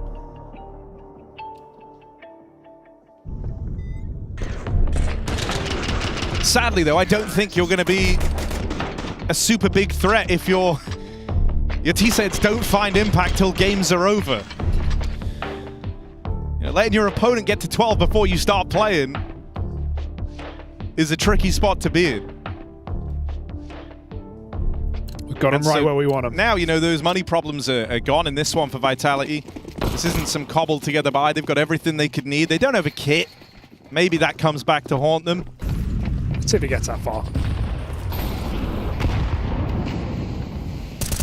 It's just a top hit after the nades. Vitality use everything to stop the rush, and Liquid go on a delayed timing. They've got 2 players on roof. The danger of this is if the first 2 players don't find clean entries, this round disappears immediately. There's only 2 guys going for kills right now. Fake smokes outside.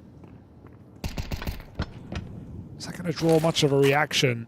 Vitality still too strong on this top side. The util comes in. They're ready for the fight. Trade from Nerds. Needs a double. That's a clean headshot for Mezzi. Unbelievable. But Twist is still here with an entry. Dropping in off that ladder and lifting Liquid up. This looks like 8.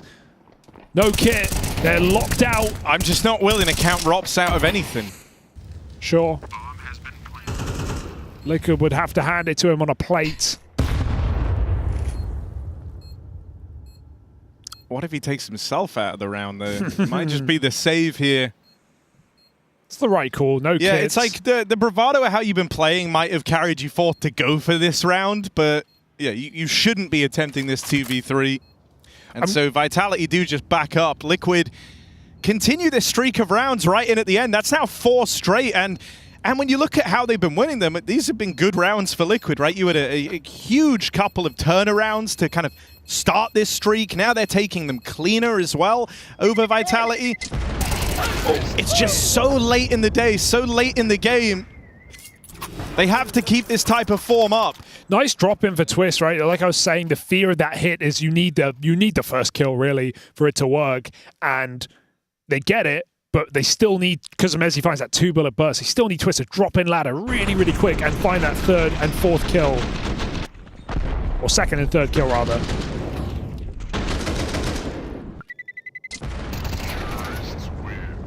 Only 1 gun saved.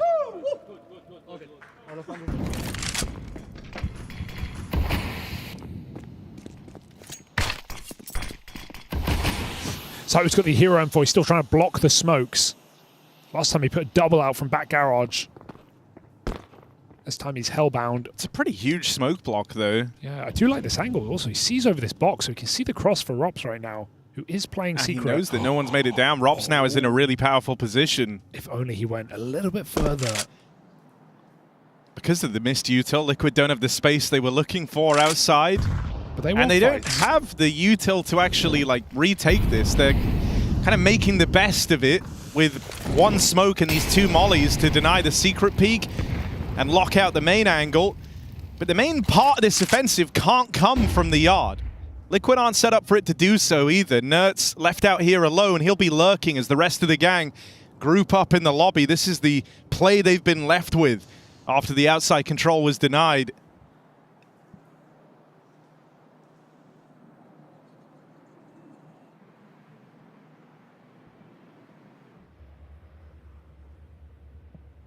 Saiwu dropping in as well. Here's this upper contact. Should be walking out a door. We got 1 backside molly, so Vitality can't be sure, but they're about to find out. Fast into upper. No one looks at main. No smoke either. Gives Mezzi an open season. Nerds will trade him. There's still a little awkwardness in this round. Only 10 seconds to get this bomb planted, and Rops is here to punish. He's going to fly up this vent and end this game right here, right now. Vitality cannot stop. Liquid cannot stop the inevitable of Vitality winning this series. They go on to the playoffs. They take a convincing 2-0 victory, and as well, they defeat Astralis' LAN match streak that they found in CSGO towards the start of 2019. 18 matches in a row for Team Vitality. Who's going to stop them, Harry? It doesn't look like anyone's up for it. No, certainly not right now, right? They've breezed their way through. Playoffs confirmed on the back of this, and still with a chance to play for those semi-finals. And as you say, losing has not been in the question for this Vitality squad. They've been winning everything since this year started. Matt, this was a really, really good series to watch. It had everything. It's a perfect storm as to why this Vitality squad is so terrifying.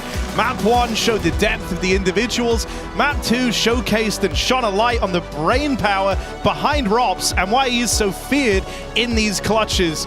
This is a Vitality that mean business. This is a Vitality gunning for that Grand Slam. Gunning, almost gone. Well, they're gone on their way to the playoffs. That's exactly where Vitality are going. We get a little bit of Rops. We get a little bit of Zywoo action. Gentlemen, hello. How are we? Try that one more time, just for the record. Just so we have it all on camera. Try it one more time. Hello? Yeah, there we go. Okay, perfect. yeah. Okay, yeah, so you guys are feeling good, obviously. That felt good. Rops? Yeah, I mean, we had a good series. Mirage was perfect. Nuke, a bit shaky towards the end, but everything was under control. When we look at this Nuke, we see a lot of these big clutch moments going on for you guys, and I guess you guys are two of the best clutchers in the scene in the region right now. When you guys are in these 2vx's, though, do you guys, what are the communications like? Are you guys all on the same page already before what? No, the Mirage one was funny. Like the one on Mirage, because it's a 2-on-5 on Mirage, which me and Zywoo win. And like, you know, we're dying one by one. Apex is like, fuck, he's tilting, like, save guys. And you know, then Zywoo was going out mid, kills 2, and like, okay, we have a situation here, we boost point. I mean, it's just like, I don't know, we play on intuition mostly. Like, that's it, kind of. Yeah, I think this one is mostly feelings. Like, we kind of knew ultimate was being this round. We just know they won't rotate. Like, B is kind of OP. He will be alone, so we kind of boost. Like, about the feeling, we know he like to snake. We're just playing on the best option we can have during the round. When you kind of approach these situations, which teams are kind of the hardest to play when you're in these situations? Like, it almost feels like Liquid was playing to hold, in this Mirage round, for example, they had 2 middle, 2A and 1B. They're trying to hold everything. Yeah, but I think the most difficult is when people move a lot. Like, Liquid, they didn't move. They stayed to, I think, 2A and Ultimate B, so it's kind of easy for us to know where they are, because we kind of know Ultimate was B and the rest of the team was A, so to take the decision to go B, I think it was easy. So it's more difficult to face the team where are moving a lot during a clutch, where they can be too short, too big. You never know what they're gonna do against like a team where not moving at all. And for you guys, I know that you said like Apex is like, oh yeah, just save this round, guys. When you're kind of approaching these, do your goals shift throughout the round? It's like, oh, we're in a 3 versus 5 or 2 versus 4. Okay, we just try to see if there's an opening here for 20 seconds, and if we can't find anything, then we save. Or how does that process work for you guys? Yeah, exactly. I mean, well, you start the round with the call, so you have an idea how you're gonna start. You have a set idea. I mean, we wanted to do like a B pop in that round, for example, and then Ultimate got the entry. So immediately when he gets the entry on B, like we're like, yeah, we're going back, like, and then we just reset, and it's like the mid round. You take space wherever you can. For us, it was mid, but I think our guys died, and then that's how it went. There was another round on Nuke. It was it started as a 3 versus 5. You saw the shadow. Not yet. No spoilers. Sorry. Not yet. Josh, you thought. You know what? You asked something Let's then. do this instead. Tell me a little bit about this look of Liquid that we have now with Shuhei. Does it seem to play a little bit different? Does it seem like they're going in a different path now? I think they're just more comfortable because they have an IGL which has got some results with the previous team in Maus, Shuhei. So I think for them, they're just more comfortable, I feel like. They know they have a caller. They know the roles are more defined, I would say. But still, like, you know, they're all Liquid. They had like, who's the lurker, who's the entry, because they had like 3 or 4 lurkers at one point, so I think they're going in the right direction. Yes, they lurked so long they went missing for a while, I think, right?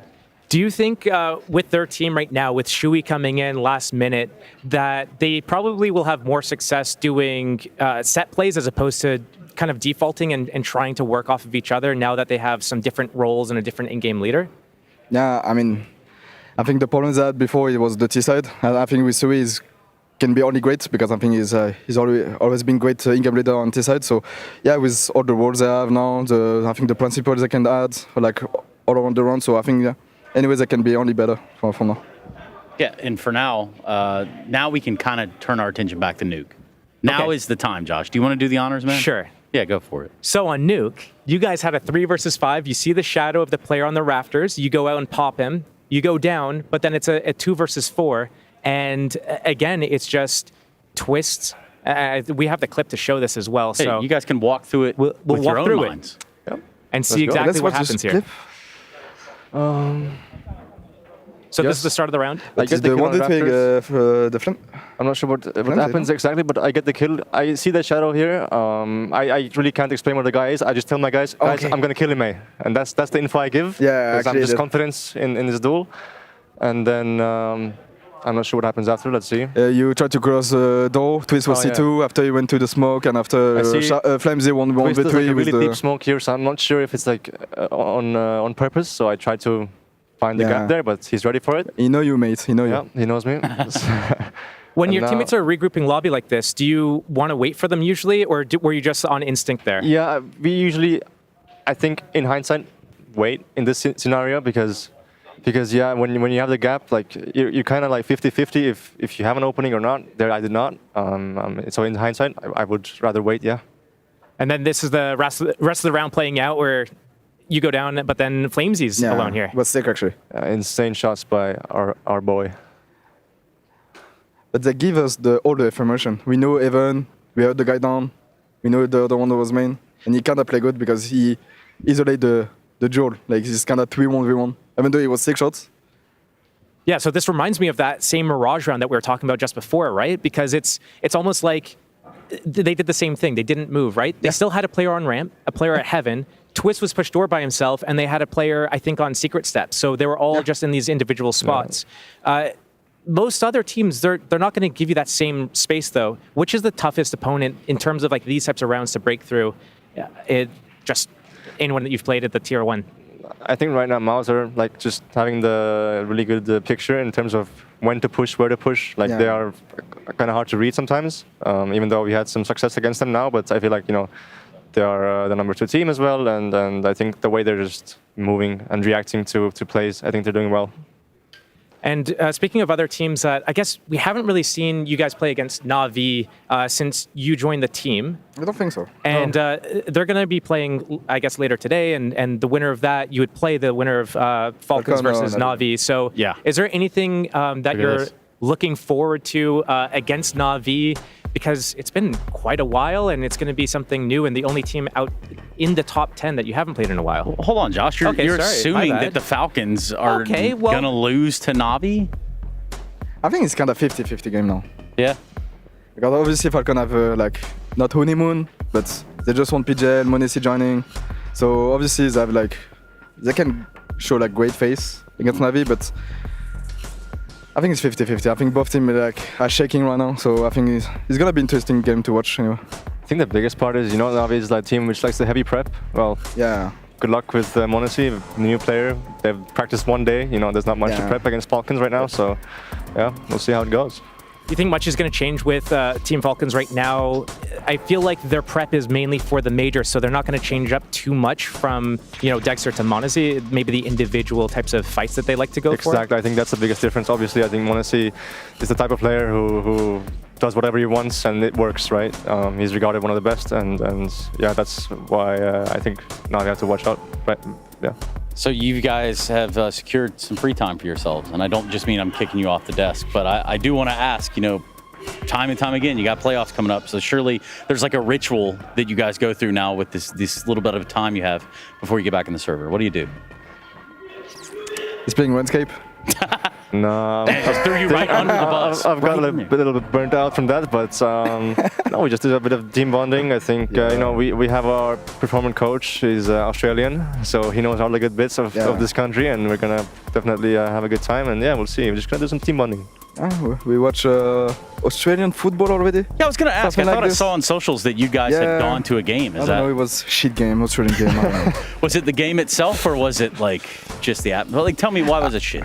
I don't know. When you don't know really the rules, they're just playing. It's 18 against 18. You just watch. You don't know what really happened. Bro, let me be real. We see the referee doing this, and we are making fun of it, and so yeah. I'll just keep it real, man, because I watched the same thing you did, and it looked like a mix between basketball, American football, a little bit of rugby. It's a mix of everything. A little bit more basketball here and there. I'm like, what's going on after here? 2 quarters, we maybe have more fun because we understood more of the rules, but after the beginning it was a bit tough to watch. Yeah. Well, gentlemen, thank you very much. We're going to hear from the Liquid side. Shuhei do take an L here, but that's not the end of the road for him. So let's check it out. Unfortunately, Liquid falling short versus the world number ones. I've got Shuhei for a few words after that series. First of all, I'm just curious as to kind of the map picks and bans. What was the inclination for going for Mirage as your pick in this series?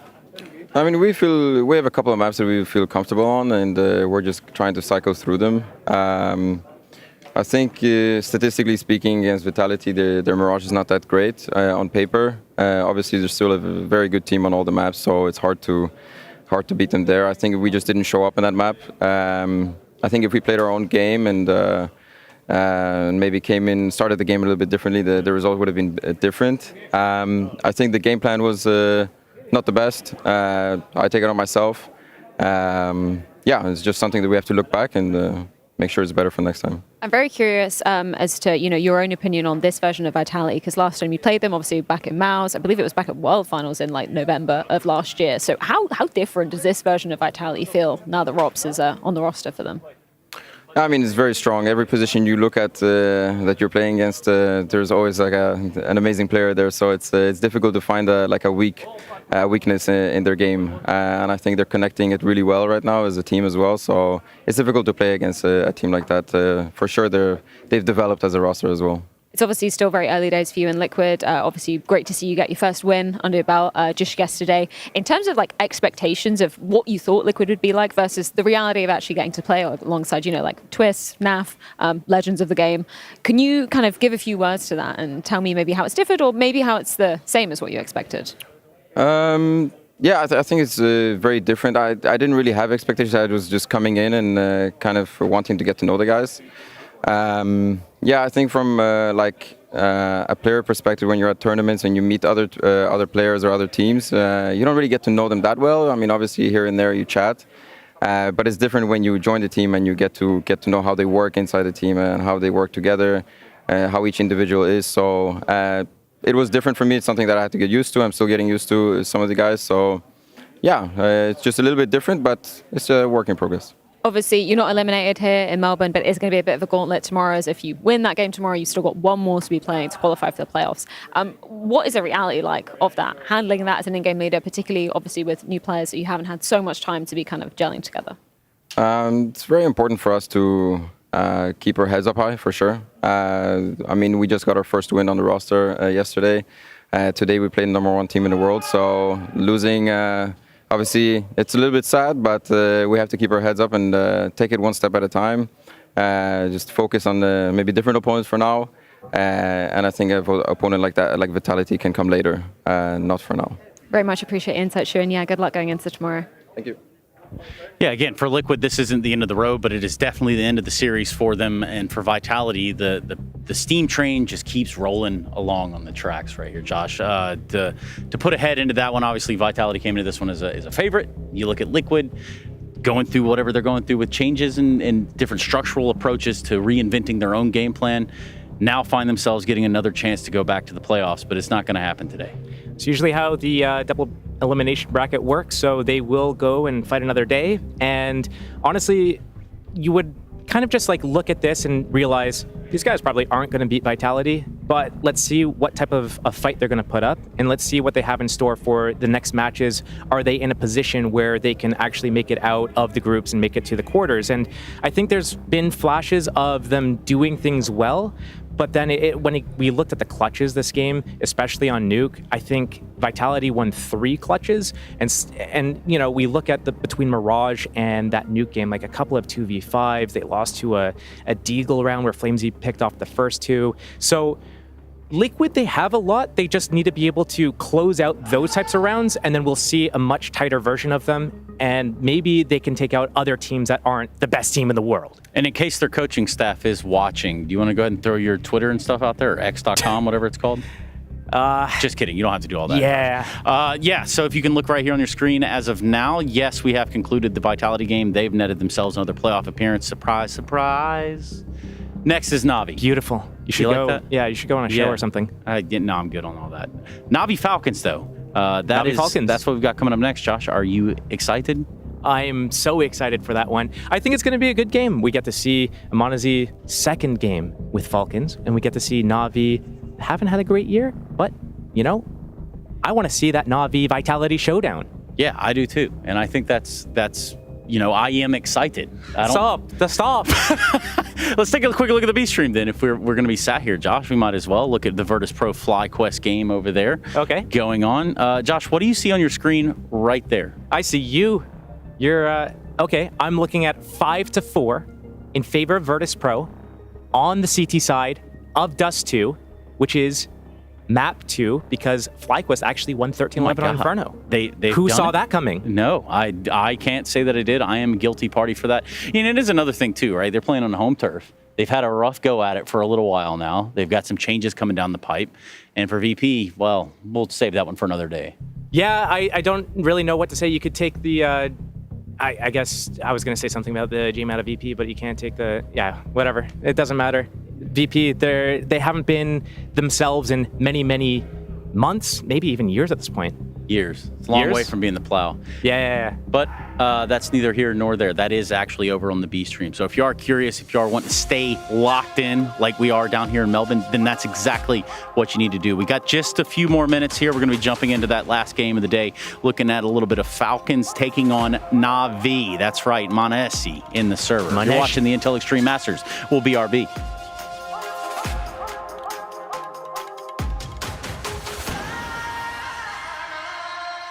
Listen, obviously I felt we could have nailed that cast, to be fair.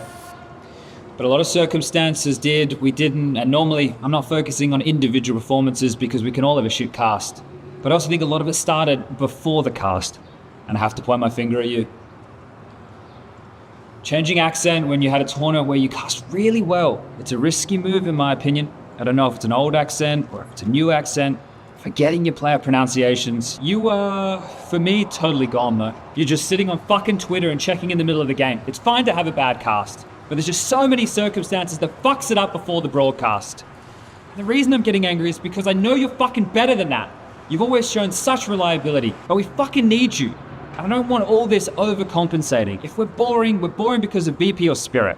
We don't need stupid fucking accents. I don't know when to take it up because we also have 3 weeks of broadcast, but I feel it's fucking necessary. We need to fucking show up and be there. And if there's issues, talk to us. If there's issues with your audio setup, people can help you set it up. But it's a fucking risky, changing your accent. There's no way. Point is, my weakness is my analysis. Your weakness, your strength, is your analysis. At the fucking Katowice, you had the most insane color commentary. So good. Some of the most insane storytelling I have ever seen. It's enough. Don't change an accent before the cast and waffle because of it. The thing with changing accent, it also tilts me. Like I watch you, bro. I'm off shift green room. Harry spotted you take the attack and you're waffling 20 lines in a row. Waffling around. I've never seen you waffling. And this is probably because of your changing accent and mic settings and watching Chad settings. And it just makes you feel uncomfortable. Stick with your accent. You're casting insane, bro.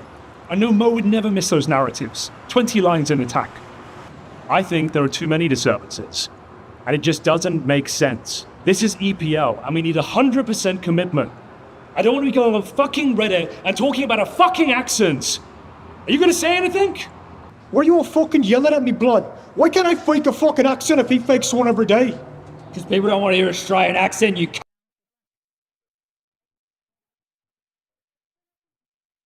Bucharest, PGL Bucharest. Bro, you were dead on. The tournament started pretty horrifically for you guys. Like, the vibes didn't look 10 out of 10. You were raging in some of the camera shots, bro. We all saw it, you know? And then suddenly, you go on this insane redemption arc journey across that tournament. You were 0-2 down, right? Like 1 BO3 away from elimination.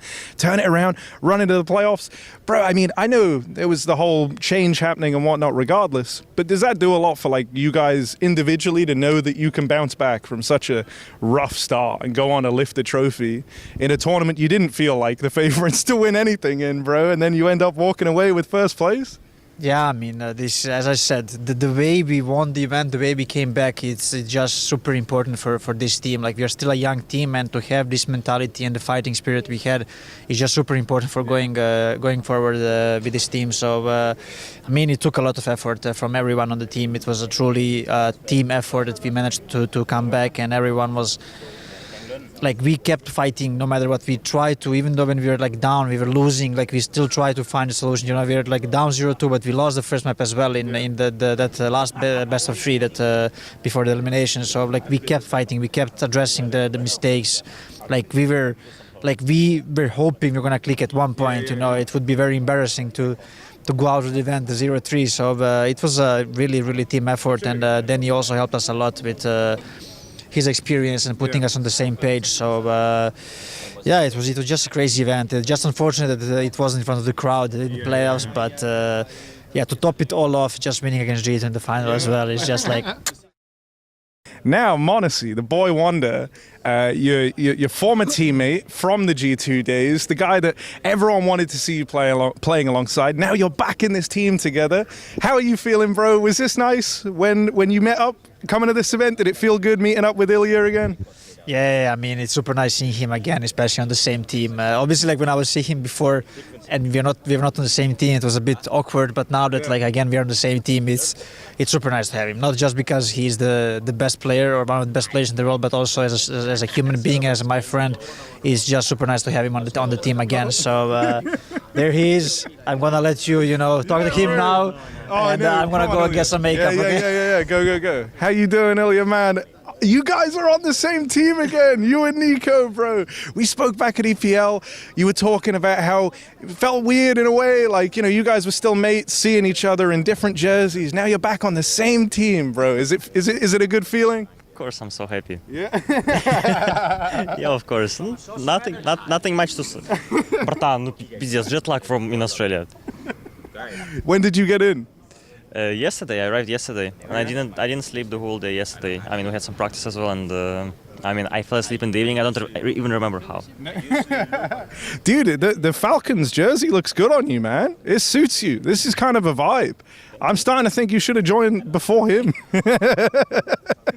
Dude, I don't know. It's super cool to see you guys back on the same team, obviously. But how's it been gelling with everyone else, Because you knew Nico coming in. But what's it been like getting to grips with the rest of the gang? Everyone's so nice. Yeah. I like it. Yeah, I'm so excited, to be honest. What's the atmosphere like in Falcons now that you're here? I can assume it's pretty good, because I don't know this for a fact, but there was probably a time where the vibe wasn't fantastic in Falcons. Things were a bit more alarm bells, whereas now it's a bit more celebratory with you coming in. You guys feeling quite fired up coming into Melbourne? Is it like a playoffs type tournament? I don't know how it was before for them, but right now I feel everything is fine, Yeah, so, I mean, the vibe is good, atmosphere is good as well, and ready to rumble. Tell me a little bit, people be talking about Navi season this year, so. Just what's your take on it so far? I mean, so far, obviously, reached the playoffs, but didn't do too good or where our goals were. Start of the year was a bit tough against Spirit, but now it's been different. Obviously lost against Mongols one time, then took revenge on them, but now lost again, and I just feel like it's not too much we're missing, but what we're missing is the fact that when we lack that 5% or even 10%, you're just gonna lose on quarters, or you're gonna lose on semis, and you're not gonna make those grand final appearances. And for us, we kind of need that, to be honest. Like we want to show ourselves and the work we've been doing this year that we're capable of doing it again. And I think we have what it takes. We just need to, peak together as a team again and just, fire up on all cylinders when it comes down to everyone being there. Where do you think those 5-10 extra percent comes from? I think just honestly, trusting each other, the teamwork and everything, because the thing is, we have a very deep playbook. We have more than we had last year, and yet we are still falling short, right? I just think that sometimes when you're a team for so long, sometimes your headspace are in different place, sometimes you go off the script or something else, and I just think that we need to take a step back, we need to be united, play good together, and I think we are capable of doing it if we're playing good as a team again. Tell me a little bit about the grind. You guys had some time off since Lisbon. What was the main focus between that and Melbourne? I mean, believe we had a 4-week trip when we had Lisbon. Like we had four weeks off out on the road. I mean, and then after that we had a couple days off, just practice till now, and now we're here to play this tournament. We don't have anything after, so after this is gonna be like a small trip to home again to practice, go to Astana, and then like a bigger boot camp. So now just online practice and trying to improve on our weaknesses. Yeah, everyone's talking about, Vitality has been the team of the year so far. They're one ESL tournament away from winning the Grand Slam too. But tell me why Navi could be the team that's going to get the first deny ever in the Grand Slam if you go up against them in the final. I mean, just the fact that I feel like we've been doing the work this year to try to be in that scenario where we could reach the grand finals, and if we make it, I think that the whole team will feel the atmosphere being that we can win again, and like show our strengths from last year. And I think that obviously Vitality is playing super good, but every team is throughout history sometimes you're gonna lose like eventually, right? So yeah, the thing is that we just gotta keep believing. I feel like I'm not the only one who says we wouldn't mind a replay of that Cologne Grand Final. That was a pretty sick one. Although for you with a different outcome, I'm sure. That's true. All right, thanks. Thanks, Alexi. Always a pleasure. Guys, don't be late for Prague. Late? Oh, don't get me started. He told me 10:30 theory the other day. Without me? Secondary IG Athens. Anyway, he joined us at 11:15. No way. I literally went over to him, took his headset off, and I just said, "Little bro, remember, you're just the coach." To Blade? Boys! Anyway, he takes a timeout, gets on comms, turns to me and says, "Any suggestions?" And I'm like, "Little bro, you're the coach." Blade? Fair enough. And I'm like, "Go B? No. Go B but then go A? No. Brother, I named 7 other variations.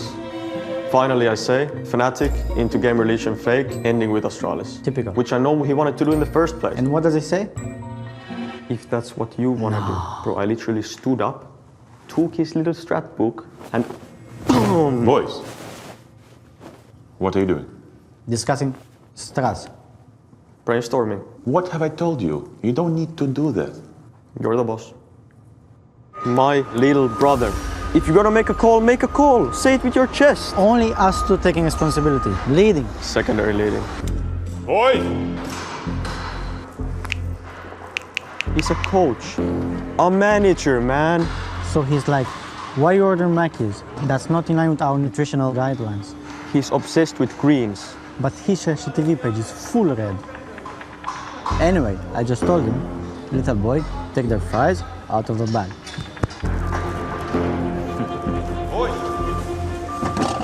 Bro, I've literally got him like that. Wait, like that? Like that, like my newborn sibling. Fucking Dorothy.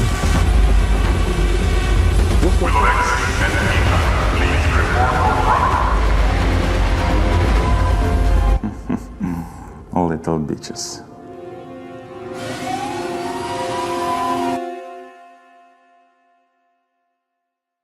Hey, welcome. Hey, good to see you. Sorry. Oh yes, Mr. Dinkles. Lovely. Dinkler? Well, as you know, the guys have been working with Valve on the community servers, which is a topic very close to Mohan's heart. So we heard you had some ideas on streamlining the in-game browser. What are you trying to reinvent the wheel? Look, we know it's hard because community servers aren't really revolutionary content, even though they are the original content. Well, huge patch notes are a glittering lure. But there is a rare occasion when the public can be engaged on a level beyond, if they have a sentimental bond with the feature. My first server, I was a regular in this, casual community. KZ, Op India, some surf. See, you'd think the most important idea to players is new. Creates an itch. You simply put out the gameplay as a kind of battle royale. The next big thing. But there's also a deeper bond with the content. nostalgia. It's delicate, but potent. Mr. Dinkles, would you mind?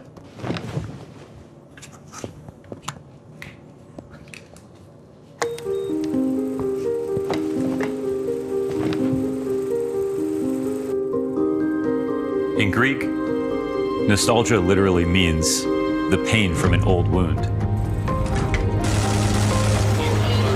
Pick up the phone. It's a twinge in your heart, far more powerful than memory alone. Bye. Who's that? Because technology isn't a spaceship. Pants, bro. It's a time machine.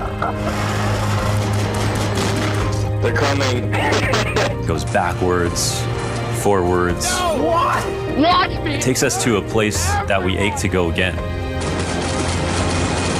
Oh, It's not a browser. It's a library. It lets us play the way a child plays. Move, please. Explore the way a new player explores. Round and around. Back home again. To a place we know we love.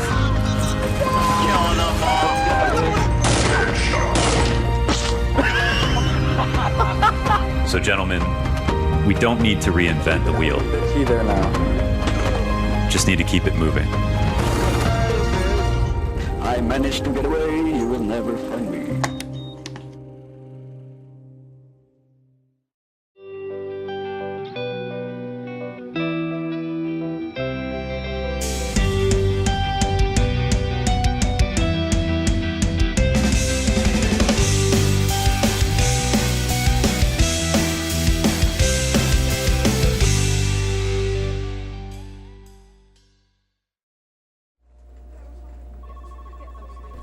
I love this guy.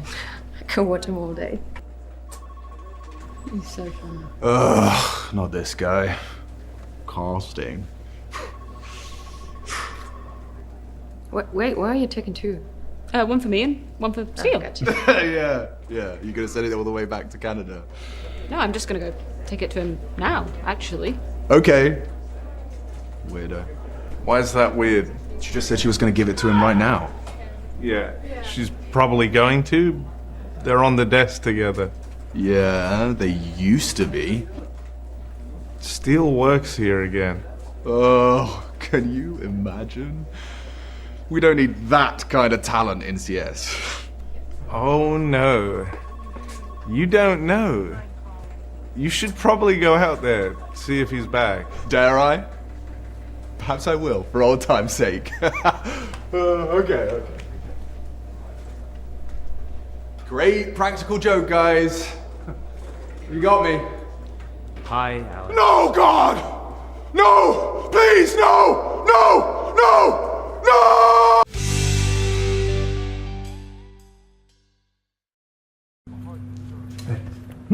Hey, yo, relax. I'm getting you out of there, okay? Okay, just keep your voice down. I'll take this up. Let's get the hell out of here. Yeah, let's do that, okay. First things first, I need to make something clear. We're getting out of here. You know, all of the hostages are getting out of here. Yeah, I know. I'm sure we've all been through an awful lot, but budget just isn't there. We only need to save one, okay? And I think it's going to be you today. You up for that? Let's get the hell out of here. Let's get the hell out of here. Hey, hop on, come on. Let's go. Hostages are being rescued.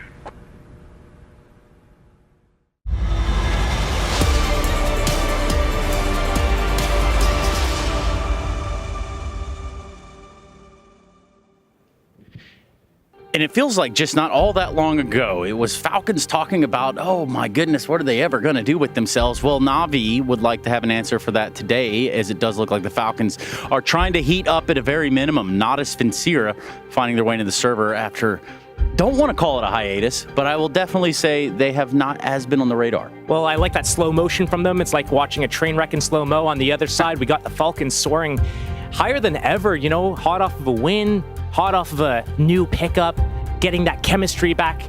Monesi back with Nico, and they're looking good right now, so we'll see what goes on.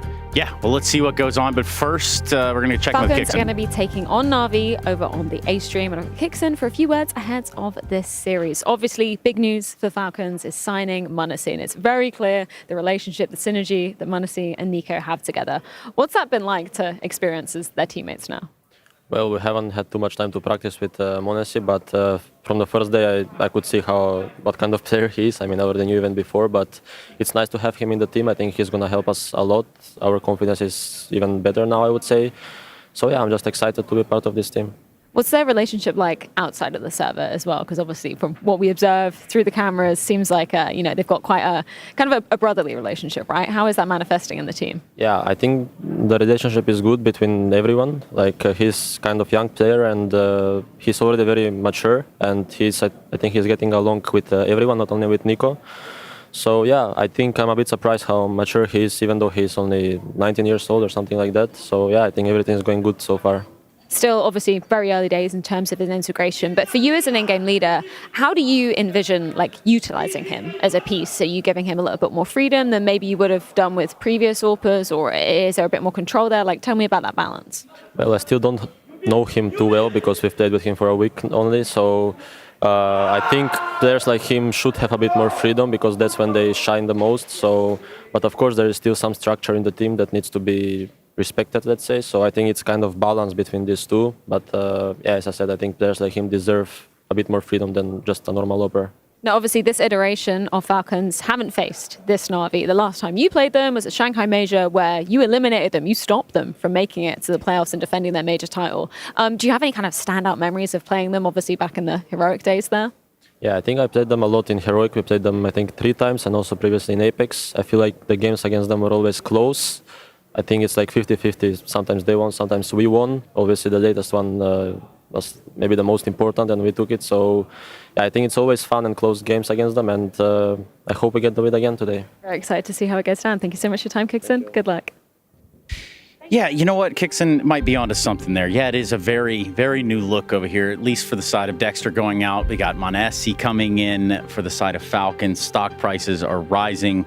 A lot of question marks, though, but I think the first one we can start with is, where's the floor for the lineup? We can see what they're capable of, but where does the buck stop? That is the important golden question right now, because we obviously can see how high and what potential they can play up to. But it's where is the consistency at, is Magist going to be able to keep up with the rest of the team, especially now that Monesi's in the team and you're going to have these set expectations. You saw what Nico and Monesi, the two of them, could do with G2, basically carrying that team to the top 5 team. So you would expect the same thing to come for Falcons here, but what about the rest of the pieces around them? Is that good enough to keep up? Dare I say, Monesi and Nico won Dallas with a stand-in man down. Yeah, that's actually true. Dare I go down that path? We don't need to, obviously. Monesi needs no real introduction at this point if you've been living under a rock, or perhaps you are just joining us for the first time. It is the Monesi show. And he's not the only one, but he is definitely one of the front runners. So you have Tessus and Kixon. Are they going to be good enough to keep up with Stewie and Nexa? Well, when you draw such a starch comparison, you brought it up first, okay? Well, I'm just following along. No, I get it, and I get that too. But yeah, seeing Monesi over here in the Falcons jersey, it does feel like something's gone right here. Obviously for the Falcons side of the team, but really, I guess when we talk about the buck stopping, yes, we're in Melbourne. Yes, we're watching them for the first couple of times. The major is on the horizon. So what is it that these guys can hope to lock in and accomplish prior to that? Right now, I mean, the biggest thing is it would be awesome if they could make another deep run here at the playoffs. I don't know if they're going to be able to win this with vitality in the arena. So right now, I mean, looking at even a quarterfinal or a semifinal finish for them is probably going to be a decent starting point. Obviously, you'd want to go for more, especially hot off of a win. But, we look at that floor, and we were talking about it just a minute ago. And when I see them play the grand finals against G2, they were gifted a lot of opportunities to be able to run away with a few rounds and close it out. And I think a different team would probably not give up those same mistakes that G2 did, and it would be much more difficult to break through that. So I think Falcons with a higher degree of competition isn't going to be able to go as far. Well, it feels like the sort of cracks are kind of healing, if you will, over there for Falcons. Like any sort of, dare I say, not degradation. There's some sort of wordplay to be there with Dexter, but dare I say that some of the cracks that were shining prior are starting to sort of meld together. Does it look like that from an outside perspective, and are there any left? Look, I think right now getting Monazzi in is obviously going to be like a pretty big upgrade. Not saying that Dexter wasn't doing a good job, because obviously he even got MVP at that event. But when we look at, a team like Falcons, first they got Nico, now they get Monazzi. They're obviously trying to buy their way to a championship team. So what happens if Majisk isn't able to keep up? Are they looking at a post-major? Are they going to look to replace him? What's that going to do for his confidence if he thinks, is that looming on the table? This guy can't even jump up on Xbox on Dust 2. So, when you see moments like that, what's going on with him? And is he going to be able to rebound and find even a glimmer of his former self? Because right now, he's not even a shell of his former self. Yeah, and it's strange. You think about how many majors he's got under his belt, but you also think about sometimes the lifespan of a career or some of the turbulence that they've had over there on the side of Falcons over the iterations of change after change, and then maybe, and then change, and then here they are now with what they seemingly want to stick the landing on. Look, it's sink or swim, so he's got to be able to swim and swim soon. Otherwise, it's going to be over for him. That's all I got to say about that. Yeah, and that's not even a threat. That's just Josh calling it how he sees it. Hey, speaking of calling it how we see it, Navi. Everybody was talking about Navi. They all say, Navi, where is Navi? Yeah, it was like 6 events in a row last year where they got top 2. We saw them win a major, and this year it's kind of been not the same Navi, so everyone's been wondering what happened to them. Did they fall off? It's not been the worst thing. Like, obviously, they're not as dominant as they were last year. We haven't seen them win an event yet, but I mean, they lost, they got 2 semifinal exits, a quarterfinal exit. The teams they lost to this year, Spirit twice, a hot streak Mongols, and a hot streak Eternal Fire. And when we look at these teams, Vitality is a team that can lose to these teams. So it's not like Na'Vi is just falling off the face of the earth. True. It's just they need to refine the same sort of dominance that they had last year. Would you say that there's a discussion to be had around expectation and perhaps the bar being set a little higher over there on the side of Na'Vi? You look at how they've approached the game, what they've got into the game so far, a lot of skin in it, a lot of trophies, but it's the expectation. Is it too much? I don't know if the expectation's too much. I just think that we look at them and it kind of feels like a fight between the identity of the team and that system and structure and the individual identities of the players. So you see that struggle, like, are we going to buy into the team system, or am I going to be able to have that individual freedom? And a player like JL, for example, who can single-handedly take a game into his own hands, open up rounds, close them out with clutches, and really be that X-Factor player? Or is he going to be kind of shackled down and everyone's got to play to the system that plays, you got to do this, you got to play it like this, and then everyone's just stuck there thinking to themselves in the moment, do I do this play that is my instinct, or do I do this other play, which is what Blade would want me to do? And that just conscious thought and slowing you down from making that instinctive decision, I think that's where their issues are right now. That's like a half millisecond sort of thing that can cost you a game. Yeah, I mean, the game is all about milliseconds, because right? they say, well, I might just say this for the first time even, errors cause eras. Oh, God. You like that? I mean, it makes sense, though, right? I mean, not in this fashion for either of these two teams, so to say, but yeah, there's definitely... Yeah. Let's run with that. Yeah, okay, we will. How about that? Let's take a look a little bit at these Navi's results a little bit more. But for the side of Navi, I think there's a couple more question marks I'm going to have to throw around at least the utilization of Wonderful in this lineup. And where does the AWP line up when it comes for Navi? Look, you look at these other teams, we're talking about Monazzi on the other side, even Dexter on Falcons just a week ago, and you look at how they go for all these aggressive picks. They kind of have their own flair and identity and go for aggressive picks. Wonderful. I don't know if it's is it a chicken or the egg situation in terms of, is it that they don't utilize him in some of these aggressive openings and utilize his op more to kind of make a big impact in the game because that's the Blade system, or is it that he's not, elite enough of a player individually to be able to go and make those big man plays by himself? And when I watch their games, like, obviously there's a lot of situations where it's like he's in the wrong spot at the wrong time, but even when the enemies do come to him, he needs to make sure he lands all the shots. And in a lot of situations, he will get the first or the second if there's 4 people running at him, but I see him just hide in the smoke or hide behind a wall, let his teammates take the next thing. You're not going to see Monazzi or Dexter hiding from those situations. They're going to repeat and get a third and get a fourth, but you see Wonderful, as soon as, people are running at him, he gets one, he just tucks and hides and waits like 10 seconds for his teammate to come out. It's like, what's going on, bro? That is probably not the best approach at every given turn of the game. Like, I would agree. Like, obviously, you want product out of your op. You want your op to be fruitful in the server, especially when them Dust 2 games, when you're trying to take long or hold long or whatnot. Be fruitful and multiply those kills. Like, get those multi-kills, bro. It's not just about that one or two. It's you got a whole team running at you. Yeah, one or two, whole team running at you, boogaloo. Hey, speaking of one or two, let's talk about perhaps the 3 maps. And when I say that, I want to talk about where the comparison might be drawn between these two teams.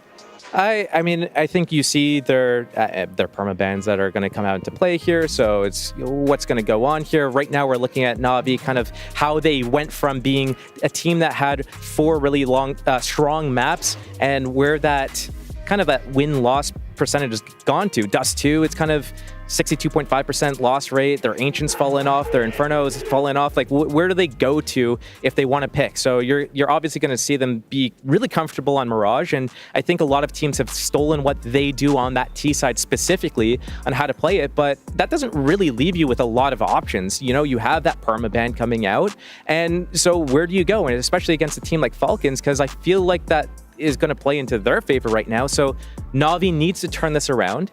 Right now, from the outside looking in, they just look weak on so many maps, but maybe they're feeling more confident in practice, and maybe they can regain something. But I think that we need to see a system change for any meaningful results to be different.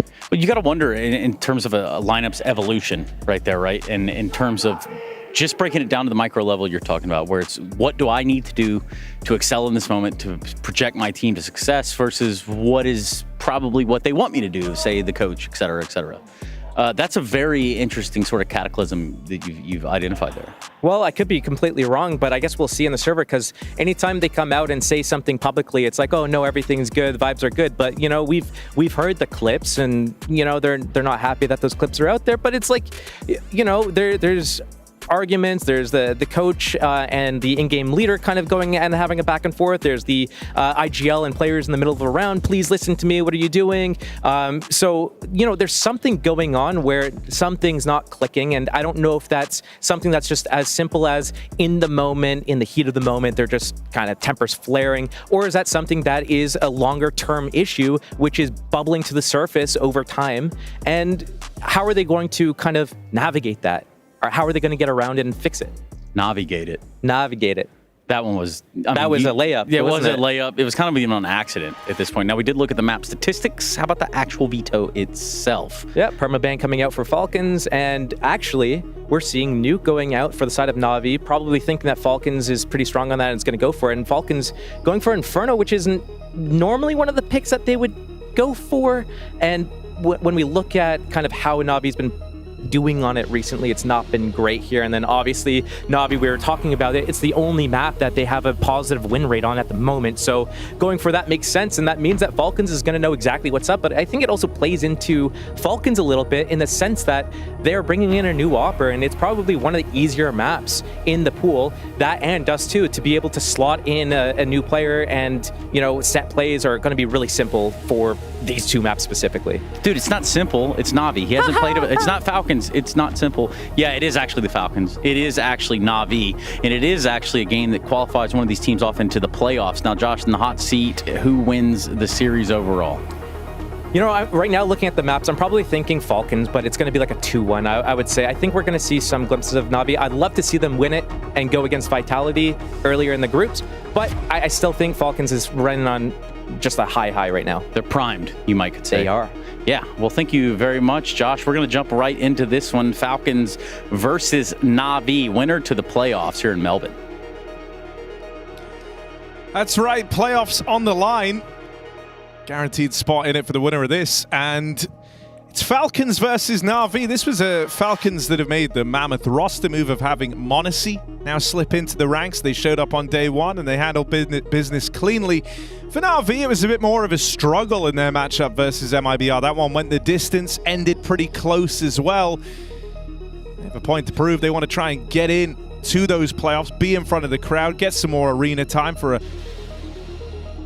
roster that's had some swings and misses as of late. Yeah, I think this is a good match for Na'Vi to find out if the worries are reasonable right now, because at the end of the day, the teams they're losing to are, yeah, they're getting first rounded in playoffs this year, but they've lost to Spirit 3 times. They lost to Mongols at Pro League, and they did lose to Eternal Fire Lisbon as well. But for the most part, I think we're kind of have lower expectations for Na'Vi than maybe we should. Can they prove today they're the better team versus a new roster?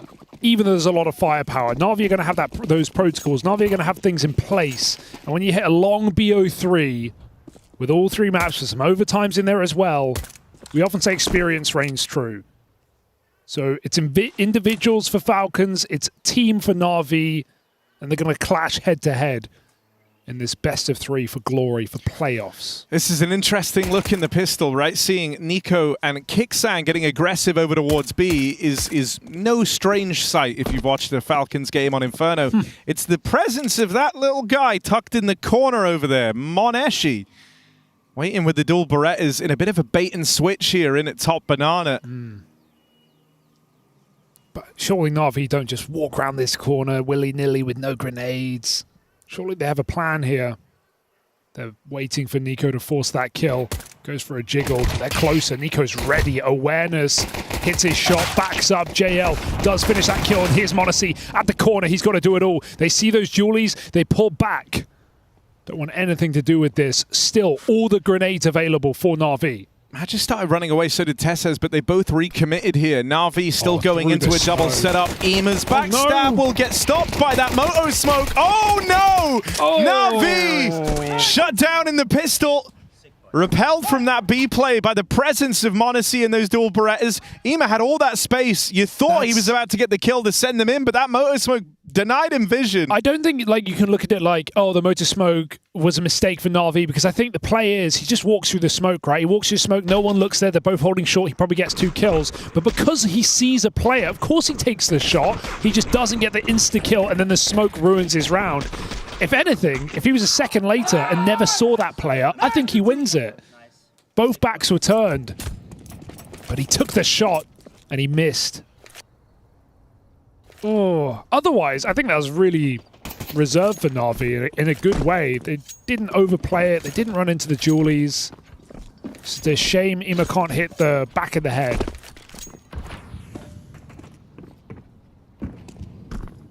Gonna need him today. He played great yesterday against Pain in a series that Na'Vi lost a map in. On the flip side, Falcons made pretty quick work of Saw, and Kixan was the top-rated player in that series as well. He was an absolute monster on Dust 2. A lot of multi-kills, a lot of entries.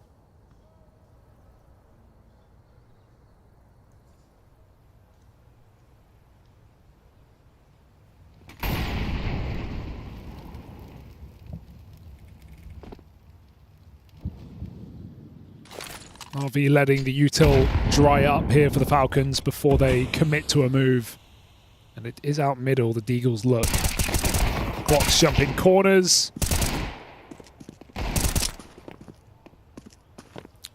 Monacy's been real tidy on the rifles at this tournament as well. Looked lights out with them yesterday. Keeping up appearances here with some clean taps down through mid. Just these pistols. Don't want to let it get any more expensive than it has to. You're already a little miffed that Tessez fell, so 4 alive. It's nice for the Falcons. Zonic agrees.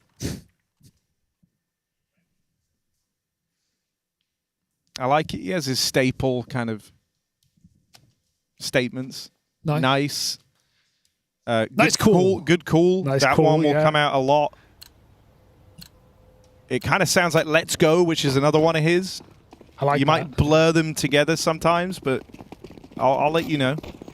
Na'Vi, here are the guns. They go lax on the banana control instead. They really want to be involved in top mid. Monacy upset the pace of Wonderful there.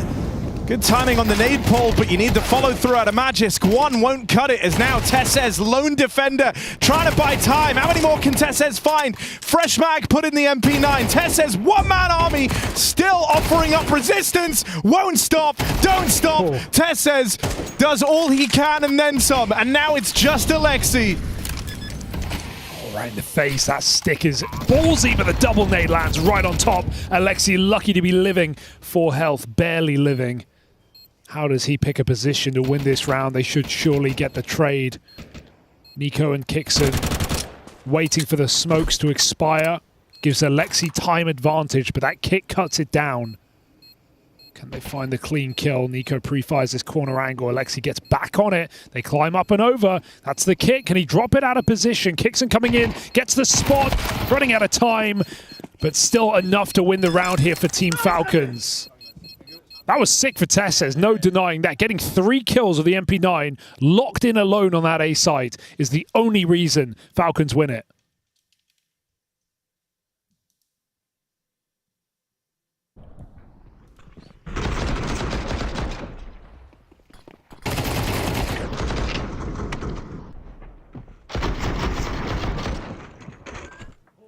Nice, René!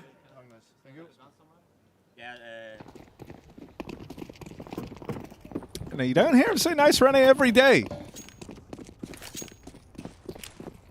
What are you saying? But Tessez earned that. Yeah, he's had his struggles, but he's also had his just solo carry maps. Like Cluj was a monster. Till we hit the grand final.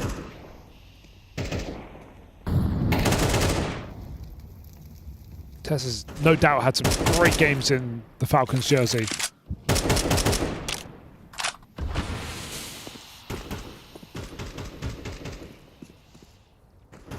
Bit Hero Galil. Trying to make this Abslurk work. Magisk better have Monacy's back, because a keen swing for Bit could end Monacy's round. He makes a step. He backs up. Banana control instead. Rarely see players committed this late in the round, but Kixon is all the way down at logs. Nico tries to keep him there. That's the final bit of util on this B site expired. Nico wants to commit so he can fight alongside his captain.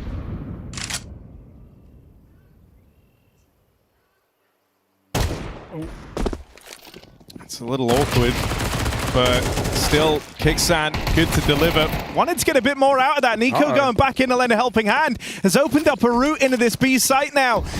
A hole that Falcons weren't prepared for either, with all that control down towards B. These rotators slow to arrive.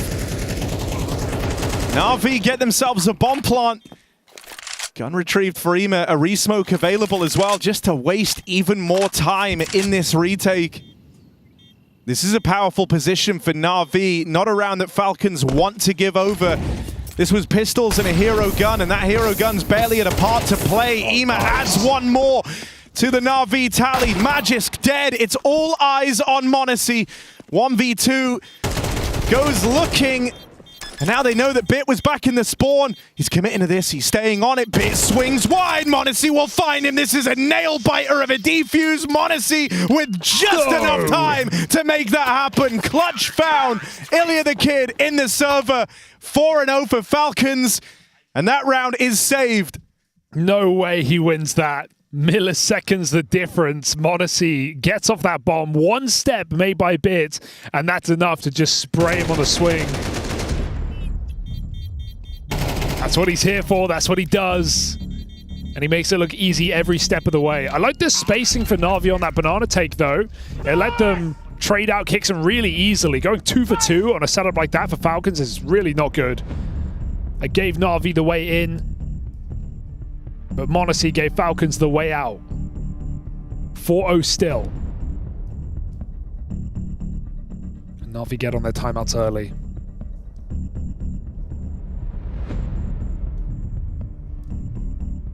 If anything, just to break the momentum of Falcons, because that is a feel-good round to win, because I think the whole time you're thinking you've lost that. 3v3 retake at B.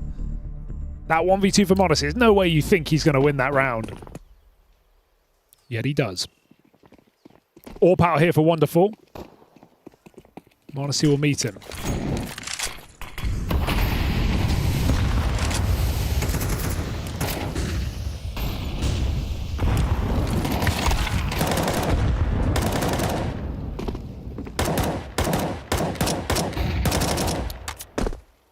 Falcons, one of the few teams that are still willing to really live and die on banana fights. It is a fixture of their Inferno. The Nico Kicksan combo over towards B. And it is a potent mix. You know, Nico's a menace here, and you know that about him. Ooh, what? I don't think you can sleep on Kicksan either, and what he brings to the table. It's clear he shares the Nico vision for how to go about approaching this side of the map. And right now, he's even got Wonderful locked in this kind of stalemate over on Banana with the bomb on his back. So even as Bit gains some ground and has Ema alongside him, that bomb still has to survive the journey out of there. Nico and Tessez clamp down on the A play in the downtime, and Wonderful dead to that late swing out of Kicksan, the one that he was waiting for all round long. Hit the Firewalker. But Falcons win every step of the way, and yeah, head in hands moment here. This is not going well for Na'Vi. Getting iced out in both positions, on both sides of the map. Nico getting a spam kill through the smoke. He'll take 1-for-1 against Modesty, but they can't do anything with it. The rest of Na'Vi were committed up short already. And yeah, Yanko mentioned this yesterday on the Falcons game. Kicksan, an in-game leader, not a guy who's going to throw away his life for the trade, which I actually think is a really good point, because a lot of in-game leaders, not even necessarily just the ones that are individually weaker, but even players like Brolin, who are a really strong fragger, knowing when to die for his team. Kicksan doesn't like to do that. He has a lot of confidence. He has a really good aim. And he's happy to set himself up to, you know, bait his team at times and win rounds.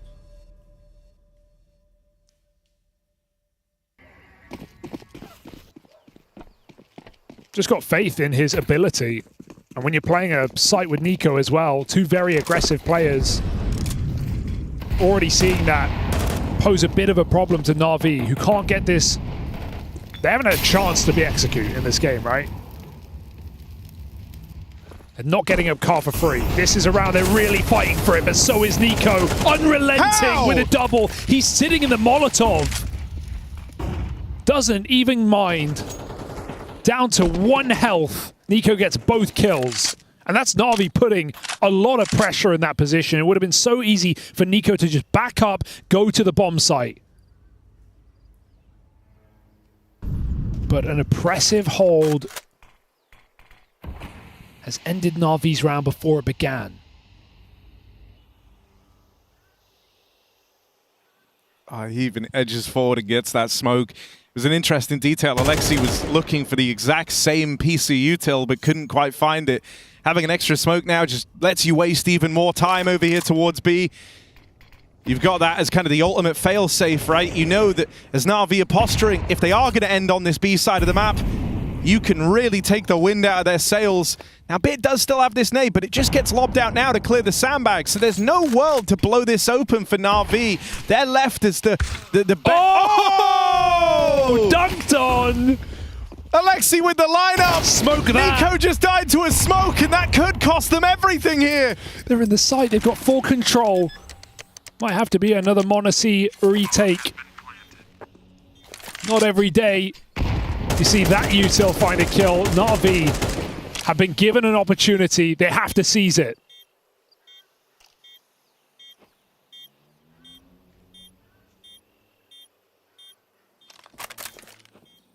Falcons are going for this. Last second. They're going to try a wild call of their own. Leaving this really down to the wire, but nothing getting presented. Tess says first kill found, but there just isn't time to win this. Falcons decided they don't want the smoke. Modesty might find all the kills on the exit, but Alexi B Unreal. With the lineup. The cool part about that is if they just throw a standard CT smoke, it's not going to kill Nico, but they throw the one that bounces to land on the boost, which is where Nico's playing. You couldn't write it. Save that lineup. Look at the bounce. Perfect. Oh, he ran into it. He ran into it. It was Nico realizing, oh god, the smoke's going to kill me, that got him killed. He ran. He had to laugh that off, yeah.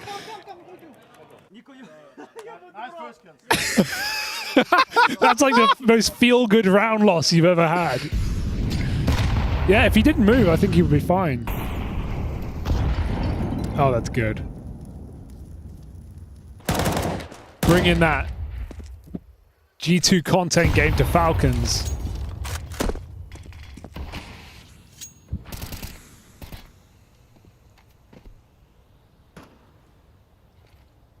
All right, can Na'Vi make something of this first round on the T side?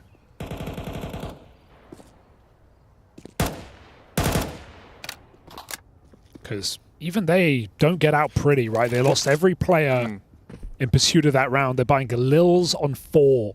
I think as well, like, if Falcons can get back to finding success here, I think they're going to be able to rebound very easy off of that last round. For Na'Vi, a lot had to go right. You know, they had a certain stroke of luck, let's say to bring them back into that one.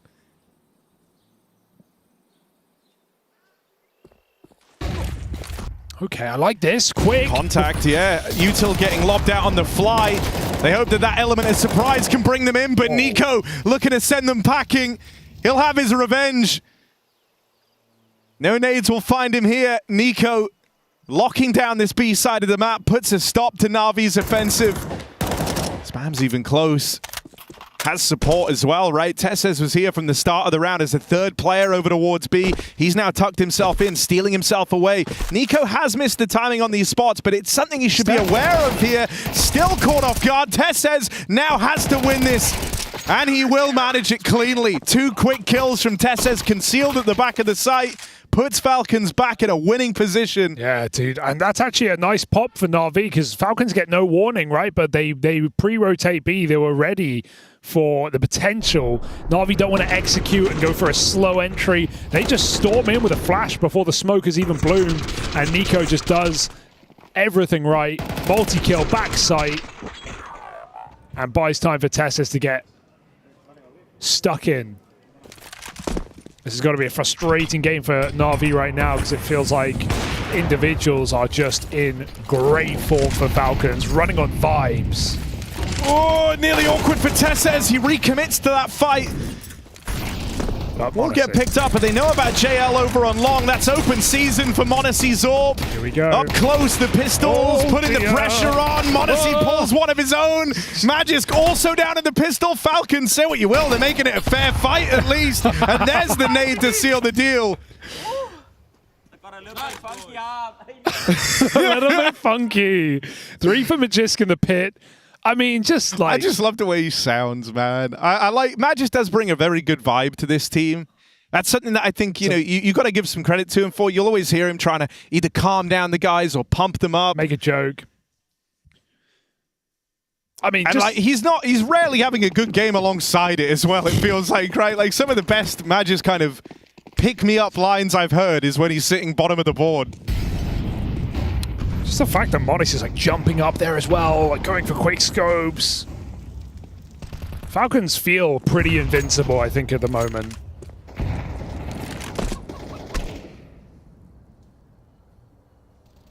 Na'Vi are not putting that to threat yet.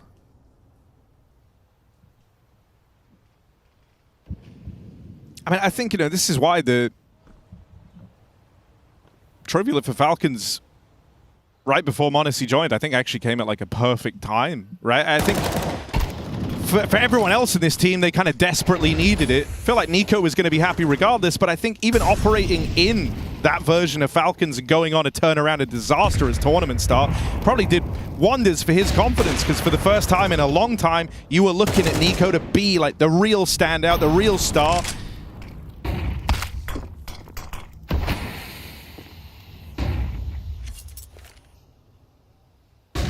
40 seconds and still 4A. They were 4A from the start of the round. Kixon doesn't even have a util at B. They just believe this is the A hit. They believe right.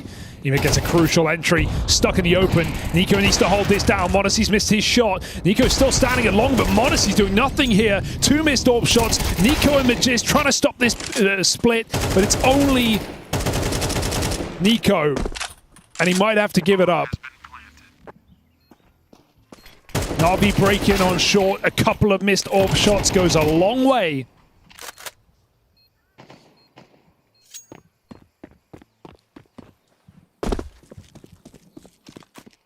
Hey, if Monacy's whiffing, you'll take it. I mean, Na'Vi desperately need to start a streak here on this T side, right?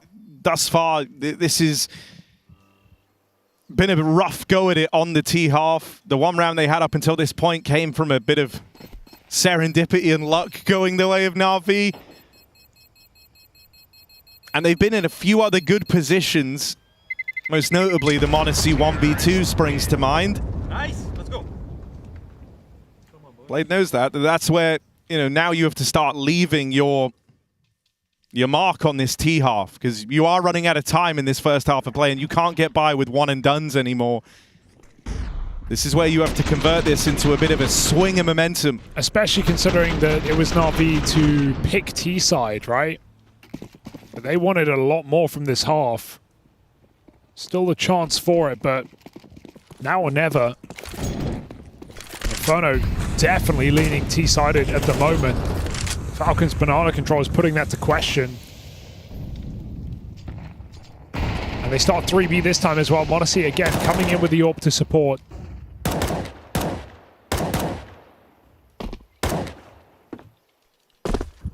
And I think rightly so, Na'Vi not playing banana early because of the util. It's kind of free damage.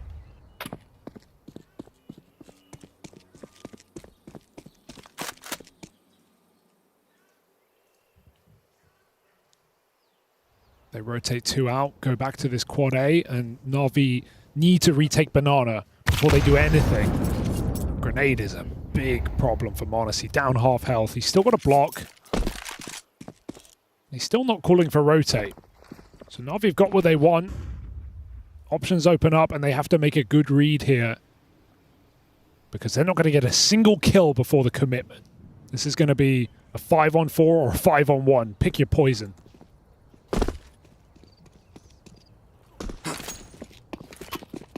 This is such a dangerous turtle for Falcons. I mean, the shell. I don't know how Na'Vi break through.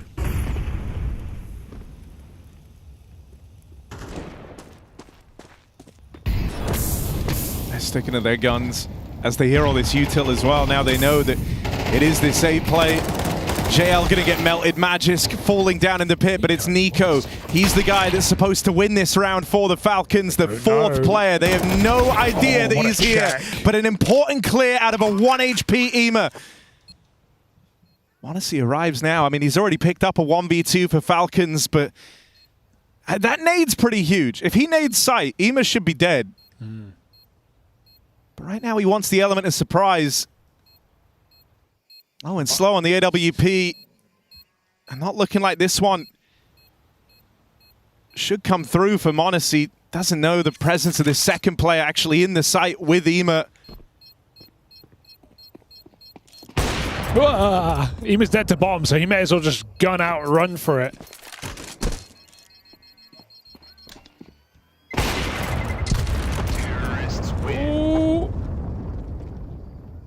All right, 2 AWP saved. Kind of a disappointing hold for Falcons. The util was really nice. It burned out Na'Vi on short. They couldn't really get through that Molotov. But then everyone gets 1 kill except Kixon.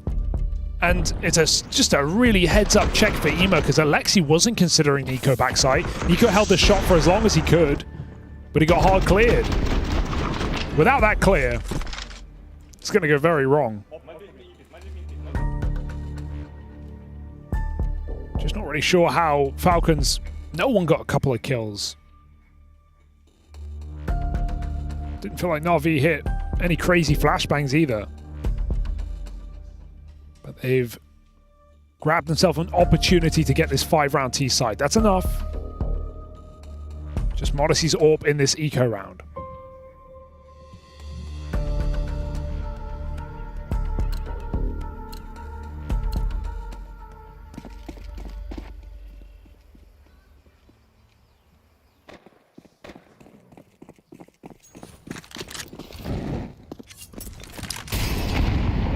going to be a bit of an exercise in just finding that AWP for Na'Vi. You either want to kill him instantly or learn where he is and get the hell away from him. It's a good round of BXX in theory, right? Because Falcons aren't going to have the util to stop it. They can't just cycle smokes and mollies. They dropped the util over to Magisk alone on that other side of the map. They've learned the AWP's B now, but Na'Vi still look very committed to this. The bomb's now dropped as well. There is a world where they could go back, but they decide to battle forward, and m0NESY will fall. Hell of a set of entries from Bit, a great sequence. I think m0NESY felt that they were backing up, and he knew Bit was committed, but no one else was re-peeking him. So it looked like, hey, let's just grab the kill on Bit and set up for rotate. But Na'Vi came in. They didn't ever cancel that call. They just waited a little bit longer. Let them sweat. Na'Vi trying to come back in this game late. 7-1 down, looking for a 7-5 half. And Falcons don't have the AWP to speak about either.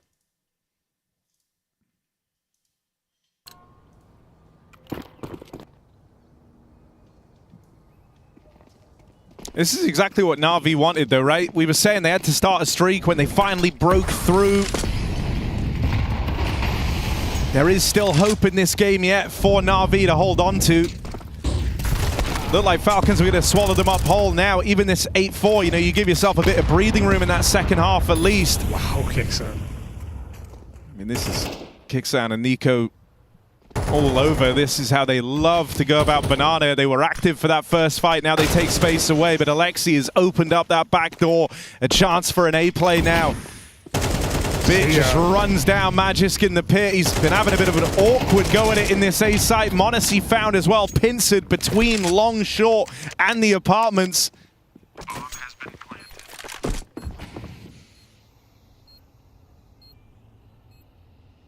Kixan and Nico were last spotted aggressive down through Banana, and so for the time being, IEM has been dispatched to watch this push up through mid. Good read from Alexi. They do a lot of B pressure early, even though they lose JL. Forces m0NESY's rotate. He takes the gap. Na'Vi have put together a well-done T side, and there is no saving this 2v4. Backstab is there. Nice flick for Kixan, but it's not meant to be, as Na'Vi are here. They've landed in Melbourne, and they're looking to come back against Team Falcons on a new roster.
playoffs on the line between Team Falcons and Na'Vi. It's Vitality waiting in the wings for that upper semi or quarterfinal matchup. Winner of this game going to face them.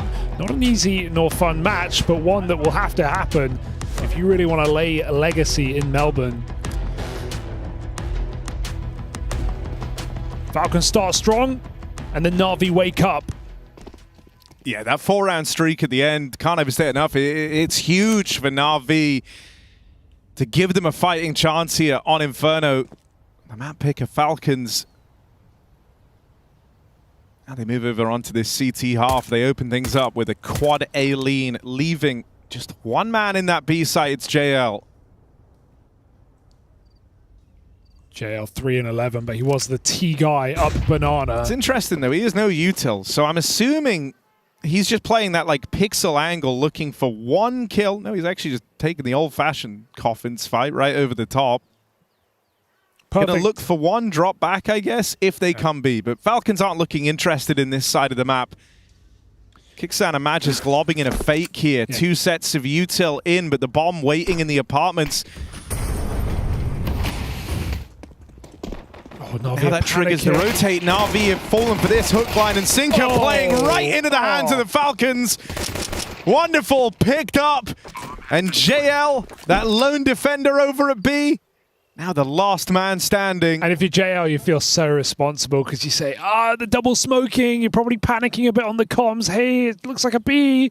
Maybe you need to rotate here. And Na'Vi just run into the setup.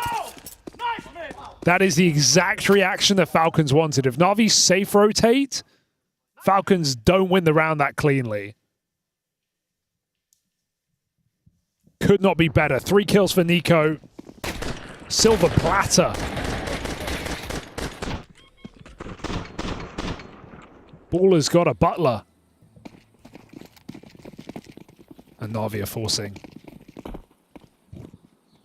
This feels like a classic Na'Vi round, though, right? Playing the smokes really well, stalling this out. This round is all about util. That's a good grenade. Let's see how much time they can buy. First smoke goes down.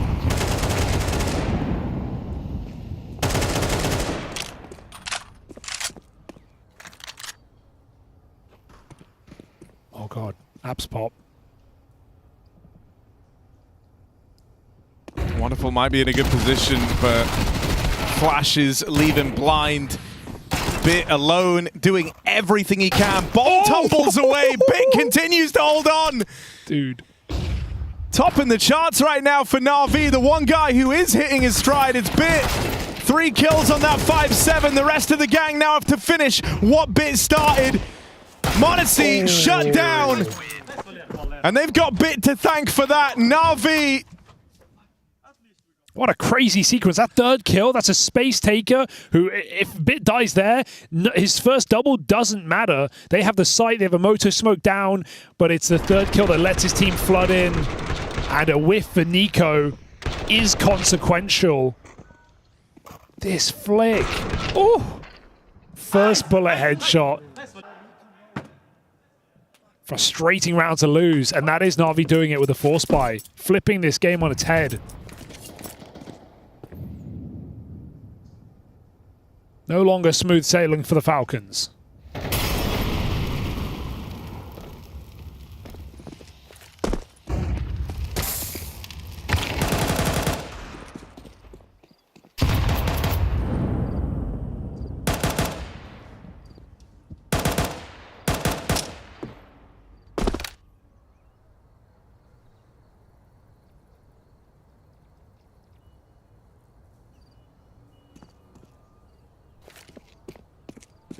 There was a lot of pressure put over towards B early.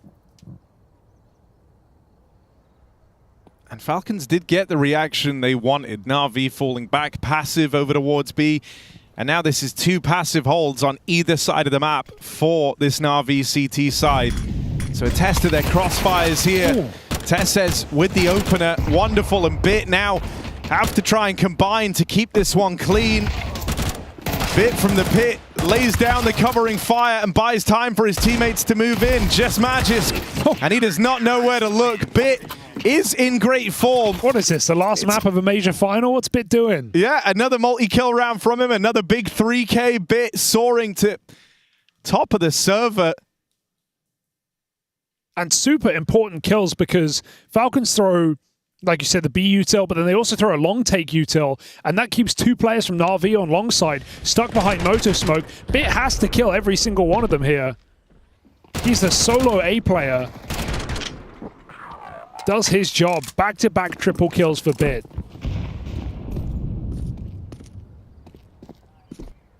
Now we have essentially an even game.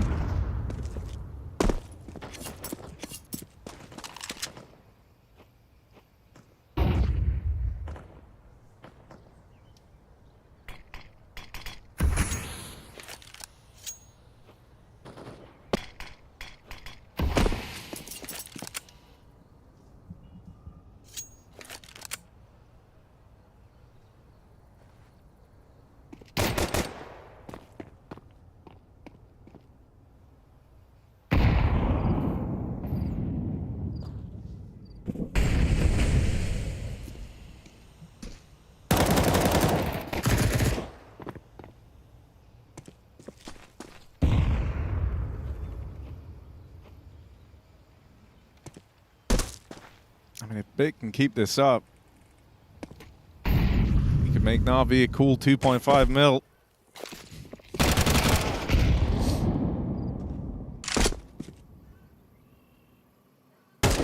He's not for sale, Harry. Although that's what they all say.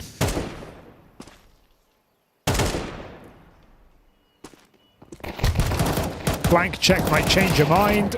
And Na'Vi cash their chips in for a free round. 5 alive. Very different game now. No longer the 7-1. Remember that? 7-1. 8 all.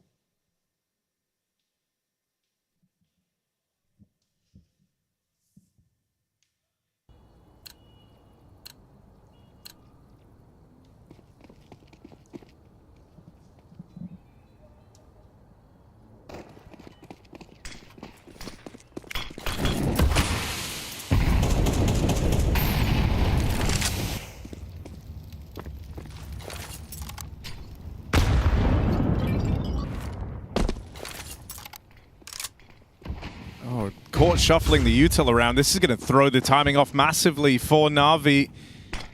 It looked like they still wanted to hang around in top mid there, but they don't have the choice in the matter anymore. Match is teeing up these flashes to try and get his teammates out the long side. Tessez will get caught.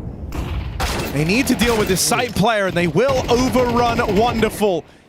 Ema caught in the rotate as well. And so that pace change for Falcons comes at a perfect time. I love those flashes from Magis, throwing them over pit from Apps. Doesn't matter that he gets smoked.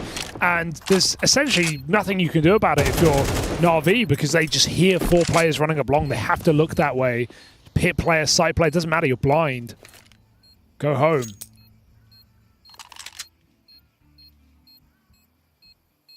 So Falcons with a little pocket play, just running it up. Oh my God, no way, no way. They've done it. Oh, denied. Thank goodness for Kixan. Yeah, that was scary. JL dead as well. Dude, I thought he was hanging around for like an exit. He wanted an AK. I didn't think he was just going to go in. I respect the attempt. Nico's thinking, damn, we needed someone like this for a long time.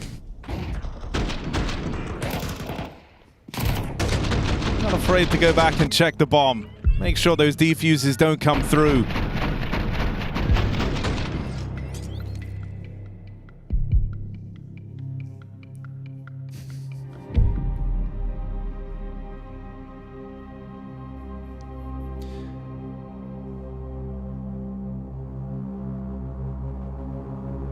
Kixer, Nico getting vocal.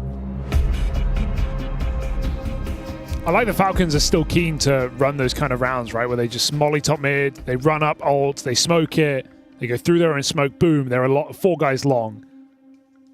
Something we saw in their Cluj run. They did a lot. Their Bucharest run, rather. And in Cluj, they love those fast long takes. Especially when you read that Na'Vi is starting 3B, and this is a round they're doing that. Falcons ready.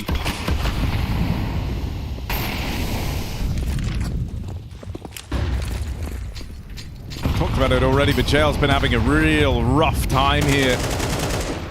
And up until now, it doesn't feel like it's mattered massively, but this is one of those rounds where Falcons are going to test the waters of this top B control. JL's the guy out as sandbags as well. But it looks like that B control will end in a stalemate.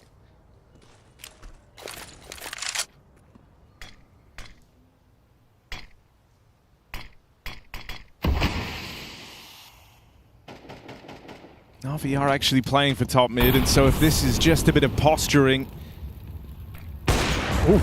you will have to force them off the angle. They've learned about the wonderful AWP now.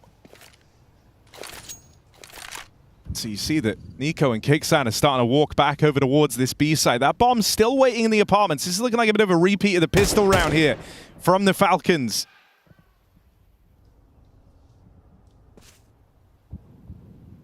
You're going to fall for it. Bit in the pit, though. That's who you're challenging.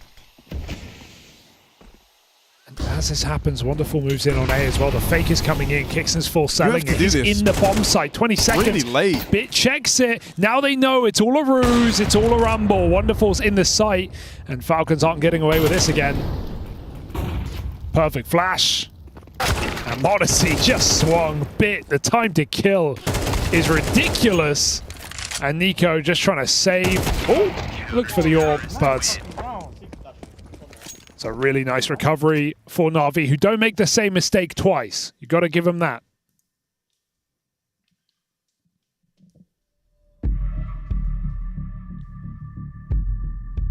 Hilarious if they hit the BX there with all 5, they probably would have won the round. Like, it was Alexi in spawn and JL full blind, tucked in. He has 5 kills right now, and it didn't really matter as much on the T side, right? It felt like he was in a very hard role. He's getting minimal support on Banana, but now it does matter. Like 9-9, you're 5 and 12. You're going to be tested again, and you have to perform.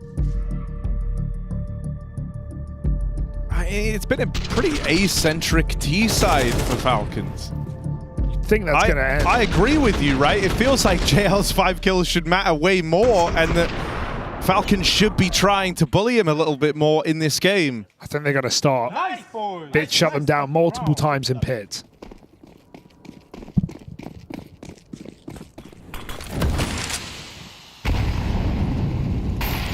I mean, all this is doing the job of kind of showing is that Na'Vi's util over towards Banana, how they actually go about denying this control, is good. Right, Falcons are certainly gaining more ground over towards A at the start of the round, and that's lulling them into going for these takes, but Na'Vi want the A plays. Bit dead after 2. You would like to think that that's enough. Na'Vi fully scramble the rotates as well. They bring everyone over towards this A side of the map. They change their tune on that. Both B players going back. Wonderful now gets the spot. That's the bomb seen deep through short, but it's Nico's catch that brings them into this round. Double up out of the apartments. Suddenly you're left wondering, that 2K from Bit might not have been enough. Good volley. And so it's not in getting tested on this B site that JL's 5 kills will be put under the microscope here. It's in this retake. Him and Alexi have got to combine to find this for Na'Vi. Flash through, Tessez repositions, swinging out now and taking a lot of damage. Tessez will get finished off. And Na'Vi stick the landing on that 4v2. That's a relief at least. Because you feel like Wonderful, I can't believe he doesn't re-peek and go for the kill. Guess he thought he was spotted, but he got the info. And he just lets Nico come out of apps and kill him. Never even tried to get that frag onto Tessez. Put into an impossible clutch on a wall-bangable box. Nice sequence from Nico, but it matters not when he tries to reposition. They need the smoke. Lexi's been very cheeky in this CT side. When will we see Falcons look at this B bomb site? It almost feels like their only option in the next gun round. So I feel like there is a mind game here where it's like, do Navis just start 3B and do Falcons keep going A? I mean, because that's what they expect. There is very much a mind game at play in this game. And that is, you know, in this next gun round, now does it feel too obvious to try and go B, right? That's sort of the situation that Falcons having to come to grips with. This is great space. Only 2 in the site. Alexi knows that this is good space taken from the Falcons, so he tries to make a move, and with the no scope coming through from Wonderful, that is a very valuable kill. Why the panic? Nico's heard this, though. He hears them both peel away, tried to take his timing, but there's no getting past Bit, who is just a laser. If it wasn't for Bit playing this good, this game would have been over a long time ago. Yeah. Falcons would be the one in the driver's seat, and they'd be laughing all the way to the bank, but instead, Bit is offering up all the resistance. Odyssey now left in this clutch, but no safe place to go. And Alexi leaves no stone unturned. Dude, this is the worst place to be as a cooler as well for Falcons. Like, how do you... You've kind of dug your own grave in a way. You've set this up to be predictable, and now you either have to be predictable and hope you get away on merit off individuals, or you have to take the huge risk of, hey, Na'Vi, they're probably going to triple B. Let's go for the quick long take again that we won our first T round with, or our second T round with. And then you're going into Bit nonetheless, who is 23 and 50. Yeah, so much of this game is coming down to like the hulking individual effort from 2 players on either team, right? It's or 1 player from either team. It's Bit for Na'Vi, Nico for Falcons. And in this second half, Bit has been hitting harder. And so that head-to-head, whoever gets to have their pop-off moment between Nico or Bit feels like they shape up massively who wins the round. Let's see who can stick the landing here. It is that triple B start again for Na'Vi. Bit more aggressive as well. He's in apps this time as Falcons take banana. They attempt to. Nico eats grenade. With the goal of pushing Na'Vi back. But again, with 2 in apps, are you convinced?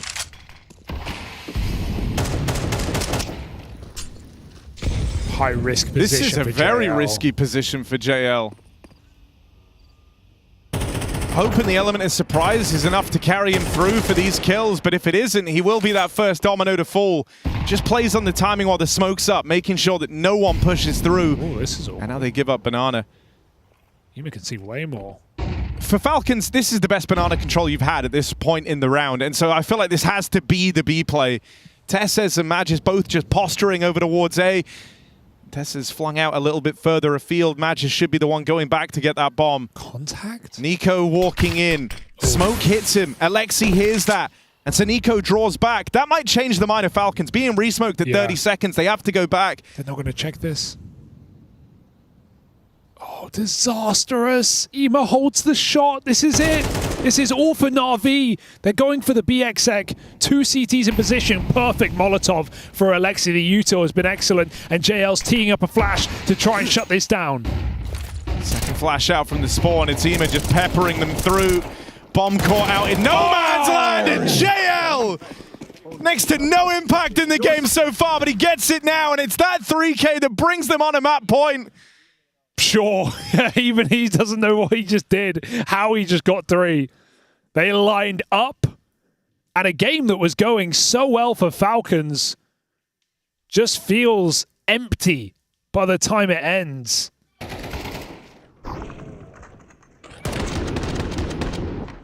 A very strange map.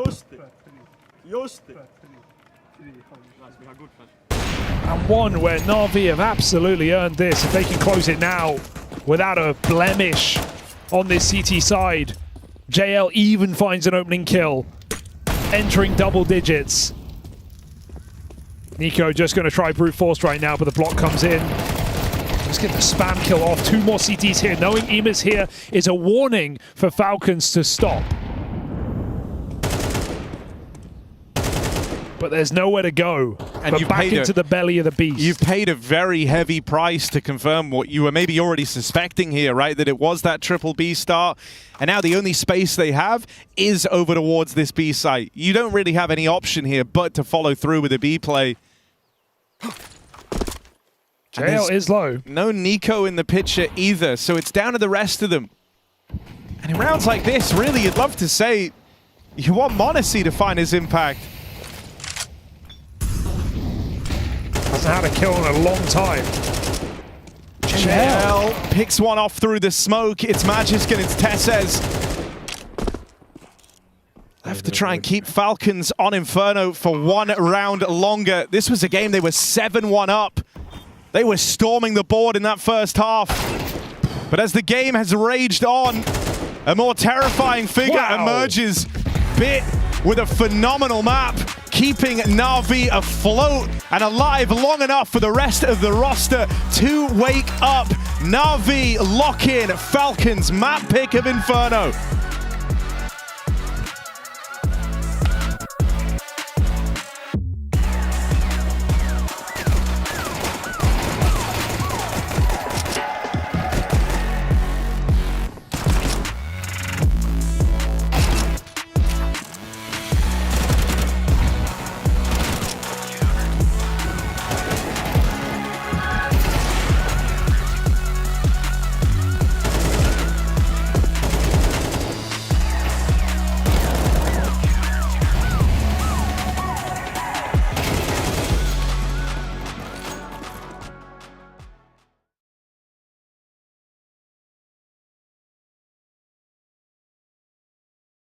You can molly. I'm ready to molly. Molly. Molly now. Wait, don't block. He's burning, boys. That should be one target. Pool. In CT. And CT left. Nice, yeah. You have it? I think so. Yeah, it's my bad. Yeah, I got it. Nice, Ilya! Let's fucking go, guys. Clean. Yeah, you should leave, Ilya. If Ilya is coming, I will move to side. I'm coming B here. I have a flash, guys. Long is open. It's fine. Molly short. I'm ready to flash. Should be B. Flash up of triple. Flash. Should be B. Flash up of triple. Boom. In B. Bro, you died against smoke. It's fine. Bro, I tried to block the smoke at 1 HP. I'm so stupid. My God. It's crazy. Hit that. There are two on side, guys. I'm only bike, Colin. I'm coming so close. I'm only bike. I'm coming. Side. I'm mining. I'm coming with you. Low speed. Nice. I'm taking behind. Nice, guys. Very fucking good. Fucking nice. Nice, good. NXCP. Bля, Nico, we learn from mistakes. Man. Nice, boys. Fucking nice. You also died. Nice, boys. Nice, boys. Good shit. It's fully burning. Wait, I'm gonna go out. Wait, I'm gonna bring. Aim it. He's planting deep in the corner. Next. In the corner. I go first. I flash. Yes, and we go. I flash or we go? Flashing? Yes, get on the front left side. Keep hold. Low. I'm low. Together from left. Go. Nice! Big break, Justy, come on.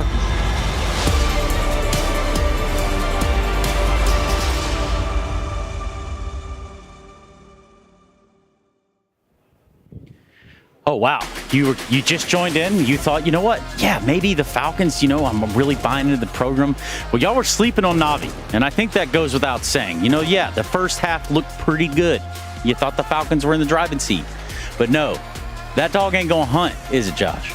You're looking at that 7-1 scoreline, you're thinking, wow, it's in the bag, Na'Vi, another just poor performance, and they're not going to be able to crawl back from this one, but they turn it around. And we're looking at a kind of a Na'Vi reborn, and we were talking before the games went live, what is the floor looking like for Falcons? And I think we're seeing it kind of get exposed, caving in, falling through. It's not looking good. That's dangerous. We need to call OSHA or something. The good news is it looks like they've got pistols on lock, so they've got that going on for them. At the very minimum, the game is significantly easier when you do win some pistols. Aside from that, it was a rip-roaring start in the first half. Their CT side, it looked like they were in firm control. You started to wonder, hey, is Na'Vi in the building? At what point do you think that they flipped that around on its head? Is it easy to pinpoint? There's a couple of rounds. Looking at that first round win that Na'Vi got, they won it with nobody alive, and they lose the very next round. It puts them back to an eco, and that's where that 7-1 scoreline came in from that 5-1 up for the side of Falcons. But then last 4 rounds of the half for the side of Na'Vi to close it out.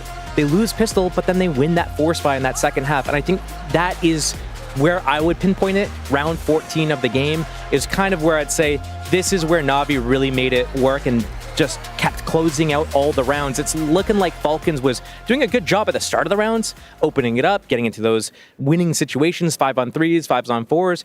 But those 2-on-2s, Na'Vi was doing a really good job all throughout that second half of the game. You talk a little bit about some of those earlier rounds, or rather rounds in particular, maybe perhaps even pinpointing right there that exact crux in time where it did fall apart for the Falcons. However, we'll start with that first gun round in round number 6 and what to look out for here.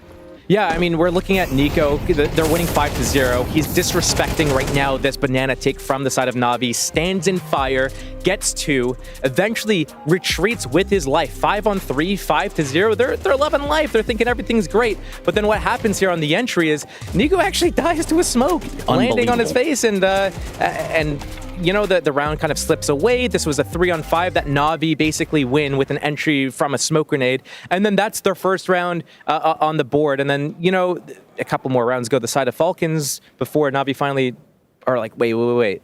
We actually have a chance. Well, it begs the question, Josh, has that ever happened before? Who's got the leading stats on smoke grenade entry frags? You know, I'm not an esports historian by any means, so I don't actually have that on deck. I'm sure it's happened at some point in the history of CS, whether it be Source, Go, 1.6. I don't even know if it's actually 1.6. Yeah, I don't think so. But in CSGO, I've definitely probably seen you bounce a smoke off spawn wall and it gets someone. Yeah. This was one of those ones that go over top and it's probably going to land on the ledge, so it gets the boost as well. And Nico's just standing in a spot. Maybe he forgot, I have 1 HP. I'm going to block this. That's like a natural instinct. Maybe he didn't see it coming. It just lands on his head. Yeah, just a hole in one almost. Something like that. Speaking of which, let's continue with the rounds. Let's move a little bit further past this first half into that second half, that round 14. We're looking at a Na'Vi force. When we talk about buying, we can certainly watch. Yeah, I mean, it's the scoreline is going to be 8-5, and Nico just gets a really nasty just 4K on pistol round.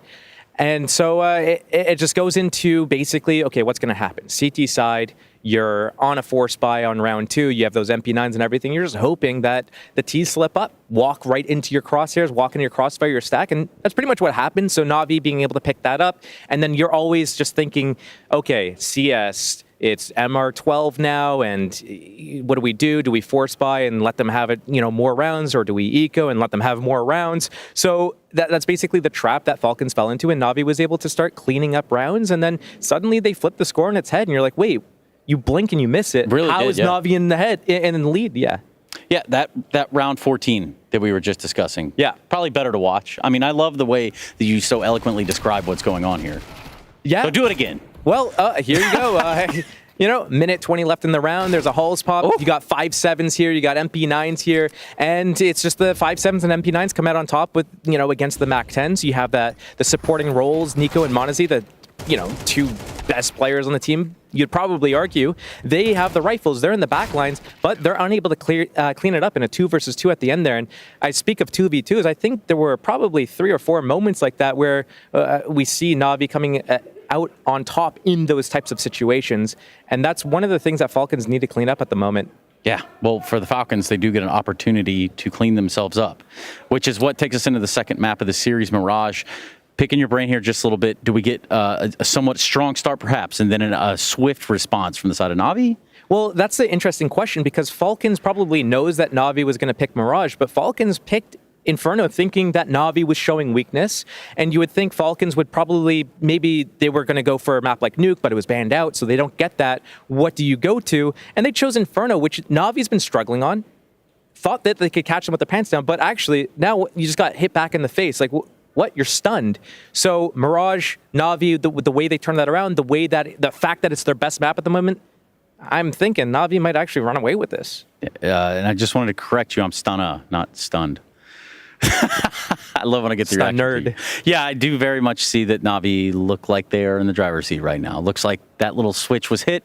Perhaps there will be some more question marks around this wonderful side of things. Actually, now might be the perfect time to do that. Let's take a look at round number 19. This is a little bit later in the game, right? Wonderful playing Pit with the AWP. Gets a massive glimpse here, and I try to follow it right after this. Yeah, I've seen him in this situation before, actually, where, oh man, you love that under porch, just spraying it down. But we've seen this setup from Na'Vi before, where Wonderful gets that kill in hulls, drops a smoke, and then backs up into Pit. And, well, it's not looking great for him because he's just going to go down. Again, you'd see other operators maybe being a little bit more confident in their angles and taking those fights. But here, didn't do a good job of it. Comes down to this 2v2 between, the two sides. And Na'Vi, we heard this, and actually the voice coming into this out of the game, and really good coordination from Na'Vi, communicating the whole way through, talking about making that plan before they go in. Okay, we're going to group up. Okay, I'm going to flash. I'm going to go first. We heard all of that. That was great. And this is showcasing kind of why Na'Vi was as powerful and dominant as they were last year. Yeah, which is something that we're going to keep our eye on. Yeah, the big question marks around where is Na'Vi? Well, you're getting your answer, and you're getting it right now. It is the Intel Extreme Masters. We are live from Melbourne, however you want to say it. We're live from Australia. We've got the Falcons and Na'Vi. We go into map 2, Mirage on the cards. We're going to see if the Falcons can bounce back. Otherwise, let me remind you, you're watching the Intel Extreme Masters.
How are things going, Mr. Saranthus? Things could be better, Hugo. Things could be a whole lot better. I sure hope it's nothing serious. No, nothing serious. Just a little problem with the old keyboard upstairs. Nothing that I can't handle though, Hugo. Thanks for asking. Snaptap. Can't live with it? Can't live without it.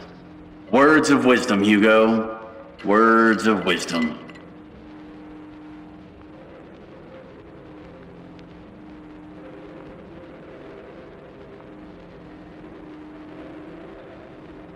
I didn't enable it. God damn it. I didn't. I wouldn't use it on official servers. I wouldn't risk my face-it ranking. I'd do anything for Elo, Hugo. Any fucking thing for it. That damn bitch. As long as I live, she'll never let me forget what happened. I did use it once, okay? It was an accident. Completely unintentional. It could have happened to anybody. And it was on the day of the Valve ruling. This little fucker was taunting me, making fun of my entries. All I tried to do was help the team.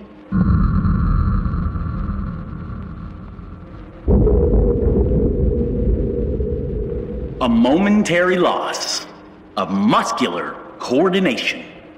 I mean, just a little help from the keyboard, Hughes. Just a little help. Trace! Trace! Thank God you're here. Tessus used SnapTap at Pro League. ESL overturned their map win. Tessus used SnapTap at ESL Pro League? The fuck was he thinking?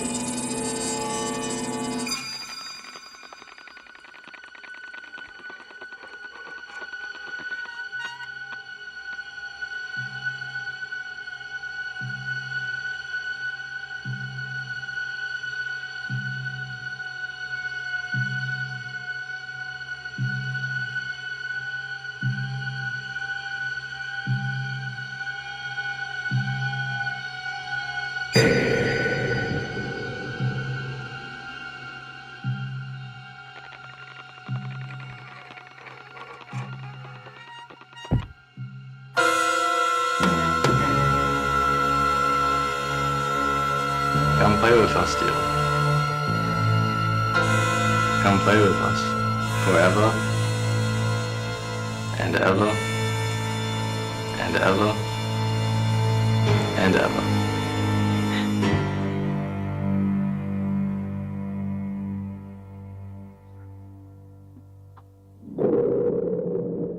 Pansy, I'm scared. It's just like Mr. Richardson said. It's like Bogdan's Law. It isn't real.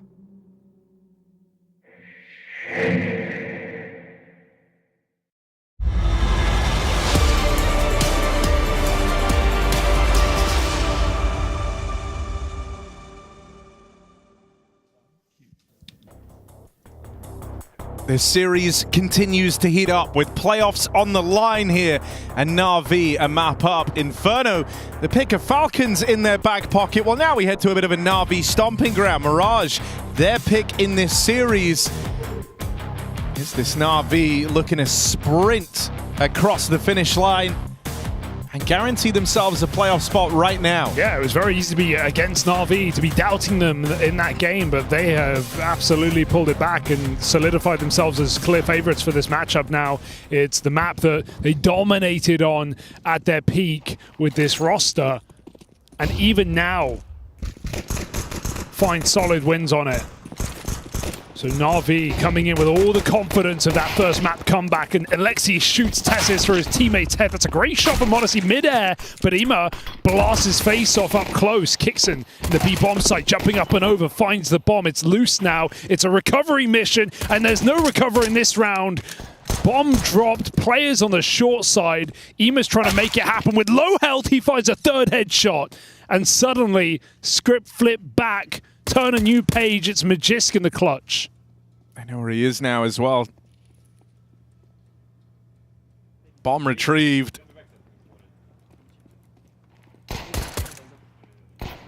Magisk still looking for that challenge, but Ima keeps up the strong start to his pistol, finishes it off with a fourth.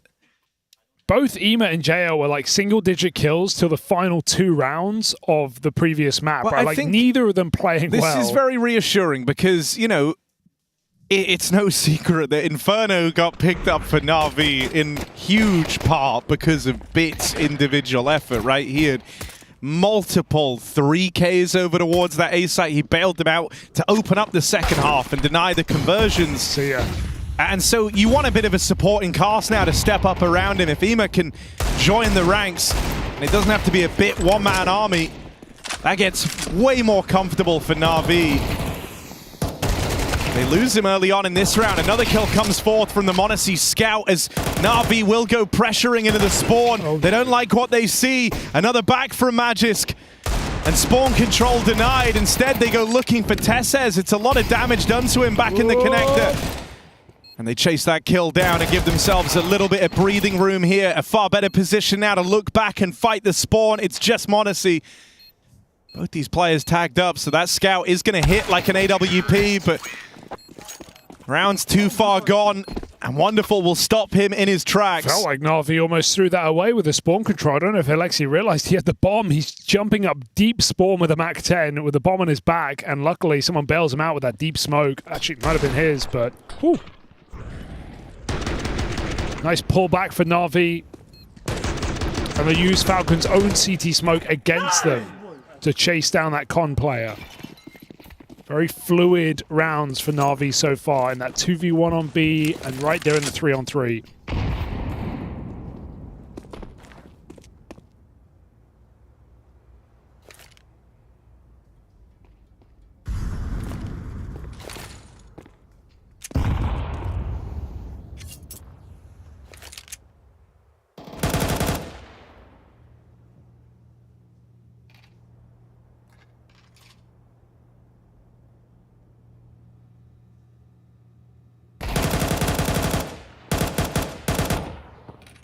Ooh. Dude, the Deagles. They're coming back in fashion. I mean, these rounds always feel awkward when you lose the first kill like that, right? No chance for a trade. You have to play from the back foot now in a 4v5. one upside is that that gun is like fully irretrievable. It's gone. But suddenly, you know, you lack that ability to kind of go and seek info. Instead, you just have to set your sights on a bomb site here. And that gives the gamble that Falcons have pulled in here that much more of a leg to stand on. Na'Vi committing in with 30 seconds left. Going into the full force of the Falcons. They'll clip their wings to open, but there's those Deags. Opening the round back up. Kicksan can't wrestle with that Deagle. Bit will find him. And so it's only Nico left now. Gun retrieved over on short. And he gets the spot off, knows where both players are. Nico's got to be real clean with it though, and Bit holds that line down. Clutch denied for Nico. A close round there with just the pistols out of the Falcons. Na'Vi still stick the landing though on those conversions, getting off to a good start here on Mirage. Yeah, this is a really reassuring game for Na'Vi, and I mentioned this last map, I want to bring it up again because I feel like people already do more on this team right now. Sure, the Shanghai Major, it went horribly. They got grouped by Heroic. They didn't make it to the playoffs. No doubt that was a dismal result to end an otherwise great year for Na'Vi. But this year, everyone's like, this team's done for. Man, they've lost to Spirit in 3 different playoffs. And sure, the fashion of those losses aren't always great. But at the same time, Spirit were their kryptonite the whole year. So, with the exception of those Spirit games, Na'Vi have, I think, been fine. Like, a couple of upsets. I think people are really out on this team right now. But the fact that they can win that previous map with JL and Ema playing pretty poorly is credit to this system that we heralded so much in 2024. So I don't know. Hot take. I don't think they're that bad. No, I know. But when you're in Na'Vi, you don't be in Na'Vi to be not bad or just good. You want to try and be the best, right? And sure. JL. And Bit.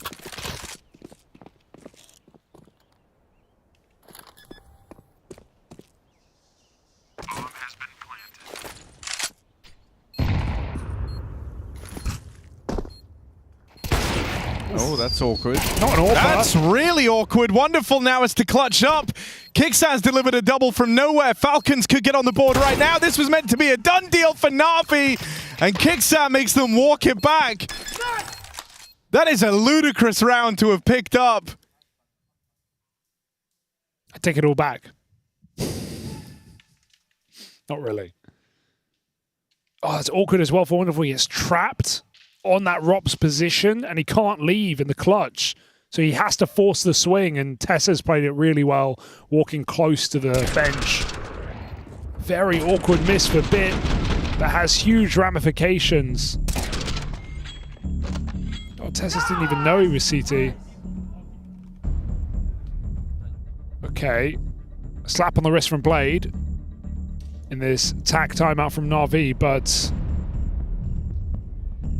let's see if they can wipe the slate clean.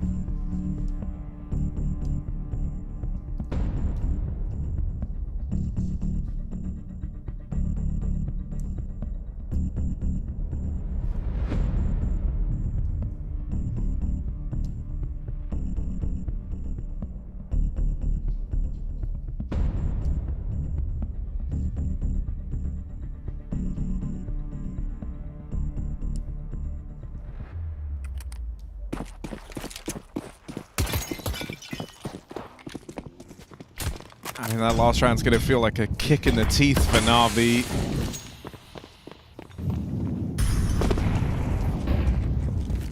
Felt like they'd done the hard part.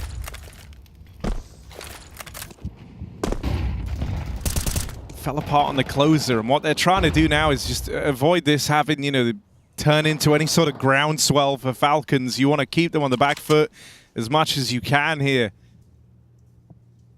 Both teams have their money on the edge, you know, riding on this round. For Na'Vi, that would be holding on to a strong lead. For Falcons, that is tying this game up and keeping it very competitive to open.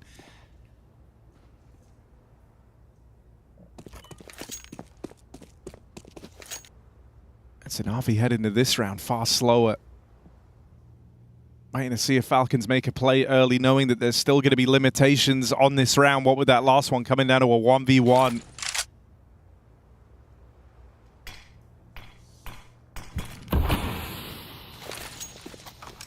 Ema will take a nade to the face.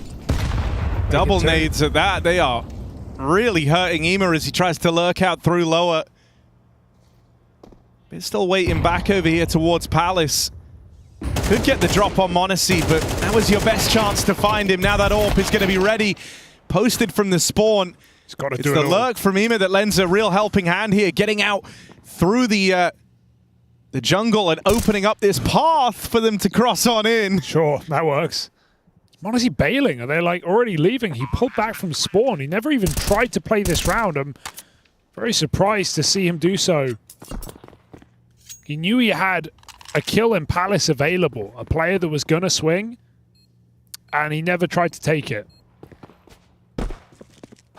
So calling it off really early there, Falcons.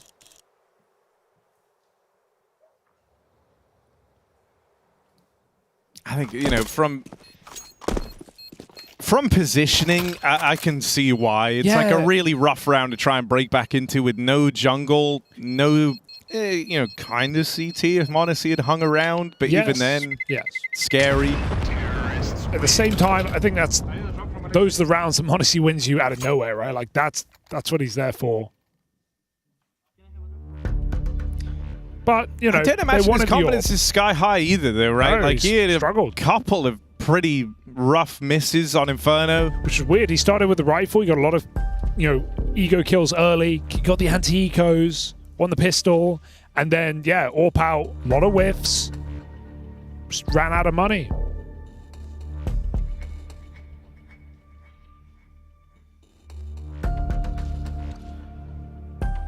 So can Monacy collect himself here? 4-1 up for Na'Vi despite the awkward A-site post-plant. They've recovered fine. And I guess the benefit of that save is Falcons have another full buy that they wouldn't have had otherwise. So they still get to go band for band against Na'Vi. Hell, Falcons will go M for M. We know that.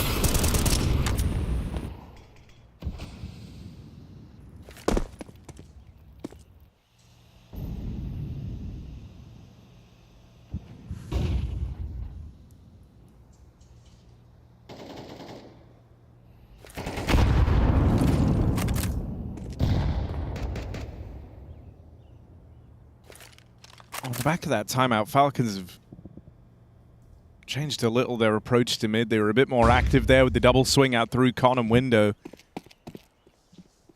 Clear they didn't like how easy Na'Vi got that mid control in the last round. But Na'Vi want nothing to do with mid here. It's just Ema left to his own devices to lurk out through lower. A little bit later on, Con Smoke dropped in. Double purpose to that, right? It gives Ema a little channel to move through out the connector on a timing, and it also denies vision. JL might get that first, blinded, able to rescue a second, and now Bit strikes out through the apartments. That's a clean sweep of the A site for Na'Vi. It's a classic Na'Vi A split, right? And it didn't even require Ema to do anything, but his presence is such a nuisance for Falcons. They know what they're up against, and the spacing is so nice, even with good flashes. JL full blind, able to convert his second kill. Na'Vi make it look so easy. And they've got that AWP trapped as well. That's a crazy shot for Monacy on the jump up, but they're coming for him. They know the value of removing this AWP. You can win around CT side Mirage on your own. 100%, right? Especially when it's Monacy donning it. Even in a game where he's not had the usual performance you expect from him. Monacy is very much the type of guy that can win you around on his own with this AWP, so they really want to knock it out. If they do, they have a tremendous degree of freedom in that next round, and so they will knock that AWP out of Monacy's hands. That frees you up to be pretty direct with the call here. You don't have to approach this next one like it's a gun round. Oh, It is a gun round. Oh, it wasn't meant to be a gun round. They're making it a gun round. Putting in a bit of extra cash, right? Loss bonuses maxing out. This is going to leave them limited in terms of nades on a few players, but this is a fine buy to bring out if you're Falcons. Okay, yeah, mid-rush. They're making it cheeky. They haven't cleared Alexi. They're acting like he couldn't be here, but he crept behind the smoke, and he gets two with their backs turned. Alexi reflash, looking for a little bit more out of ammo, but his job feels done, as does the round. Rifle lost in middle. Falcons, curiously, don't realize Alexi made it out. And Ema in mid is a real nuisance.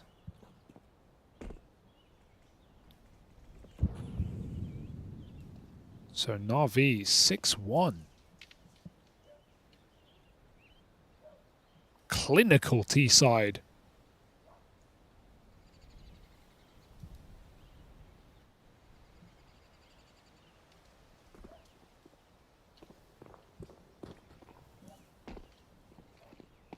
Ema's going for info. I love that. With just a Glock, he's not giving m0NESY a weapon. He just wanted to make sure A was clear or find him, and then the rifles at far will pick him off. That's, I think, a very smart way to go about it. m0NESY just left with the Deagle. And one bullet from departing the round.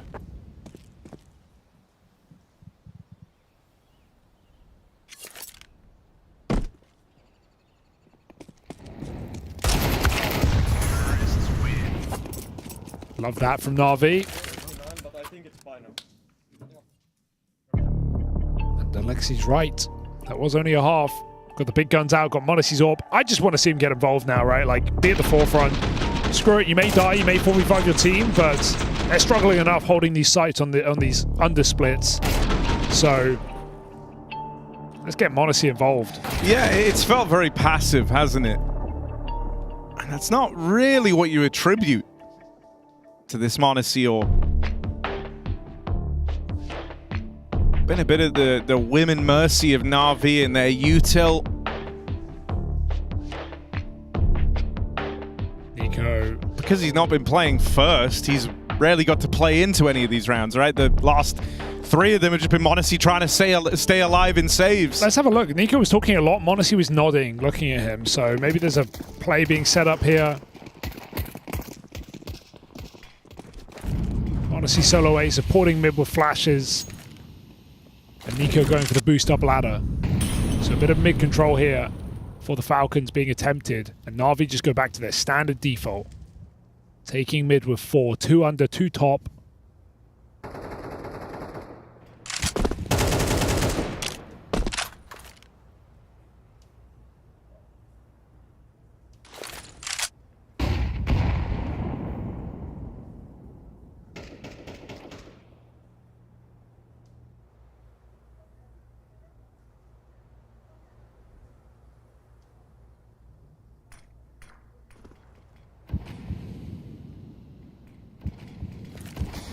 Falcons aren't fighting for mid, but they are fighting for all the avenues spring off from it. They're really hoping that this play comes in over towards Cap, but Ema has just been a master of threading the needle on these timings. Oh, it doesn't even take it. Doesn't take that chance kill on a Nico. Instead, he wants the round win. He wants the surprise B kill. And there it is. Teed up. Oh, kicks and turned. Good realization from Ema. Good flick back to find him. Just was waiting here since the start of the round as their third player over towards short, but Ema just taps him out cleanly. He's not missing. And now it's lurks on lurks. Nico survived the crossing of Ema last time, but Bit is not so forgiving. And once more, m0NESY is left saving this AWP. What a turnaround in the series for Ema. Bottom performer with JL on that previous map. Didn't really have to say his name. He came into this one with a huge 4K on a pistol, disadvantaged. And he's continually found himself in really powerful positions. Kills or not, he's been winning rounds off of them. Very nice to see. 7-1 for Na'Vi. Well, so this is a threat that Na'Vi have largely been able to dodge in the game up until now because they've done a great job of hunting m0NESY whenever he's tried to save these orbs, right? But in this next round, Falcons won't ever buy. They can put some money in. They can get some SMGs, pistols, you name it. They can get it.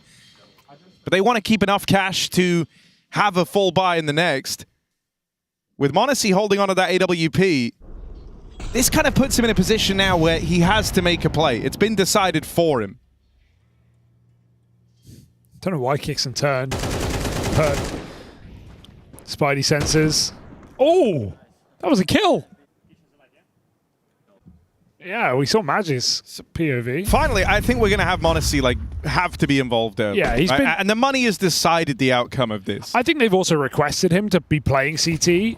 He's been solo A, so he's not, he's playing passive. Now he actually gets to force kills, going through the smoke. Magic stops bit in his tracks on that Palace play. He's going to get flashed back out. Supportive util. m0NESY has to leave. He's smoked off. Magic still up through the Palace control, but he is being lurked on by IEM, who has been able to find every single gap in the Falcons' defense. Ouch. Oh, that's awkward for Wonderful. Right as he leaves the line, m0NESY moves in. That AWP finally striking and having impact while the round is live. 2-on-3 now, and it was just that AWP to worry about in this round, but with success from Magisk and Tessez. Now m0NESY on the board. Deagle's closing in. The net is closing around Na'Vi. They need to alleviate some of this with a kill, and they don't convert on a Nico. It's just Alexi. m0NESY's AWP holds that angle and locks in a surprise win for the Falcons. Second round picked up after a drought of rounds in this first half. 4-round streak for Na'Vi stopped in its tracks. Yeah, Nico's been quiet as well, but he keeps the pressure on in that round from jungle, getting a tag with a Deagle, living, letting his team come out spawn. And finally, Falcons do something. No, you're dead on, right? Like, Nico only got the one there, but the kill he gets is super important, and most importantly, he just didn't die. Like, if he falls and suddenly they can, play with the safety of jungle and connector, only worrying about CT, Na'Vi probably win that round. Oh. Missed window. Is it? Because he didn't block it. They missed it. No, but IEM's walking through lower with JL. Yeah, you could do it, but it's risky. He also threw a different lineup to usual. Okay. But now it doesn't look. If he walked through it into the con smoke, I'd be buying it, but it just feels like it was missed. Another boost up inside. They know they've been caught by this time and time again. JL's on the lurk this time. It's going to make it in. Just hang out. Another re-smoke. This is going to be a late round here for Na'Vi. I feel like you kind of want IEM playing first here. Yeah, so it looks like JL's yeah, not here. They definitely, especially with the third re-smoke in the window, they won't expect JL if IEM is spotted in that kill feed. Wonderful on the board first. IEM trying to get on the board, and there's JL pouncing in through the back line. Poor Nico just shot in the back of the head. So many of these rounds. Bit comes flying out of Palace. And one thing I will say about this series, Wonderful has been really reliable. We often say he misses a lot of easy shots, a lot of shots that he's required to hit. And even though he's not often set up to succeed in this team, he's been reliable. He's been consistent. He's been hitting the ones he has to. That's a huge kill to bail out Alexi on the A split. Goes on to finish the round. And yeah, Nico's in window and connector, and he's just getting shot in the back most of this game. Yeah, the thing that's been nice, he's got him right where they want him. On the Wonderful topic is like, yeah, he's not having these like crazy sequences, but he is nailing every trade, it feels like. Okay, that's fine. Big, able to deal with it, even flicking back on a Nico. All a bit wet and wild over towards the A side, but m0NESY slipping and sliding over towards jungle, looking for that route back in. Forced off by the molly, he's burning alive.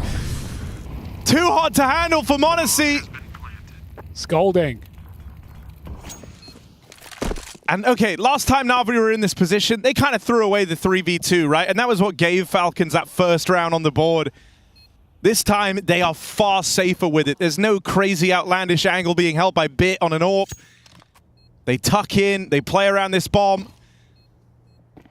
And they never give Falcons the chance to be interested in this 2-on-3. Money decides it for Falcons. They've got to leave. Na'Vi shooting for double digits on the half.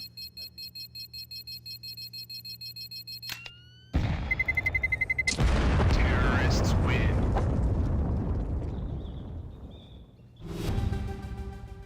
Super tight game from Na'Vi.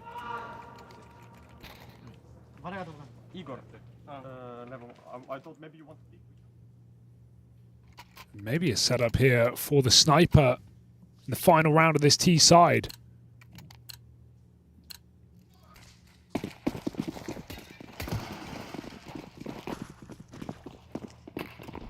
Falcons have had no control of middle this entire game. Haven't really attempted to even take it back, with the exception of that one eco where they half bought and pushed up mid, and even then they bailed. Here we go. Here's some proactive play. Kicks and pushing B all the way. Bit's just going to look for a clean headshot. Nico, don't get shot in the back. Jump spot and CT heard. Bit, beautiful kill. Oh, Nico needed that just for confidence, if nothing else. Trying to stay alive in this round towards connector. JL's hunting him down. This con-split's coming in. Ema finally humbled by Nico. It's taken all game. Monacy in middle. And one by one, it seems like Falcons might find a third. Let's not count him out of this just yet. JL in a very powerful position here. Flung out over towards the spawn. He'll continue to go fishing through the back line of the Falcons. He needs this fight. If he gets it, runway is open to a 2v4 for him. And oh my God! Jay Legend, all right! What is that? Monacy, last one standing. 2 bullets cut through his teammates like a hot knife through butter. Can Monacy be the one to deliver this? Gets past Wonderful, but is there stopping JL with the hot hands he currently possesses? Monacy will. Oh my God. Monacy clutches up to find 3 for the Falcons. But Na'Vi still the ones in pole position as JL, stern look on his face, he means business.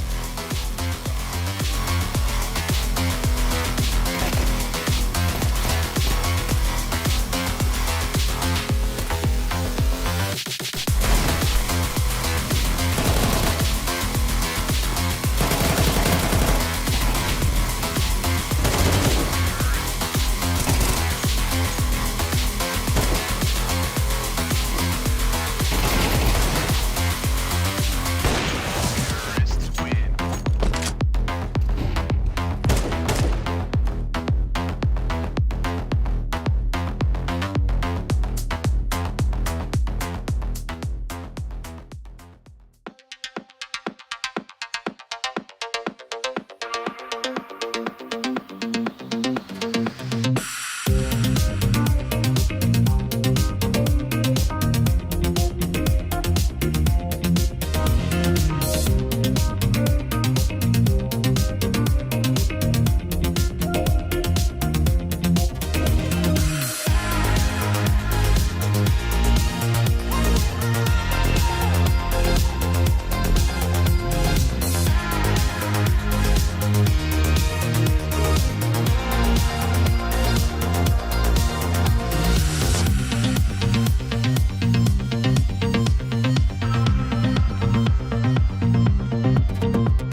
Nice, Ilya.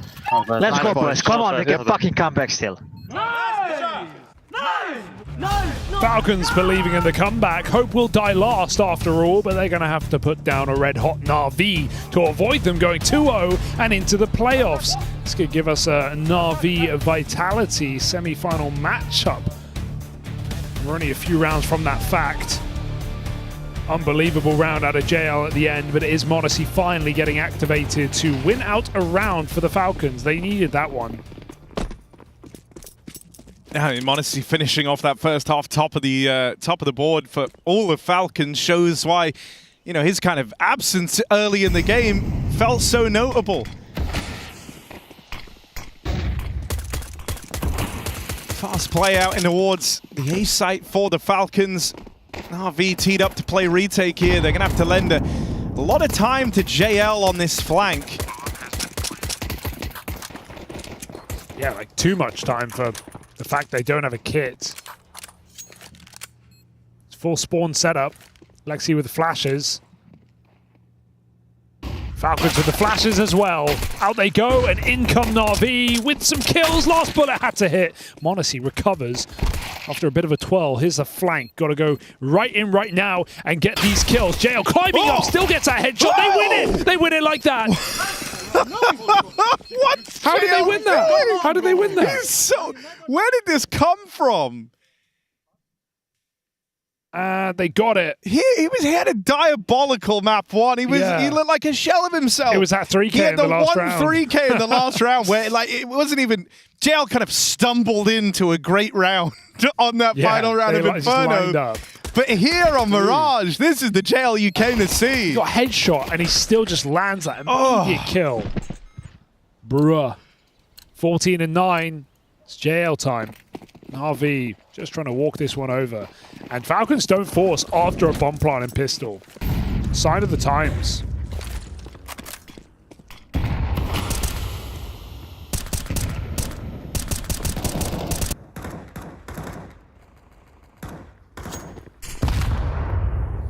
Alexi with no support right now. Can't afford to give away this kill, so good bit of util to stall out B. Oh, that's just fucking unreasonable, to be honest.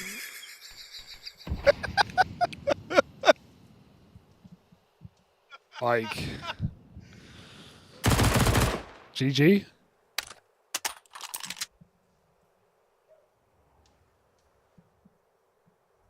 Good though, innit? For him. Look at Tessa's smiley little face in the picture, all grayed out. Rest in peace. The in memoriam segment. Always seemed like a nice guy, did that, Rene? He was so young. Ariel, triple lineup. Counter-terrorists win. 5 alive.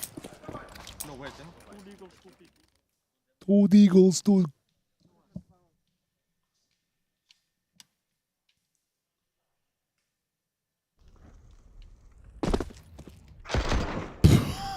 Doesn't look better. Looks worse, actually, from his POV. It's like, yeah, I lined that up.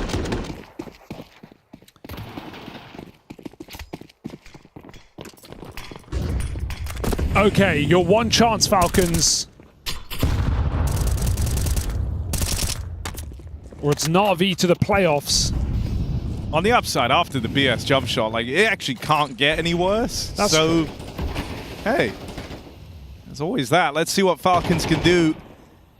They've got some control over middle. It's been given to them by Na'Vi. Weren't looking to hang around and fight this. Ema gets the smoke blowing open, but Nico still wins that fight. That's the opening. Kicksand's trying to take the room on the back of it, and that kill comes for free. Big old hole in the Na'Vi defense after the con kill. Nico will slide right into the gap that he created. Ooh. Jittery, he's spooked. And wow. Wonderful, gonna be the one to take the edge there. JL now looking on from the spawn. Offers up one more. This felt like it was a Falcons round all day long after A double kill entry out through the connector, but Wonderful's called all that into question. It's Alexi with this blessed MP9. Boom. Nade comes in, he gets it. Oh my god, it's Alexi versus Tesses. The beef from the last round, the 1v1 jump shot. Can Alexi do it to him again? Oh, he's jumping. He's charging up his special move. Boom. Another nade, more damage, brings Tesses down to the one-shot headshot realm. Spam connects as well. Tesses is wounded. Deagle pulled for Alexi, but he can't quite get a bearing. Whittled down, finished off. Tesses will get his revenge. Doesn't feel too consequential right now, but it has given Falcons a chance in this game. A 3-on-5 that gets very, very close, and Alexi trying to do a lot. Maybe too much.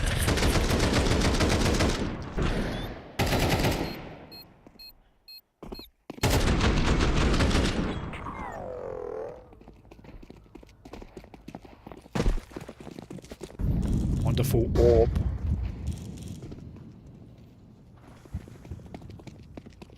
Na'Vi aren't pinching pennies for this reset round. They can ruin Falcons' day by winning it here. Falcons surviving with one player, they'll have nothing. Na'Vi, you're going to have to do it from a back foot position, though, right? Less util in this round. No kit to work with. Going to need to cook in some of these early fights. You are a bit at the mercy of Falcons, right? They just out-util you here. They're able to lock off these angles in mid. Don't have the flashes to, recommit, clear this. Nades to blow smokes open, so you are on the whim of the Falcons. Ema plucks one from the racks. JL aggro out through short, but silenced after one. These are good trades from the Falcons. Oh, they missed it. Well, that cost them.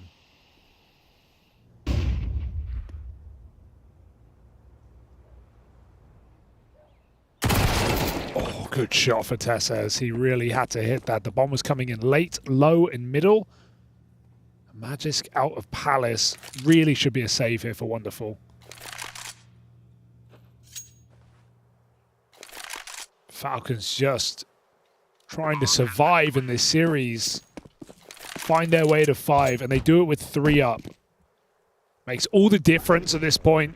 You don't want the game to come down to economy when you've already got such a long comeback in front of you. Gonna get full AKs.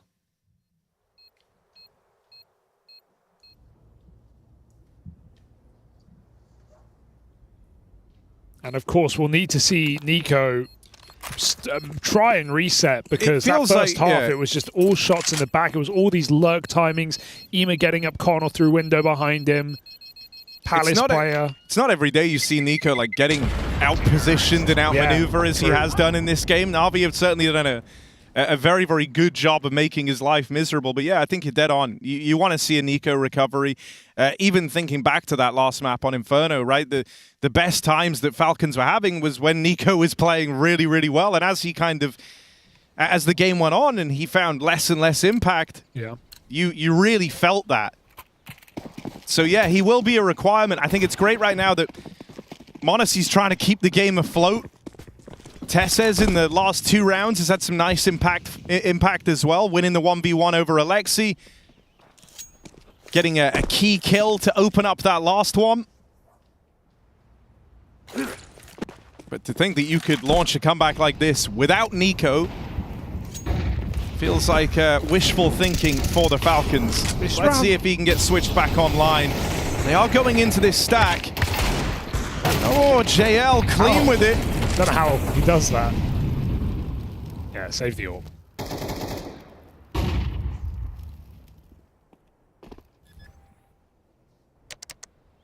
I like their bodyguarding this as well.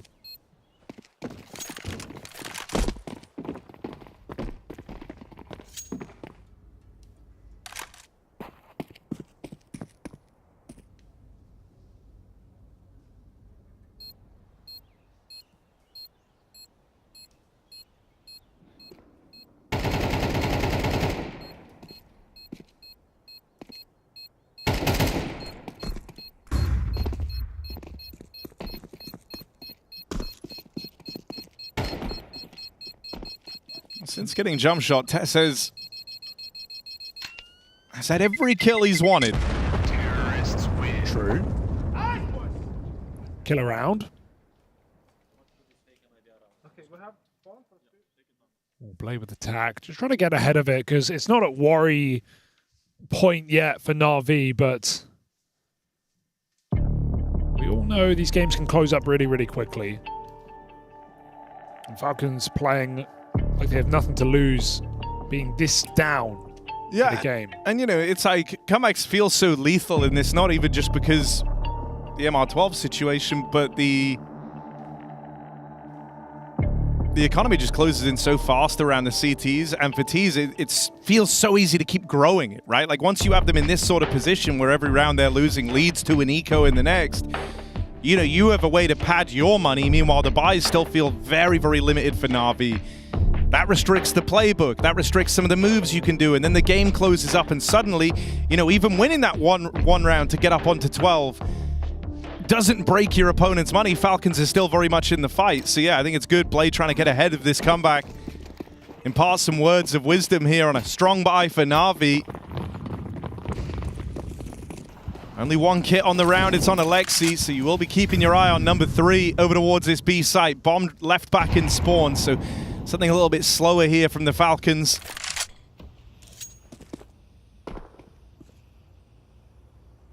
Under smoke in the way. Kind of annoying. Nico waiting it out and kicks it out top middle. Na'Vi are fine to respect this, it seems. It's going to be a B hit, but they are making it look like they're going for mid-control. Coming up con. Kicks in. He got this entry last time on short. He's going to look for it once more, and it might be his. But both players tucked, really playing for the apartments play right now. This is a good setup for Na'Vi. As long as they check short, Alexi turns in time and gets a dink. It's not enough. Ema needs to hold strong. He's going to rock this game, but he's going to get blocked after one. JL's crept out. They might not know about this. Kixon tries to clear. The grenade is good, but JL's got cover from the AWP. He's running into the shot. Can't save him there. Dink is nice, but wonderful in the sight. Bomb naded. This is so weird, and Na'Vi just keep throwing themselves in. Nico too late, looking for lurkers. Maybe arriving just in time. 1v1, headshot machines on either side. Nico be bit, and he's going to tap him out. That's the confidence-inspiring round that we needed from Nico. Yeah, that's a huge pickup, especially because he's arriving into that B site late. He's worried he's missed his window, worried he's let the team down by, you know, not being there in the first instance. But able to pick it up in the 1v2. Clean stuff on a wonderful for open, and then, yeah, you're dead on. These are two, you know, great aimers squaring off in that 1v1 head-to-head. Do we have a game?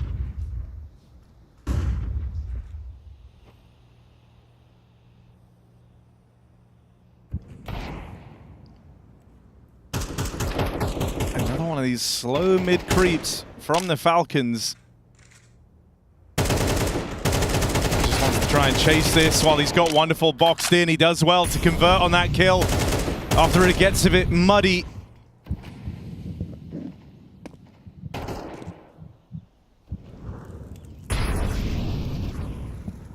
The Falcons don't get caught jumping the gun in a 5-on-3. They have a tremendous amount of map control right here, right? Apartment, short, mid, holding on to pushes through the spawn. Feels like this is going to end over towards that B site. They could elect to give some time to Nico and just go back and join him. And if he follows through on this A play, might get the better of a bit again.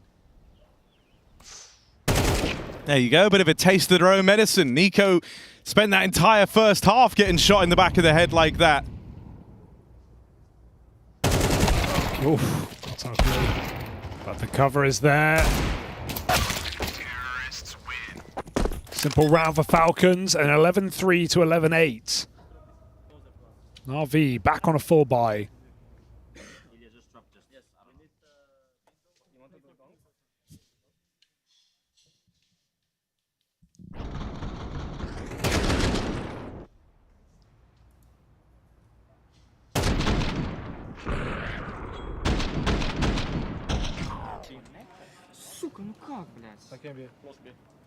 5 in a row for Falcons to tighten this game up. Still more rifle rounds to break through, but that gap well and truly closing. 2 rifle rounds in this between Falcons and a tie game. More mid control. No answers yet for Na'Vi.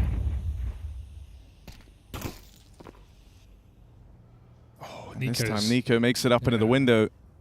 Emo was doing this all throughout the first half for Na'Vi. Let's see how Nico's odds fare. Are they going to be aware? Doesn't look like it. No one's even really considering this. Nico could have both kills. He saw that. He's walking past, looking for both. Alexi jumping at the same time. Nico going for gold, going for both. Easily done. That's beautiful work. Oh, and of course it lets him down. Classic. Yeah, back to the AK. That's Nico's breakthrough moment. Wow. It's like therapy. Got that 2 beautiful taps. Swap to the AWP. Miss a shot. But Falcons win it off of the window lurk. This is starting to feel really frustrating for Na'Vi. You saw some of that setting in the last round, right? Wonderful. With a bit of a death slam, bit of a mutter under his breath. Bit as well in the 1v1. Knows he could have just closed the game there. Yeah, he won that 1v1 v you've Nico. had a couple of chances if you're Na'Vi. And now, you know, your own recipes to success from that first half are being used against you. The window boost that gave them so many rounds on their T side used just as effectively by Nico. So funny how Nico, like, when he picks the AWP, it's like, oh yeah, I really want the one-shot gun. It's like, bro, you're holding the one-shot gun. Your AK is the most one-shot AK in the world.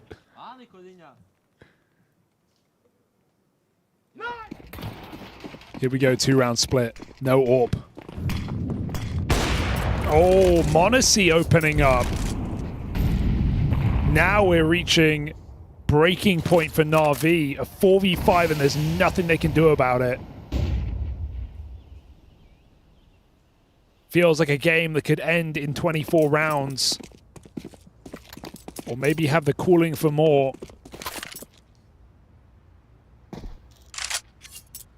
And instant regroup. This is a nice call for Falcons. Nico's going to play late on the underlurk. And just a normal AX egg. That smoke block is well timed. And a gamble. Are they trading positions? Trading nades. It's taking the util away.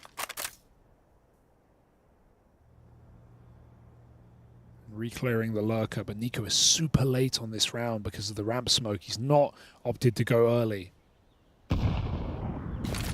Execute on the A side. Magis can go through that smoke. Molly on the top of the balcony. Out they come. Molly gonna go in.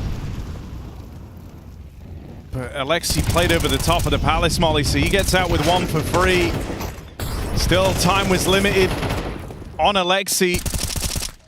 And that plant found for Falcons, a man down in this retake. Na'Vi, if they're not given a reason to go for this, they might never attempt it.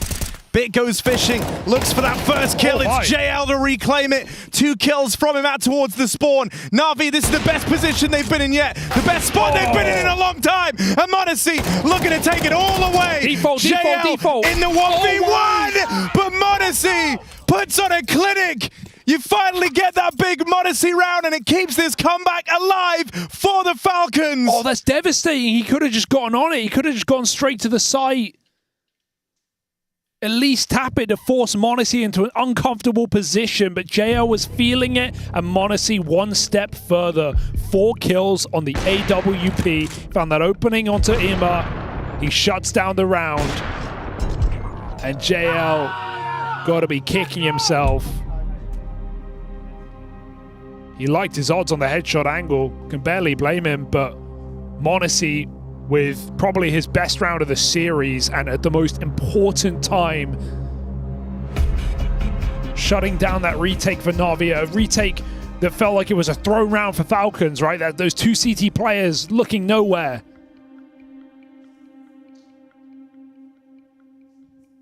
I mean, that was the perfect storm to win it if you're Na'Vi. I'm worried that their goose is cooked on this one now. Like, JL is having a phenomenal map. He's looking really, really crisp. I think he's had some insane moments with the taps that he's delivered us. But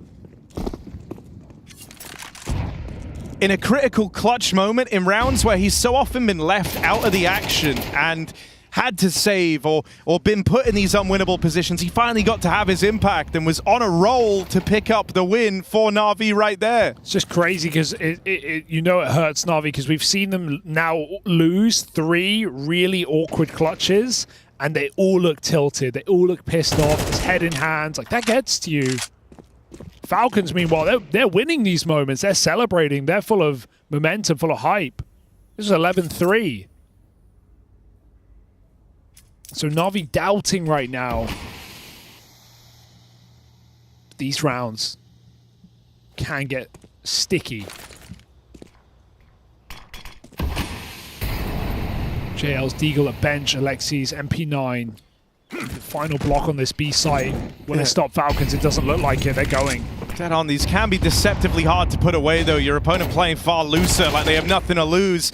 Let's see if Falcons can contest with that. JL had a kill on a silver platter there, but couldn't get it. Tessez, double kill on the entry. Monacy now on the angle. Denies that push out through the market. And yeah, this one dominantly falls in favor of the Falcons. 11 all.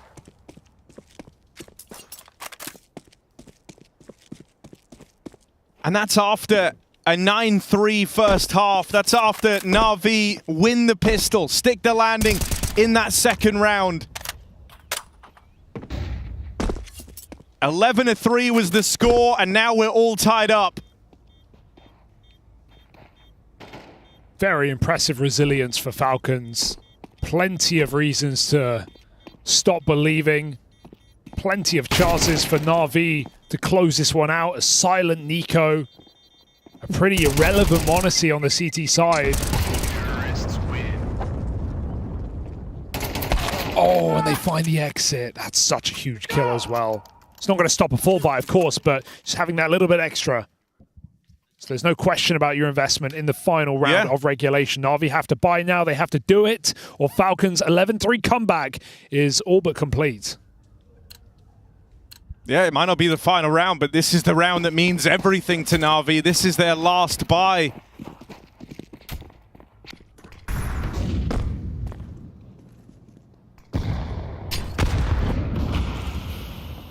Oh, dude, if he shot at any point. It felt like any other time other than when he did. That could have been a kill. Maybe even a collateral. But Wonderful's not to know that. As you've seen frustration seeping in for Na'Vi Zorp. Wonderful decides he wants to be involved. He wants to make a play. Active on the AWP. Nico gets picked up first. He's trying to force it out with a jiggle, but Wonderful quick today. And even this is somewhat uncharted territory for the Falcons. They've had a lot of success in these opening fights.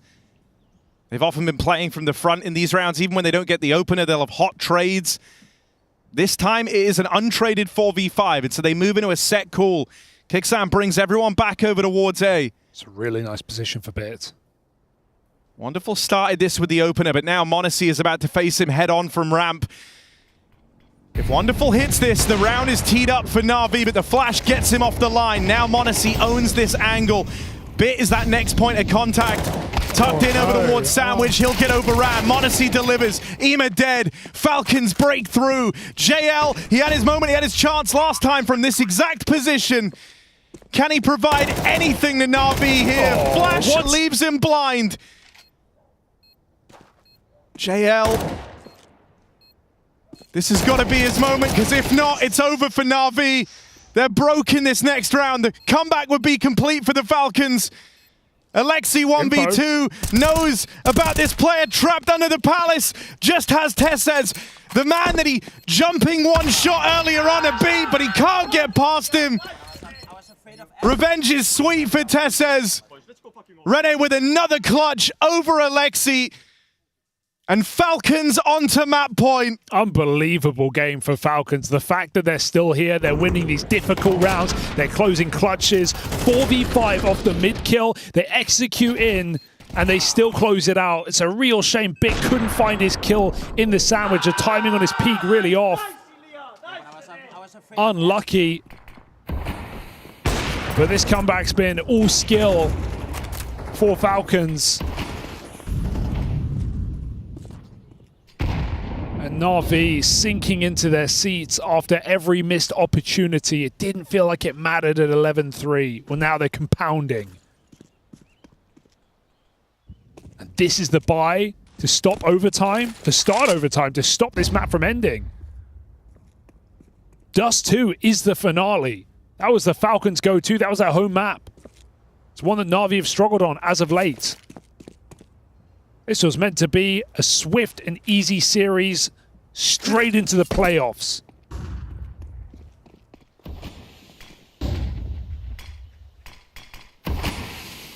Falcons are putting that all to in this question. silence, look at this. Na'Vi feeling some pressure, right? They're working within limitations in this round. They've called a bit of a gamble, lean over towards B that gets hastily dismantled now. There's no kit. Like, you're not playing an A anchor. You're going to be 5v5 retake.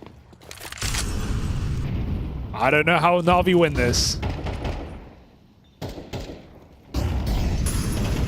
It gets out to a strong position, but he will struggle to get away with much from here past that first contact.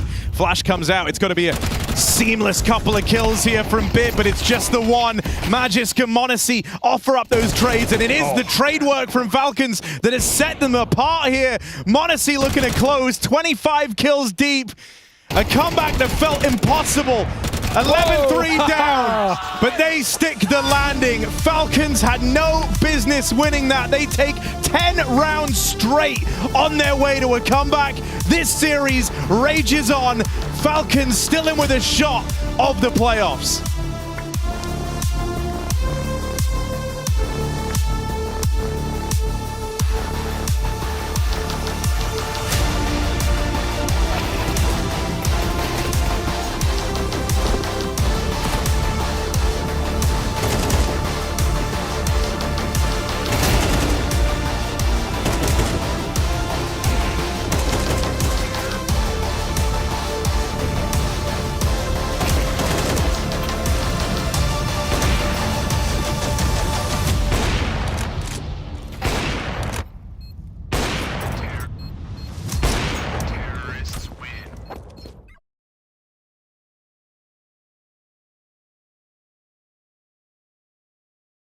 I have Nico, you can leave. I lift. I'm pushing. One is here, guys. One is in the corner underground. Yeah, but I have on the window, Nico. Oh, kitchen, kitchen, guys. The FB. One guy must have say, guys. Okay. He's low bench, Emil. That guy's low. One B-ups, one bench. Kitchen's alive, yeah? Yeah, he went bench. Kitchen guy's bench. On TV.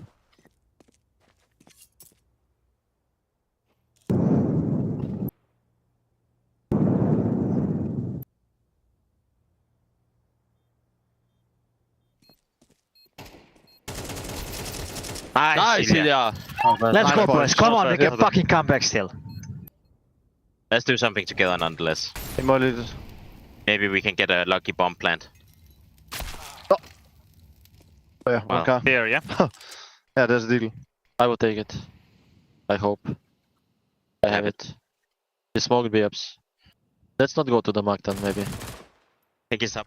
One faded. I have behind it. CT and stairs. Default plant. Bench. Bench dead. One more bench. Last city. I have right firebox. Default plant. Let's fucking go, guys. Let's go. Fucking nice. Flash. One jungle. No flashing. Bench. Can we peek? No, wait. 1. I'm playing safe. I'm on HP. Yes, man.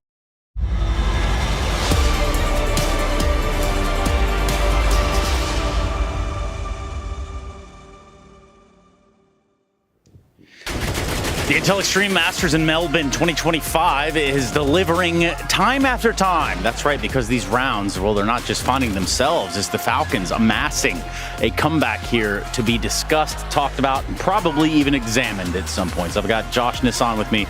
And for what is Na'Vi looking good in control to now we have a real series on our hands. That timeline is something beautiful. I mean, we look at Falcons going into that second half after being down 9-3. They lose pistol.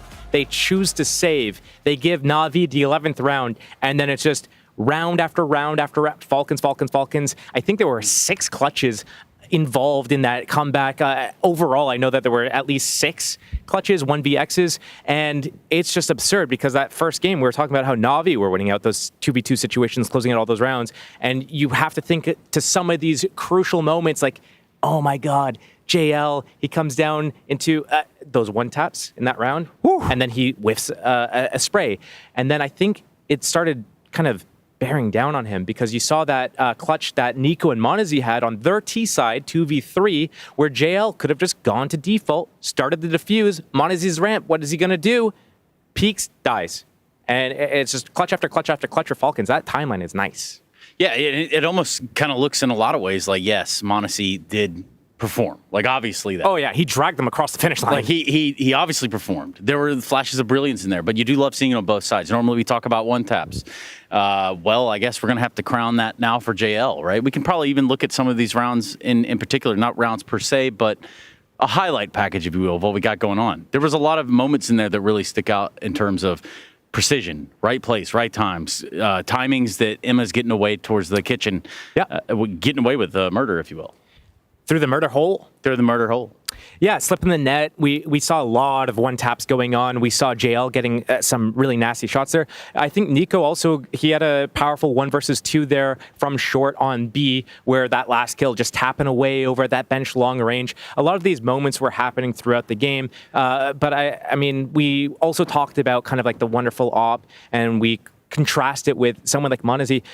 Monazi is a player that you want alive in these clutch situations. He's going to, I mean, we saw it here. Phenomenal game, not only at the openings, but closing out the rounds here. And this is a map where Na'Vi, obviously it's their better map, and they had a strong T side. I've always wondered about their CT sides. It seems like there was a brief moment in time where their T sides were actually struggling really hard. And I think that's where their overall struggle was. But I think overall, what their system is that T side works really well. Their CT side, they struggle as like individuals.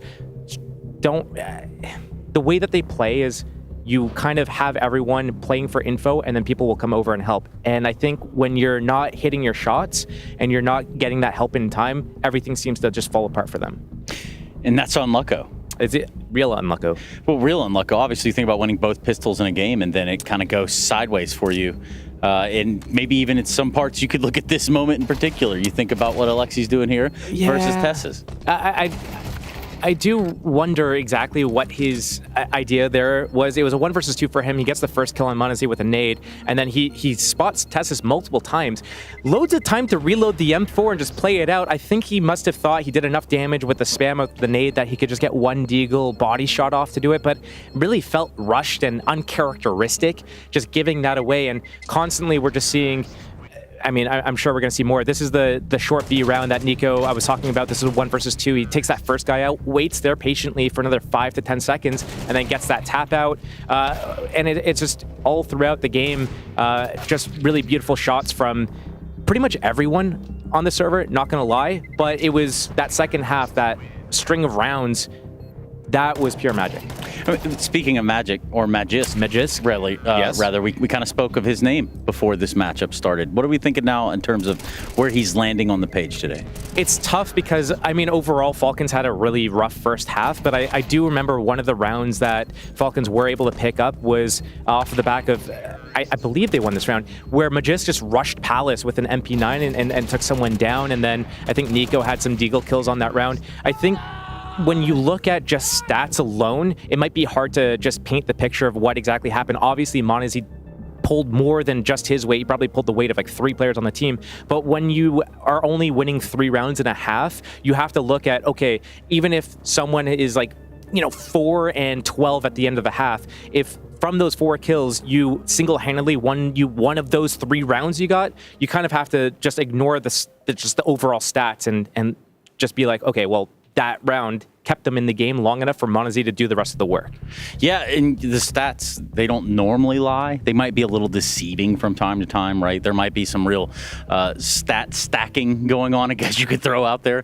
But with regard to Bit, how do you feel like he performed here on Mirage?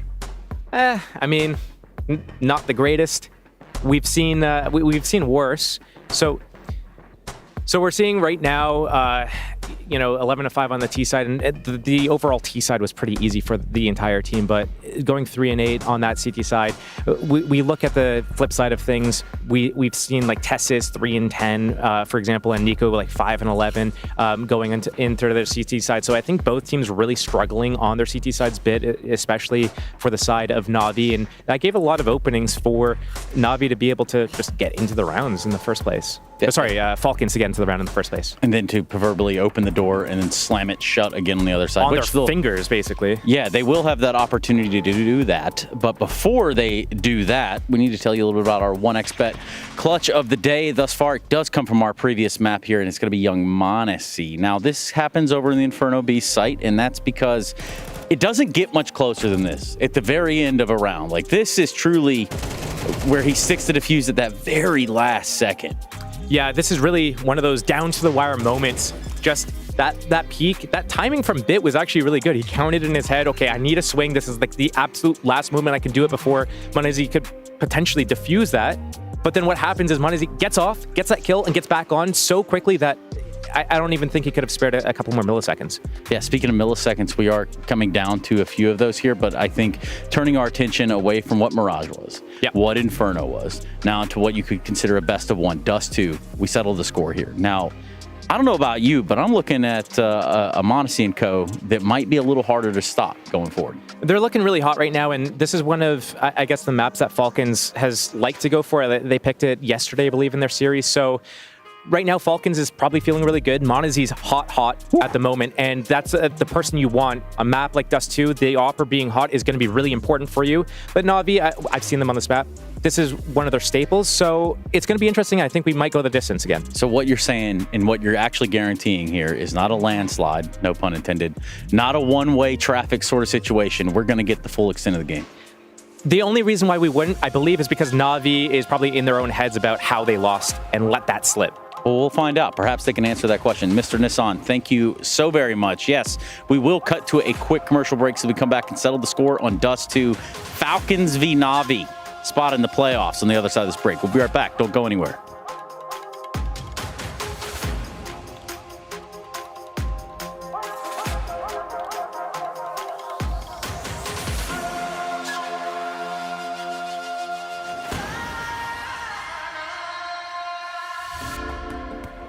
Hi, it's Bob with Face It. The official broadcast is better than ever on Face It Watch. Yep, that's right. Switch it up with the POV selector.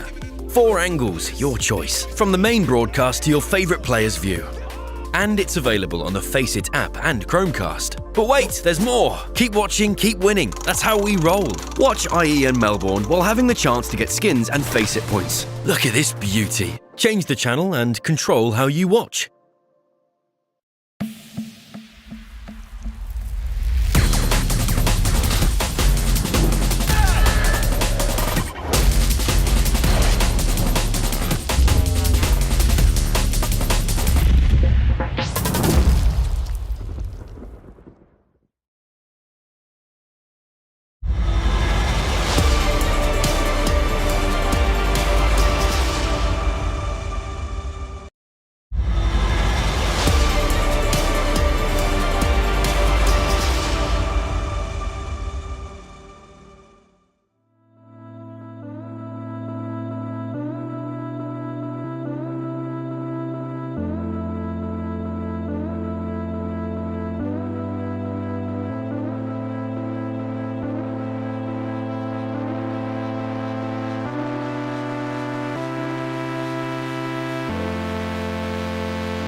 We got a speeder. He's way over the limit. This dude is spinning. Calm down, little man. We got bigger fish to fry.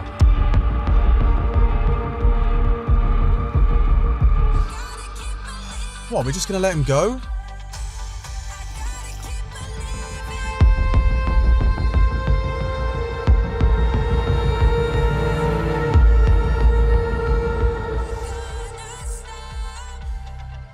We've got movement.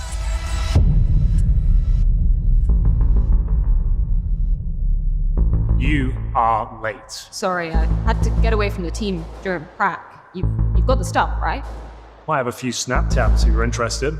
Say, you got any more of those jump throw A-listers lying around? You must be joking. Do you have any idea how difficult those are to find these days? Fuck it, I'll take some null bites. Give me a couple null bites.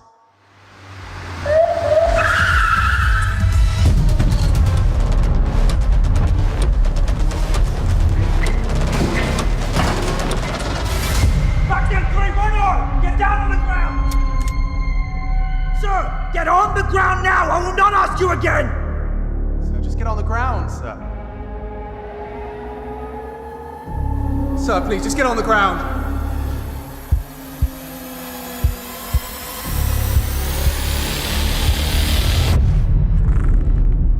He's got a bind! Look out, he's got a bind!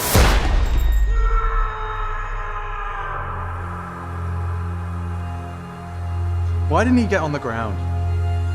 These people, they have no honor, no code. They do whatever to get ahead in life. They're not ready to face the consequences. There's that guy again, spinning. Let's go get him. You've done enough for one day. Let's just let the kid have some fun.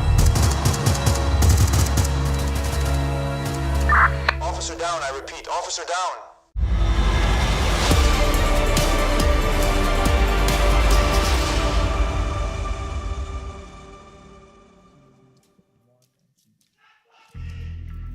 Falcons flying high in this momentum series. A momentous occasion as well. 10 rounds in a row to come back and long this out to a third. Dust 2 is our decider. Very different vibes between these squads heading into this deciding map. For Na'Vi, it was a world of missed opportunities, a chance to close many times over on Mirage, but those clutches came through in spades for Falcons. And it's got them to this point. Was that all for naught, or are Falcons here to play? Yeah, the game that never should have been on Dust 2, and it's a comfortable place to be for Team Falcons. That's the kicker for Na'Vi. I'd say this map more than favors Falcons at this point in the series, and that's without the context of the 10-round comeback. Na'Vi have had their trouble, have avoided Dust at all cost, and Falcons loved this all the way along. Honestly, what a map for him as well, right? It felt like he was doing nothing on that first half of Mirage. He was getting a lot of exits, getting saves yeah. on the AWP. Never really won any rounds till the last round of CT side. He doubles his kill count in the second half. He has so much impact, wins the crucial round with a 4K clutch on A. And now he's on Dust 2 as well. Whew. We're in for a treat here, folks. Map 3. Winner makes playoffs. Winner plays Vitality. If there were a team, I think, to take down Vitality in their current form, it would be in the server here.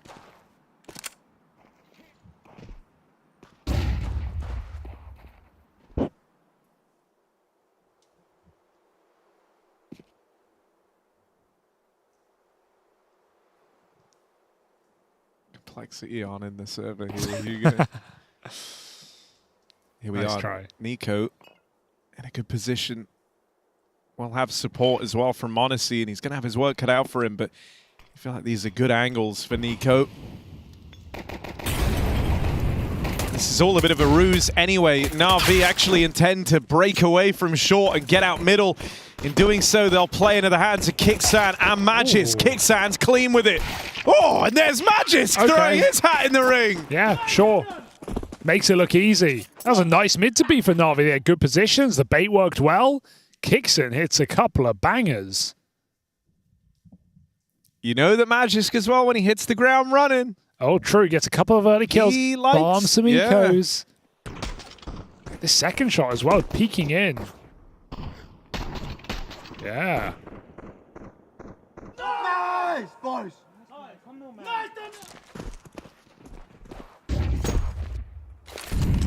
Oh, Magisk got scouted mid. All his confidence gone.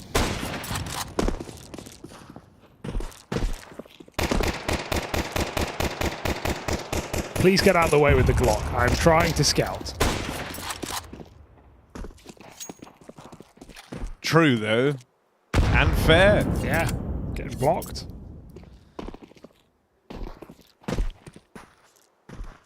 This is a round for reading strategy. You can see Alexi going over his notes. Wonderful is as well, but he's also trying to scout mid, so Yeah. it's a Bro, you're exercise in multitasking. You're our only hope right now. Please focus. You could get this one. Kicks in. Playing off of Nico.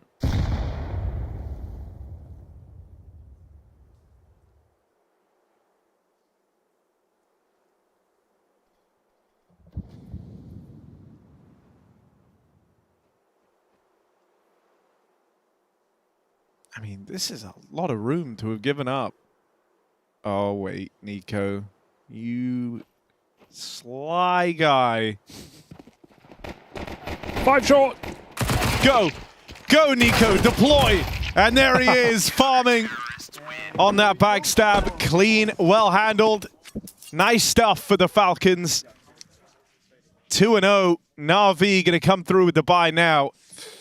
Really pressure on Na'Vi right now. This is 12 rounds in a row for Falcons across these maps.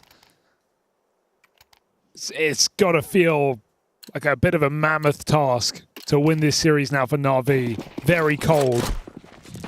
And so many close rounds on Mirage as well. That's the probably the most painful part. Could have won the game numerous times. All this must be forgotten.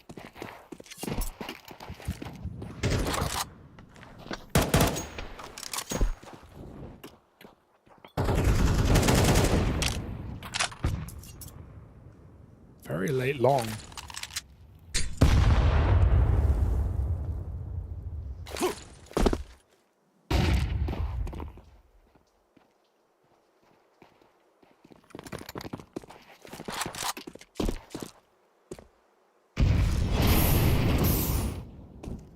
I mean, if GL is going to be able to find some space over towards cat or mid, that would be fantastic. Ideally, the catwalk.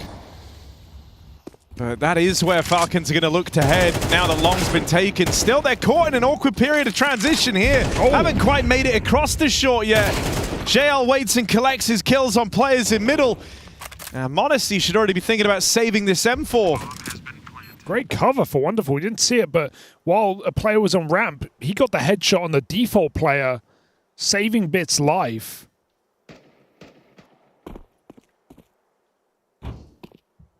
Wonderful. Certainly, like I said in Mirage, not feeling like the problem today. It's a good sign on a map like Dust 2 where you are going to be going toe-to-toe against Monacy. Yeah, it's a hard one to pin, I feel like, with Wonderful, right? Because he doesn't end up in like the same positions as, you know, a Monacy does on Falcons. And so a lot of how you get to judge Wonderful is, you know, by his ability to trade or be that second point of contact. And to that end, I think, you know, he's been serviceable across the entire series. Nice track. But in terms of who had the more eye-catching, high-impact multi-kill rounds on the AWP, yeah, it's no contest. Monacy.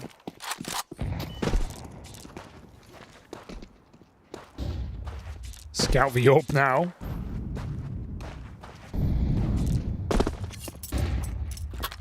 Monacy and Tessus take long with no util supporting. Doing it all on the fly. Very meta hinge smoke. New hinge smoke. Call it. The top door. Blocks an AWP peeking lower as well. floods middle quite nicely.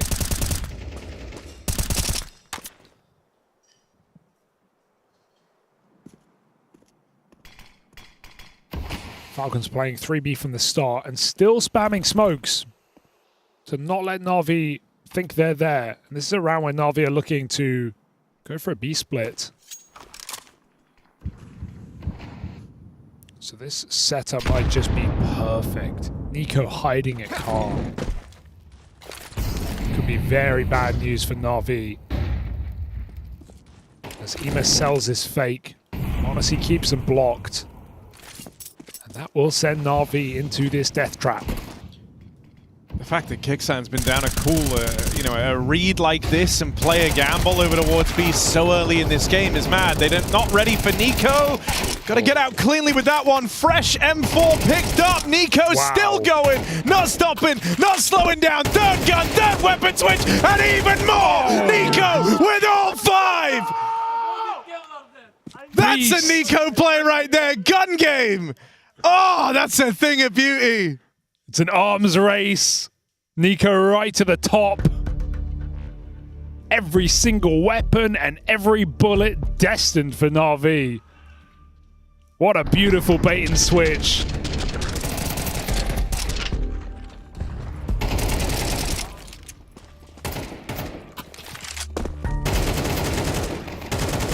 Expertly done.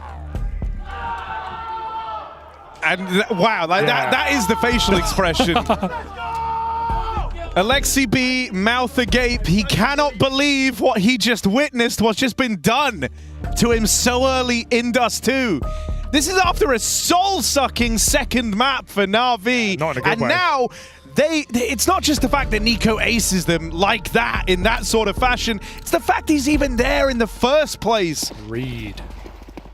You know, we were 4 rounds into the game. Kicksan's just perfectly counter-called Alexi, and it's not like there was a string of tells to lead to that moment either for Na'Vi. Those are both decisions made in freeze time. Yeah, Nico and went so, B off the top of the round. Alexi called B split in spawn. Already, if you're Alexi B, you're like, oh my god, they're in our heads.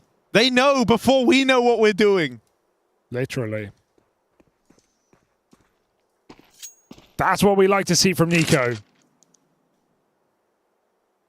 After a pretty dismal start to last map, it is the opposite here. 8-1, 9-1, decapitation.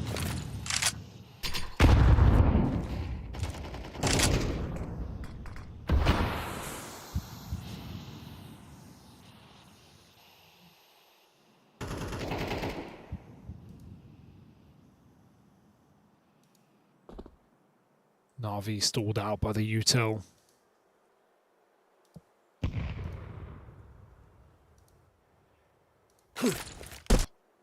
About to pounce.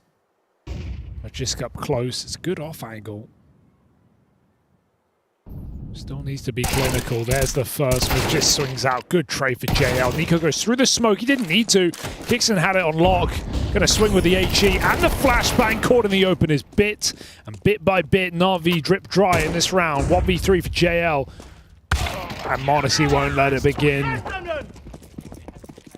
Kicksan is a rock at this B-bomb site right now. Sure, Nico's taking the cake, but he's held it as well both times he's been asked to.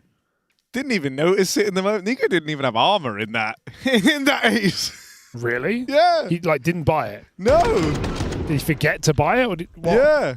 He forgot to buy armor. He forgot to buy armor. And he got an ace. And he aced. With 3 guns. That's just insane. It's like retroactively getting better and better. Yeah. Probably going to find out after this game he's like really ill or something. Yeah. He did that off his teammate's monitor because he crashed. Oh, okay. Dude, that's crazy. No armor. Felt like he got shot. That's, yeah. Oh, awkward timing. Before Scout finds a tag, but winning this round is a very different beast here for Na'Vi. Oh, Monacy's coming in. I think it's just so hard for Falcons to not feel like they're going to win this series. Yeah. Right? Like they're riding all the momentum in the world. In the last 16 rounds of play, Na'Vi have won 1 round. Right? Like, and the only victory they felt was super short-lived and they got aced in the follow-up round.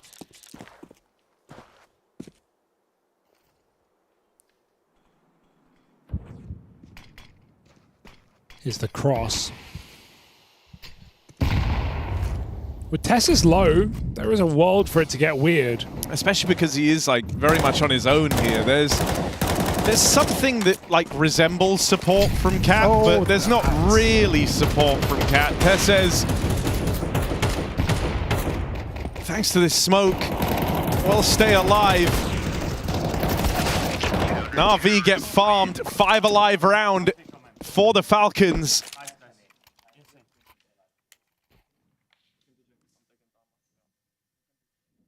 Yeah, good time for a timeout just to slow everything down here for Na'Vi, if nothing else, because played straight on the mic, reminding them of their homework. We said coming in, this was the go-to map for Falcons. This is the one they tried to make their mainstay. For Na'Vi, it's just been about avoiding it.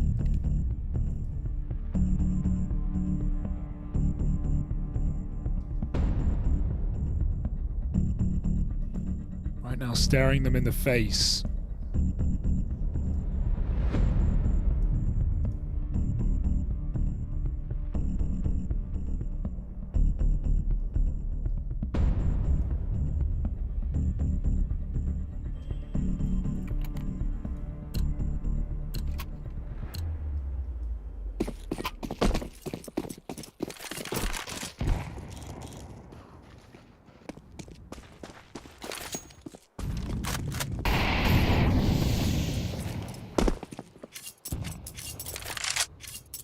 Just in case there were any doubts, Falcons are in full control over this game.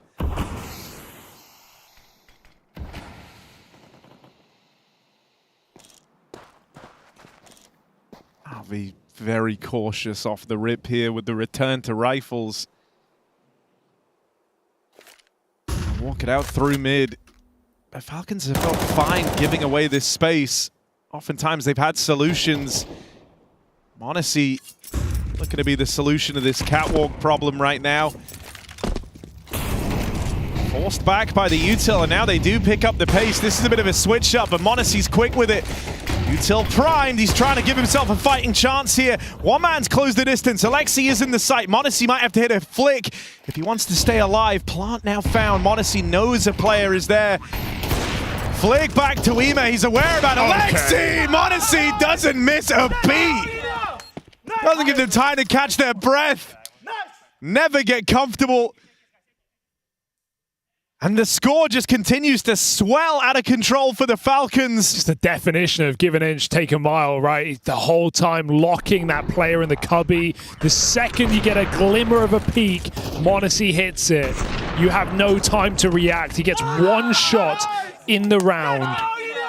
In 3 fights. And with Falcons in this series so far, you've been getting it in stages. It's like map 1, you had Nico looking really good, and then, you know, sure, went a little quiet towards the end, but it was still like his map. Map 2 was all about Monacy. Here for the third, we're seeing, you know, this duo come together. They're both in good form.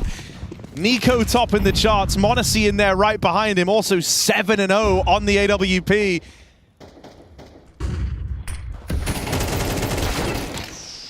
Okay. Getting a bit hairy out here. Pitcher solo through the long smoke. It's an ugly spray, but it's a kill nonetheless, and not the Falcons needed any help. They're 5-on-4 again. Ema yet to kill. Bit wonderful 1 each.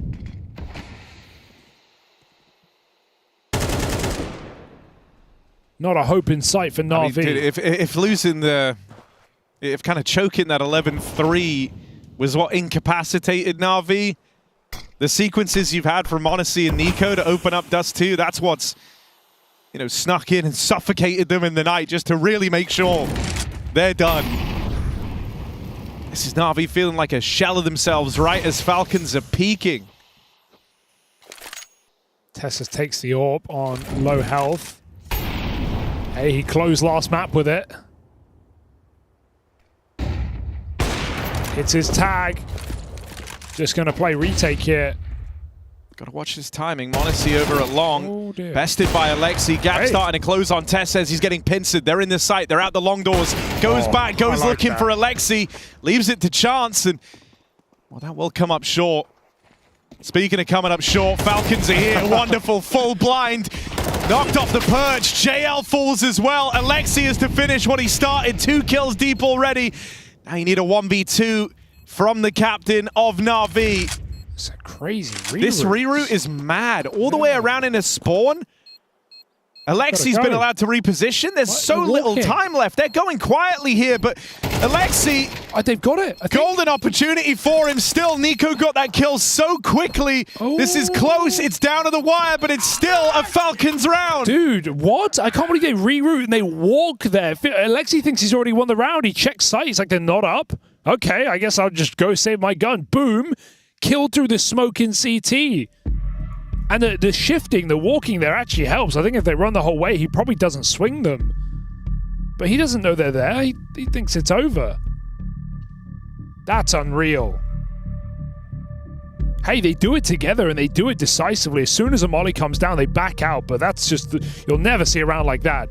Crazy reposition for Falcons to shut down a 2v1 with no room for error. No, if Nico, if that kill is even, you know, half a second more labored, that's the round. Yeah, like a bit just laughed it off. So, I mean, this is one of those series where if you don't laugh, you will cry if you're Na'Vi, knowing that you were not even rounds, like just kills away from having this series over and done with. Multiple times as well. It's not like... Yeah, they were in it. They were in so many rounds in that 11-3 comeback.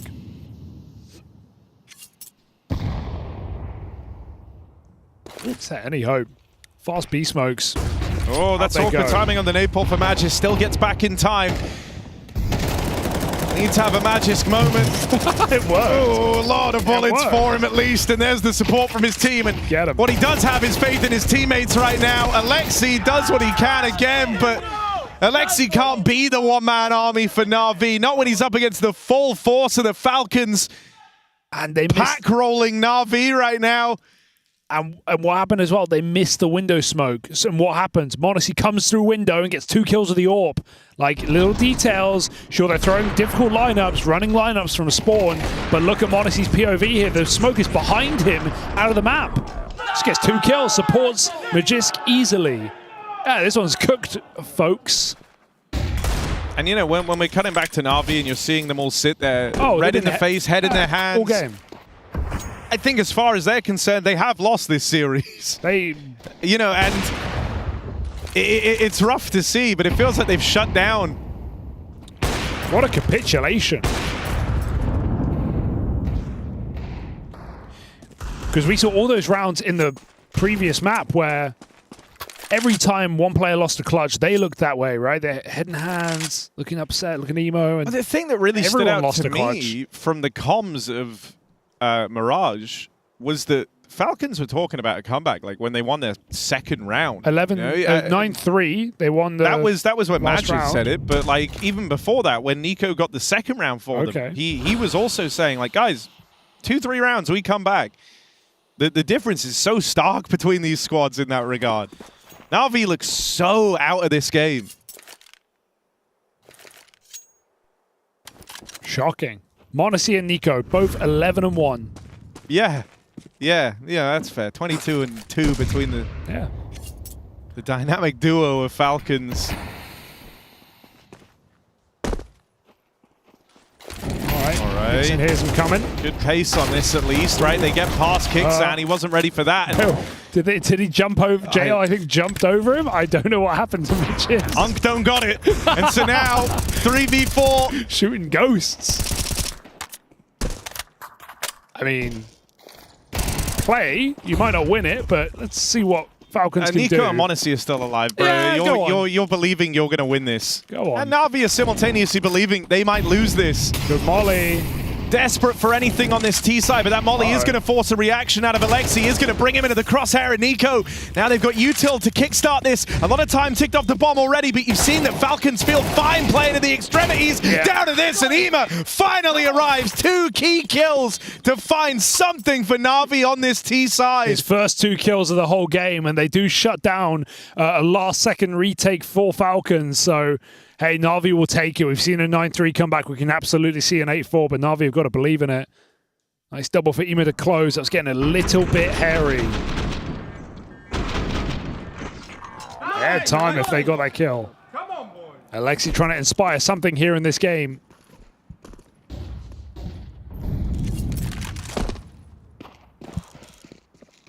Eco win deep in the first half.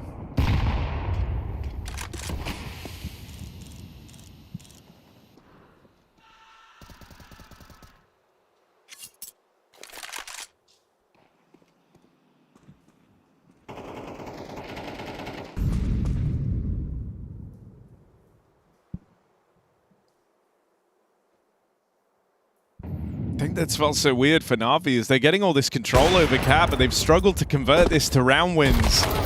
This time, though, Monacy's a little slower getting back. And so they find him on the openers. Wonderful, and Alexi will follow through. And so finally, Na'Vi get to show us what they've been wanting to do with this cat control. Yeah, so often Falcons have given this up. But very rarely have Na'Vi been able to find success on the back of it. Killing Monacy for free certainly helps. You just double down after that. You send it. Nice entries for Na'Vi. Don't think Monacy expected to get hunted that quick. Also, he's on that like fallen angle, the risky headshot angle of the orb. And the first player crouch peeked. So he didn't actually see the first player get out. So they actually had better timing than he was ready for. It's a nice angle, right? You don't have to play up close where you can get pre-fired and get mollied out, but that is the risk. Player can sneak under it.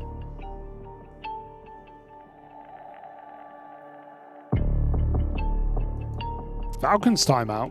Their money's skew it for this last round. They've got an orb. Nico's not got nades. Magisk on an MP9.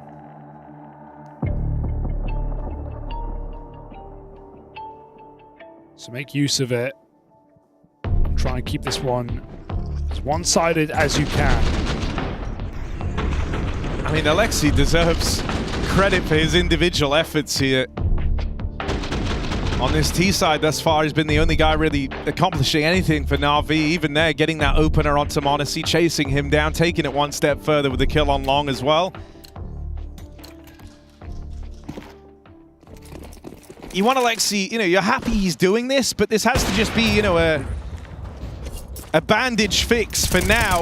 You hope that someone else moves up through the ranks to help him. It won't be Bit to close out this T half. He falls first. Alexi B continuing to try and give Na'Vi hope. That is a big trade for him to have picked up. Now he's even closing the gap, looking to play on the back of it. I mean, he's the one guy with a bit of confidence behind him right now for Na'Vi. Let's see if Alexi can lead by example here. He's taking all that space. Much like how he found that opener on a Monacy in the last, he just keeps pressing these advantages. This time it's a role reversal. Monacy AWPing from short, Alexi entrenched. A plant now found. 4v4 retake on this A side of the map to close out this half. JL tagged crossing into Goose. Very late lurk on the cards for Ema. He'll be playing in a little bit later, but his teammates have to buy him time. JL and Wonderful strike while the iron's hot, and now this lurk from Ema was meant to get that much more impactful. Monacy's holding for it, but a lot of time ticked off this bomb already, and Wonderful nailing his shots on the long cross. Monacy just simply doesn't have the time to do anything here, and so Na'Vi saves some face. 3 rounds straight down the stretch. They'll get out with 4.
He can be out. I'm blind.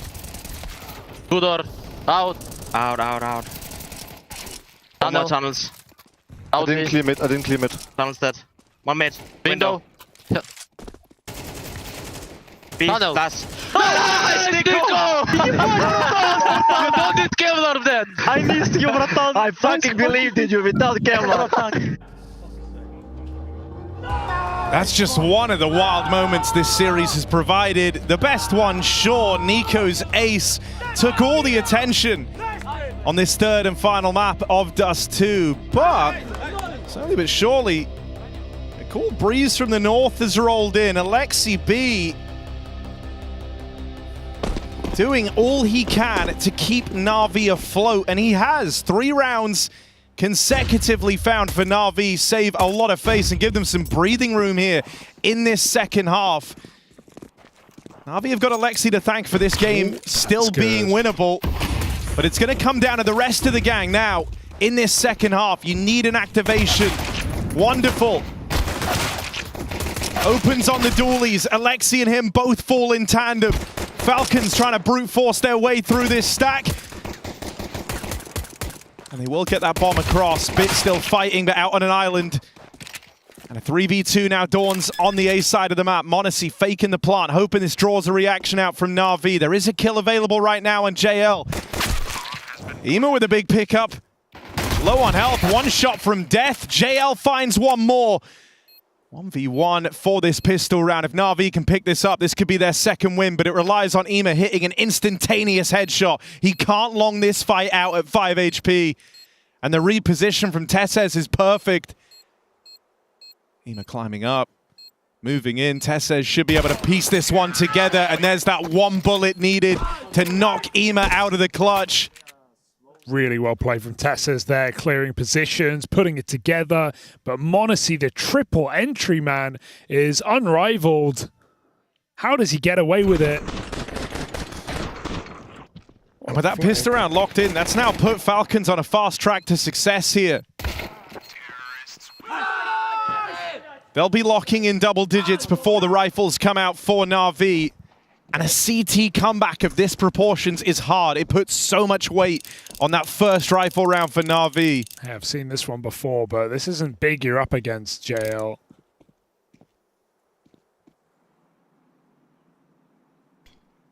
Revolver.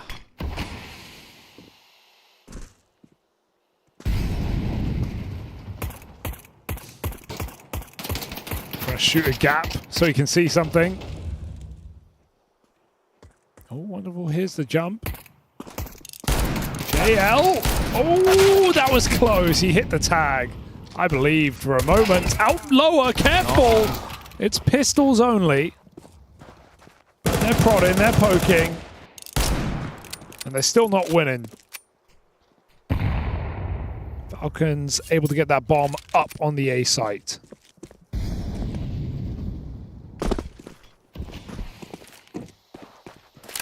10-4. We've seen wilder things, but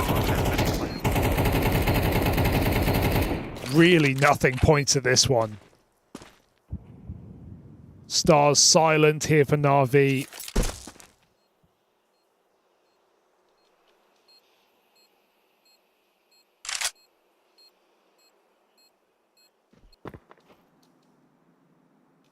I can't deny, I do want to watch this new Falcons team take on Vitality.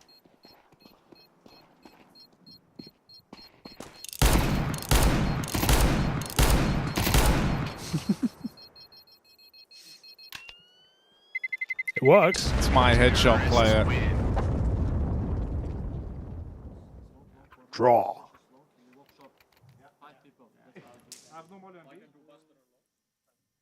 I think I just heard them say they're going to walk short 5 people.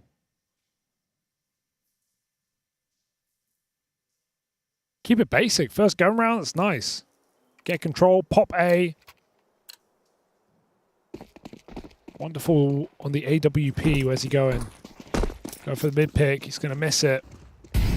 Smoked out as they go up short. I mean, because we know where this is ending up, we're going to watch Wonderful very keenly, and he will rotate back over towards his A side, posting himself up with the AWP. So open season on this AWP. Wonderful, right place, right time, deleted, first bullet. That's insane from Tesses. Now they're going to look to explode in on the back of this. Ima's taking the wind out their sails, but only for a moment. He'll get spammed, trying to cross in. Better luck for Alexi, but only for a moment. Will make it across, does not survive long, neither do the rest of Na'Vi. And that was the all-important rifle round. That was where the comeback lived or died. Na'Vi falling down there leaves them with nothing. Next to no investment to stop Falcons taking this one onto series point. I mean, everything lined up. This one, wonderful hits. Like, Counter-Strafe still gets his shot out, but Tesses just deletes him. And they spam Ema on the cross through the smoke. Na'Vi can't catch a break in that round. And it's Falcons who smash them 11-4 with an eco.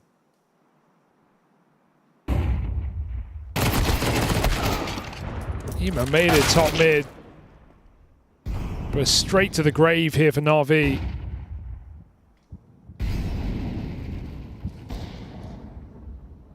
Oh no. JL missed that entirely. How? I'm worried he starts running. Oh wait. There it is. Okay, at this point in the game, you go for the knife. You go for the knife. There it is. Just to still have something. Tessus, kill. he won't shake your hand after, but it's okay. Nice catch. Tessus Gonna go to Alexi. Needed that. Needed that. Finds it, but not enough.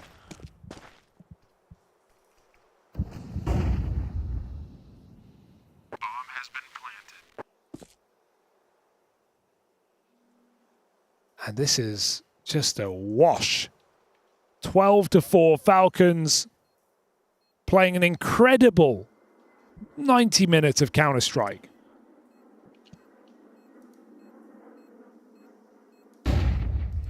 (22-4) in the last 26 rounds. And I think, you know, that's kind of what that Bucharest win, I think, instilled in Falcons a little bit, is the idea that they can do this, that they do have resilience. I think the timing matched up perfectly with m0NESY coming into the team as well, because, you know, if m0NESY joined this squad and everyone, not everyone, like most of the Falcons players are all a bit, you know, emo with some of the results that the squads have struggled to produce, that would have been one thing. Instead, he comes into a team that were 0-2 down back in Bucharest, had to go on this wild comeback. They go on to lift the trophy. Suddenly, it's a great vibe. And Falcons have showcased their resilience across this series. 11-3 down on Mirage, turn that one around, and then go on to dominate on Dust 2. The fact that they do it in the reverse as well. They were 7-1 up on Inferno. They choke that game gargantually. Then they're 11-3 down. It feels like, yeah, the series is lost. We just threw it after the first half of Inferno. And then now look at them, just destroying. I also love how m0NESY and Nico are near identical scores this entire game, going tit for tat, side by side. The boys are back in town. These are their streets. Get off them, Na'Vi. Final blow here. Can Falcons knock the house down?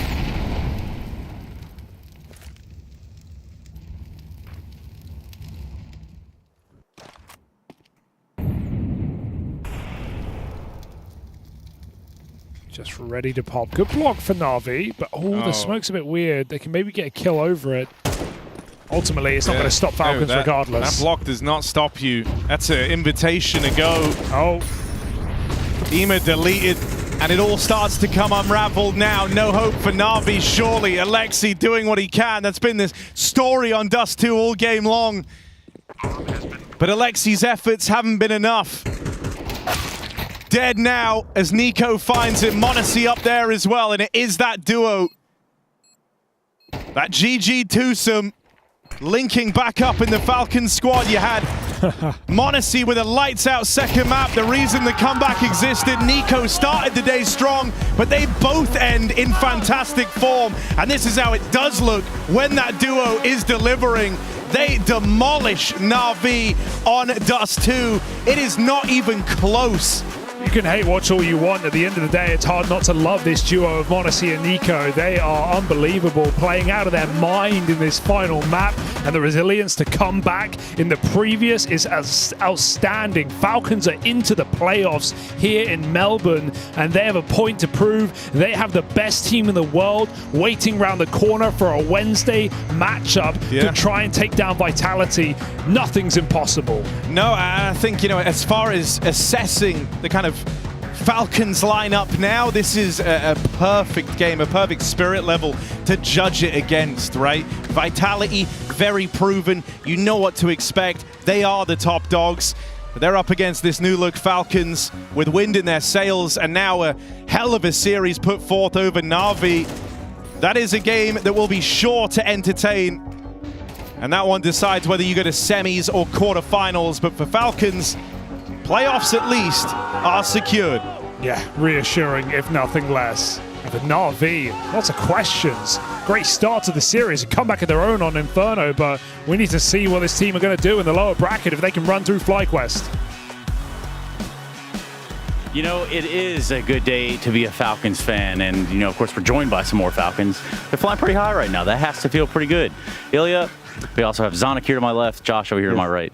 Congrats, guys. What a nice group of people. Is this like the nightmare rotation right here? Is this... I'm again here. I was here yesterday. And yeah. Well, that's what happens when you guys pick up and you play hearts out in a map. Like, you were crushing there in the first map. Second map, I think it was, actually. No. Mirage all was maps for sure, usually. Yeah. I don't know. I'm not in the best shape. I don't know who was crushing, blade. My team was crushing. But yeah, we played good. We had very good mentality, I think, during this best of 3. We just bounced back on the second map. First map, I would say we were leading, but we just give away some rounds. I mean, it happens, happens with everyone, so it's fine. It's just good experience. Yeah, this is a great game. There's a lot to kind of see back and forth between things that you guys were doing well, also things that Na'Vi were doing well, but it was nice to see how you guys kind of were able to bounce back in multiple situations. That second game, I think Mirage, you guys had 6 clutches. That must have felt pretty good, just being able to pull these off back to back to back. Do you think that Na'Vi was losing their steam when they would, was it compounding that they were, whenever they would lose one of those clutches, it would just get easier and easier for you guys? I mean, I can go, I don't know if it gets easier and easier, but sometimes you get into this flow when you're winning a couple of rounds.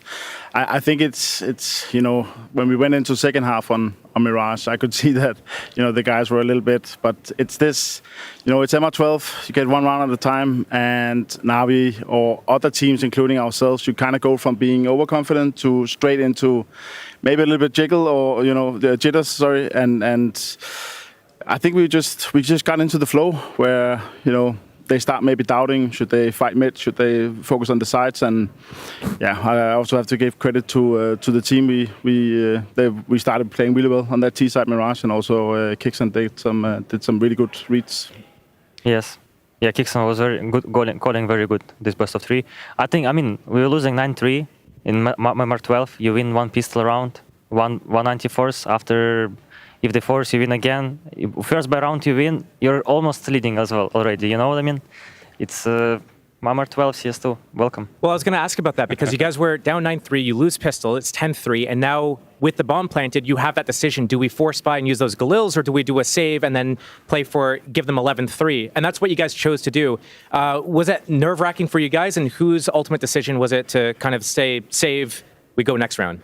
I actually disagreed with the call, and I was so close to calling attack because, we're still a new team. This was kind of, the force buy. This was the round where we wanted to maybe do, this was our chance to do the comeback. I don't know if we got, what was it, 10 rounds in a row or something? But, yeah, you got 10 in a row because it was 9-3, and then they were leading 11-3. Yeah, and, it's also about trust. I mean, we've been talking about this on the team as well. You don't have to make the best plan. You don't have to make the best call. But if you go in and you trust the call. So here I gave Kixon the benefit of the doubt, and I'm just happy that he proved me wrong. But I was milliseconds away from calling attack and saying, okay, we need to force. Good you didn't. Good you didn't. Yes. Happy accidents. Hindsight's 2020. Yeah, monstrous comeback here. There were some real moments of brilliance. One that sticks out to me would have to be, Nico's little cool thing he did there. It was like a 1v5 sort of situation. You guys remember this? Yeah, of course. Of course. Yes. I think we even get the opportunity to watch it. This one was so important. 1v1 from Nico, from short. I mean, a lot of moments were very important. From Tezes, from René, from Default, on Mirage as well. Also, I mean, everyone was insane. Yeah. He was alone on B. Terminator, man. I would say Kixon and Magic did some good baits for him. They died kind of instant, and then they left everything open for Nico to get the job done. Look at this man. So, what were you guys saying after the round where he died to the smoke grenade? I mean, what I remember, I was rotating from CT. Yeah. First of all, what I saw on B happened, someone died from the smoke. But he said that he was... so he didn't know he's 1 HP. I don't remember if he knew he's 1 HP. Okay. And he saw the smoke coming. Yeah, and he saw the smoke coming and I said, I'm going to block the smoke. But it's, it's usual reaction for the big player. But he was 1 HP and unlucky. No, I was trying to... we were kind of joking about it, but I was trying to think of a time in history of Counter-Strike that an entry's been made with a smoke like that, because it did kind of open the floodgates of the site a little bit, right? Yeah, I mean, I knew he was 1 HP, so when I saw that he got killed, I was like, that's typical. Now we're going to lose the round. And then I found out afterwards that he actually tried to block it. I guess it's some of those things where it happens so rarely that it's you can't keep track of everything. But yeah, that kind of gave them a good entry into the game. Maybe he forgot about his health being so low because he ran into fire. He ran through a molly to get the 2 kills at the half wall, and then somehow he was able to make it out of it alive. So yeah, maybe enough time was gone by that he just completely forgot. Yes. You showing the next steps here?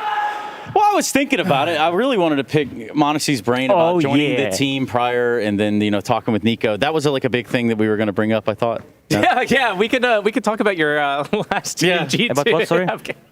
Nothing. It's here. We want to talk about your process and going into the Falcons again. Just the same exact conversation we were going to have yesterday, but this time we're going to really get out of you because Nico wasn't here to protect you. All right, boss.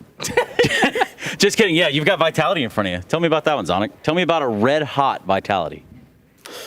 I mean, there's no doubt that they are, first and foremost, they're playing good CS. They have a great IGL. They have Saibu. Everything is just running on high confidence. Have massive respect for them as a team, but also their players and the people working behind it. So it's going to be a tough match, but with all the practice that we have been doing lately and all the hours that we have put in, I mean, we're going to put up a fight. No, just kidding. We have one practice day, but we will do our best, and I believe that we can give them a good battle and good run for their money. But yes, we have to play good. Have to. Yes, that's a must. We have to close all the rounds that we didn't close today, and close it better. like 5v3 and blah blah. Anti-force losses. Yes. That would be nice. In most games of Counter-Strike. Josh, you got anything for these guys? No, I think there's going to be a little bit of nuke being played tomorrow between the two of you guys, and I'm looking forward to that one. And maybe I'm wrong, and you guys obviously don't have to answer that, but that's something that's... We're picking Anubis. Let's play Vertigo now. Do it. Imagine they could. You're trolling, bro. I'm trolling. You're trolling over there, man. It was my favorite map, but when I joined G2, it was not already. Man, which was your favorite map when you played with G2? Nuke. Okay. What was your least favorite map? Least favorite map? I don't have this one. I like all the maps. All the maps are special, you just need to know how to play. Why was Nuke your favorite map on G2? Was it anything like someone in particular did, or just game plan overall? When I joined G2, I never played Nuke before in my life. It was weird that Academy team was playing Vertigo, Navi, but main team, they were not playing Vertigo, they were playing Nuke. When I joined G2, I just got experience from all the players that I played with, and I just watched back then Simple, how he was playing on Nuke, and I got very good motivation, just to learn how to play this map and become better player as well on this map. Nuke is very good map for Opera, in my opinion. Just you need to talk more and everything. Do you have a lot of that freedom to be able to kind of choose where you want to go? And how's that changed between different teams and in-game leaders that you've had?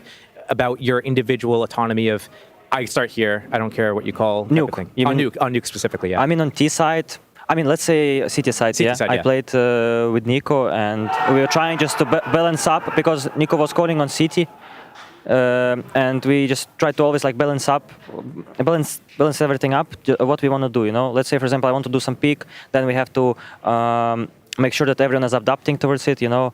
And when Nico wants to do something, like, I need to adapt it. So, you know what I mean? Yeah. So you build a plan around whoever says, I'm going for this. Okay, I'll help you in some way. Yeah, but in my opinion, Oper should always like have kind of freedom if he has a feeling. But obviously, if you have a read or you have a feeling, for example, captain has a feeling, you know, he should like force it. You know what I mean? Are you keeping that same sort of dynamic on this team right now as well with Kixon calling and whatever system you guys are running with Sonic? Like you have the same freedom right now? Yes, he definitely has the same freedom. I mean, if it's Nuke specific, obviously he's together with Nico outside, so I think Nico is the only one who can cancel him, but I am expecting Ilya to do different peaks, and I try to, during prep, to come up with some peaks that I think could be good, and then it's really his own responsibility to pick and choose what he likes. I like Nuke. Nuke's my favorite map, so based. Based. Gents, thank you very much for your time. I very much appreciate you guys coming out here and chatting with us, and you're more than welcome to join us again. Is there anything you want to say to the Falcons fans? I'm sure there's a bunch of them at home. Cheer for Team Falcons. He's good. He's a troll, but he's good.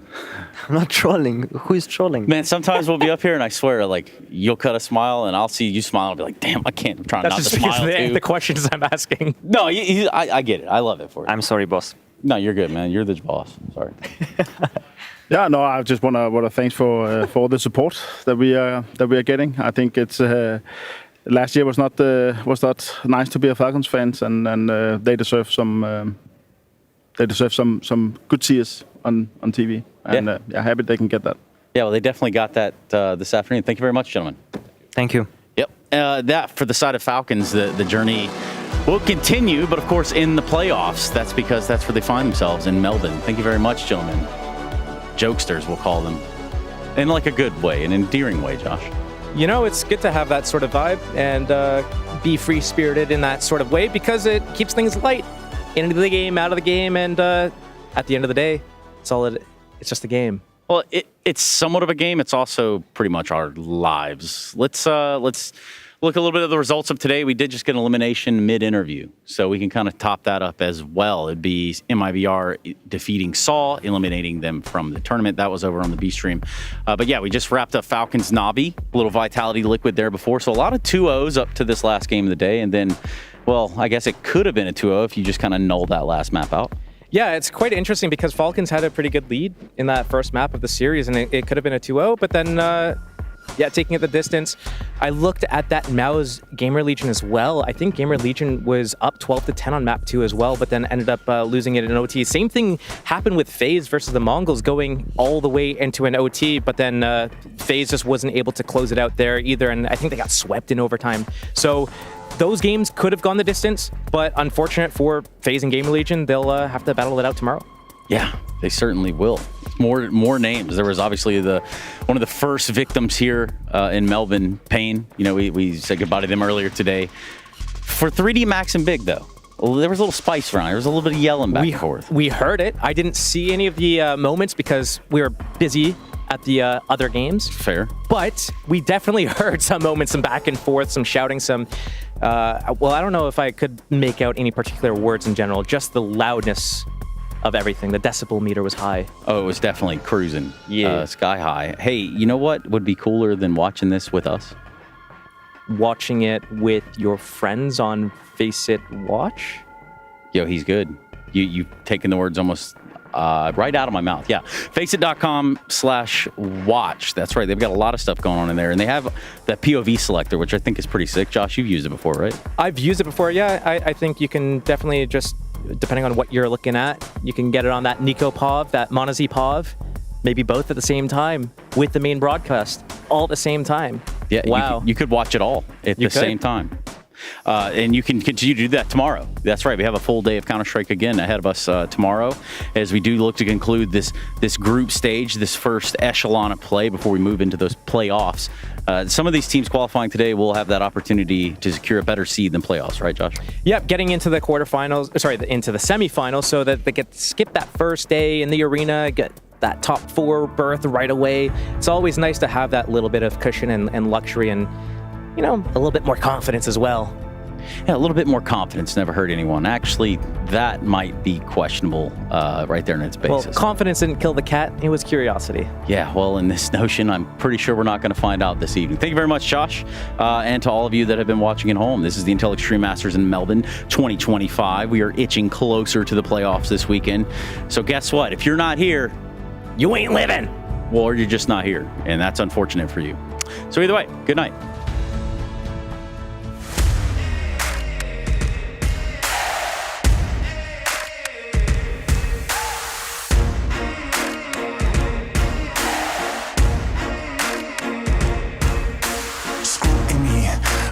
Twisting up the truth, this ain't new to me. Since the age of 22, I've been using it like it's fuel to level up, like it's champagne in my cup, like there's nothing interrupting my pursuit of dreams. There's a vision in my mind, it's consuming me. Take my confidence combined with opportunity, mix it up with unity, soon to be the greatest of my generation. Operation Victory. Fight or fly, we will stay through the perils we dare not to stray. Spark the match, light the flame. Out of luck, out of sight, dangerous, dynamite. Dynamite! Setting fire to the clouds at the speed of light. Going up, not coming down, screaming. Superman's kryptonite. Blowing up dynamite. Dynamite! Setting fire to the clouds at the speed of light. Going up, not coming down, screaming. Superman's kryptonite. Blowing up dynamite.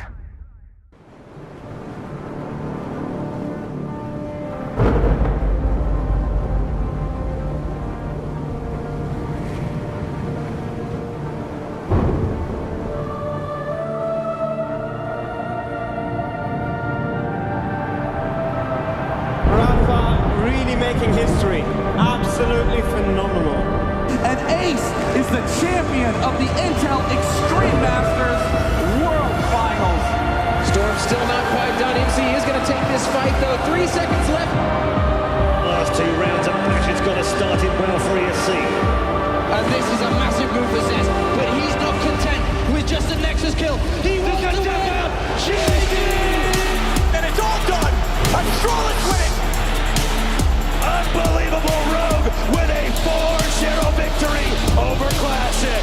And they did it again in the grand finals. It's Norby! Give it up for your Intel Extreme Masters World Champion!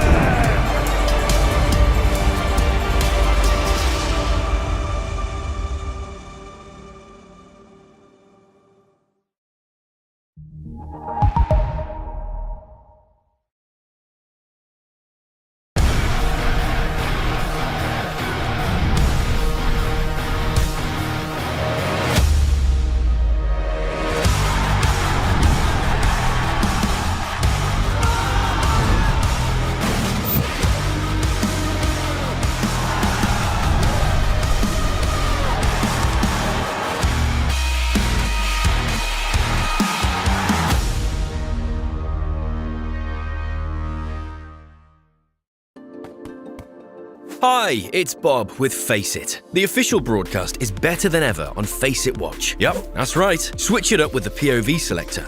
4 angles, your choice. From the main broadcast to your favourite player's view. And it's available on the Face It app and Chromecast. But wait, there's more. Keep watching, keep winning. That's how we roll. Watch IEM Melbourne while having the chance to get skins and Face It points. Look at this beauty. Change the channel and control how you watch.